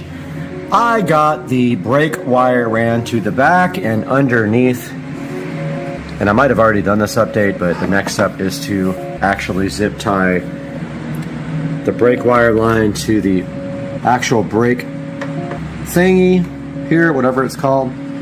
Give a little slack right there, and then do the connection. So I'm going to do that now.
This project is completely done. We have replaced the brake and accelerator pedal assembly on the 2014 Club Car Precedent.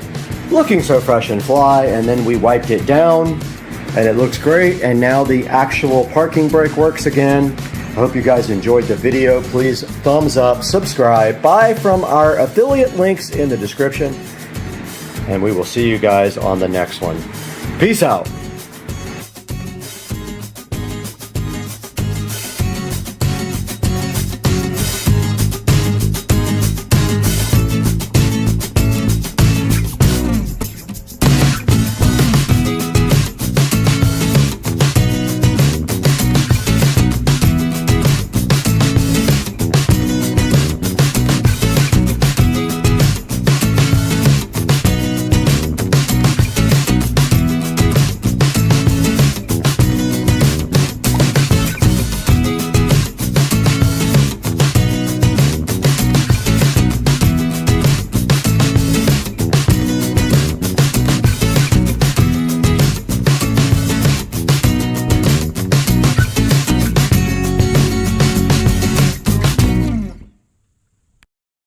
I never have these in my house. So gnarly. Ugh. Gotta get it before it crawls under the fridge. Gross. Guys, right in front of me is sitting something special for the Supercar Street Racing Garage Makeover. It's the last of two things that we were waiting for. We were only waiting for one thing after this, but today our mission is quite clear. We need to get this thing unboxed, take a look at it, explain to you how it happened, and get this thing hung up in the Supercar Street Racing Garage.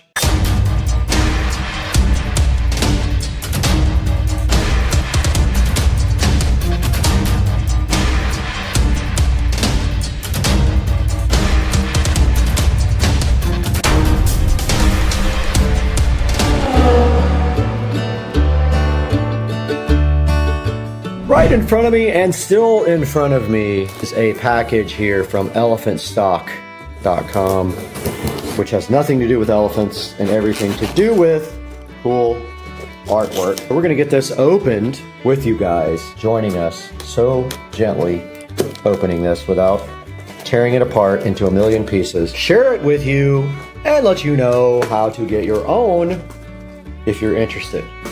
Now look at this thing is reverse on me.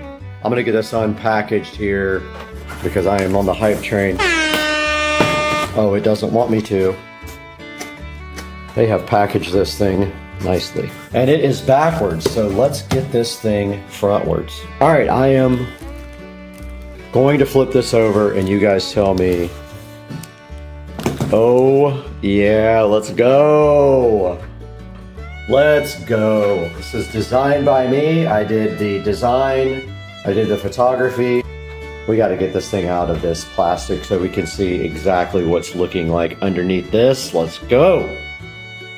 Guys, we have unveiled the Tesla Model S plaid design for the garage. This was specifically designed to cover breaker panel in the garage because it's so ugly. So all we have to do right here and right now is get some nails and nail in a nail right above the breaker box to cover it. And then when we want to take it down, it's as easy as just removing that. Now we do have some thumbtacks that might work. Let's see if they will work. We have to find them and see if they are too thick to stand out from the wall. Probably just a nail or a screw will be plenty for this, but check it out. This thing has the plaid logo at the very top, and then it has my Model S plaid. I only wish that the yard was in better shape in that picture, but unfortunately we were in the middle of remodels. But let's go see how we can hang this thing up in the garage. Out here in the garage, and you can see where this is going to go. We have a bigger print for the bottom here, but this is going to line up with the red stripe right here. And if we look on the back of this, about 1/4 of an inch below the top of the back here is the hanger for a screw or a nail. So we are going to put that maybe, I don't know, right here, and then that should make the picture line up with the red stripe and also cover the whole entire breaker box is our goal. So let's get a screw in there and get this thing hung. All right, we got our screw up there, should be halfway across both of these, and there is a slot on the back of this to hang. So let's go ahead and hang this up now. It's pretty light, so we should be able to do it with one hand while we then. All right, we got the print hung up and it is covering up the breaker box, which is perfect. And then this print here, we're waiting for the actual print to come in. Should be in the next day or two. And that is going to go right down here below that, just right below the switch, and then sit right above the baseboard down there to cover up this wall. So that is a mission accomplished. And now we are going to be getting another art light like this to light up right there. And we should be able to go up through the wall with that and run the cable up to the roof. If not, we'll put it right up by the roof and just have a short cable and paint it red so it just sits like right halfway down. But yeah, guys, this came out awesome. I am super hyped. Let's take a step back and see how that looks from the back. Looks awesome. Probably could have made it a little bit wider so it would have gotten further over towards the garage door opener, but hindsight's 20/20, I guess. And now when that comes in, we will go ahead and hang that up as well, right above, just literally right below this switch, so that it's right above the baseboard. And I do have a Tesla print coming in for that. That should be here Monday.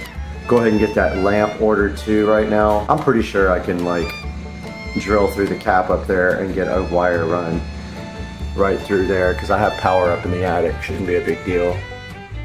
Change of plans, I decided to move it over to the right so it was dead between garage door opener and the wall, and I think it actually does look better like that. It doesn't look off-centered, and it still covers up the breaker box completely, but just by a millimeter. So now I think that looks legit, and I am super hyped with the way that turned out, and now we're just waiting on that, which will be here Monday, at which time we can finish this video. Out in the Supercar Street Racing Garage, and we need to blow this out with our leaf blower, and then we are going to move both the vehicles out and go ahead and mop this floor for the first time. I'm going to do that once a week or so to keep the floor clean, but we have to get the Tesla and the lithium-ion cart out into the driveway first, blow this out because there's some leaves in here, and then we will go ahead and start process of mop, and we'll show you guys the whole process and let you watch it in 10 minutes or less, or whatever we're gonna do. I'm not sure yet, but let's do this.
I did successfully mop the floor with Dawn and water, and I wasn't able to get the walls clean because I couldn't figure out a way to do it, because everything I try snags on the actual wall. So I'm gonna probably look for a sponge or something that I can do that with. But the floor is now clean. Oh no, my peg came out. Dang it. Okay, so my floor is now clean and we can pull the golf cart back in.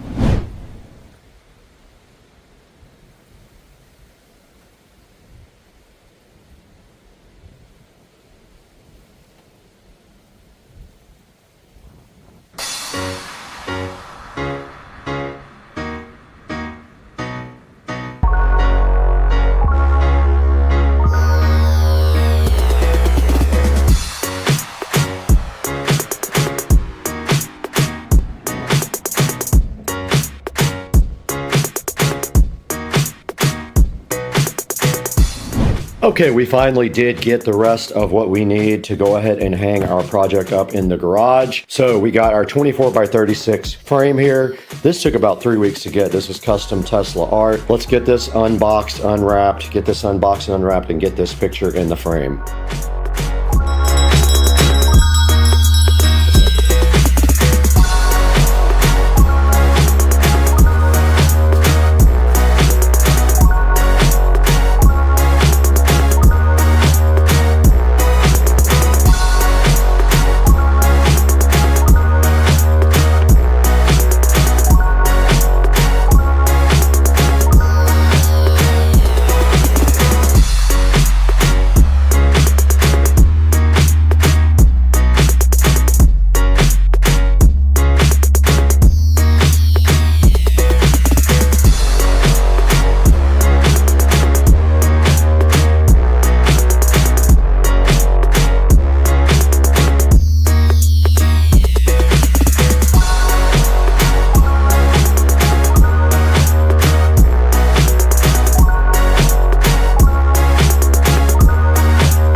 back in the garage and I ordered the wrong length panels the first time for this project here to hide this water heater. Now I have the correct length. I don't know why. For some reason, I thought it was going to be ceiling to floor. And then also this is actually shorter because there's a step up here. So I needed even shorter panels than what we had, even shorter than floor length.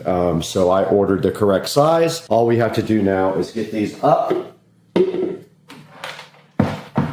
I also have a curtain rod, and I already figured out how I'm going to do this.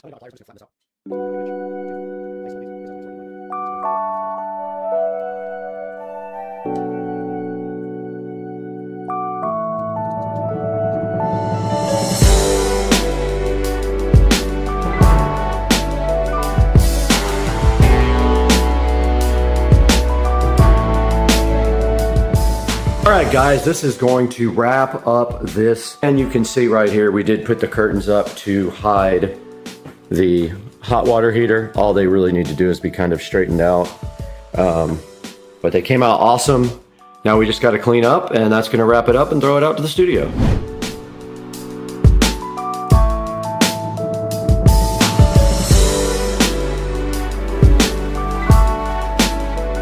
Guys, welcome back to Supercar Street Racing. We are back again with another part of the garage renovation project.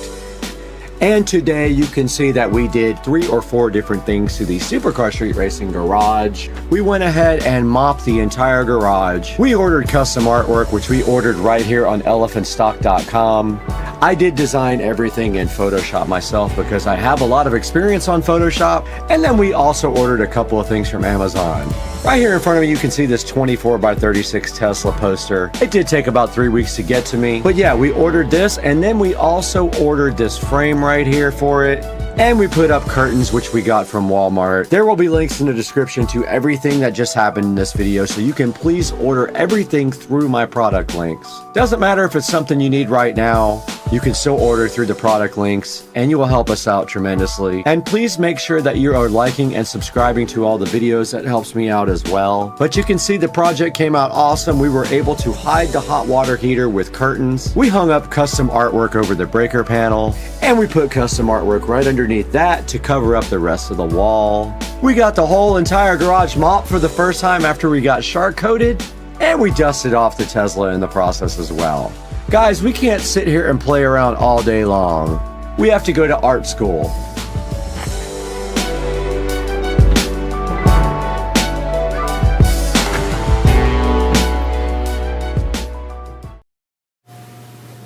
All right, I'm ready to shoot some video, and man, we got to do something about this.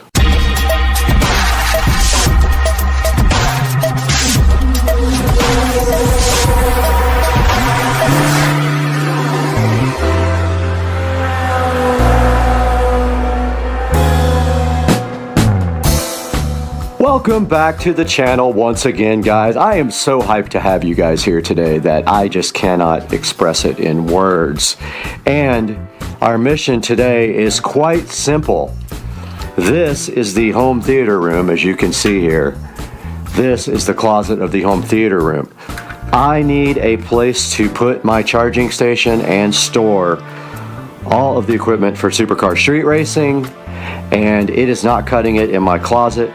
So our mission today is we are going to get this stuff out of the closet and organize this closet, run power, do all that in order to be able to charge here in the Supercar Street Racing home theater room.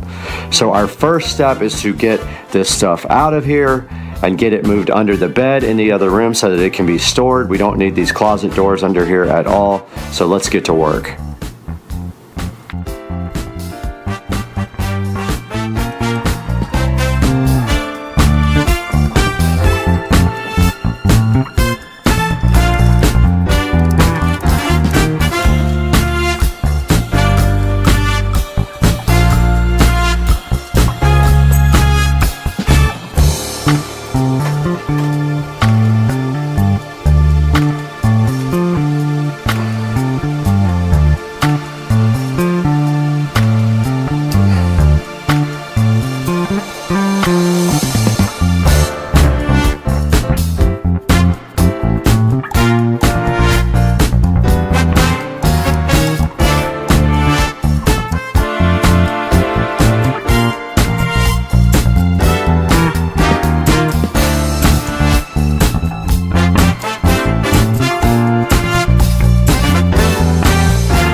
got the biggest obstacles out of here.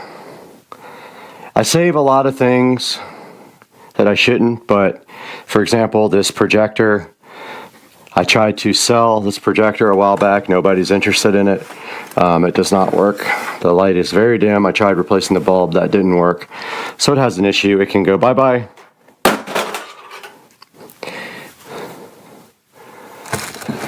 And here we have a box for the pile speakers. We don't need that anymore. That can go into the burn pile. This is a TP-Link box for the TP-Link router right there. No point in keeping that anymore.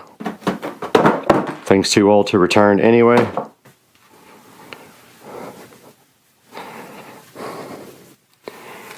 Up here we have a, looks like feet for my Fire TV in the bedroom.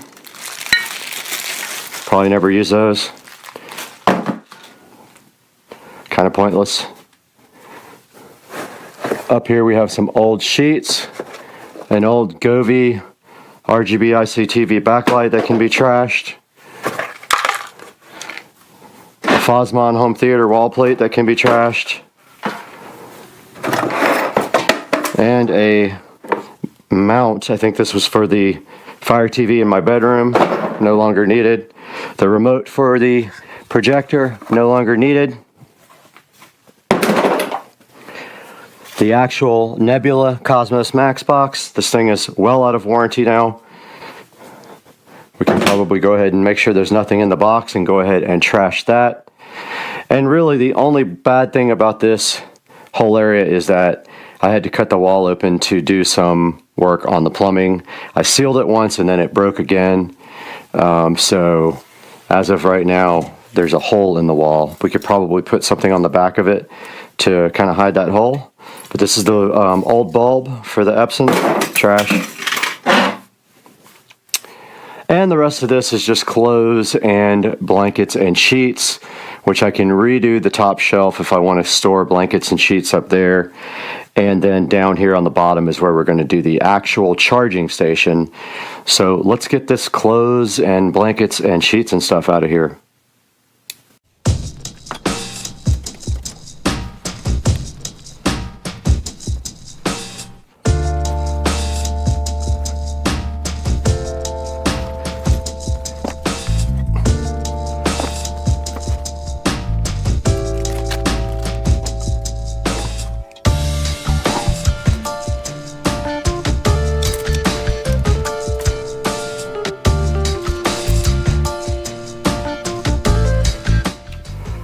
Okay, so I got the closet completely cleaned out, and of course the GoPro battery is almost dead after using it for 10 minutes, which is that is my life. So I got the closet cleaned out now, and you can see we have a nice fresh palette to start with here. And what we are going to do right here and right now is we are going to clean this floor thoroughly. So let me go grab the cleaning supplies.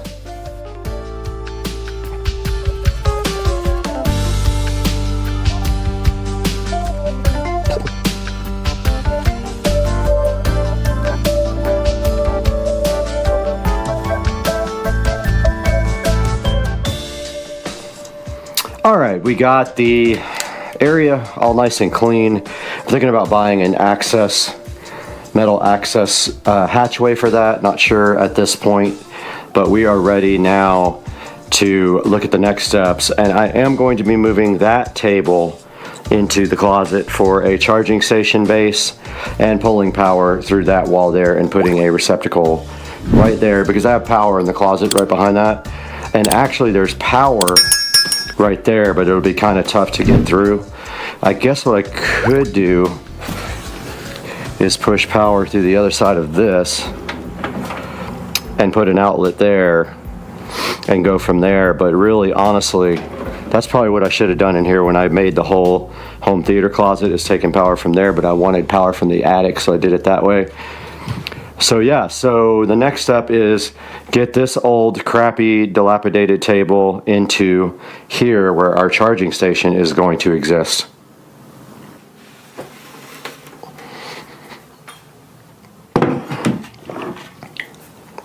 Perfect. I'm going to come off of our power in the home theater, the audio closet right next door. And we are also going to do LED strip that runs up the side here and up and around and down this way to light the inside of this. Going to figure out a cover for this somehow. I don't know what I'll cover it with, maybe just a framed print or something like that till I can figure out if I want to put an access port in there. And we have storage down here. As you can see, we already have stuff being stored in these pockets that come out of the side, like the TV legs. That all is going to come out, and then the only bummer is I can't really use that side because it's going to be blocked. So yeah, I'll figure it out though, but we have 2 levels here to put stuff on for storage and for the all the stuff for Supercar Street Racing Productions. And then over here we got room to put the tripods and anything larger right there, and then we still have the top shelves for other storage.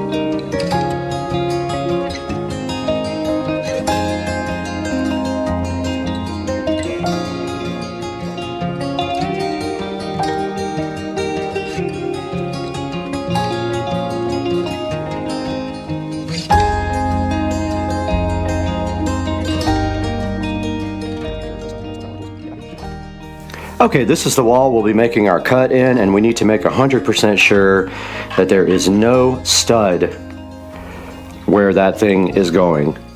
So we're going to use our stud finder here.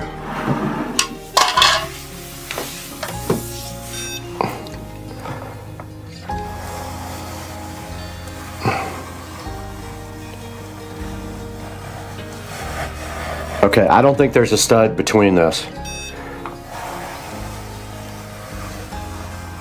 If it is, it's going to be terrible for us. So then we just need to find the center.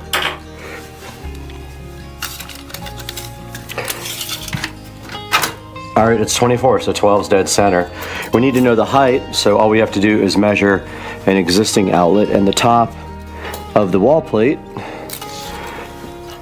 is generally about, looks like,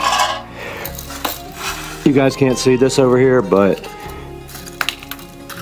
it looks like it's about 17 inches, the very top of the wall plate. You have to take into account that the wall plate also has a little lip on it. So I'm gonna go, actually I'm gonna go a little lower so it hides the outlet. I'm gonna go about right here. Let's see, the table. Table sits at 16. So I want the top of the box below 16, so I'm going to put the top of the box at 15. So right there, and then the center.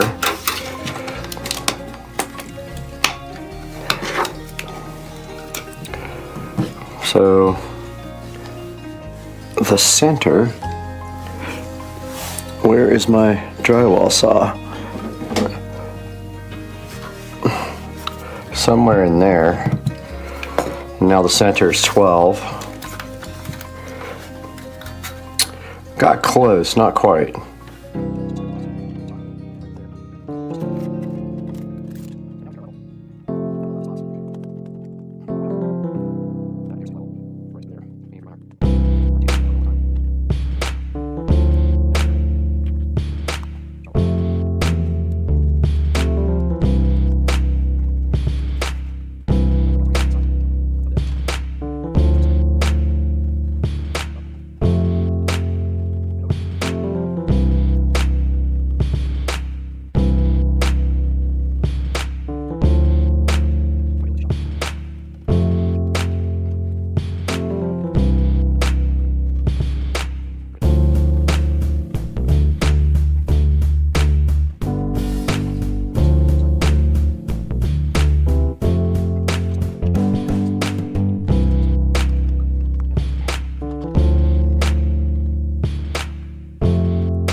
Okay, we are back here in the theater room closet, and I got the outlet done. It does stick out a little bit, not sure why. It's just the way the box is. The box pokes out a little bit, but you can just always caulk around that. But this is how it came out. I put 4 power in here, and then let's put our electrical tester in.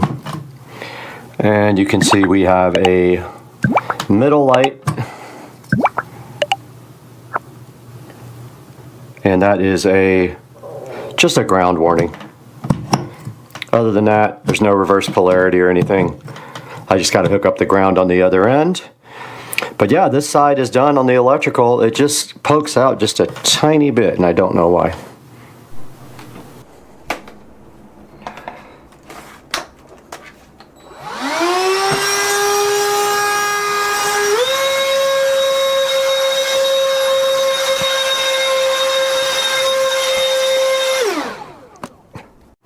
Back into the old charging station, and our next step here is to get everything disconnected and get this existing huge power strip off of this table and bring it into the other room and do our planning. So let's get that done.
All right, this is my temporary layout I came up with, and then over here on this side will be the tripods and the lights.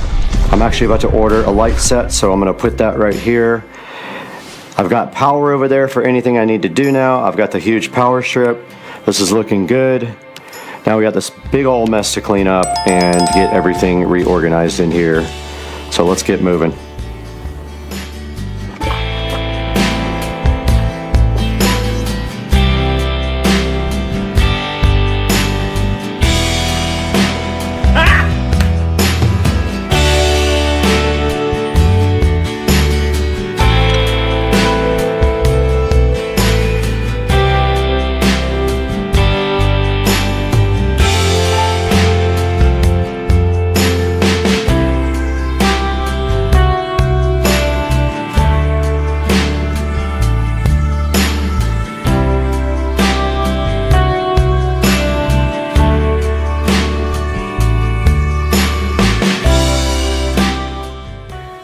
Hey guys, welcome back, and we're out here in the beautiful 4K production studio for Supercar Street Racing. And as you can see on the video right here, I got a new outlet installed in the closet today, moved all the charging stuff over to that area, and now there is also space for the tripods and lights that I'm about to order. And I will cut to the video of this finished product right here, right now. But yeah, we got all this done today, and I really encourage you guys to subscribe and like the videos. And please buy everything through our affiliate links.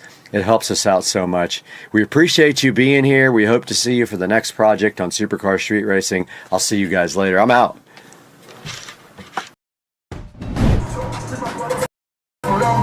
I finished the USB power inside the dash. Joe is currently extending the ignition system. One of the wires was too short, so he's got that. I mean, that would work if it was just cutting off. What color are the wires? An explosion. Just like that. If you put that in the video. Let's go it in.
All right, a little update, guys. I finished the USB power inside the dash right there, the two 12-volt to USB adapters. Tested, they both work. We also tested this new USB charger. It is reading 12.3 volts, so that is perfect, and that worked. Also hooked the tablet up temporarily to the amplifier, and the rear speakers work fine. The gain was literally turned all the way down low, and they were super loud. This is plenty of power for these 4 speakers. So all we have to do right here and right now is button up everything and get the dash put on, and we're gonna do that next, so hang out.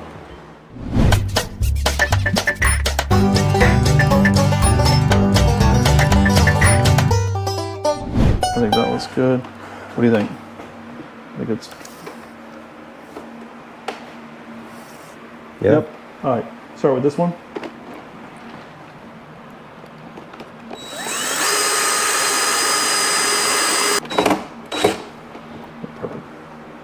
Let's go into the bottom one. All right, let's go to this one.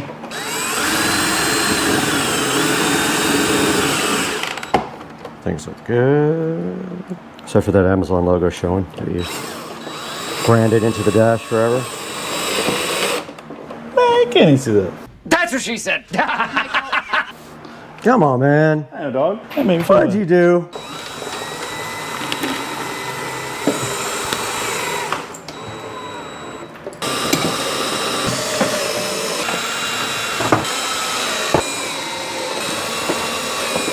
Boom. Oh shit, they're upside down. Got it. Perfect. The sound's gonna come out upside down. All right, Joe is currently extending the ignition system. One of the wires was too short, so he's got that ignition system extension stuff going on right now. I'll let you guys watch that.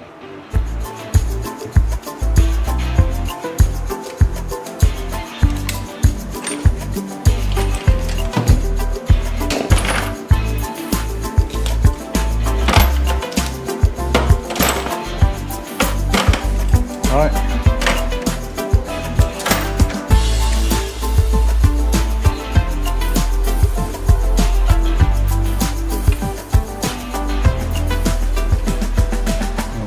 All right, now what we got to figure out is the lights, right? That's going to be the tough one. So I think that this black and red right here are the lights. Either that or we're going to have an explosion, explosion. Oh! Just like that. What do you think it is? I don't know, but who knows what fuse you just blew. Well, I don't think it did because I heard the ignition kick on. So this is 12 volts. That's fine. Oh, you put that in the video. Let's go it in. Got him. I told you it was going to explode. Well, what, you said it right when I did it. Got him. Okay, so we're going to leave that one alone. Yeah, dog, it's right here on the back of this, dude.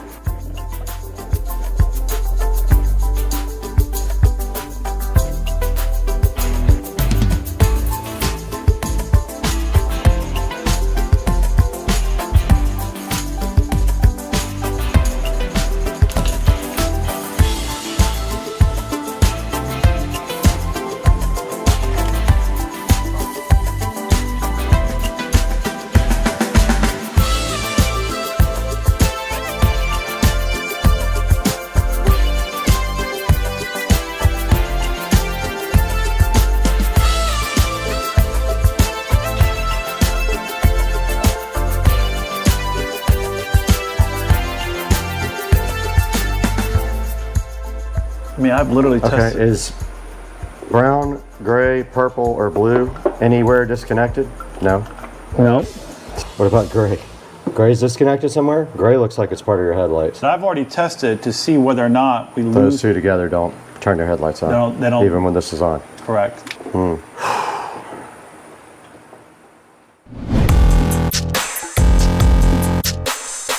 Okay, it is the next day, and we spent a lot of time yesterday trying to figure out the lighting situation, and I think we have it figured out that if we connect something here, it makes the lights go on from the actual light switch that goes on the dash. So I'm gonna go ahead and work on that. I'm gonna get a wire run from here up to the switch on the dash, and that should make the lights work. So let's get busy on this.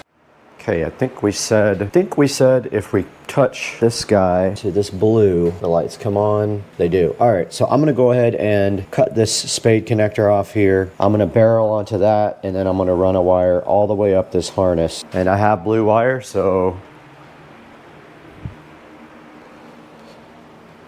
Okay.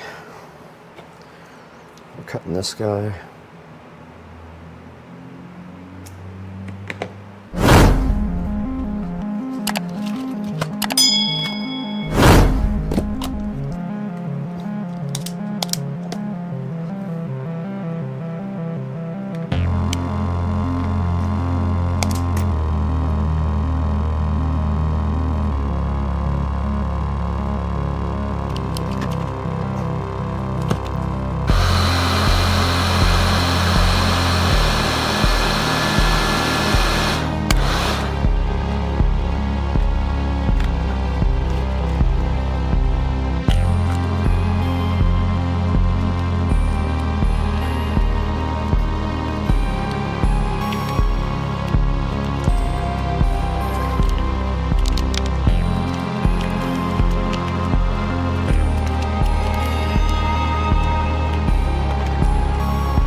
All right, just a little update here. I finished the lighting wiring. I went ahead and ran a jumper up to where we figured out we had to connect the lights, and I used the solder connectors on it. Came out really good, really solid connection right there. Now I'm going to just cover up the extra wire we have right there with a wiring nut.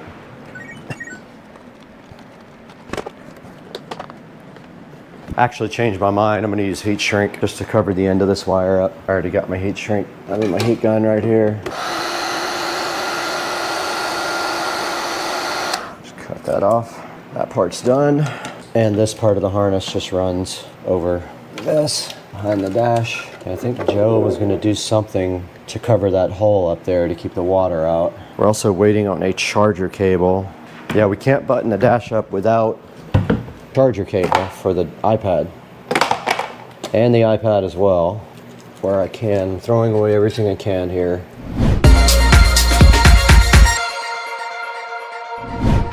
Okay, so I've got the dash here in front of me, and as you guys can see, this little pocket kind of twists and goes in there, and my plan is to mount this guy right there with double-sided tape.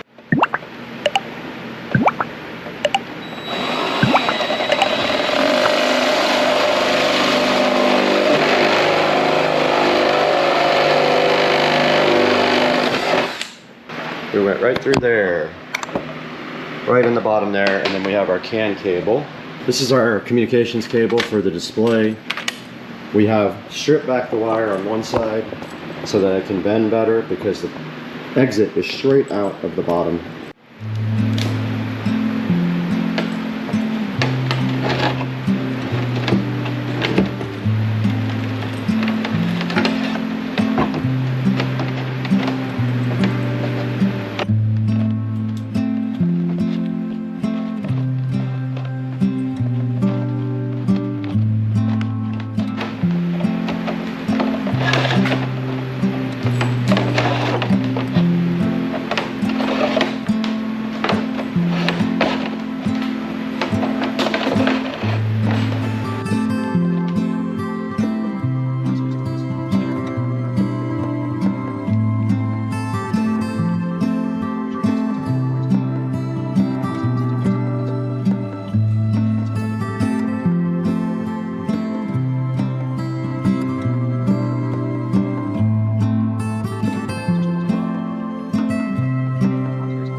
That's what I did. But I feel like some glue there and some glue there will help it. All right, I'm gonna go ahead and connect the display so we can test it and see if it still works after we fiddled with the wiring. Let's hope it comes on. There's a power button. It came on and it works perfectly.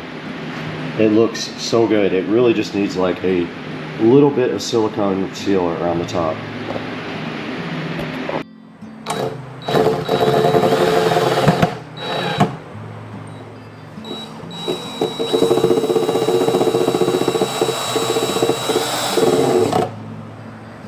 I got no silicone sealer, dude.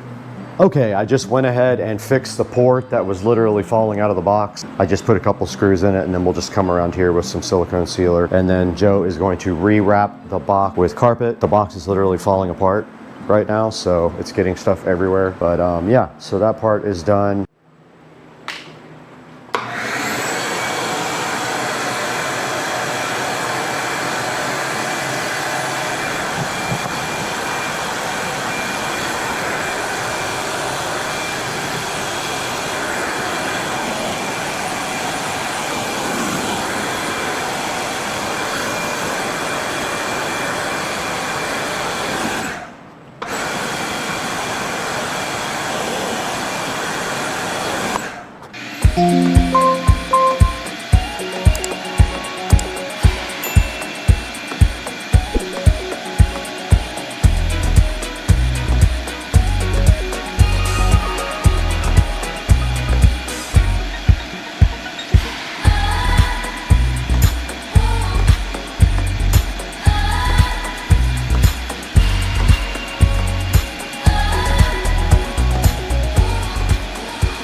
All right, I'm gonna work on cleaning up the wiring under the dash.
All right, it is a new day and I am out here in the garage and the lights are off because it gets really hot in here. Wanted to show you guys something real quick.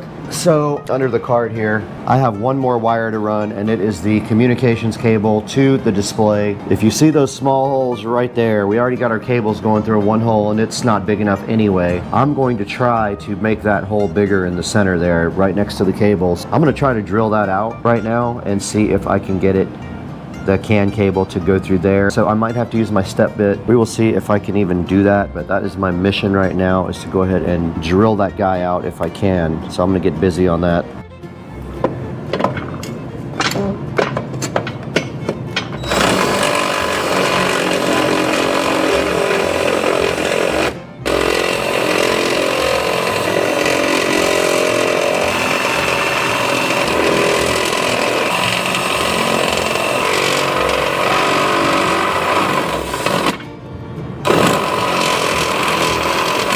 Gotta do it from that side. There ain't no way I'm gonna get it from this side.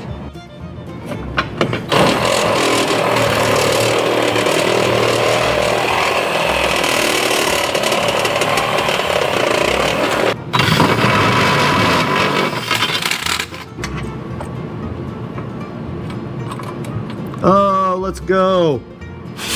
Let's go. I got it, dude. Got it.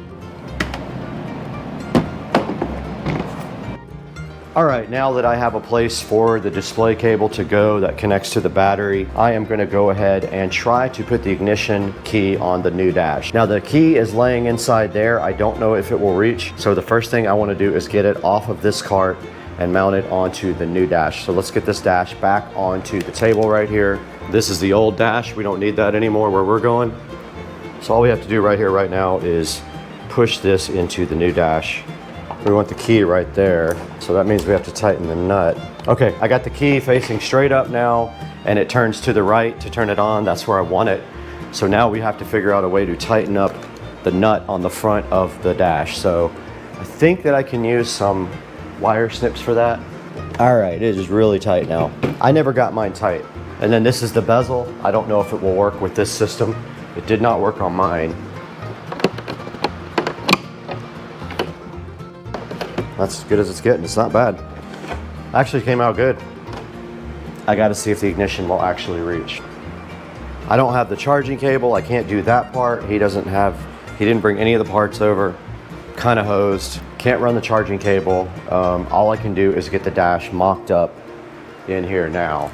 Missing the charging cable and I'm missing the base knob. I can't really finish the dash completely. If you're facing the front, this is left. So I've got the right speaker wire for the right job. Now we have to run this somewhere.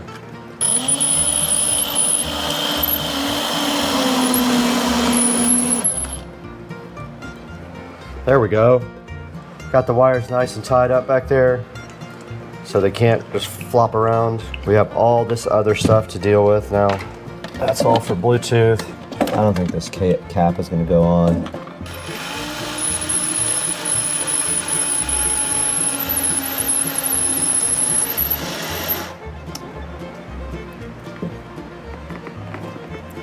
And the speaker wire. Now here's the other speaker wire. This goes up to the steering wheel. This goes behind the dash. And this goes to the ignition right there. That's gonna suck. I love wire management. This is my happy place.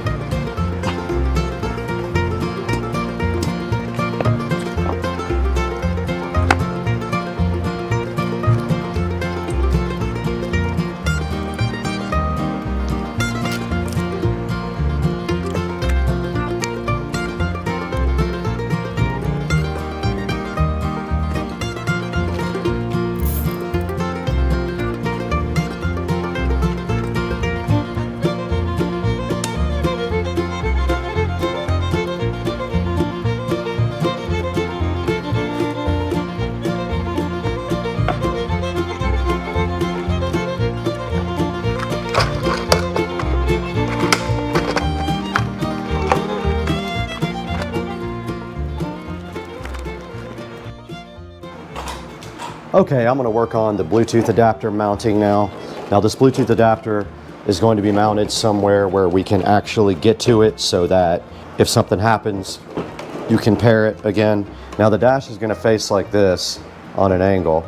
So we're gonna put it up under here, right underneath here, and drill a hole for the RCA cables to go through and the power wire. We have to run pretty much 3 wires through the hole to interface to the back right here of the Elecan or whatever brand it is Bluetooth adapter. So I'm thinking like this with a hole right here. Hopefully, if everything will bend.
That's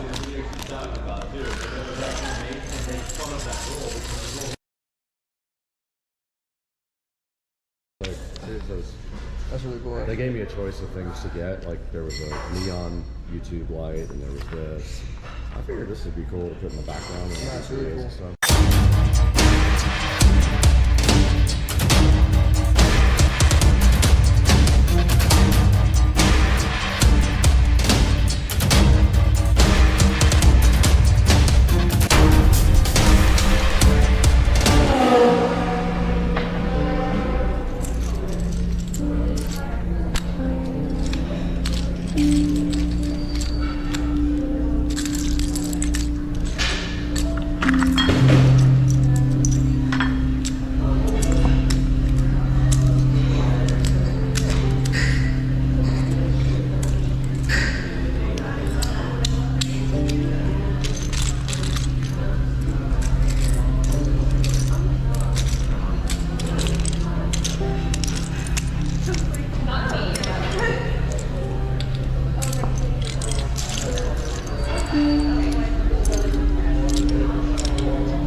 So what's this build?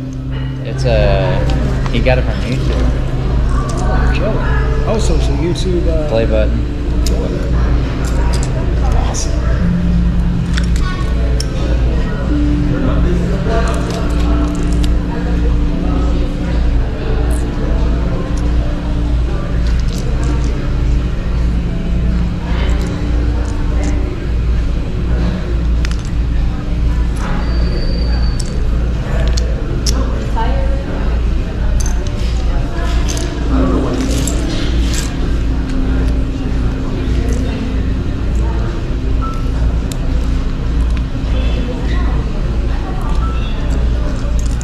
Do you have any idea what system looks like for that?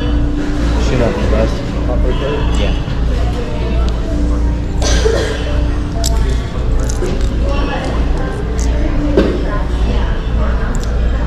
Yeah, we family closed it.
Take two, man.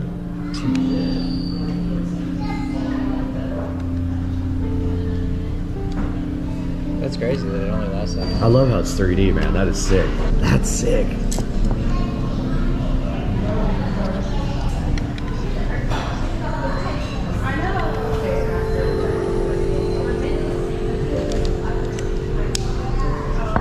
I gotta do my job real quick. These nuts. Ha! Got it. Ha! Got it. Oh! Go for it, man.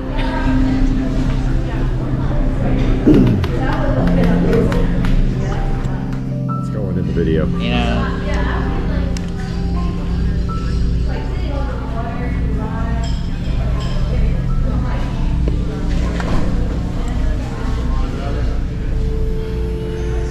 People are gonna be upset about my tattoo. About what? My tattoo. What? Upside down cross. These nuts. Ha! Who cares?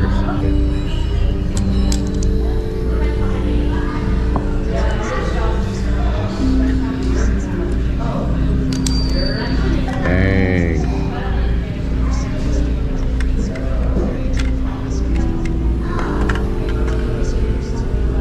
That one looks crooked.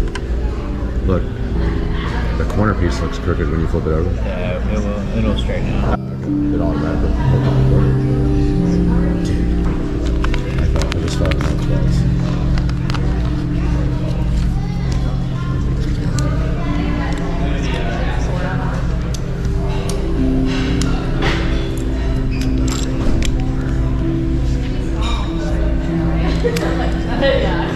He's killing it. Hi. That's going in the thumbnail. It's like, that's for me later. 1 billion views. Hi. You know, honestly, it's like, it's really enjoyable to like build off of instructions and not like off from my mind. Do they usually not come with instructions? Well, Or not when do I they? build like things for the city.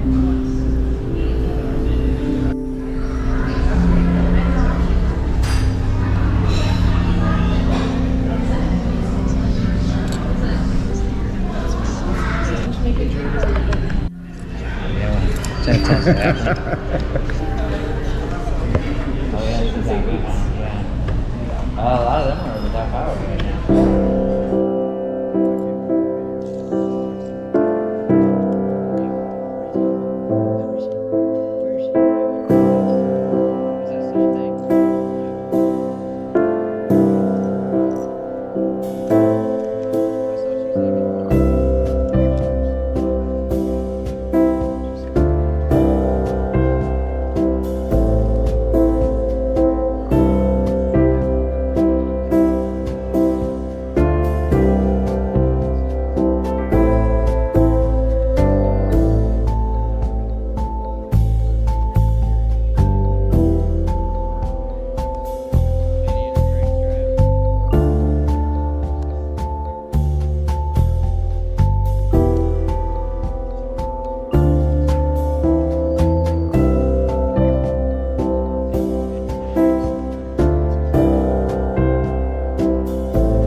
Going to be looking at a Lego. I was like, oh, that's a woman. Yeah, that's what I did over. Look at this. Look how good that looks, Oh, I got a man. white background around it. It's a YouTube play button. They sent it to me for reaching like a certain level. Yeah. So he's building it and I'm going to put it on. Huh? Oh, yeah. Yeah. He's the man. Prostituting Garrett out for you. Yeah. Oh, yeah. He gets to build it while I drink. What's your YouTube handle? Legendary hand. This is it. It's That's sweet. Y'all living That's it. seriously. Oh, street racing? Yeah. Oh, I thought it had something to do with Legos. Nothing to do with Legos. Yeah. But it does now. Look at that. All right, so Jared just got done building the YouTube play button. He absolutely killed it. And it came out awesome. So that's gonna go in the studio. Thanks, Jared. And that is going to do it for this one. But yeah, so this is the manual for it that they sent. And I think it took him about, how long did that take you? Like 15 minutes? 15 minutes to build. Not bad. Right, Katiba? Yeah, totally. He killed it, right? Totally killed it. Killed it. Thumbnail. All right. All right, guys, we are out here in front of the 4K production studio, and today we're taking a look at my 99% finished 4K production studio on Supercar Street Racing.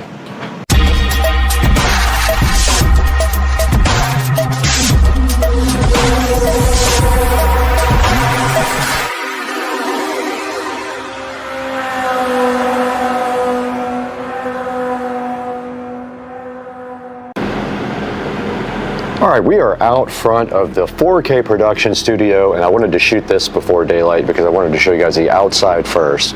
But taking a look back here, we have a very limited crop angle at 8K. But taking a look at the outside here of the studio, you can clearly see I have done lighting on the outside here all the way around the edge.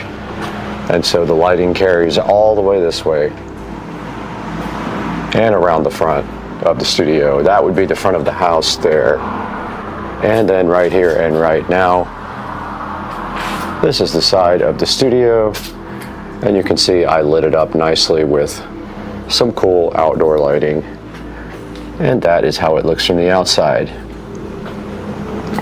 Moving on to the front of the studio, you see that we have this nice door that was just put in about 2 weeks ago, and it also is lit up nicely. And it does light up the Supercar Street Racing sign. And then moving down towards the bottom, we do have the Eufy video doorbell here that will alert you when it sees a person. In fact, it just did when we walked by, and just now again on the video. And there is the Supercar Street Racing sign that we had custom made. And that is the front of the 4K production studio, and all of the beautiful lighting that we put in that I'm so glad I took the time to get done. We also installed gutters afterwards so that the rain would not come into the front area here. There was some water getting in towards the bottom down here, so we put those gutters in, and ever since then sealed the door properly, and now no water gets in. Now let's move on into the inside. All right, guys, welcome to the inside of the Supercar Street Racing 4K production studio, actually being shot in 8K right now. Kind of difficult to shoot in 8K because it's very cropped, so the angle, the zoom amount is very close up, but you can see right here and right now is the inside of the 4K production studio, and I will throw some pictures up as well that give kind of a better idea of what this looks like. But when you walk in the front door, you are greeted with this desk area here, and in the desk here is where all of the main equipment is located, directly across from the front door, and we will go over all that equipment one by one just here momentarily. All right, this is a good view of the inside of the 4K production studio, and we are shooting this in 8K. Now, as you walk in the front door of the studio over there, and don't forget, this is 8K, it's cropped pretty hard, so it's difficult to get a wide angle shot. But as you walk in the front door of the studio, you are greeted right next to the door. We'll take a look at this in a minute with an Alexa, and it's actually an Echo Show 15 right up there. And then on the wall over there, we do have a 32-inch television. And then on the front wall, directly across from the door, was where we have our main equipment for the studio, and you can see starting at the end over there, and we'll go over this stuff one at a time when we get a little bit closer, but starting at the very far end right here, we have our HP thrift store refurb PC. Actually, it was a gift from a friend. I call it a thrift store, but yeah, you can see me right here right now on the screen right there. And this guy right here is used to do live streaming. It just has a single webcam, and that shows this area right here. It is all located up on the top of the desk since it is a one-piece device. and that is the HP computer. It is not very powerful. Matter of fact, I could barely find video drivers for it. It's so old for Windows 11. So it does use hardware acceleration, but it barely works, and every time I go into OBS, I have to change it to hardware acceleration because it loses its settings. Nevertheless, the computer does work pretty good for what it is for, and it is for live streaming only.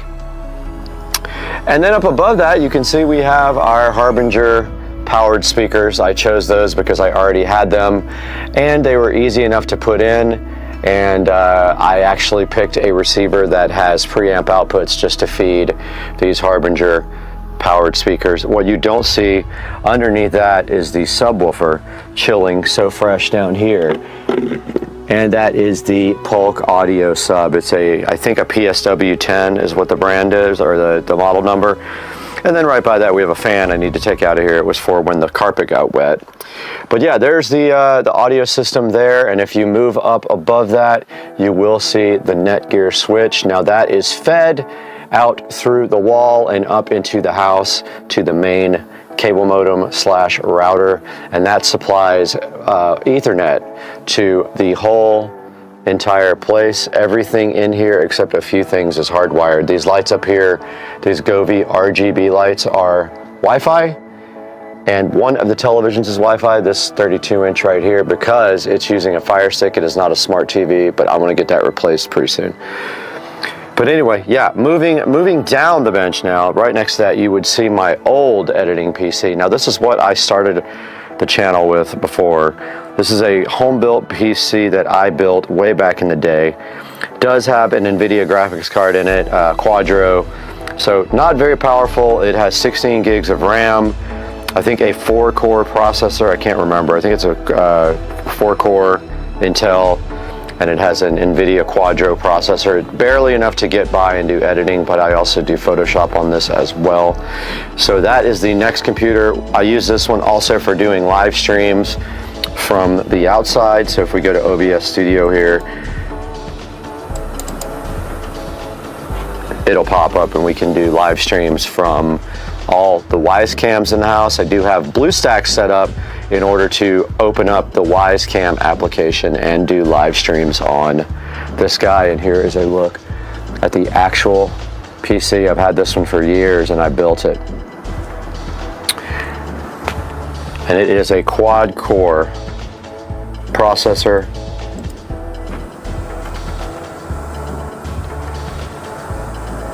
I'm trying to get the system settings up if I could type. And looking at this one, it is a, what is it exactly? I can't recall.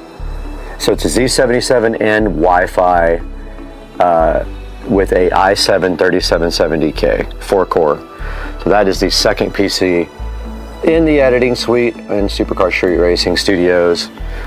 And then moving down here to our main area is where we have our full-blown editing suite.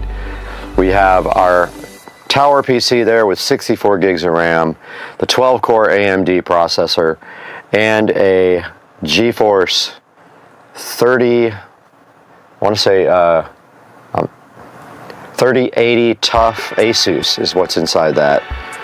So pretty powerful machine. I'm about ready to upgrade it to a 4090. I'm just looking for one at the current time, so I'll either do that or buy a whole nother editing PC that has a 4090. Sometimes you can get a good deal on a whole PC because they are selling the entire PC with a 4090, and sometimes you spend like maybe $1,000 more than you would with the video card and you can get a whole system. But yeah, so that's the editing PC. I am using DaVinci Resolve. You can see it up here on the screen right now. On top of the desk here, we have the Marantz NR1711. Pretty high-end receiver. I bought it because it has preamp outputs to drive the front Harbinger speakers over here. And then moving up on top of that, we've got the Kingston HyperX microphone that I use to shoot voiceovers here in the studio with this 4K webcam up there. And then we've got another little switch down here. We ran out of Ethernet, so I just went ahead and put a 10-port switch in right there to feed a few of the devices. Just don't forget, everything here is fed with Ethernet, not Wi-Fi, including this. All these PCs here and this receiver are all fed with Ethernet. And then moving up here to the very top, we have our 4K monitors. They are Amazon 4K monitors, and behind them they have the Govee immersive RGB LED lighting on the back of them. And then of course, moving up to the ceiling, these are all Govee RGB LED recessed lighting, and they're all individually connected to Wi-Fi. And you can see that the ones behind the TV are actually colored different than the ones up here because I have them on a different program.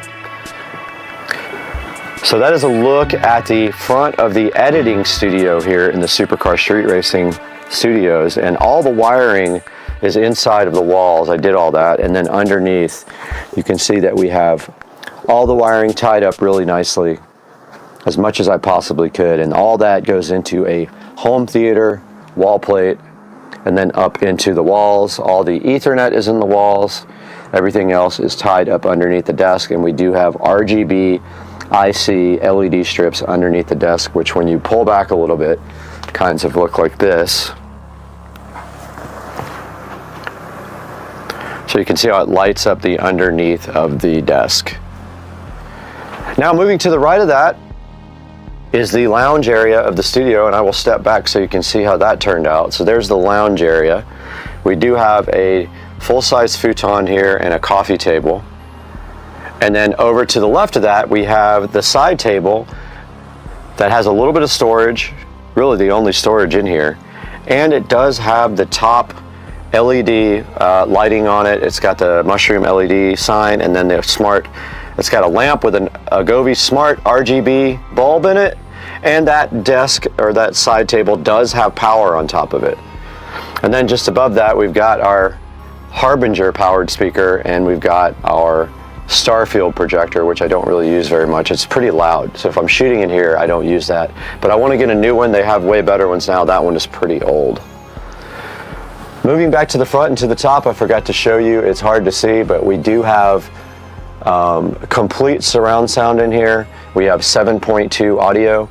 So we have two front speakers, the Harbingers, we have the center channel, we have the side, and then we have the rear. We do have 7.2 surround sound in here if we need it. I went ahead and overbought the sound so that I would have 7.2 surround if I ever needed it. And stepping back so you get a better view, because this is very cropped. We do have a fully foldable out futon. We just have to pull it out a little bit. I've never folded it out, but yeah, I've slept on that thing plenty of times when the housekeeper's here, and it's pretty comfortable. And when you do that, this TV up here, which we'll show you here momentarily, can be moved. These TVs are on articulatable mounts in the back, so yeah. Down here in the lounge area, that's our doorbell chime, and you can see every single television is equipped with a HDMI port that goes down to the bottom, so you can then use that. If you had a little desk, you could work on this monitor up here, no problem. We do have Ethernet down here as well if you need to hook up to a laptop, and in the lounge area. And then we have also power on the walls at the top in case you wanted to do RGB lighting there. I have not done it yet. And up in the corner there, you can see one of the Supercar Street Racing live cams on, and you get a better shot of the 7.2 audio there. Now, the only problem I've had is some of these tiles tend to come loose, so I do have some glue somewhere here, and I will have to eventually glue that one back on. So every couple of weeks I come in and re-glue the tiles, and eventually they stick pretty good, but that one you can see is coming off. That's just the way they are. It gets hot and cold in here. And then moving up to that TV, it is articulating, so you can actually move it this way, and you can sit in the lounge area and watch TV on that one. Nothing much more on the back, just some more RGB lighting in the ceiling. And then down here in one of the Ethernet jacks, I am feeding the Supercar Street Racing Wi-Fi extender, and that is what everything in here that uses Wi-Fi connects to. So that includes the lighting above that is connected to Wi-Fi. These are connected to this jack here. And then up on here on the wall, you can see more power, and behind the TV, you can see that there is a nice wall plate that has USB, Ethernet, and HDMI available for this TV, and this TV can just articulate this way for when we're editing. And then this way on the wall, we have the Echo Show 15, which I did flush mount. I was able to create a bracket inside the wall with wood, like a cross member, and I was able to perfectly flush mount it and then surround it with the foam tiles. And then under that, this is a smart switch for the outdoor lighting, the lighting that I showed you at the very beginning. And then on this wall here, if we step back so we get a better view, on this wall we have that 32-inch television, which also has a wall plate behind it, and we do have this LG air conditioner, which is the best, absolute best air conditioner made, window unit made.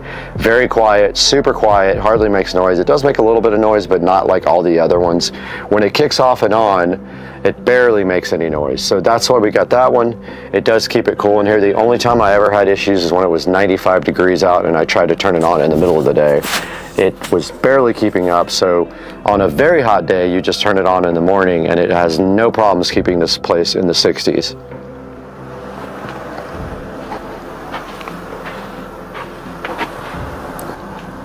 All right, guys, so that is going to wrap up a tour of the Supercar Street Racing production studios.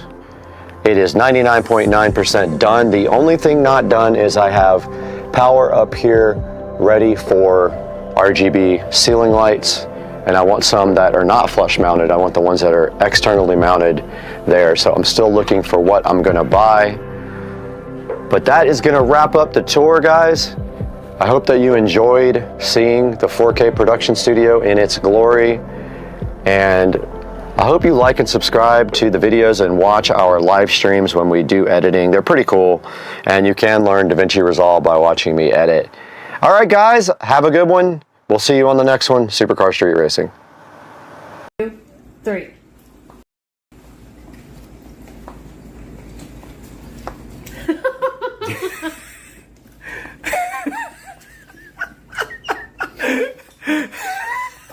Are you chewing? Welcome back to the channel, and today we got Dukes of Duval. We got his 2013 Chevy Silverado here, 5.3 liter V8. And tell us about the problems you're having with this vehicle right now. Well, about a couple weeks ago, I started feeling some like stuttering. I felt some backfiring going on in it, so I knew something was up. So I took it to a friend of mine's house that's got a computer that we hooked it up to. Okay. And we got a failure for a sensor, which is a Bank 2 Sensor 1 failure, which is an O2 sensor, which is not a good thing if those things fail because they cause a lot of issues.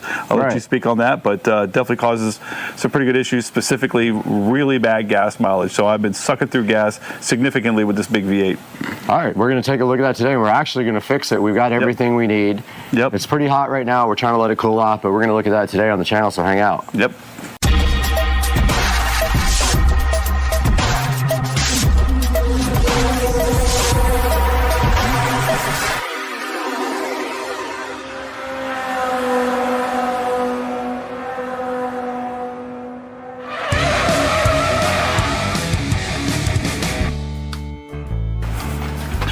All right, we're here in front of the 2013 Chevy Silverado. We got our wrench here. This is a 7/8. This is going around the O2 sensor. And we've got the brand new O2 sensor right here. And which one is this? That is Bank 2 Sensor 1. So that is what they consider an upstream. So it's before the catalytic converter as opposed to being behind it. I did look under there. There is one behind it. Now, how many total do you have in this truck? 4 total. So you have 2 sides of exhaust. So you have 2 in the front of the Cadillac, 2 in the back. Yep. So how much was this replacement Catalytic, part? not Cadillac. That one costs about $50. Okay, It's an off-brand, but it's got a 1-year warranty on it. So if it doesn't work, then I'll be able to take it back, but fingers crossed it does work. All right, so if you get this directly from Chevy, how much would this cost you from Probably $100 or so. $100. Okay, yeah, if I had to cool. guess.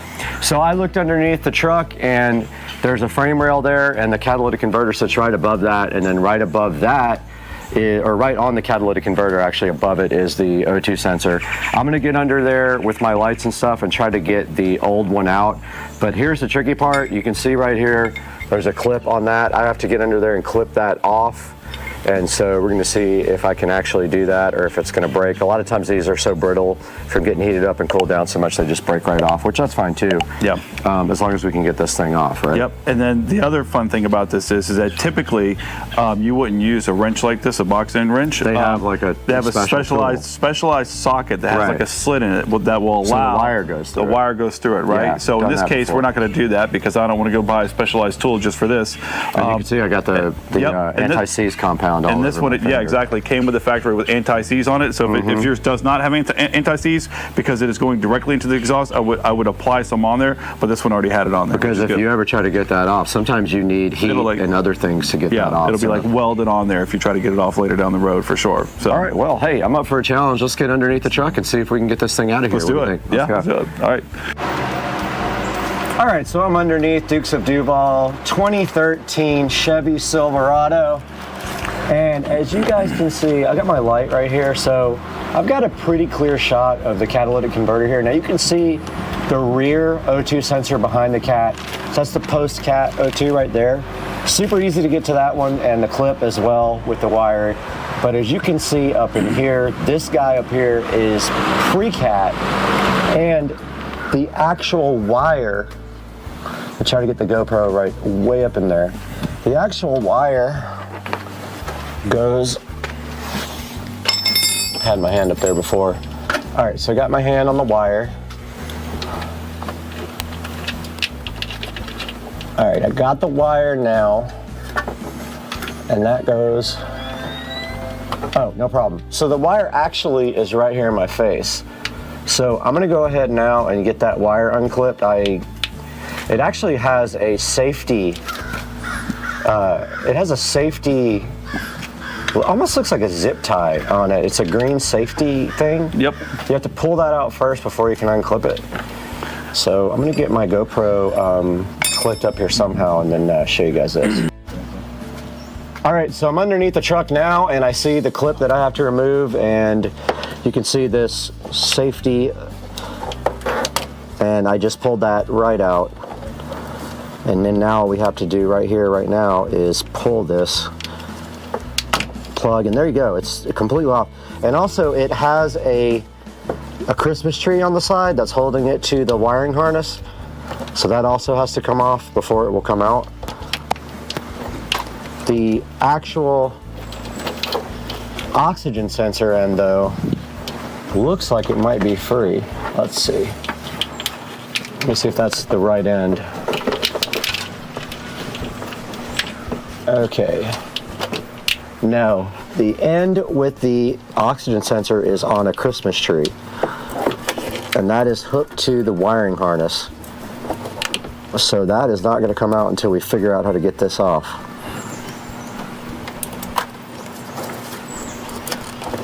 Oh, that thing is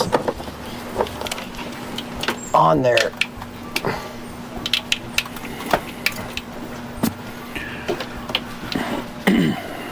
Yeah, there's like a clip hooked to the harness, the body harness, the wiring harness, and it is on there, brothers and sisters. I'm getting this thing off.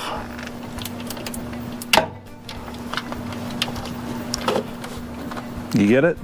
Yeah, we got it. All right.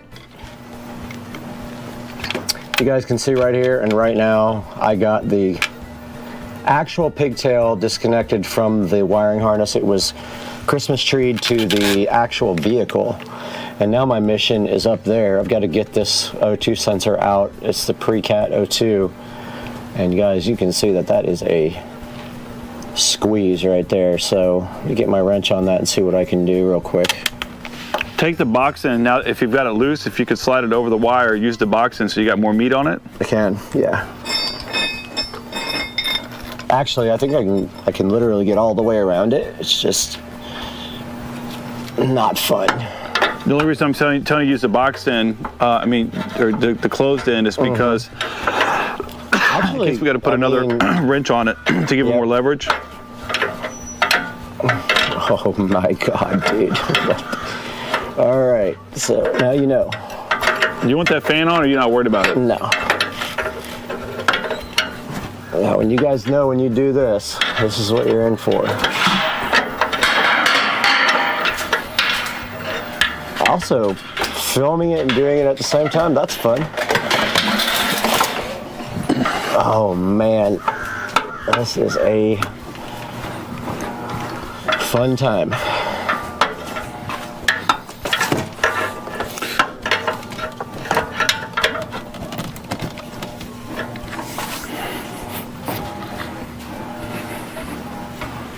Oh, wow.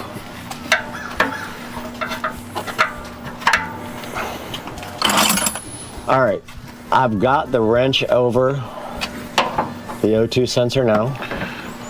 There is just a very, very little amount of actual room to do this, so you can only get your wrench on there with one. Do you want to double your wrench up? No, I'm gonna see if I can power this guy out with it like this. If I can't, then I'll do an extra wrench.